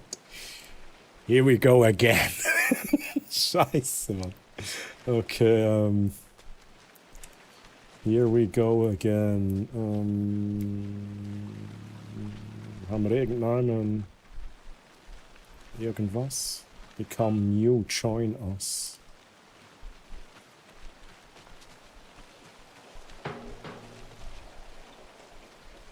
Make the world coffee. Also, okay. Finde einen Weg in den Park. Es ist halt gerade ein bisschen... Ich meine, ich kann jetzt auch nicht auch jetzt davon säckeln, oder? Das sagt Spielen sicher, nein, das darfst du nicht. Okay, da wird es dunkel. Jessie, die Tochter von Alan. 420, das probieren wir auszufinden. 420. Ich muss schnell schauen, bin ich überhaupt in der richtigen Kategorie? Ah, bin ich, okay. Ich habe das Gefühl, irgendwann steht da doch die Nummer. Also, aha, ja, wahrscheinlich ist es da. Also, Chat. You think something here's important? What, the numbers? Eintritte, Montag 3. Dylan ist beim FBC, nur als Erinnerung. Stimmt, der Dylan spielt jetzt für FC Basel, Chat. Ich glaube, das hat Jesse schon wieder vergessen. Ist aber auch nicht verwunderlich, nachdem letztes Mal nicht einmal ein Abspann gekommen ist. Wäre ich auch ein bisschen verwirrt. Ja, ich würde einfach sagen, ab über warum die Mühe machen und den Code herausfinden. Ja, da habe ich also nicht... Chat, für die The Last of Us gespielt haben. Hey, übrigens, sorry, dass ich jetzt unterbreche, aber Flöru, ich habe dich nie richtig begrüßt. Bist du noch da, Flöru? Ich will nur schnell sagen, I'm so sorry. Ich habe deine Nachricht vorgelesen, aber ich habe dich gar nicht begrüßt. Flöru, wie geht's dir? Schön, dass du da bist. Ich hoffe, du bist immer noch da und sonst habe ich auch Pech gehabt. Das ist meine Schuld. Nein, für die The Last of Us gespielt haben, oder Part 2 vor allem, dort hat es ja immer so Saves gehabt. Da hat man immer den Code finden. Und ich habe ja immer den Code gesucht. Und dann habe ich den Pinweg zugeschaut, wie sie es gespielt hat. Und die hat einfach angelassen. Die hat auch jede Zahl, so, jeden Tick, einfach dreht. Und dann ist immer so ein ganz unauffälliges Geräusch gekommen. Und dann hat sie gewusst, das ist die richtige Nummer. Sie hat die Saves so aufgemacht und es hat einfach funktioniert. Und ich habe gedacht, so, what the fuck? Ich bin immer den Code suchen, oder? Dabei hat man da einfach cheaten. Also, was haben wir da? Eigentlich hätte Montag 3,61. Ah, das ist da auch nicht. Darf ich da schnell hinzoomen? Monday 3rd, 6,1. Tuesday 4th. Wednesday 5th. Also es geht durch. Ja, mal schnell die deutsche Variante anschauen. Es geht durch, Montag, Dienstag, Mittwoch und so weiter. Es geht aber auch auf mit der Zahl 3, 4, 5, 6, 7, 8 und so weiter. Bis zu 21. Und dann haben wir eine Zahl. Eine zweistellige oder eine dreistellige Zahl. Und wir brauchen ja eine dreistellige Zahl. Und da ist sie markiert. Ja, okay. Ich hätte jetzt endlich noch 2 Stunden ein bisschen erzählen, was wir sehen und so. Ich habe es schon wieder vergessen. Ein gutes Zeitgedächtnis. 238, Chat. 238. 238. Ja, ich war jetzt halt so fokussiert, euch zu sagen, was wir sehen. Until now. Dass ich gar nicht geschaut habe, was das ist noch oben ist. Now you'll help me get him back. Right? Aber ehrlich, ich feiere ein übelst das Crossover. Ich auch. Hello? Vor allem, weil wir halt aus Control kommen. Und noch geiler, ich bin ja schon fast aus Control geflüchtet, weil es immer abgestürzt ist. Und jetzt sind wir quasi wieder im Control drin, oder? Ja, wie ein richtiger Safe-Knacker. Roasting bar. This place really makes me want a coffee. But I guess that's the point. Sagen Sie jetzt auch Jesse. Jesse. Was sind meine Powers? Ich will meine Powers, Mann.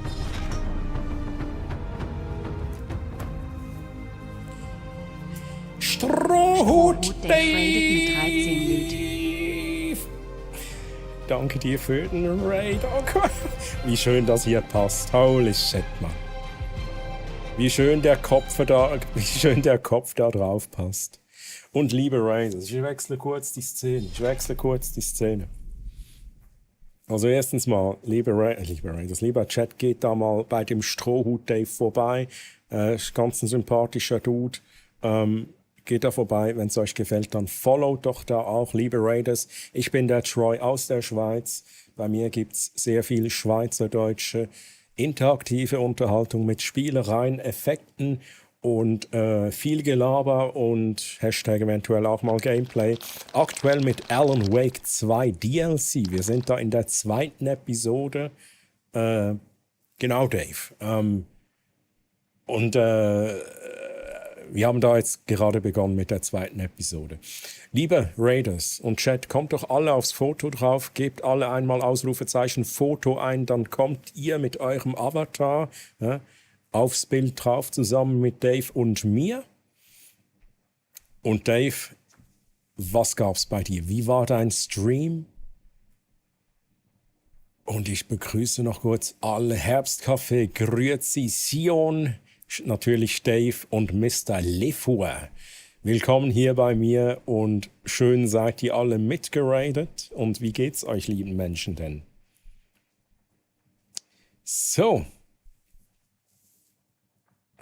Kurz hier.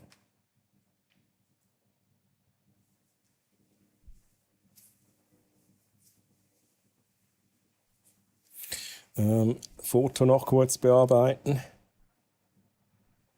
Ein bisschen mehr Blur rein. So, ich lese mal Chat. Ich lese mal den Chat.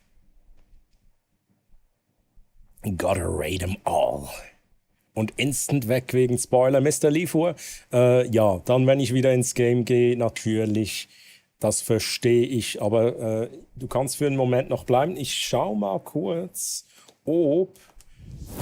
Ja, wir sind noch nicht ganz ready. Lieber Dave, ich hoffe, du bist mir nicht böse, aber wir sind noch nicht ganz ready für den Bossfight. Ich weiß, du bist, wenn man meinen Bot fragt, wer ist der Strohhut Dave? Mein Bot, der Bothammerin, der sagt euch, was der Strohhut Dave am besten kann. Er ist nämlich einer der besten Dungeon Leaders, die es gibt, ne? Bei den Bossfights. Aber leider sind wir noch nicht so weit. Du kommst echt nicht mehr zum Zocken, Pascal, true. Ich bin halt selber geschuld. Ich habe schon Angst gehabt, dass du schon raged hast. Nee, tatsächlich nicht. Tatsächlich nicht. Ich bin noch sehr fit, muss ich ganz ehrlich sagen. Ich bin sehr fit. Weiß nicht wieso. Vielleicht ist der Kaffee, die Kaffeedrinks, die Gipfelis, ne, die Croissants. Was hast du da noch geschrieben? Ich habe erst Elden Ring gespielt, dann gemerkt, ich habe keinen Spaß mehr dran und dann Pokémon Shiny Hand. Ich glaube, ich werde alt. Ach, Dave, wir werden alle alt, ne? Wir werden alle alt. Aber du, Dave, du bist so sympathisch, wie ever. Du bleibst du, ne, Dave? Nee, ich küsse dich jetzt nicht, Dave, ne? Awkward.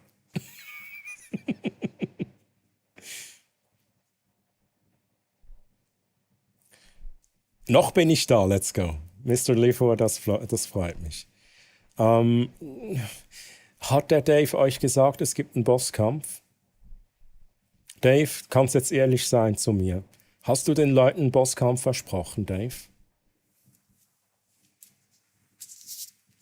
Dave muss auch keine Angst haben, da kannst du ehrlich sein mit mir. Hast du den Leuten einen Bosskampf versprochen, obwohl es jetzt keinen gibt? Setzt du mich jetzt unter Druck? Alles fein. Kann ja nicht immer eingeben. Ich bin bald K.O. Nee, also Dave, wenn noch ein Raid reinkommt, ich habe jetzt Raid-Stop auch noch nicht drin. Aber es ist halt, der Pascal hat es halt erwähnt, wir kommen zum Gameplay. Das heißt, wir machen wirklich noch ein wenig Gameplay. Und es kann ja sein, dass jetzt gleich noch ein Raid reinkommt, dann würden wir einen Bossfight natürlich machen. Und sonst ein anderes Mal. Ne? Dave, ich hoffe, du bist mir nicht böse deswegen. Und liebe Raiders, ich hoffe, ihr seid mir nicht böse deswegen. Hat er nicht. Let's go. Dann hat sich ja das Thema erledigt. Mich küssen? Da muss ich mal Herbsti fragen. Oha. Nee, habe ich nicht. Ich weiß ja, dass es nicht immer einen gibt. Alles fein. Und das ist FTL-Musik. Ohne Scheiß. Das ist irgend so eine Playlist, die habe ich von einem anderen Streamer. Ich wusste das gar nicht, ne? Der Dave, der kennt sich halt aus. Chat, letzte Chance. Wer ist noch nicht auf dem Foto? Gebt ein Ausrufezeichen Foto in Chat. Bounce, Mann, das geht doch nicht. Das geht, das habe ich doch blockiert, Bounce. Bounce, merci für die Offline-Raid. Nice try, aber du siehst, es kommt keine Raid-Animation. Wir gucken kurz, es zählt halt auch nicht hoch, ne? Habe ich halt unterbunden, ne? Aber nice try. Ja, Herbstkaffee. Oh no, jetzt habe ich ein schlechtes Gewissen, ne? Bounce. Geh dich schämen, ne? Jetzt habe ich wegen dir ein schlechtes Gewissen. Jetzt hat sich Herbstkaffee halt gefreut, ne? Gut Stream anmachen und ja, so Mr. Lifour. Ja? Big Brain, Mr. Lifour. Aber, ne? Mein Algorithmus, der prüft, wie lange du schon live bist. Und wenn du weniger als 1 Stunde live warst, passiert auch nichts. Das heißt, du müsstest jetzt live gehen für 1 Stunde und dann mit 3 Viewers raten. Dann würde es klappen tatsächlich. Bedeutet, wenn ich jetzt live gehe und erst dann rate, dann zählt es ja. Nach 1 Stunde, ja. Ja, genau, geht jetzt live, ne? Geht jetzt alle live. Nostalgie kickt gerade bei mir. Ich habe Empire Earth gestartet. Okay. Oh. Chat Empire Earth. Das ist absolute Nostalgie. Carnage, da gebe ich dir recht. Vor allem, wer sind die 3 Leute da bei mir im Chat? Das weißt du gar nicht. Ich habe jetzt gedacht, du hast kurz irgendwie 2 Leute organisiert oder 3 Leute organisiert. Okay, das ist smart. Ich habe über 200 Stunden in FTL. Die Musik kenne ich, by the way, war an Pixelstrategie spielen. Spaß hat. FTL kostet im Steam Sale nur 2,49. Okay. Sehr zu empfehlen. Ich wäre beim Offline-Raid mitgekommen. Danke für den Bluescreen, Herbstkaffee. So, letzte Chance, Ausrufezeichen, Kaffee. What the fuck?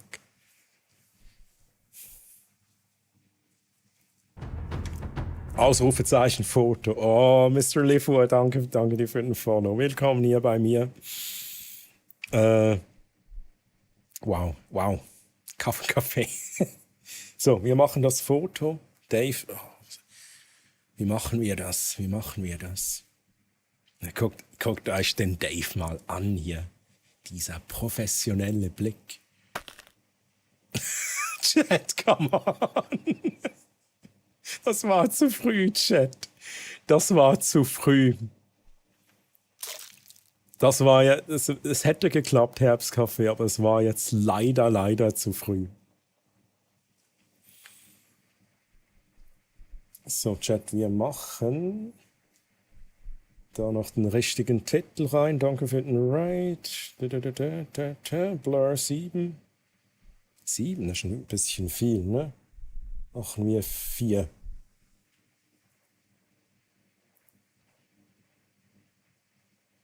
Oh, das geht hier nicht. Sion, I'm so sorry. Aber du hast deine Punkte zurückbekommen. Das geht in dieser Szene tatsächlich nicht. Aber das wäre noch geil, ne? Das ist eigentlich eine gute Idee. Und dann bin ich da oben in der Ecke. Das wäre speziell tatsächlich.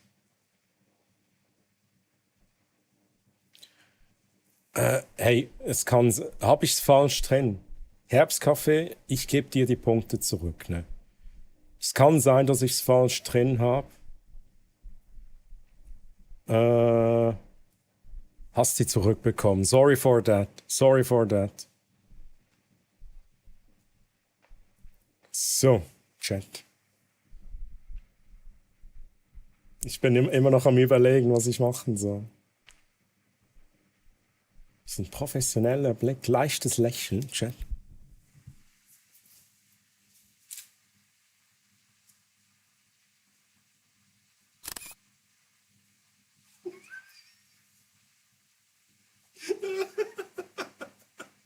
Ja.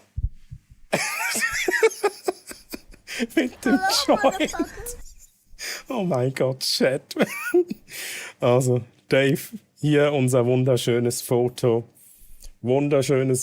Ab jetzt auf dem Discord. Ausrufezeichen DC. Ich mache dann noch eine Insta-Story, wo ich dich markiere, Dave. Du kennst es ja und das Foto kann man sich in physischer Form bestellen. Link im Chat von meinem Bot. Und Spack, Schufki, schön, dass du hier bist. Spack, schön, dass du da bist. Wie geht es euch, Liebenden? Seid ihr immer noch wach? Oder seid ihr schon wieder aufgestanden? Hey, hier sind doch alles nur Nachtmenschen, ne? Alle nackt. So, Chat. Da kam's Bild aber zu früh. Und die Brille, die ist einfach irgendwo. Ich muss noch mal gucken. Wow. Wow, Chat. Nice one, nice one. So. Immer noch, aber gleich geht's ins Bett, Herr Schufki. Ja, es ist schon jetzt, es wäre eigentlich auch langsam für mich Zeit, ne? Aber ich gebe nicht auf, ne? Alan Wake 2 DLC. Wir gehen da nochmals rein, Chat. Habe ich nackt gehört, gibt's jetzt doch noch Hosenschlangen-Content. Ja, du weißt, wie das ist, ne? Fienchen. Ab 20 nach 5 morgens ändert der Content hier ein wenig, Chat. Und dann gibt's, ne? Hosenschlangen-Content. Hey, Morgenspeck, wie geht's dir? Find's Kappli gut, wo du auf deiner Stirn hast? Ja, das ist wieder schön positioniert. Ich glaube, die Brille, die war halt noch unterwegs, ne? Die war noch unterwegs.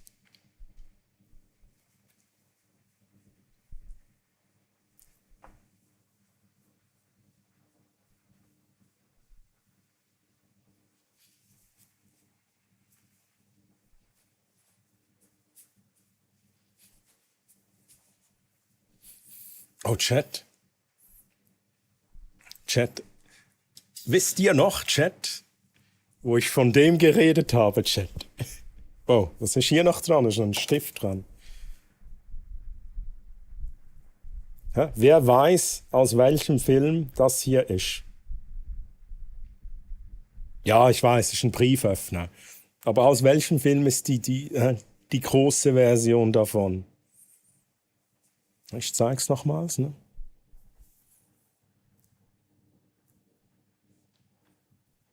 Schnipp, schnapp, Finger ab. Gut, gut, danke selber. Hast wieder mal geschafft. Muss doch auch Sammelkarten ziehen, also let's go. Ah, Troys Hammerkarte. Ich dachte gerade gut, das ist zum Ölmessen. Nee, das ist ein Brieföffner. Ja, für die, ich weiß nicht, hat es irgendjemand erraten? Es ist aus dem Film Blade. Ja, das ist das Schwert von Blade. Ist mir nur gerade in den Sinn gekommen, weil ich passend zur Musik, wow, Mjölnir, holy shit, ist der Franziskus, passend zur Musik habe ich hier natürlich, ne, das Master Sword.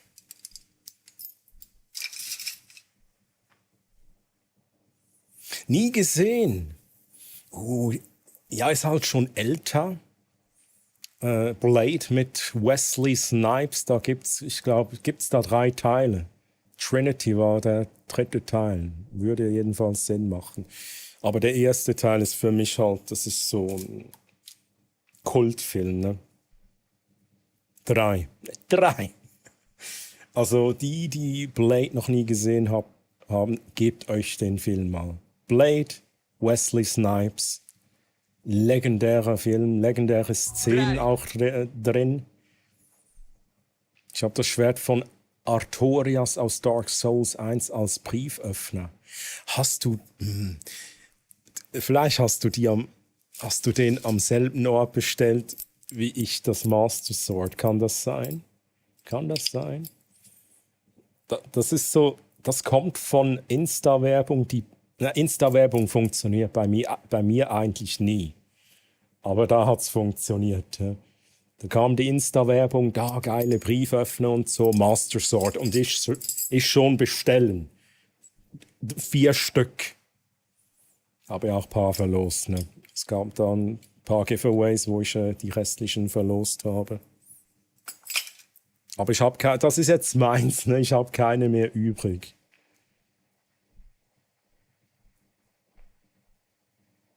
Ich muss so einige Filme echt mal nachholen. Ja, aber ich auch, ne? Ich auch. Also die älteren Filme, die kenne ich, da habe ich viele gesehen. Ja, auch nicht alle natürlich.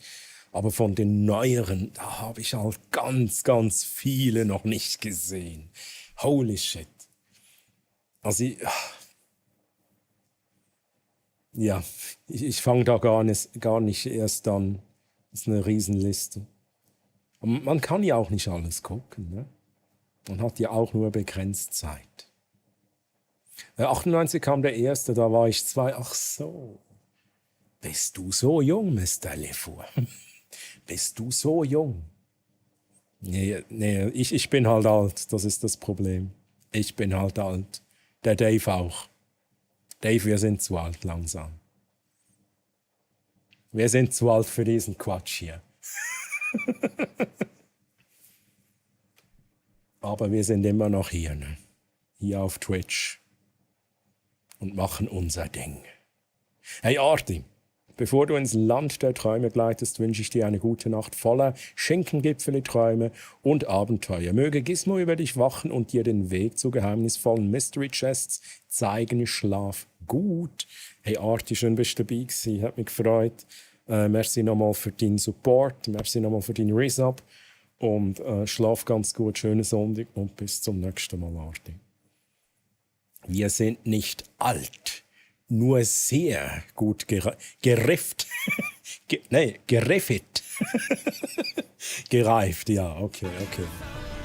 69. Arti. Wäre jetzt nicht nötig gewesen. Merci vielmals für 69 Bits. Danke vielmals. Merci für den Support, Arti. Ja, und jetzt, ich sage es immer wieder, Arti. Wahrscheinlich kannst du es langsam schon gar nicht mehr hören, aber Arti, merci für alles andere. Ja? Danke für dein Vertrauen, Arti.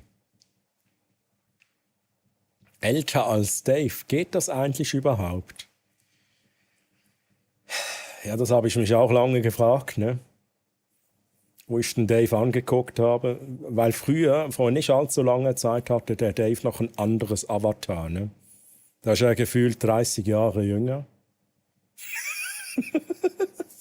Dave, ne, ich mache nur Spaß. Und dann habe ich den Dave angeguckt und habe gedacht, shit, Mann, ist der alt. Immerhin noch nicht 40, hey Fienchen. Ja, Fienchen und ich, ne? Fienchen 85 und ich haben halt denselben Jahrgang. Die 40, die kommen nächstes Jahr. Ich will nicht, Chad, ich will nicht. Ich will nicht. Oh no. Nächstes Jahr, wenn ich 40 werde, Chad, machen wir so einen Sad-Stream. 10 Stunden Sad-Stream. Wir weinen dann einfach on Stream. Alle zusammen. Immer gern, Troy. Wow, alle wieder nett hier. Let's go. Immer.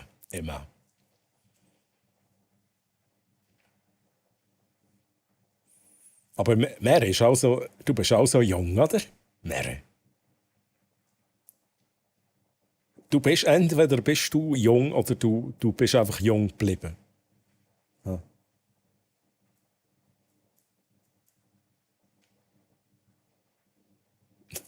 Ich habe genau gewusst, dass die Frage kommt und ich habe jetzt auch so in meinem Kopf gedacht, Troy, wieso hast du das gesagt? Troy, wieso hast du das gesagt? Jetzt fragt sie nämlich, wie jung schätzt du mich?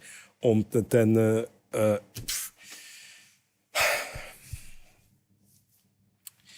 also schau, Mere, ich habe mich selber reingeritten, das ist ganz einfach. Mere, wie jung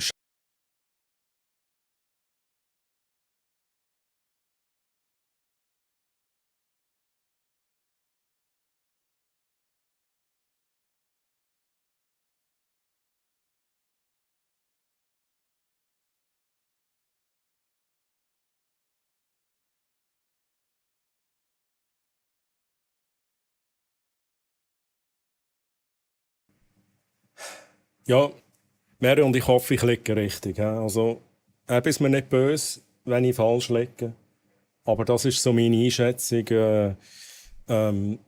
Yoda, was willst du noch sagen? Yoda, erzähl.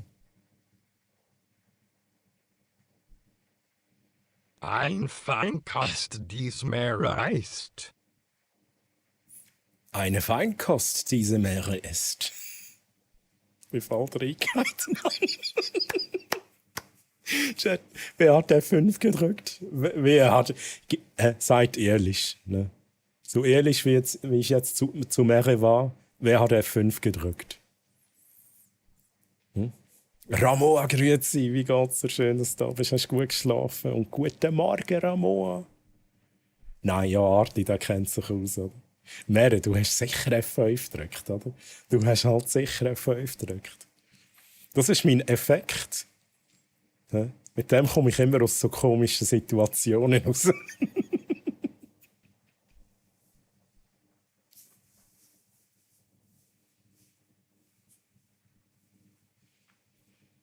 Ja, aber Thema erledigt. Haben wir darüber geredet.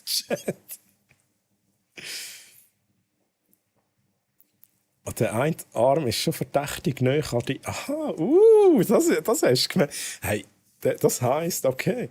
Ich habe nämlich noch das Fußpedal. Und mit dem Fußpedal kann ich... Das Einzige, was ich machen kann, ist das.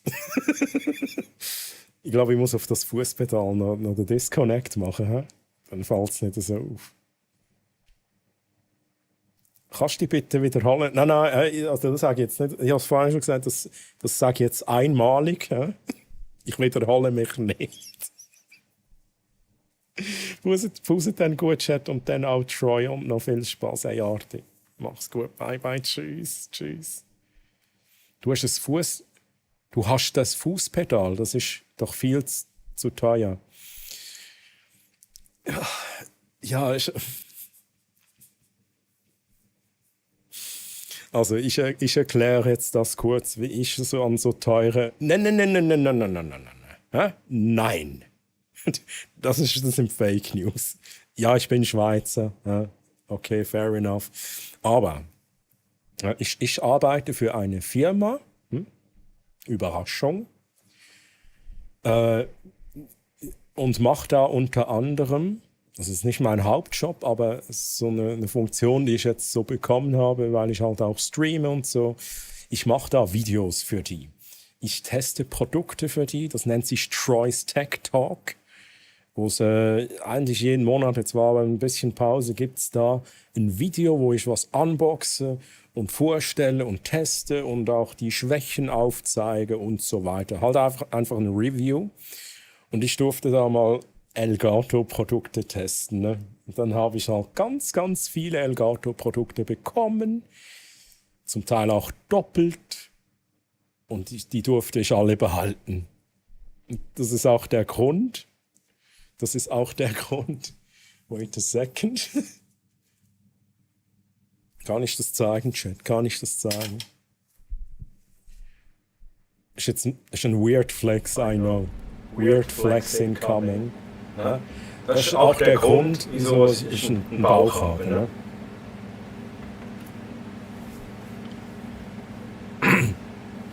Das ist auch der Grund, wieso ich hier so viele Screen Decks habe. 1, 2, 3, 4. Da ist nochmal, das sieht man gar nicht. Da ist nochmal 1. Und die Pedalen habe ich halt noch. Let's go.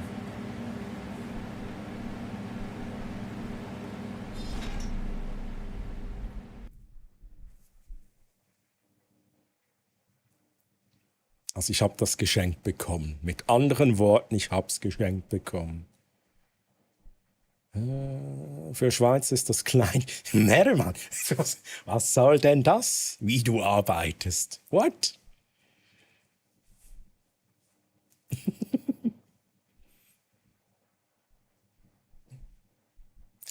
Da sieht man nichts. Da sieht man nichts. Keine Sorge wegen dem Bauch. Da sieht man nichts. Oh, danke, Mer. Danke vielmals. Das war halt gelogen, oder? Ja, aber es war eine schöne Lüge, Mer. Ja, appreciated. Nee. Nein.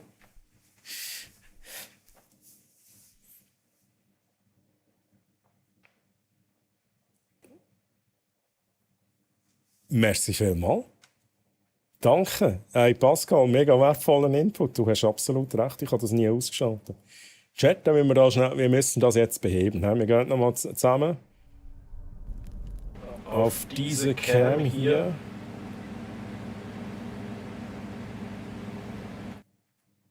Let's go. Jetzt ist gut, oder? Ihr seht sogar, was ich gemacht habe. Jetzt ist gut, könnt ihr das nochmal bestätigen. Kein doppeltes Audio mehr. Jetzt passt es. Merci vielmals fürs Feedback. Ja, ich habe halt, das ist eben das andere. Ich habe halt jetzt auch eine Kamera, bin ich am Testen. Die Sony FX30. Geiles Ding, aber sauteuer, ne? Sauteuer. Und jetzt habe ich halt meine alte Cam da daneben montiert. Und wie alt würdest du jetzt sagen, dass ich bin? Jetzt passt's. Wie komme ich zu dir in die Firma? Frage für einen Freund. Ja, also. Die Firma, ne? Die heißt brack.ch. Brack mit ck.ch. Wir haben auch Mitarbeiter aus Deutschland, haben wir. Ich muss halt mal gucken, ne? Da haben wir noch Jobangebote. Jobinserate. Ja, wäre geschickt, wenn ich einfach die Frage ignoriert habe. Ohne Scheiß, jetzt Real Talk. Ich fühle mich wirklich mega unwohl bis in diesem Moment. Ich mache das halt mega nicht gern. Ich mache das wirklich nicht gern. Aber ich würde dich. Ich will jetzt nicht irgendwie eine Zahl nennen, das ist immer schwierig. Aber für mich, du bist unter 30. Für mich ganz klar unter 30. Nicht älter als 30. Also erzähl mir jetzt keine Märchen-Geschichten. Wenn du sagst, ich bin, keine Ahnung, 32, dann werde ich hässig. Weil hier wird nicht gelogen. Ich arbeite bei Brack, ja. Ich arbeite bei Brack und ich habe auch ein Weile für Brack gestreamt auf dem Twitch-Kanal. Das Projekt haben wir leider aufgegeben. Also nicht ich, aber halt die anderen. Und ich streame jetzt halt nicht mehr für brack.ch, weil brack.ch nicht mehr streamt. Aber ich war da einmal in der Woche live gewesen. Und dann habe ich auch den Tech Talk auf Twitch live gestreamt. Das habe ich schon gefunden, wenn man Troy's Tech Talk auf Google eingibt, findet man, let's fucking go. Und da siehst du, da habe ich die Elgato-Produkte getestet, inklusive dem Pedal. Früher habe ich immer mit dem Patrick geredet bei Brack. Jetzt muss ich schnell überlegen. Muss ich kurz überlegen, Chat. Patrick ist. Ja, weißt du, Patrick. Ich glaube, ohne Scheiß. Ich glaube, Patrick ist der Name, den es am häufigsten gibt, oder? Also, und ohne Scheiß, Chat. Wäre es nach meinem Vater gegangen, würde ich auch Patrick heißen. Also ja, es ist schwierig. Wir haben viele Patricks. Inwiefern hast du denn mit uns zu tun gehabt? Also ist das keine Ahnung, Support? Ist das Verkauf? Hast du sonst irgendwelche Kontakte gehabt? Speziell irgendwie, keine Ahnung, Kooperationszeugs? I don't know. Dort hatte ich gescheiter mal mein Lenkrad bestellt, haben sie von Digitech. Aber die haben plötzlich Pflanzen für die Lieferung. Haben sie es immer noch? Und die sind zu unfähig, mir das Lenkrad zu liefern. Ja, ich habe ganz vieles Schlechtes gehört über Pflanzen. Ich habe noch nie ein Problem gehabt, muss ich ganz, ganz ehrlich sagen. Ich kann nicht schlecht reden von Pflanzen, weil ich nie eine schlechte Erfahrung gemacht habe. Du bist 29. Hey, holy shit, dann bin ich froh. Okay, aber dann bist du so jung, wie du aussiehst, ja, da bin ich jetzt ganz ehrlich, aber das ist ja gut so. Ja, schaust vielleicht ein bisschen böse rein. Ich weiß aber nicht, ob der noch rum ist. Wegen Bestellungen, dann ist es schwierig. Weil mit diesen Leuten habe ich halt eher wenig zu tun. Warte. Ich weiß jetzt halt, es ist mega schwierig, ich will keine Namen droppen.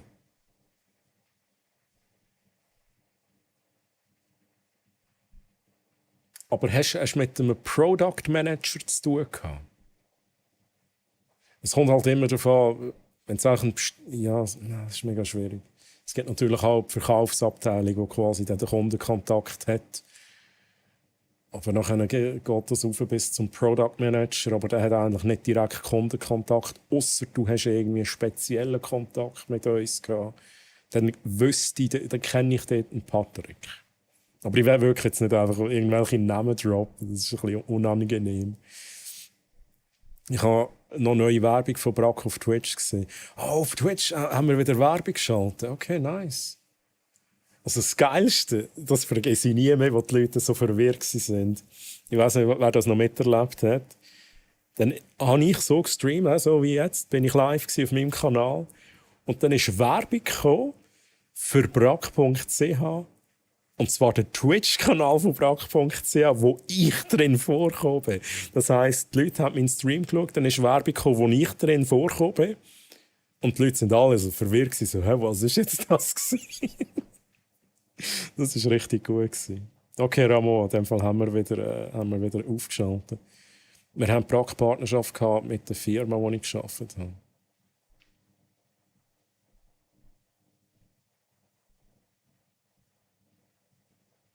Ist es der Schöpfer gewesen? Kann das sein? Ich droppe jetzt aber nicht mehr Namen als den. Dann werfe ich mal mein Alter mit in die Runde. Ich bin 27, annähernd 28. Der Carnage. Ja, aber du würde ich dir jetzt auch geben, ne? Vielleicht hätte ich dich noch ein bisschen jünger geschätzt, Carnage. Bisschen jünger. So 25 irgendwo da. Mr. Lefour nächsten Monat 28 auch. Ich weiß es nicht mehr, ob es ein Product Manager war, aber eben ist über die Firma gewesen. Wie nice. Also lege ich richtig in dem Fall.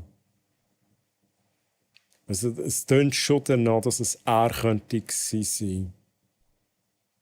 Weisst du es nicht mehr? Habe ich kein Problem.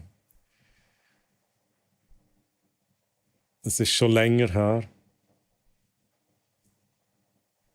Okay, das ist super witzig dann. Ja, true. Dave, true. Ich habe gerade aus dem Fenster geschaut, das wird schon wieder hell. Jetzt muss ich auch noch pfusen, sonst gehe ich vom Stuhl. Ich wünsche euch noch viel Spaß und Hashtag eventuell auch mal Gameplay. Fienchen, ist mega schön, hast du so lange durchgehalten. Fienchen, ich wünsche dir ganz eine gute Nacht. Und gute Nacht, liebe Fienchen. Mögen dich heute Nacht Luna Lovegood und das Firefly-Raumschiff auf eine zauberhafte Traumreise mitnehmen. Träume süß von fremden Welten und stell dir vor, wie du durch das Stargate schreitest.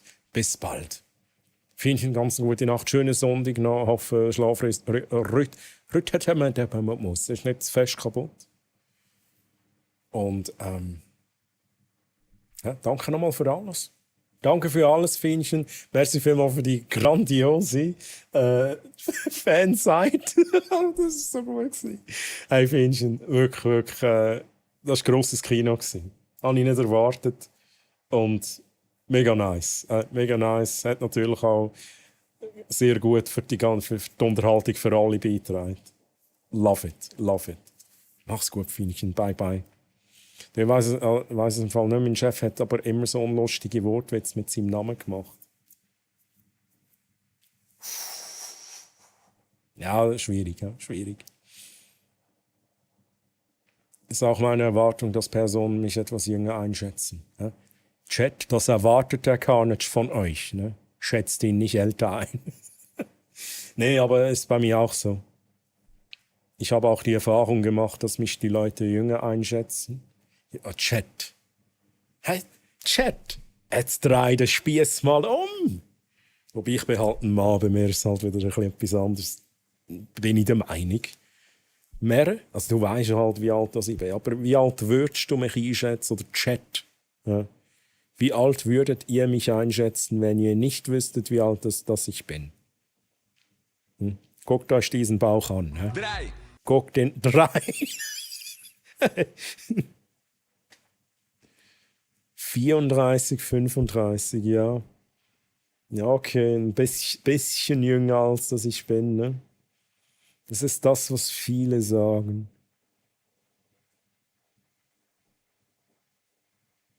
Ich habe die damals auch nie so alt geschätzt. Was hast denn du schon erlebt, du hure Banane? 15. Ja, was hast denn du schon erlebt? Ja, also Dave sagt 34, 35, Pascal sagt 15. Ich hatte so auf 33 bis 34 gesagt, je nachdem. Chat, ich glaube, da wurde was falsch dokumentiert bei mir. Ich glaube auch nicht, dass ich so alt bin. Das kann nicht sein. Irgendwas ist da schiefgelaufen, Systemfehler. Ja? Der Millennium-Bug, I don't know, da hat es die Zahlen verdreht. Das kann ja gar nicht sein. Und dann wurde ich geblitzt, dingsbumst. Und dann wurde mir gesagt, Troy, du bist jetzt 5 Jahre älter, als du bist. Ich bin 39. 39, Chat. Nächstes Jahr werde ich 40. Oh no.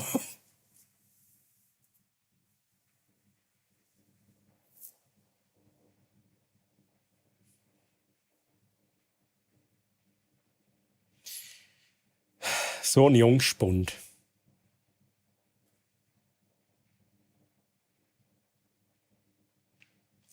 Ja, Troy, jetzt rede ich mit mir selber, oder? Jetzt rede ich halt mit mir selber. Nee.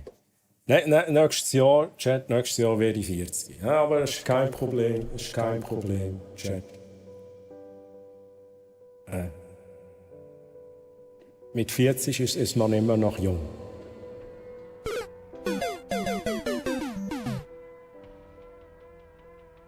Ich fühle mich auch immer noch jung. Das ist nur der Körper, der 40 wird. Das sind die Erinnerungen an mein junges Ich.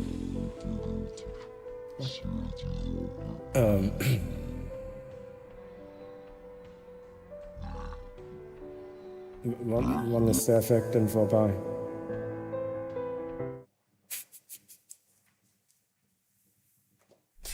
PS5 hat schon wieder abgestellt. Chat, hey, das Gameplay bei mir, ne, das ist halt schon, holy shit, man. Hashtag eventuell auch mal Gameplay. So, schnell, Speck sagt 33. 2 Jahre verschätzt. Bin ich fein mit. Okay, 2 Jahre. Aber immer, ihr schätzt alle jünger, ne? Und das ist ja auch schön, ne? Das ist das, was ich sagen will. Das ist ja auch irgendwie schön, dass es so rum ist und nicht andersrum. Ne? Ich stelle mir jetzt so vor, so, wenn alle sagen, so, Troy, ich hätte dich jetzt 45 geschätzt. So, das wäre dann halt schade. Ne? Aber gibt's leider auch. Ich wollte jetzt auch nicht raten, weil ich noch in Erinnerung hatte, dass du vorhin was mit 40 erwähnt hast. Ja. Ja, es steht auch irgendwo in der Beschreibung, steht's ja auch, dass ich 85er Jahrgang habe. 1 vor Grabstein. Oh shit. Warst du schon hey! Warst du schon Probe liegen im Sarg? Nee, aber Herbstcafé, ich kenne da einen Ort, ne, da musst du mal Probe liegen gehen. Ne? Ich zeig dir kurz, was ich meine damit. This is Sparta! Ne, also da, Probe liegen mal eben, ne, das, dann merkst du, wie cozy das da unten ist.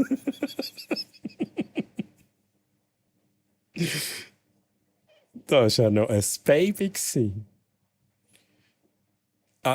Babyfeld, also ich habe ja sogar ein Emote. Was rede ich da eigentlich? Ja, da. Das bin ich als Baby, ne?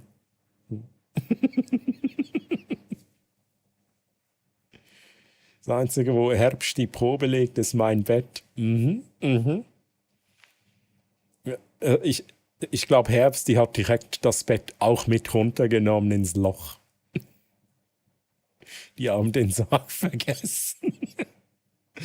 Also vor dem Kick. Passt, ich spiele aktuell Assassin's Creed Odyssey. Bin in Sparta angekommen. Oh. Wie findest du das Spiel? Ich hab's mal kurz angezockt. Nee, das ist gar nicht wahr. Das Mirage habe ich angezockt. Wie findest du das Odyssey?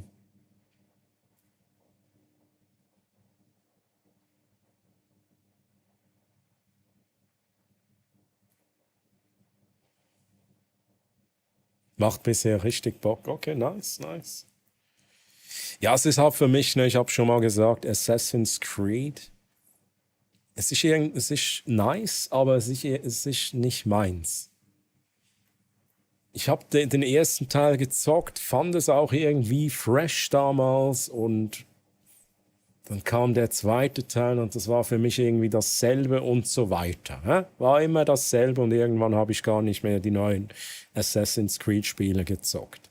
Aber es gibt zwei Assassin's Creed, die ich doch mal zocken möchte. Black Flag und Valhalla. Black Flag, weil es ein bisschen anders sein soll und Valhalla, weil es halt nordische Mythologie ist und ich liebe das, ne? Ich liebe das. Chat, wir gehen jetzt noch ein wenig ins Gameplay rein, ne? Wir gehen jetzt ins Gameplay rein. PS5 hat halt schon wieder neu ausgeschaltet. So. Wir sind unterwegs. Und oh, I'm so sorry, Mr. Lefur. Ich will damit nicht sagen, geh jetzt. Aber irgendwie, ich weiß, du willst dich nicht spoilern lassen. Ne? Darum pausiere ich noch kurz. Und Mr. Lefur, ich wünsche dir ganz eine gute Nacht. Schön warst du noch so lange hier. Ich danke dir auch nochmals für den Follow, mega lieb. Und würde mich natürlich freuen, wenn du wieder mal reinguckst, ne, wenn ich dann das DLC durch habe. Und schlaf gut, schönen Sonntag noch und bis zum nächsten Mal. Mr. Lefur, bye bye. Black Flag ist kein gutes Assassin's Creed, aber unfassbar gutes Piratenspiel. Habe ich eben auch gehört. Du versuchst nochmal ins Gameplay zu gehen, genau. So, Chat. Let's go. Let's do this. Ja? Spoiler Alert zu Alan Wake DLC Episode 2. Wir sind hier am Anfang der ich mache noch ein bisschen Schweizerdeutsch, Chat. Wir sind am Anfang von der Episode 2 DLC und wir spielen Jesse von Control. Absolut mind-blowing. Weil ich ja halt als letztes Control gezockt habe. Das ist echt geil. Aber... What the fuck are those? What the fuck are those? Jetzt sag mal an, was hast du für Schuhe?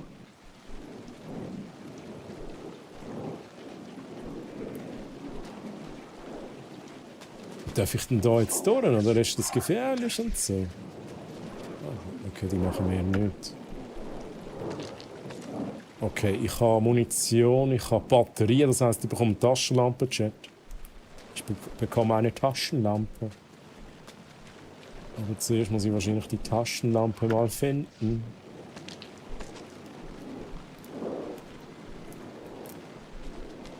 Gib mir eine Taschenlampe. The gazebo? You think there's something there? Ma'am, here. Oh, hi. Get inside the light. Oh, they don't like the light. You shouldn't be here. How did you even get inside? Shit, a cop. Ein Cop. Das ist... Chat, das ist so geil. Wie sie halt die Elemente aus Control mitgenommen haben. Das ist nicht nur der Charakter, den wir spielen, sondern ihre Gedanken. Weil das war im Control immer so gewesen. Wir haben ihre Gedanken gehört und das ist hier auch wieder so. Ich finde das richtig gut. Ich wollte gerade sagen, dass es doch die aus Control, ja, die Herbsti, absolut richtig. Ich würde Black Flag schon als ein Assassin's Creed der 3. Generation bezeichnen, nur mit einer zusätzlichen Gameplay-Komponente, die man nicht ignorieren kann. Kinda let myself in.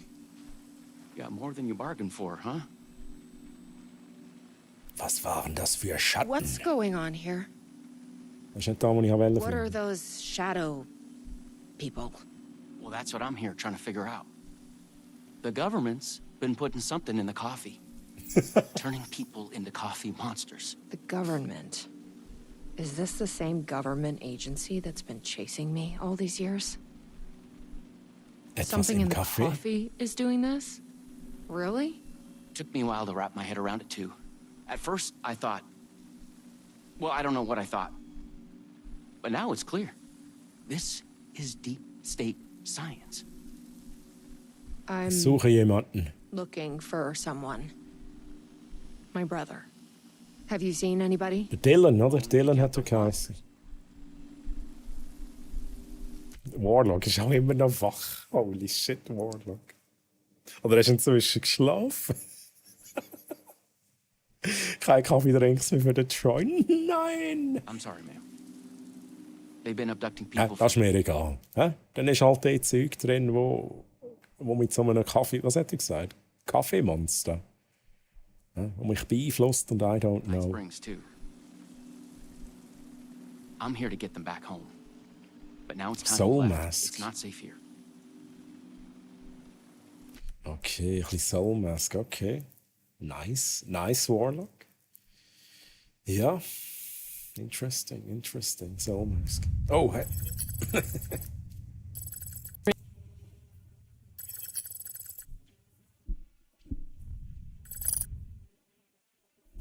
Ich mache mich schnell gross, Jack.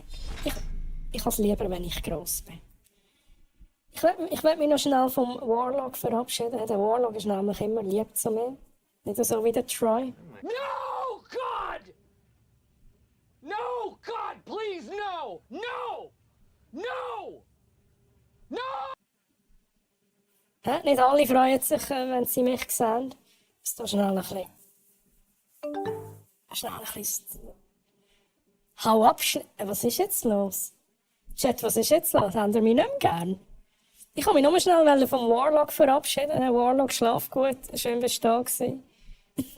Bye bye, tschüss. Merci auch für allgemein fürs Moderieren und so. Merci für Mjölnir, für den Mjölnir, wo einmal alle 100 Chest of Hammers rauskommt.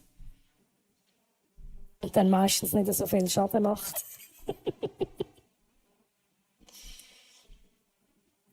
Oh, Troilina, heute schon was vor? Oh, hallo Herbsti, was machst du denn hier? Jetzt ist awkward. Dave, jetzt hast du es awkward gemacht, ne? Muss zuerst gucken, ob Herbsti da ist, haben wir doch abgemacht zusammen. Zuerst gucken und dann schreiben. Nicht zuerst schreiben und dann merken, Herbsti ist ja auch hier, ne? Jetzt, ne, Herbsti schreibt mir dann wieder, ne? Ist halt schwierig. Da muss ich wieder erklären, ne? Muss ich wieder lügen. Ich habe Troilina hergeholt, also gehst du wieder? Ach, die macht sicher mit, das geht schon. Let's go. So, Chat. Fertig jetzt. Fertig, Troilina. Aber das Geile, ne? Der Carnage schreibt, hau ab, du Schnitt. Oh, göttlich. I'm not going anywhere until I find my brother. I respect that. There's a warehouse just past the park. It's locked up tight, has some fancy government security system, but the intercom is busted. I figure that's where they're keeping our missing folks. There's a spare pistol and flashlight on the bench. Okay, ja. Now we're talking. Habt ihr Schlitten? And whatever you do, Merci. do not drink the coffee. Do not drink the coffee.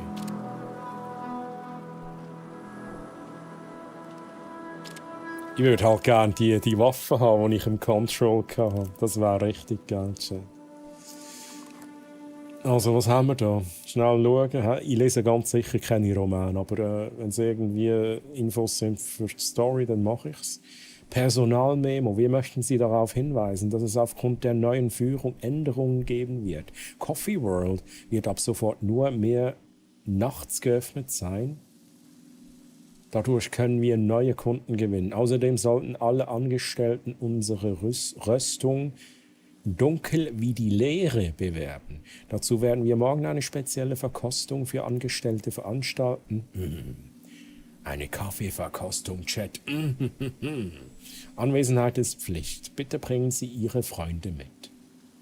Chat, gehen wir dort hin. Ich nehme euch alle mit. Haben Sie mich gesehen? Name Jacob Flemson. Alter 52, männlich 180 cm, 81 Kilogramm. Zuletzt gesehen im Nationalpark von Night Springs. Am 18. September teilte die meldende Person mit, dass ihr Partner Jacob Flemson zuletzt gesehen wurde, als er gegen 11:30 Uhr zum Nationalpark von Night Springs aufbrach. Flemson trug ein dunkles Hemd mit Rockband-Logo, ein Flanell-Oberhemd und marinefarbene Jeans. Wenn Sie Informationen haben, wenden Sie sich bitte an das Sheriffbüro von Night Springs. Aber das ist die Stimme von Alan Wake, oder? Das ist der Dude, wo im Alan Wake die Stimme gibt. Hasskommentare gegen Frauen im Internet, no surprise. Was macht der Kaffee? Ich weiß es auch nicht. Mary weiß es auch nicht. Macht einen wach. Ja, so habe ich die Erfahrung gemacht. Dunkel wie die Leere, die reden von meiner Seele. Oh. Nee, aber Herbsti. Nee, das kann ich mir nicht vorstellen. In deiner Seele, Herbsti, da ist Kaffee drin. Kaffeebohnen mit einer Note Herbstduft. Ich bin aber kein Kaffeetrinker. Oh no. Muss mal anfangen, Carnage. Musste mal anfangen. Versuch die Droge mal. Kaffee schlürft. Ja, um die Zeit. 6 Uhr am Morgen. Das ist eine gute Zeit für Kaffee.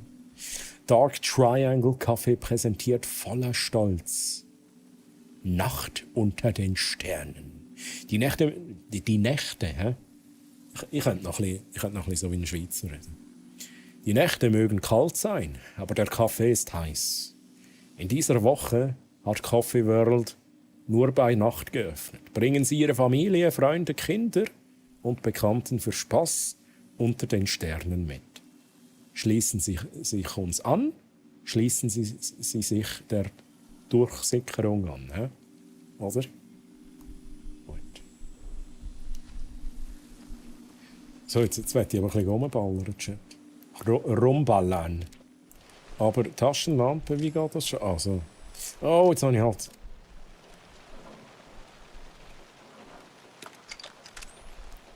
Okay.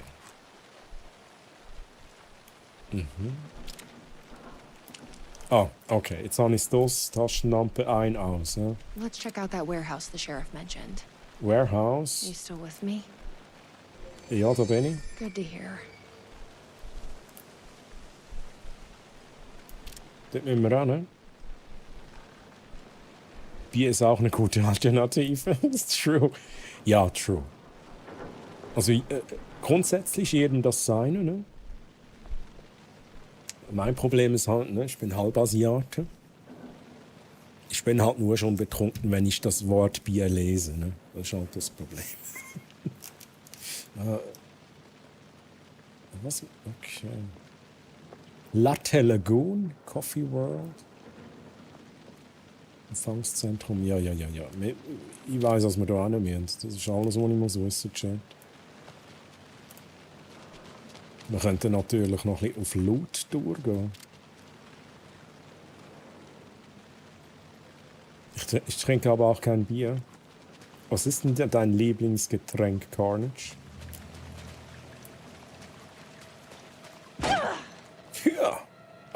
tasting room? Das ist Sass, oder Chat? Das ist Sass. Ja, dann gehen wir zuerst schauen. Das ist mega Sass. Einfach ein Raum.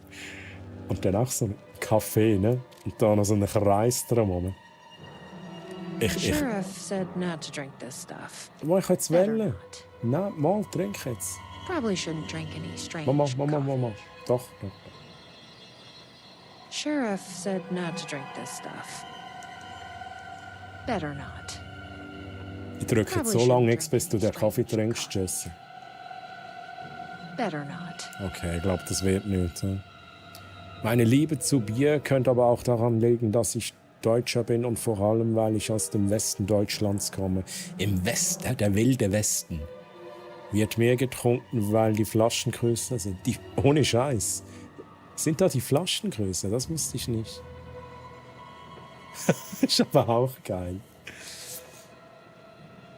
Okay. Da habe ich wieder was dazugelernt. Geil.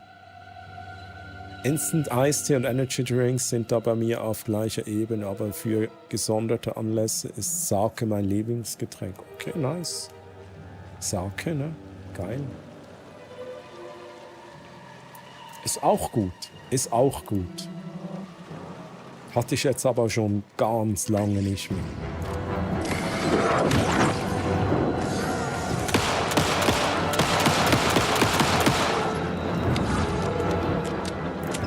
Geht's noch lauter eigentlich, Chat?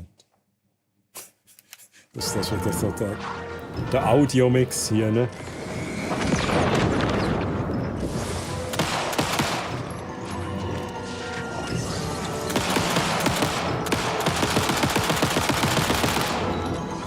Oh, die hat halt Upgrades drin, holy shit. Das ist ein halber Jutzi, den wir da haben. Aber ich glaube, ja okay, Schüsse haben wir viel. Aber ich muss vielleicht gleich ein bisschen schauen, oder? Wo müssen wir hin, Chat? Wo müssen wir hin? Da. Dort müssen wir hin, ne? Ja, da müssen wir halt irgendwie hier.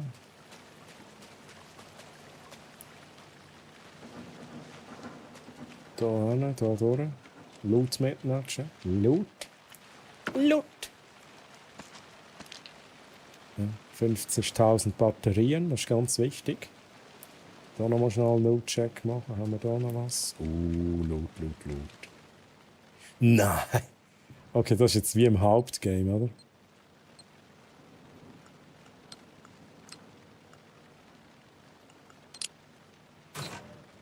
Haben Sie schon gemeint, Chat?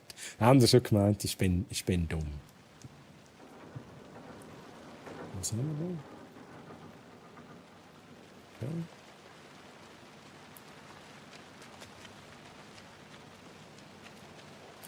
Okay. Also, Loot mitgenommen, dann gehen wir. Da durch. Da komme ich aber nicht rein. Da komme ich nicht rein.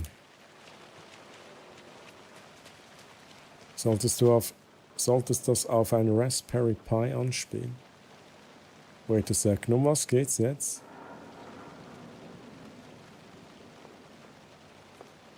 Sag mal, was ist denn mit dir los von wegen Westen? Ich meine natürlich... Ah, mit mir? Du meinst Osten, also nicht Westen, nicht der wilde Westen, sondern der wilde Osten. Ne? Okay. Na, also. Ne, es ist 6 Uhr morgens. So langsam funktioniert mein Gehirn auch nicht mehr so zu 100%. Das ist alles verständlich. Ne? Beim Schloss gerade war eine Platine rechts daneben dran. Da habe ich mich gar nicht geachtet. Das war aber auch schon im Hauptspiel so. Wir achten uns sonst, wenn wir nochmals so eine Kiste finden, guck ich da näher. Gesagt, getan. Ja, jetzt gucke ich halt das Ding an. Ich muss noch mal schnell. Aber es kann schon sein, oder, Chat? Carnage könnte schon sein, ne? So, ich muss noch mal gucken.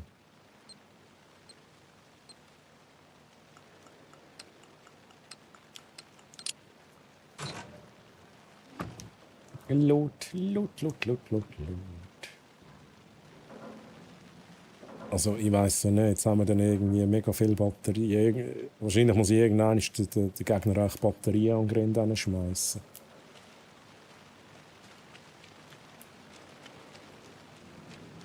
Wir laden auch Batterien in die Shotgun rein. Das ist die Lösung für jedes Problem. Oh, Not. Mein Problem ist gerade,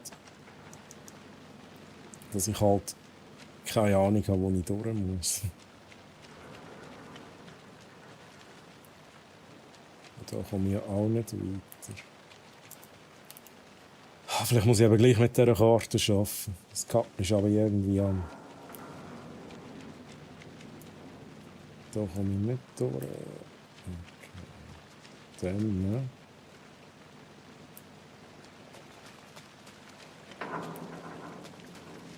Probieren wir schnell hier durch.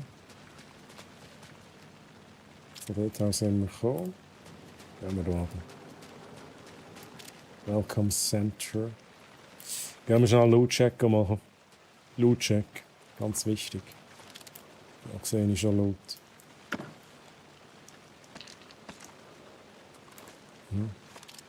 Become new. Join us. Da geht's zurück. Was ist hier los? Was soll das? Ui. Oh.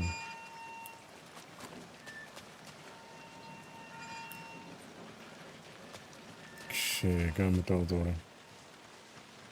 Das sieht gut aus.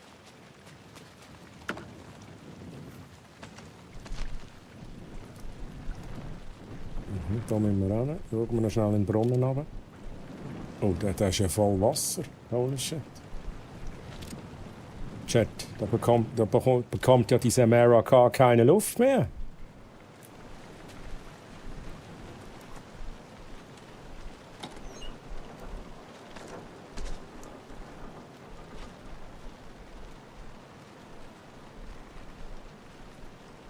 So wie auf den Spielplätzen in guten alten Zeiten.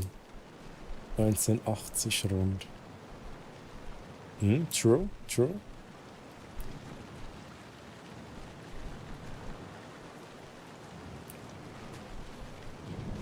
Ich will hier reinsitzen. Espresso Express. Da sind wir halt auch im Hauptgame-Chat. Oh, Loot. Munition, let's go.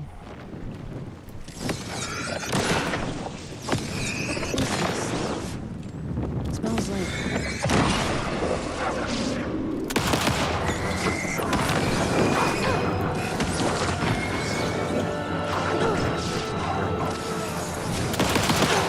Hey, shit, Mann, ich check nicht, wo ich bin, Mann. Können wir da hin, Mann? Weißt du, Musik mega laut. Die Musik, hey, holy shit.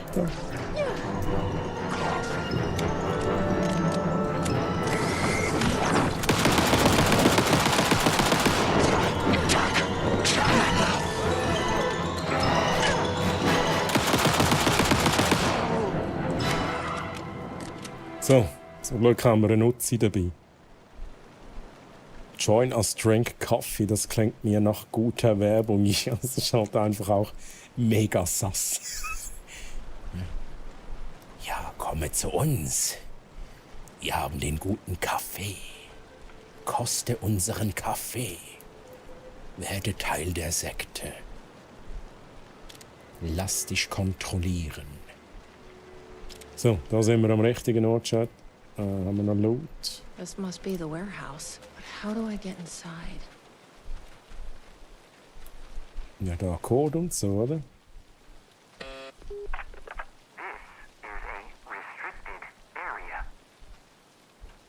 Ich muss da rein. I I need to get inside. Sorry, Ja, wenn Leute an den Koffeingott, true. Genau so stelle ich mir das vor. Seitdem man Fallout gespielt hat, ist man solcher Werbung einfach skeptisch gegenüber. True. lost Ja. it. Fucking machine.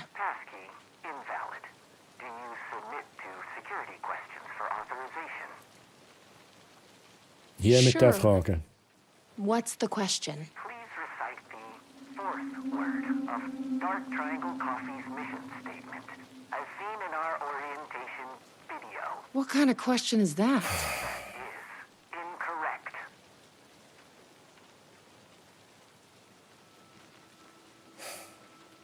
Welches Wort? Das dritte Wort? Oh mein Gott, ich weiß es nicht. Das weiß ich doch nicht. Ich will einfach rein, Mann. Fucking building. That is incorrect.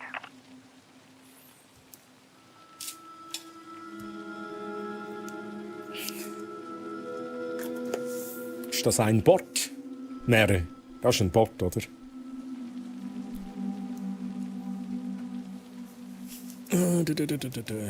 Schade, hätte ja klappen können mit der Beleidigung.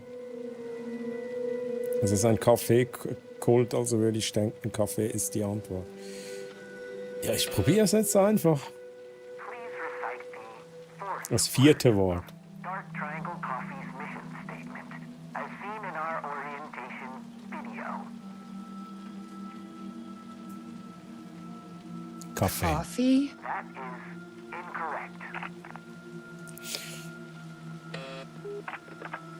Please recite the fourth word of Dark Triangle Coffee's mission statement, as seen in our orientation video. Dreieck. Coffee? Hallo. Nee, also jetzt, das liegt nicht am Chat. Hä? Ich lüge euch nicht an. Ich habe Dreieck gedrückt. Dreieck habe ich gedrückt.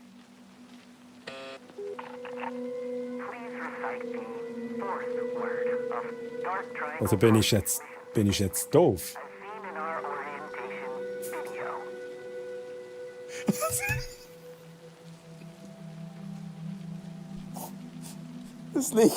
Es liegt halt an mir. Weil ich wollte sagen Dreieck und habe halt Dreieck gedrückt. Aber ich muss halt X drücken. Oh mein Gott, holy shit. Wahnsinn, korrekt, Mann. Bist du noch irgendwann verreckt? Nein, tatsächlich nicht mehr. Tatsächlich nicht. Tatsächlich nicht mehr. Nein, wirklich nicht, wirklich nicht. Was soll dieser Quatsch hier? Jetzt werde ich dann hässig. Dark Triangle Coffee's mission statement, as seen in our orientation video. Ich muss wahrscheinlich wirklich schauen, oder?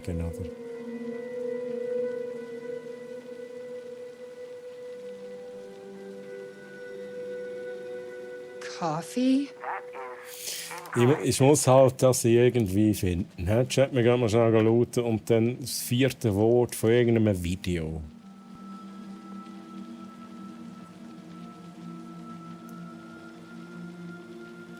Ja, ich glaube, die Option habe ich gar nicht, die richtige Option, solange ich das Video nicht geguckt habe. Ich nehme an, das funktioniert We need so. to find that orientation video. Und sobald ich das Video geguckt habe, habe ich wahrscheinlich mehr Auswahl.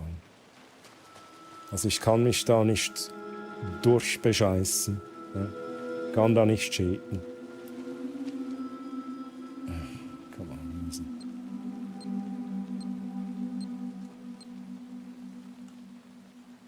Ich bin zu müde, Chat. Scheiße, ich bin zu müde, Chat. Ich weiß nicht mehr. Ich habe es richtig gehabt. Okay, let's go. Ich habe so nicht einfach geraten. Bei mir einen habe ich auch nur noch geraten. Ja, Batterien. Geil, Mann. Wie viele Batterien brauchen wir?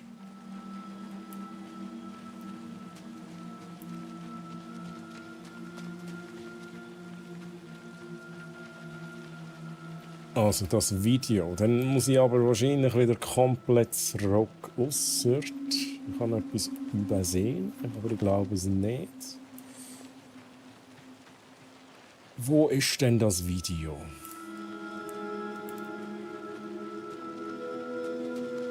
Haben wir da irgendeinen?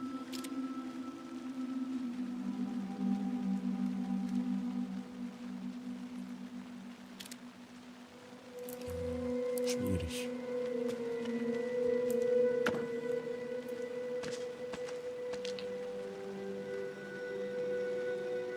Einfach mal reinscheißen, vielleicht ändert sich die Meinung dann. Ich probiere jetzt mal kurz das Video zu finden.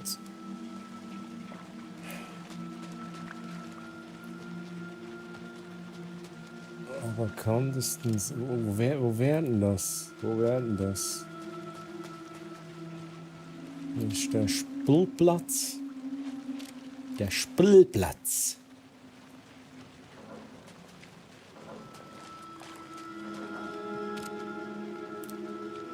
Oh, das sieht gut aus, oder Chat? Das sieht nach einem Videodings aus.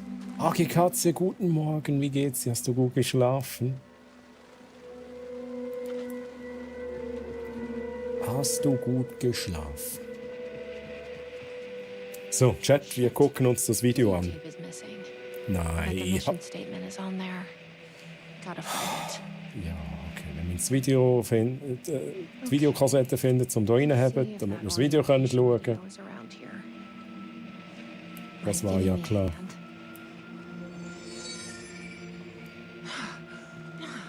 Kannst du da deinen ich würde so gerne den Dash machen, den ich bei Control machen kann. Und ich schnell alles kaputt machen.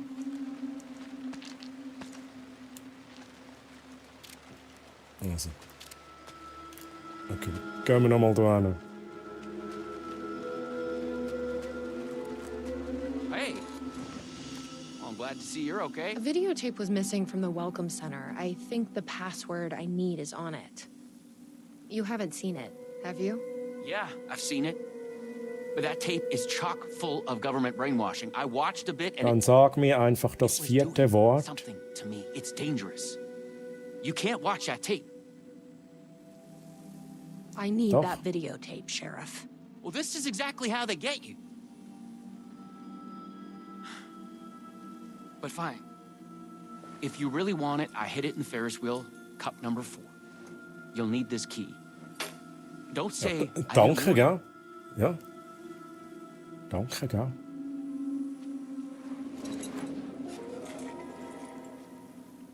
Okay, also untersuche Tasse Nummer 4 beim Riesenrad. Riesenrad, ja. Also.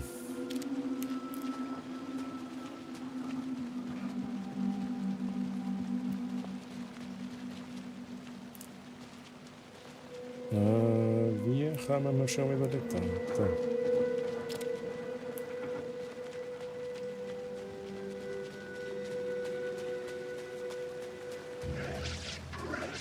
Warte. Ich habe keine Lust.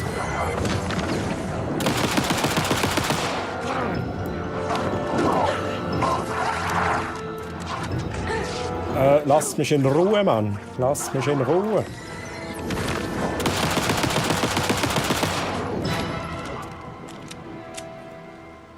Carnage.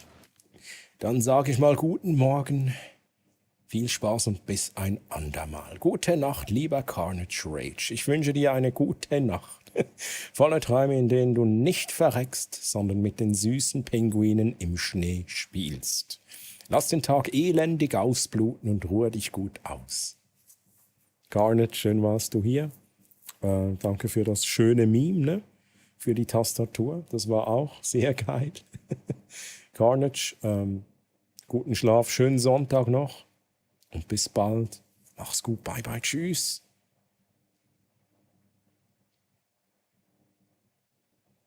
Machen Sie es hübsch, Carnage. Machen Sie es hübsch. Geil. Love it. So. Na, wir müssen mir da. Die Nummer 4. Ja, ich drücke, ich will die Nummer 4.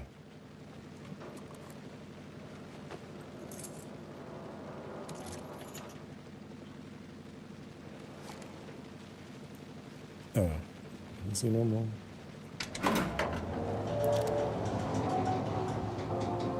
Oh, ich muss es anhalten, okay.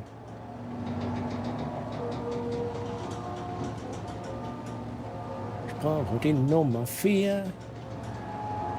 Die Nummer 4.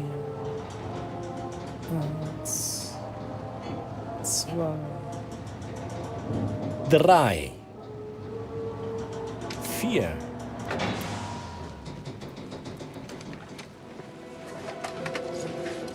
So, you up for a movie? Okay, also Kassette haben wir. Dann gehen wir wieder retour. Ich habe einfach 0 Orientierung gesehen, wie immer. Aber ich glaube, wir sind von da gekommen.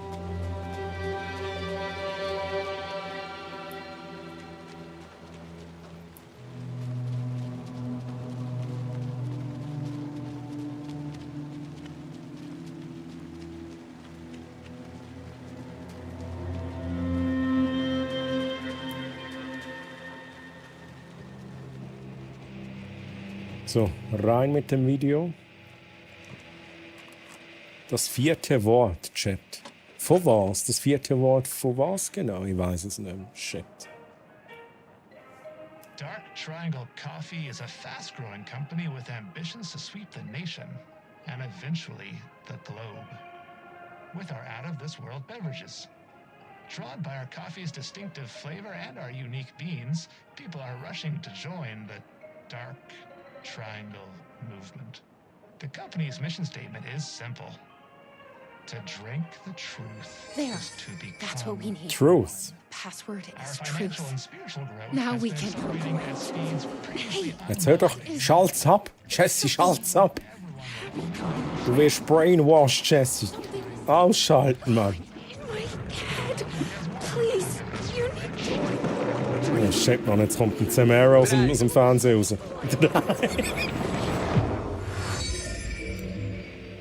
Shit, Mann, Samara kommt sicher aus dem Fernsehen raus. That was awful. Like a voice screaming in my head. Also entweder kommt Samara aus dem Fernsehen raus oder erst Chat. Ihr seid alle sättig, ihr kommt da mal aus dem Fernsehen raus. Truth. Kommt es nach der Let's Sendung get back to that ja? warehouse. Okay, gut. Okay, passt, gell. Video was doing something to me. Truth, If you klingt hadn't been interessant. What would have So ein happened? Kaffee. What is this agency trying to do Chat, here? Control me? zeigt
Okay, Chat.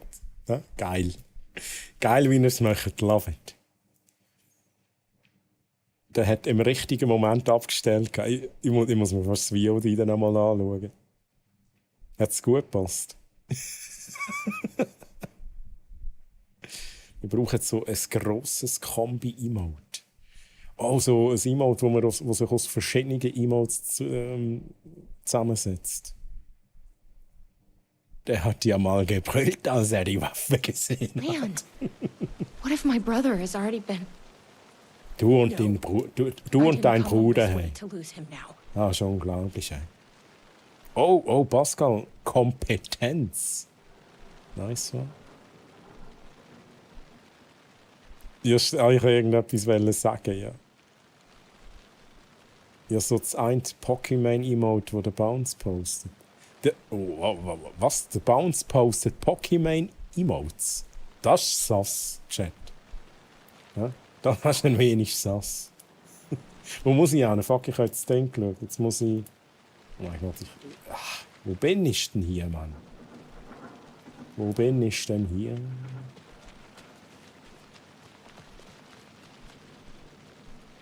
Ich weiß nicht, wodurch.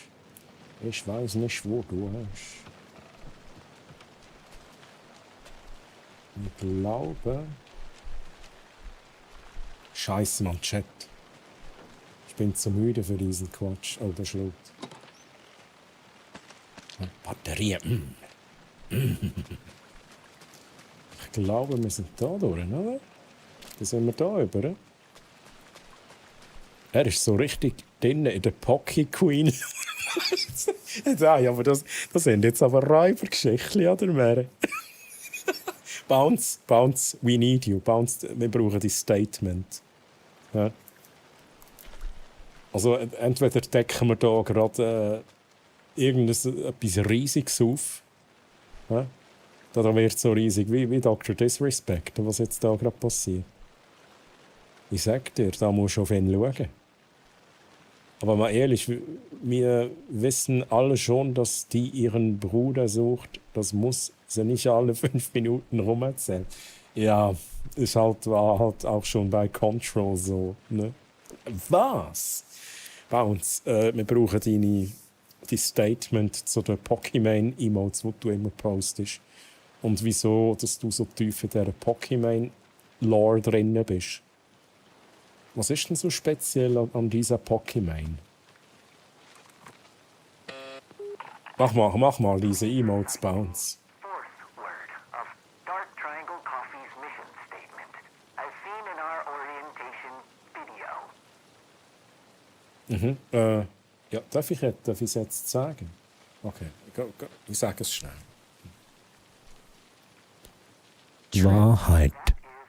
Correct. Further verification required. Please recite the optimal roasting temperature for Dark Triangle coffee beans in Fahrenheit.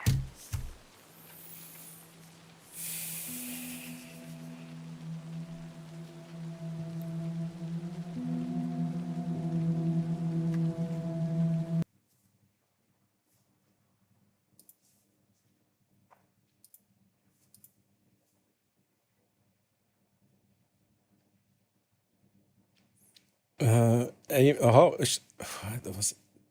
Schau jetzt da, Poké-Drama? What the fuck? Bounce, what the hell?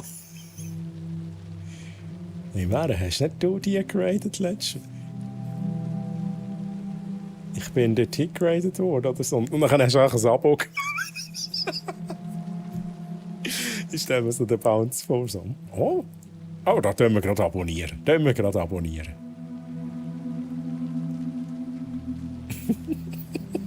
Okay, Bounce. Ist ein bisschen sass. Ja, ich probiere erst gar nicht, Mann.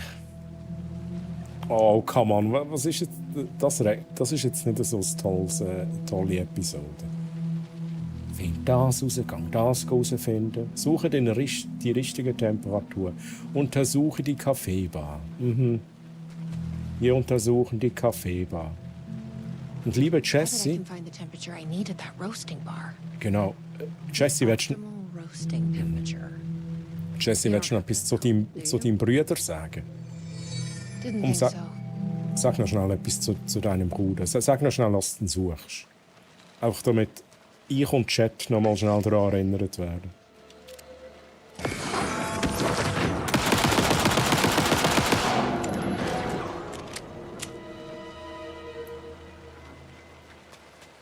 Ja? Taste my bullets. I've loitered in enough coffee shops to recognize a roasting machine. Let's check this out. Angles of Triangle, Prime Numbers. Winkel eines Dreiecks, Primzahlen 1 plus 2 plus 1. 2 plus 4 plus 3. Hä? Hä? Okay.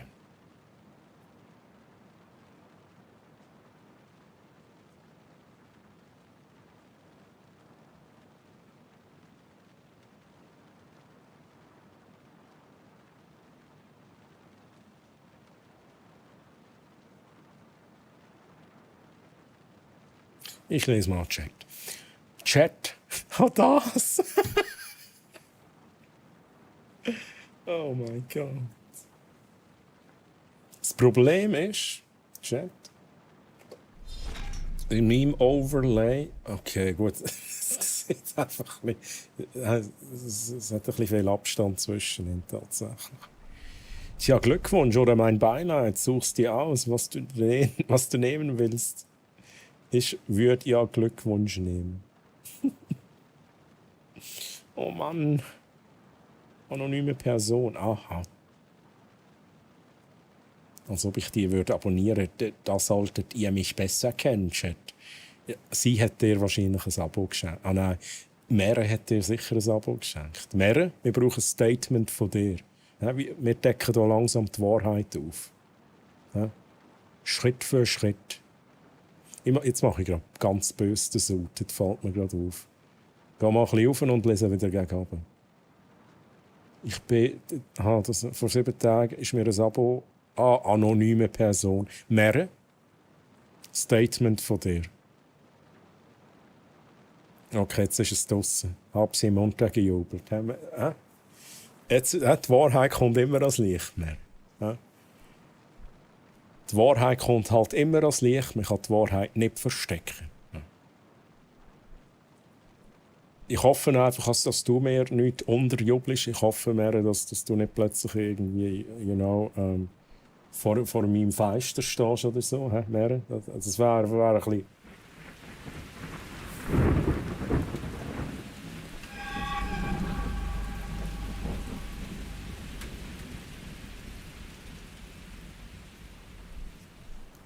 Wäre ein bisschen creepy. Ich glaube, Pokémon steht auch voll auf mich. Ja, genau. Der hat mir darum anonymes Abo geschenkt. Jetzt, what have you done? What have you done? Jetzt hast du im Bounce seine Träume zerstört. Indem du jetzt zugegeben hast, dass du ihm das untergejubelt hast. Moment, muss man nicht erst mal Zeit verbracht haben, um eines abgeschenkt zu bekommen. Ich glaube es nicht. Du kannst jeder Person einen Sub schenken. Ne? Also, wir könnten jetzt, gut, simpel dir nicht, weil du schon abonniert bist, aber wir könnten jetzt irgendeiner Person ein Abo für Pokémon schenken bei mir. Also das wird nicht unterbunden, ausser du blockierst die Person. Ich glaube, dann ist es nicht möglich, dass du ein Geschenk-Abo bekommst für diese Person. Chat, ich drücke mich vor diesem hohen Rätsel. Ich bin zu blöd, ne? Ah, da ist noch mehr. More than a sum of parts. Is more than the sum of our triangle. What does that mean?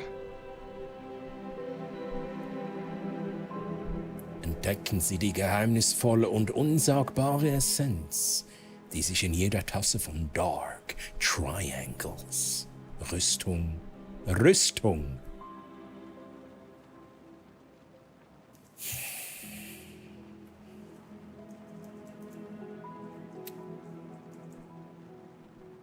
Schwierig.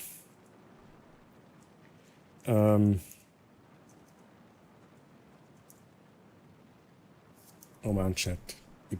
Ich muss da was probieren. Bin nicht vorbereitet.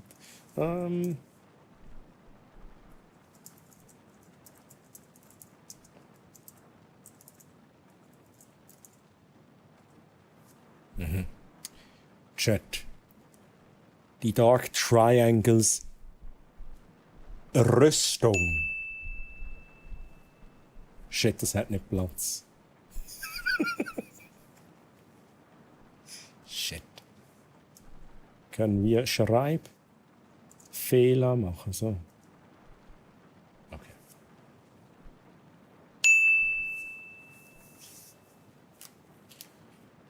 wahrscheinlich Röstung verbirgt. Mehr als die Summe der Einzelteile. Schon gewusst, der Dark Triangle Kaffee hat eine optimale Rösttemperatur, die größer ist als die Summe unseres Dreiecks. Nochmal bitte. Schließen Sie sich der Durchsickerung an. Mehr brauchst du eine Zigarette. Das ist mir schon ein paar Mal passiert. Das ist ein Abo-Geschenk. Einfach ein Abo-Geschenk bekommen bei Leuten, die ich nicht mal folge, aber eventuell mal dahin geradet worden bin. Kein Plan, okay. Kokainum. Wir lesen noch schnell das andere Zeugs. This is like being back in school. Entdecken Sie die geheimnisvolle und das ist schon wieder das Gleiche. Ja. Da nochmal Rüstung.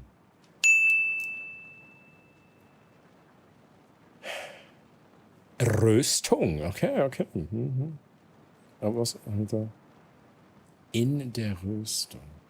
Schon gewusst, die erste Zahl unserer optimalen Rösttemperatur ist die Hälfte.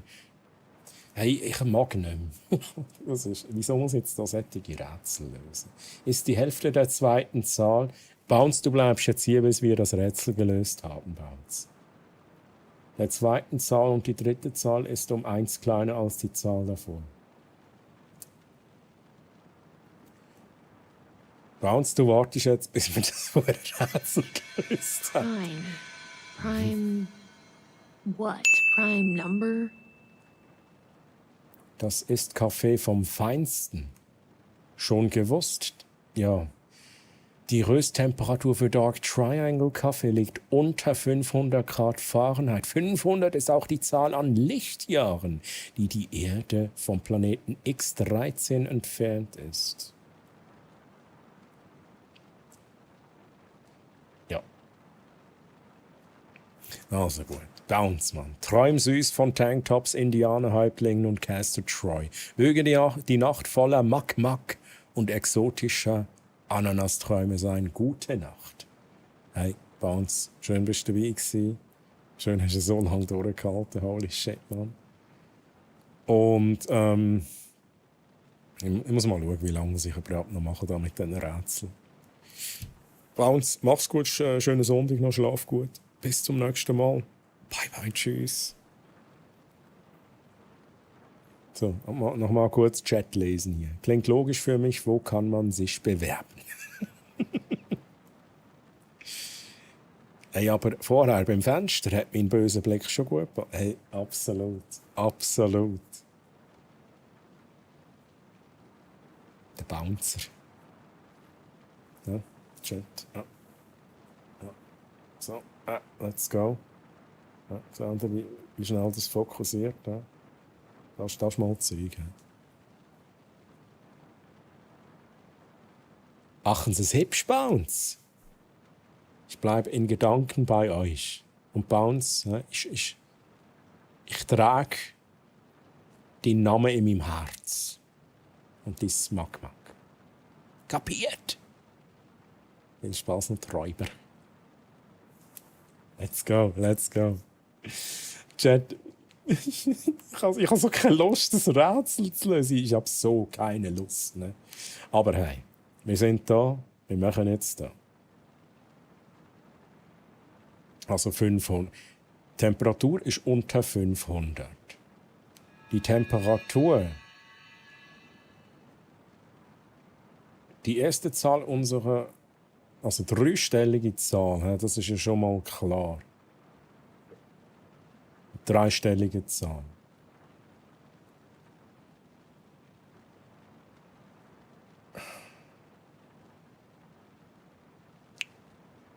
Die erste Zahl unserer optimalen Rösttemperatur ist die Hälfte der zweiten Zahl. Das heißt also, Chat, es kann 2, 4, nee. Es kann 1, 2, 3, oder 4 sein. Oder 5. Nee? Nee, kann es nicht. 1 bis 4. 3. Nein. Ja, auch. Das wäre so weit die Logik. Und die dritte Zahl ist um 1 kleiner als die Zahl davor.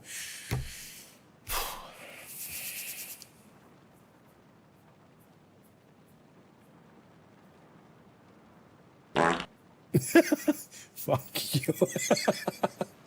Also, da schauen wir das nochmal schnell an.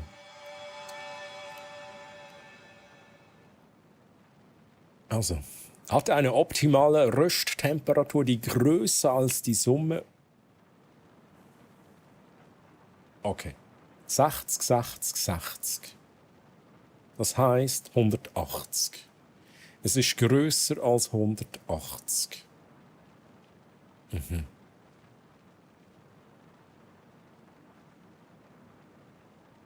Also 1, 2 kann es nicht sein. 2, 4 ist möglich.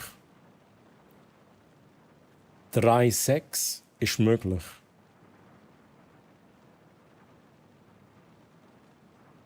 4, 8 ist möglich. Fuck. Okay, wait a sec.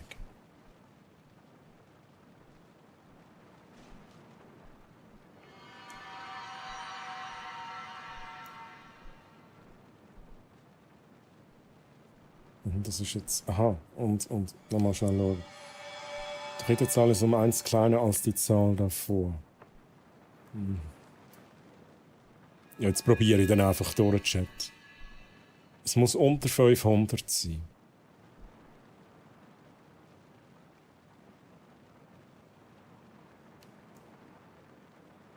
Ja, jetzt probiere ich einfach durch. Chat, jetzt probiere ich durch. Ich habe keine Lust. Vielleicht ist auch das die Idee, dass wir es echt durchprobieren. 1 kleiner als die Zahl davor. Ja? Also, wir fangen an. Bei 2, 4, 3. 2, 4, 3. That doesn't seem right. 3, 6, 5. I guess they only hire mathematicians here. 4, 8, 7. I think that worked. 487. Who knew geometry would actually come in handy? Ja, aber ich habe jetzt einfach durchprobiert, ne? Mit dieser Logik, was ich bekommen habe. Ich denke mal, das war auch die Idee, ne? Das war auch die Idee. 3 ist noch im Rennen und sogar doppelt. 3. So, Chat, wir haben es. Ich verliere langsam den Faden. Was müssen wir jetzt machen? Suche nach deinem Bruder, hab den Schlettermann. Gelange ins Lagerhaus, geh zur Gegensprechanlage. Ah, genau. Der wird nochmal die Zahl haben, oder? Okay, Gegensprechanlage. Check.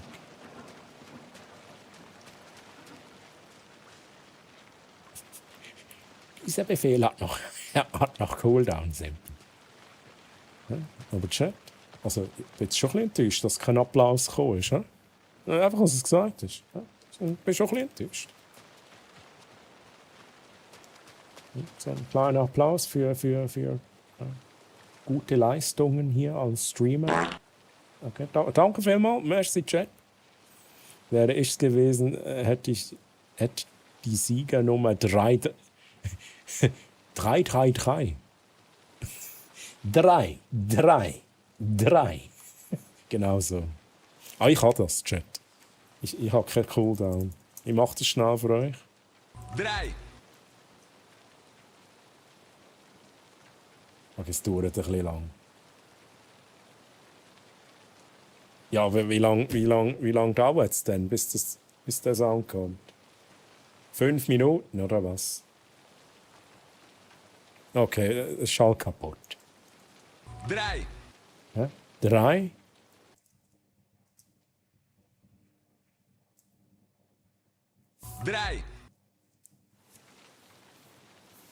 So.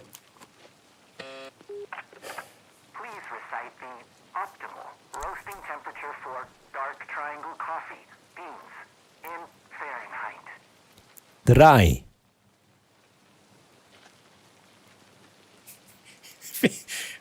487. Oh, come on! It's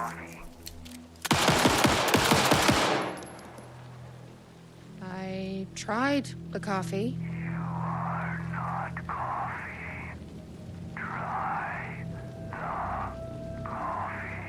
Worth a shot.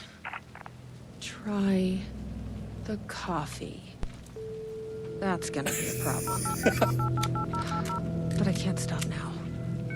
You'll keep me safe. Right? Die 3 kommt mit dem Eis an, das kommt erst morgen. Was? What? Mit dem Eis? Jetzt stehe ich auf dem Schlauch, ne? Jetzt stehe ich auf dem Schlauch. Jetzt ist dieser Bounce immer noch hier. 3, der Kaffee. So, na, jetzt... Ich sag jetzt auch... Oh, 3, der Kaffee. Jetzt habe ich es auf mich begriffen. 3, der Kaffee. Du musst auch sagen... I am the coffee. Jesse, ganz einfach. I am the coffee. I tried the Nein! Nein! Nein, Yoda! Yoda, warte schnell, Yoda. Jetzt wartest du, Yoda. Du sagst jetzt nichts, ne? Okay, also red, Yoda. Sag was dir auf dem Herzen liegt. Dre the cough. Dre the Cough. Oh Mann, ey, jetzt muss ich halt den Kaffee trinken. Okay. Ich meine, der IC... Ach, Jetzt kommt nicht Eis. Die 3 kommt mit dem IC an, das kommt erst morgen. Okay. Pascal, Mann, merci für 69 BDs. Danke für den Support, Pascal. Coffee, you are not. Das würde Yoda sagen. Coffee, you are not. Ich habe keine gute Yoda-Impression. Ich weiss nur, dass ich jetzt Kaffee trinken gehen muss. Haben wir eigentlich noch keine gescheitere Waffe? Gut, es ist eigentlich nicht schlecht. Aber ich könnte mich noch schnell healen, oder? Einfach damit das erledigt ist. Let's go.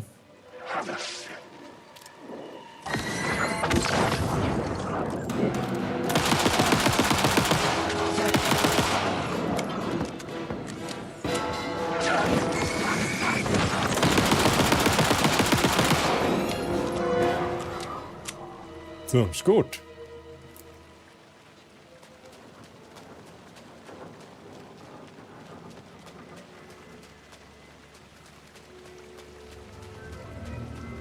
So, Bounce, bist du ready? Mit Tasty jetzt den Kaffee. Wie 3 der Kaffee. Ein normaler Tag. Die Kaffeegeister erschießen. Die Kaffeegeister. Here goes nothing. Also komm, Jesse, hau das Zeug rein. Huh. That wasn't so.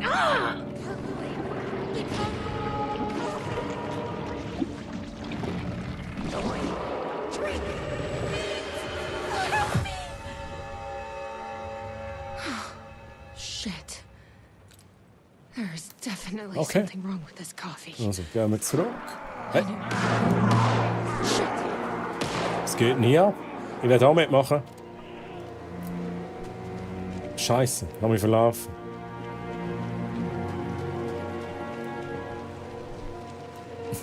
Wo bin ich hergekommen? Fuck. Jetzt, ich habe mich halt wirklich verlaufen, Chat. Nee. Hä? Da. Also. Gegensprechanlage, hä? Wie immer. Jetzt bin ich verwirrt.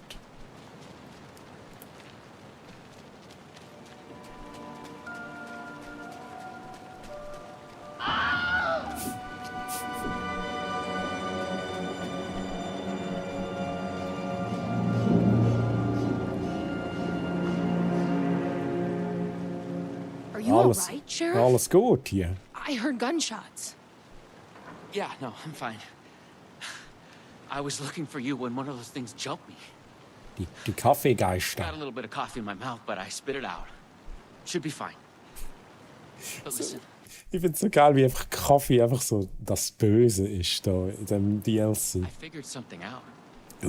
Kaffee. Was denn? What did you figure out? Are you sure you're okay? Yeah, it's nothing. Those government bastards will never get me. Jetzt vor allem vom Pflanzentransport auf Trustpilot haben die eine Bewertung von 1,5. Ja gut, das verwundert It's mich not just the nicht. government. Ich habe schon so viel Schlechtes There's gehört something über else here. Pflanzer. I don't know what it is, but it's... You need to get your brother and get out of here as soon as you can. Promise me. Yeah. I promise, Sheriff. Good. Okay. That's good. Kann ich jetzt gehen? I'm just gonna catch my breath here a minute. Ich verschwinde sonst. Ist okay? Okay. Bye bye. So, Chat.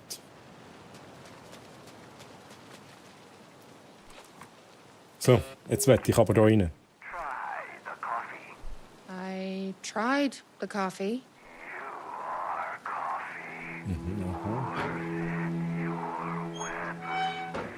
Nein, ich will nicht. Also gut, dann halt.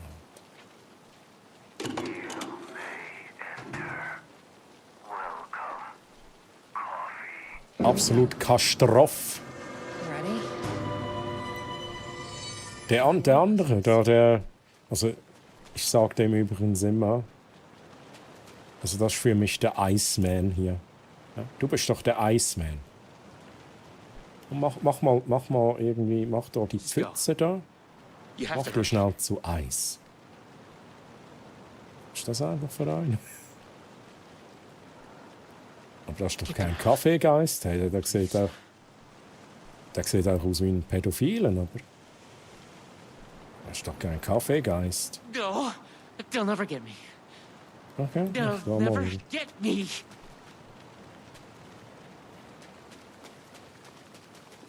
Jetzt nimm die Waffe wieder. Oh. Zwischensequenz. Oh. Der große böse Kaffeemann. What the fuck are those things? Ich will meine Waffe wieder, Mann.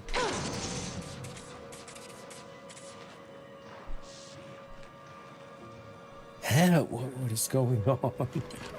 Like a panther. Like a panther. Yes. Oh.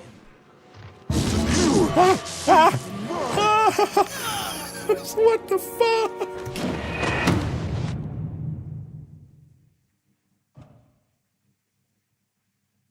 Oh, der große böse Kaffeemann. Mere, ich bin gestorben, ich bin gestorben. Die original Röstbohnen. Oh.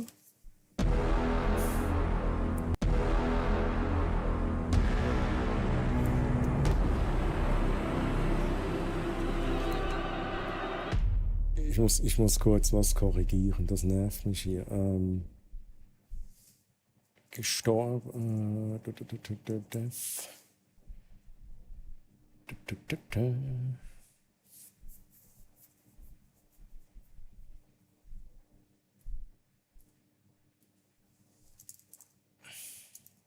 Chat, wait a second.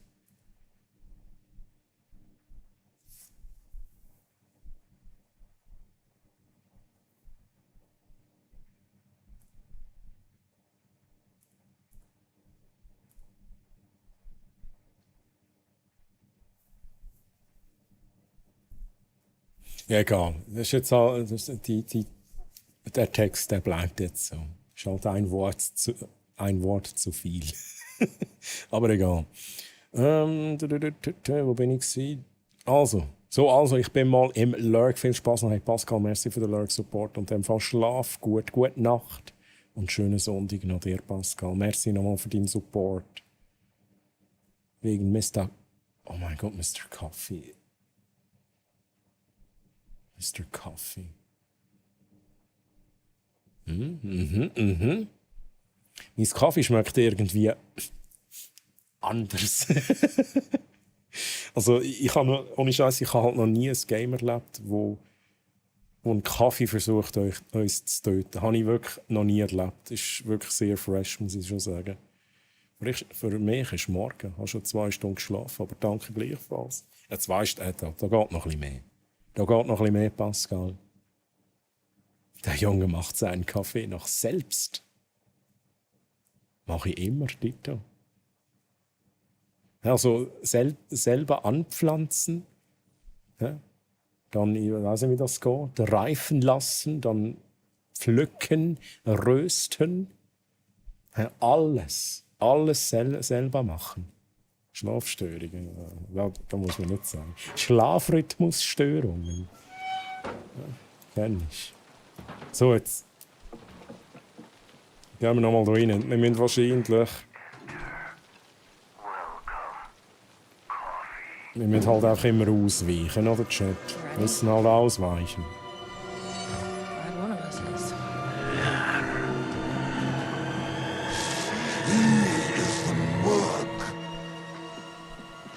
Das Problem ist, ich sehe ihn halt fast gar nicht.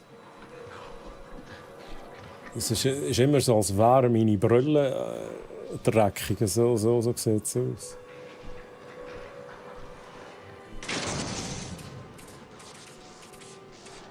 Da sind noch mehr.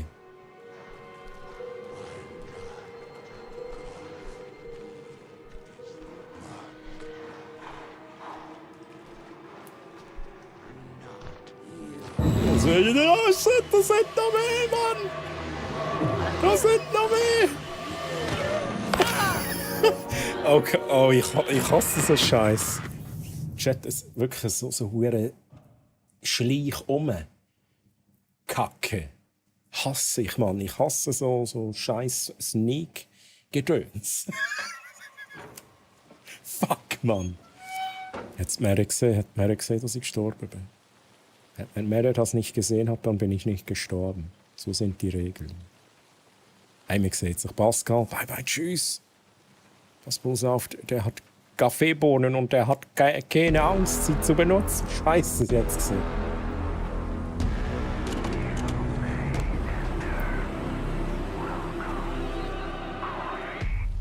Ja, Chat, da sind wir in 5 Stunden noch dran, ich sag's euch. Da sind wir in 5 Stunden noch dran.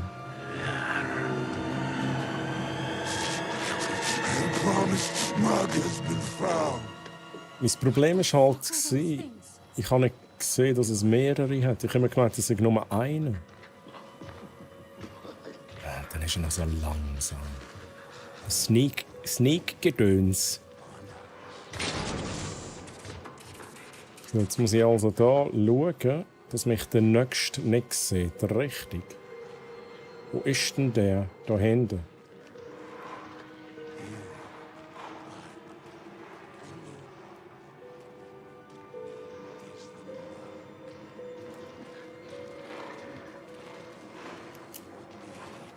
Locked. Nein, sicher nicht locked. Nein, geh weg. Fuck ich. I hate this game.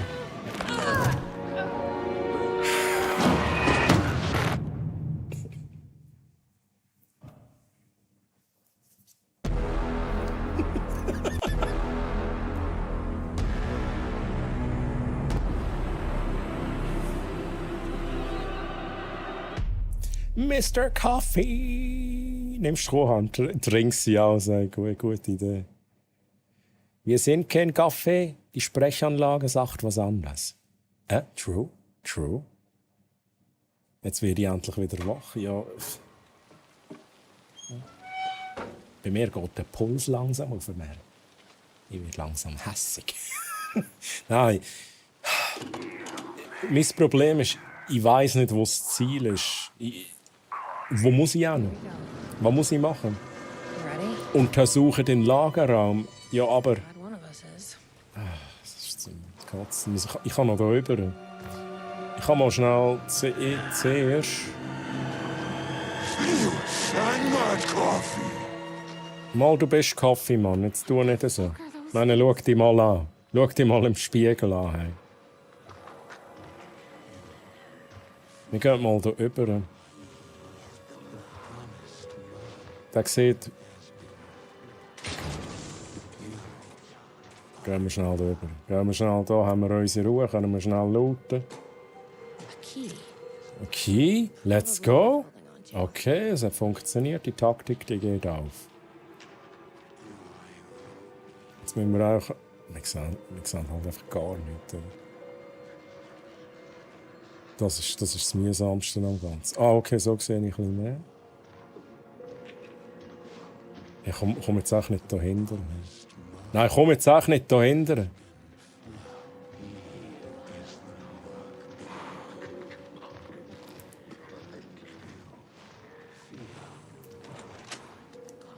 Mach schneller, Jesse, mach schneller. Mach die Tür zu, please.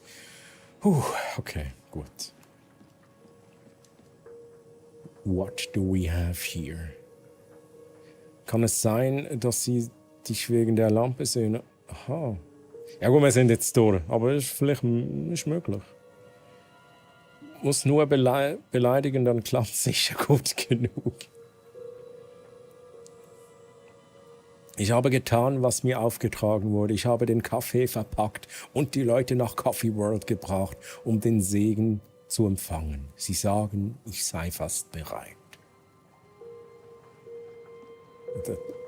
Der ist geopfert worden, oder, Chat? Da haben sie geopfert. Aus dem haben sie Kaffeebohnen gemacht.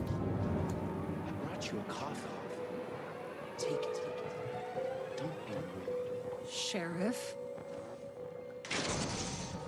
Das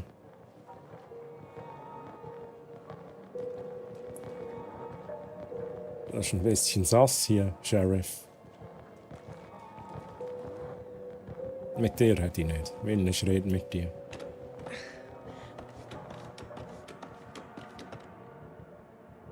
Okay, da wollte ich auch nicht durch. Also ich rede lieber mit dem. Also, wir reden. Sheriff, how'd you get in here? Coffee time is family time. It's the best part of the day. Reiß dich zusammen. Snap out of it! Coffee solves all your problems. It lowers heart disease and leads to higher life expectancy. Fuck. I'm so sorry, Sheriff. This is a nightmare. I need to find my brother. He has to be okay.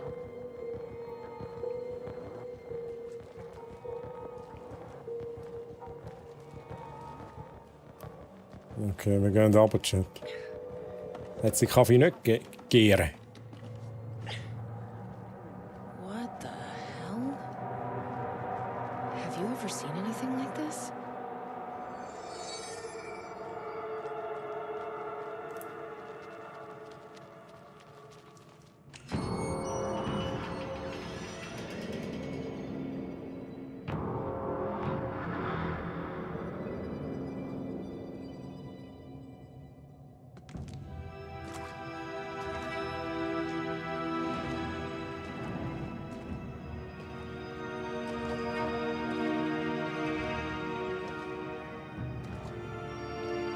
This isn't the government.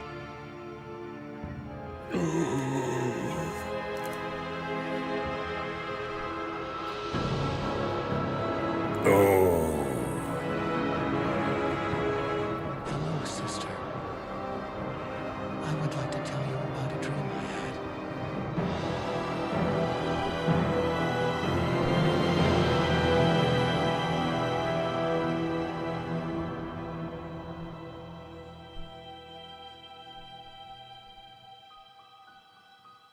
A conspiracy within a conspiracy. Come on, come on. How can one expose a lie when the truth exists beyond our wildest imagination. Who can ever truly know how deep the rabbit hole goes in Night Springs? Night Springs.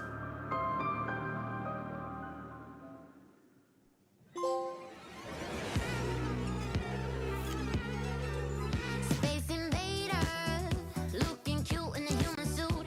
Secret agents with the down race they shoot. Psychic powers, hypnotize a magic fruit. Strange machines, weird mysteries. We got freaky fantasies. Night Springs, like a killer on the run. Yeah. Das ist mega catchy. Der Song ist mega catchy.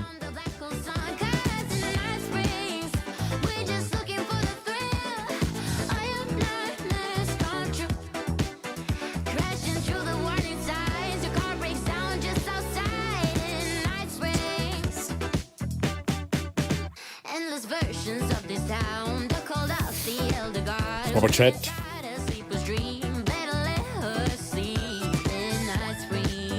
Ah, du bist der Kaffee. Trophy hat es verraten. Komm, gib mir auch ein Sandwich, Pedro. Gib mir auch ein Sandwich.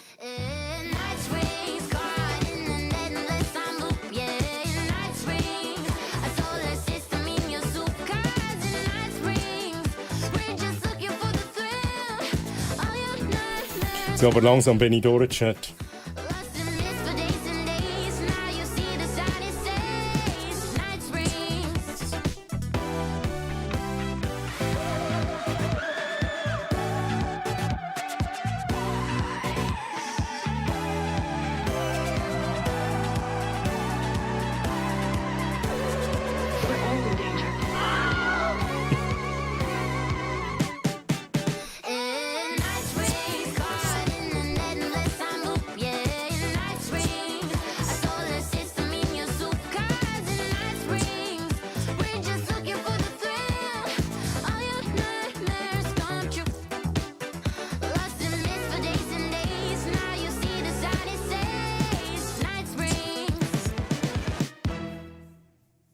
Okay, let's go, Chat.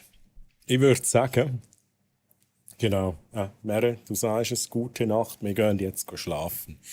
Noch schnell ein Fazit. Die erste Episode habe ich grandios gefunden, einfach weil es so speziell war. Es war ein Rumgeballer, Action, blutverspritzte Rose, geil. Absolut mindblowing an der Episode 2 war, dass wir Jessie spielen. Speziell war, dass Kaffee unser Gegner ist. Aber that's it. Rätsel hat mir nicht gefallen. Ist gar nicht mein Ding. Aber hey, okay. Und ich bin gespannt, wie die Episode 3 noch wird, aber die machen wir ein anderes Mal, Chat. DLC genauso geil wie das Game. Ja. Also, ich bin definitiv nicht enttäuscht vom DLC. Bisher. Es kommt jetzt darauf an, wenn jetzt natürlich Episode 3 absolut langweilig und schwachsinnig ist. Aber ich hoffe, dass wir dort auch einen interessanten Charakter spielen können. Ja, also, es gibt sicher Leute, die wissen jetzt schon, was es für ein Charakter ist. Also bitte nicht spoilern. Aber mir fällt jetzt gerade kein einziger Charakter ein. Und natürlich den Polizist könnte man spielen. Der Polizist, den wir jetzt auch gesehen haben, das wäre tatsächlich noch interessant. Das wäre interessant. Nein, ich muss eine Woche warten.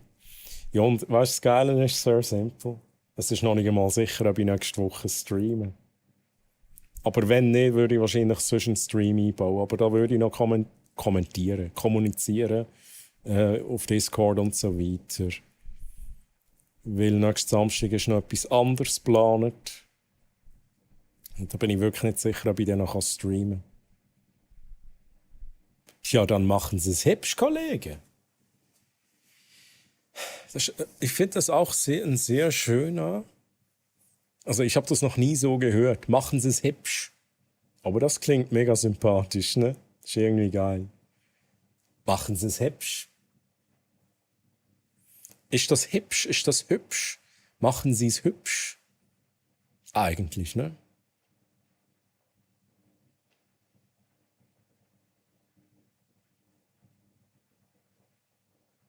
Hey, simpel. Danke dir, lieber Chat. Danke euch.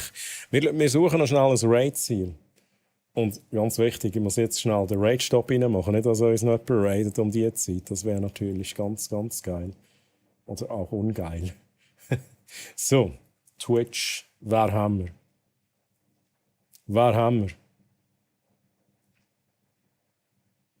Ja, Charming Monster. Ilvi, Malfoys. Chat, habt ihr einen Wunsch? Ich will auch heute wieder jemanden raiden, wo wir nach Möglichkeit noch nie geradet haben. Habt ihr jemanden in eurer Liste, wo ihr denkt, hey, das wäre mega cool, da jetzt hinzuraten? Könnt ihr mal einen Vorschlag machen? Ich gehe aber in der Zwischenzeit noch kurz gucken, ob wir jemanden in Alan Wake 2 haben. Um diese Zeit auf Deutsch. Schwierig wahrscheinlich. Alan Wake 2. Deutsch. Nee, gibt's halt nur mich, ne? Gibt's halt nur mich. Englisch, da gibt es ein paar. Chat, habt ihr Pokémon? Ist die live? Nee, das mache ich ganz sicher nicht. Das bringt ja nichts, ne? Ja, so sagt man halt Tschüss auf Sägisch. Auf Sägisch. Ja, klingt aber sehr, sehr sympathisch. Ich habe nur Malfoys. Habe ich halt auch drin. Wait a second. Ich gucke mal kurz, ob wir jemanden aus der Schweiz haben. Irgendwie mit vielleicht so mehr oder weniger passendem Content. Schweizerdeutsch. Da gibt's nur mich und den Special. Are you kidding me?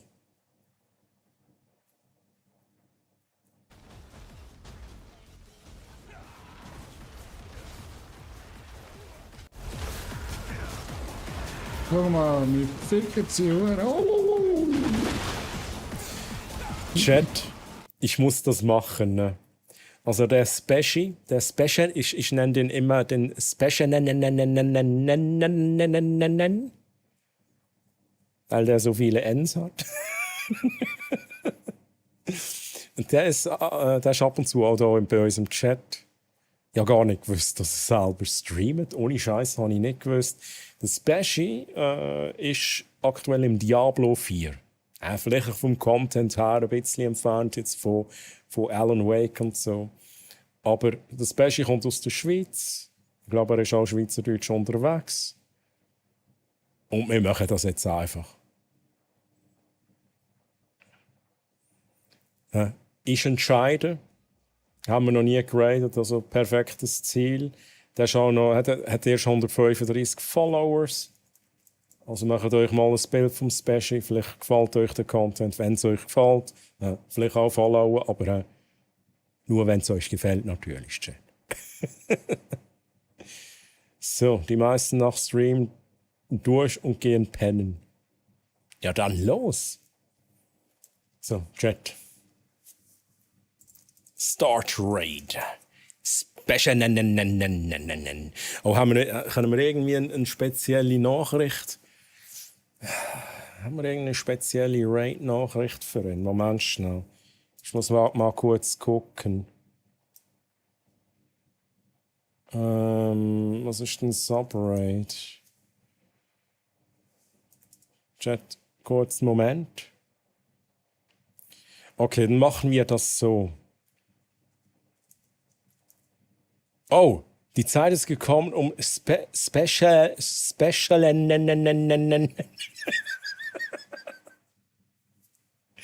Nee, wir machen es so. Wir nehmen die bestehende Nachricht und machen da rein Troy Raiden.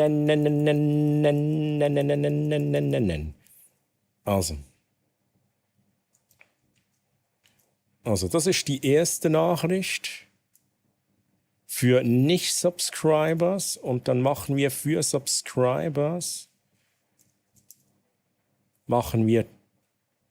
das hier. Troy Raiden. Ist das okay, Chat? Also kopiert euch schon mal eine dieser Nachrichten, ignoriert, was der Bot nachher noch schreibt. Der spuckt die ganzen Nachrichten dann nochmals aus. Start Raid zu Special. Also, lieber Chat, da gehen wir hin. Da gehen wir auch zum Special. Pastet die Nachricht bei ihm rein, lernt viel Liebe dort. Und lieber Chat, ich danke euch, dass ihr dabei gewesen seid. Es war ein mega geiler Stream, hat mega Spass gemacht.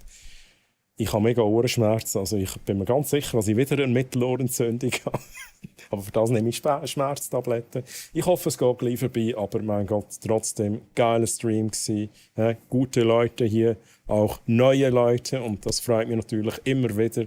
Also danke euch und schlaft alle gut, habt einen schönen Sonntag. Und wenn es dann so weit ist, einen guten Wochenstart. Wir gehen über zum Special. Wir raten Special. Hey, macht's gut, schlafen gut, bis zum nächsten Mal. Wahrscheinlich ich gebe noch Bescheid wegen nächster Woche. Bye bye, tschüss!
Du bist immer noch da. Der Stream ist fertig. Sorry. Hast du erwartet, dass es noch irgendwie, dass es noch irgendwie ein Easter Egg gibt? Ich muss dich leider enttäuschen. Ich habe nichts mehr. Also gang am besten schlafen oder mach das, was du um die Zeit sonst auch machst. Ja, sorry. Und gute Nacht. Bye. Okay, wait a second. Wieso eigentlich nicht? Wenn du schon da bist, können wir endlich wirklich schnell. Ich kann wirklich schnell die Easter Egg-Liste nehmen und sie zeigen. Aber nicht weiter erzählen. Also bist du ready? Let's go.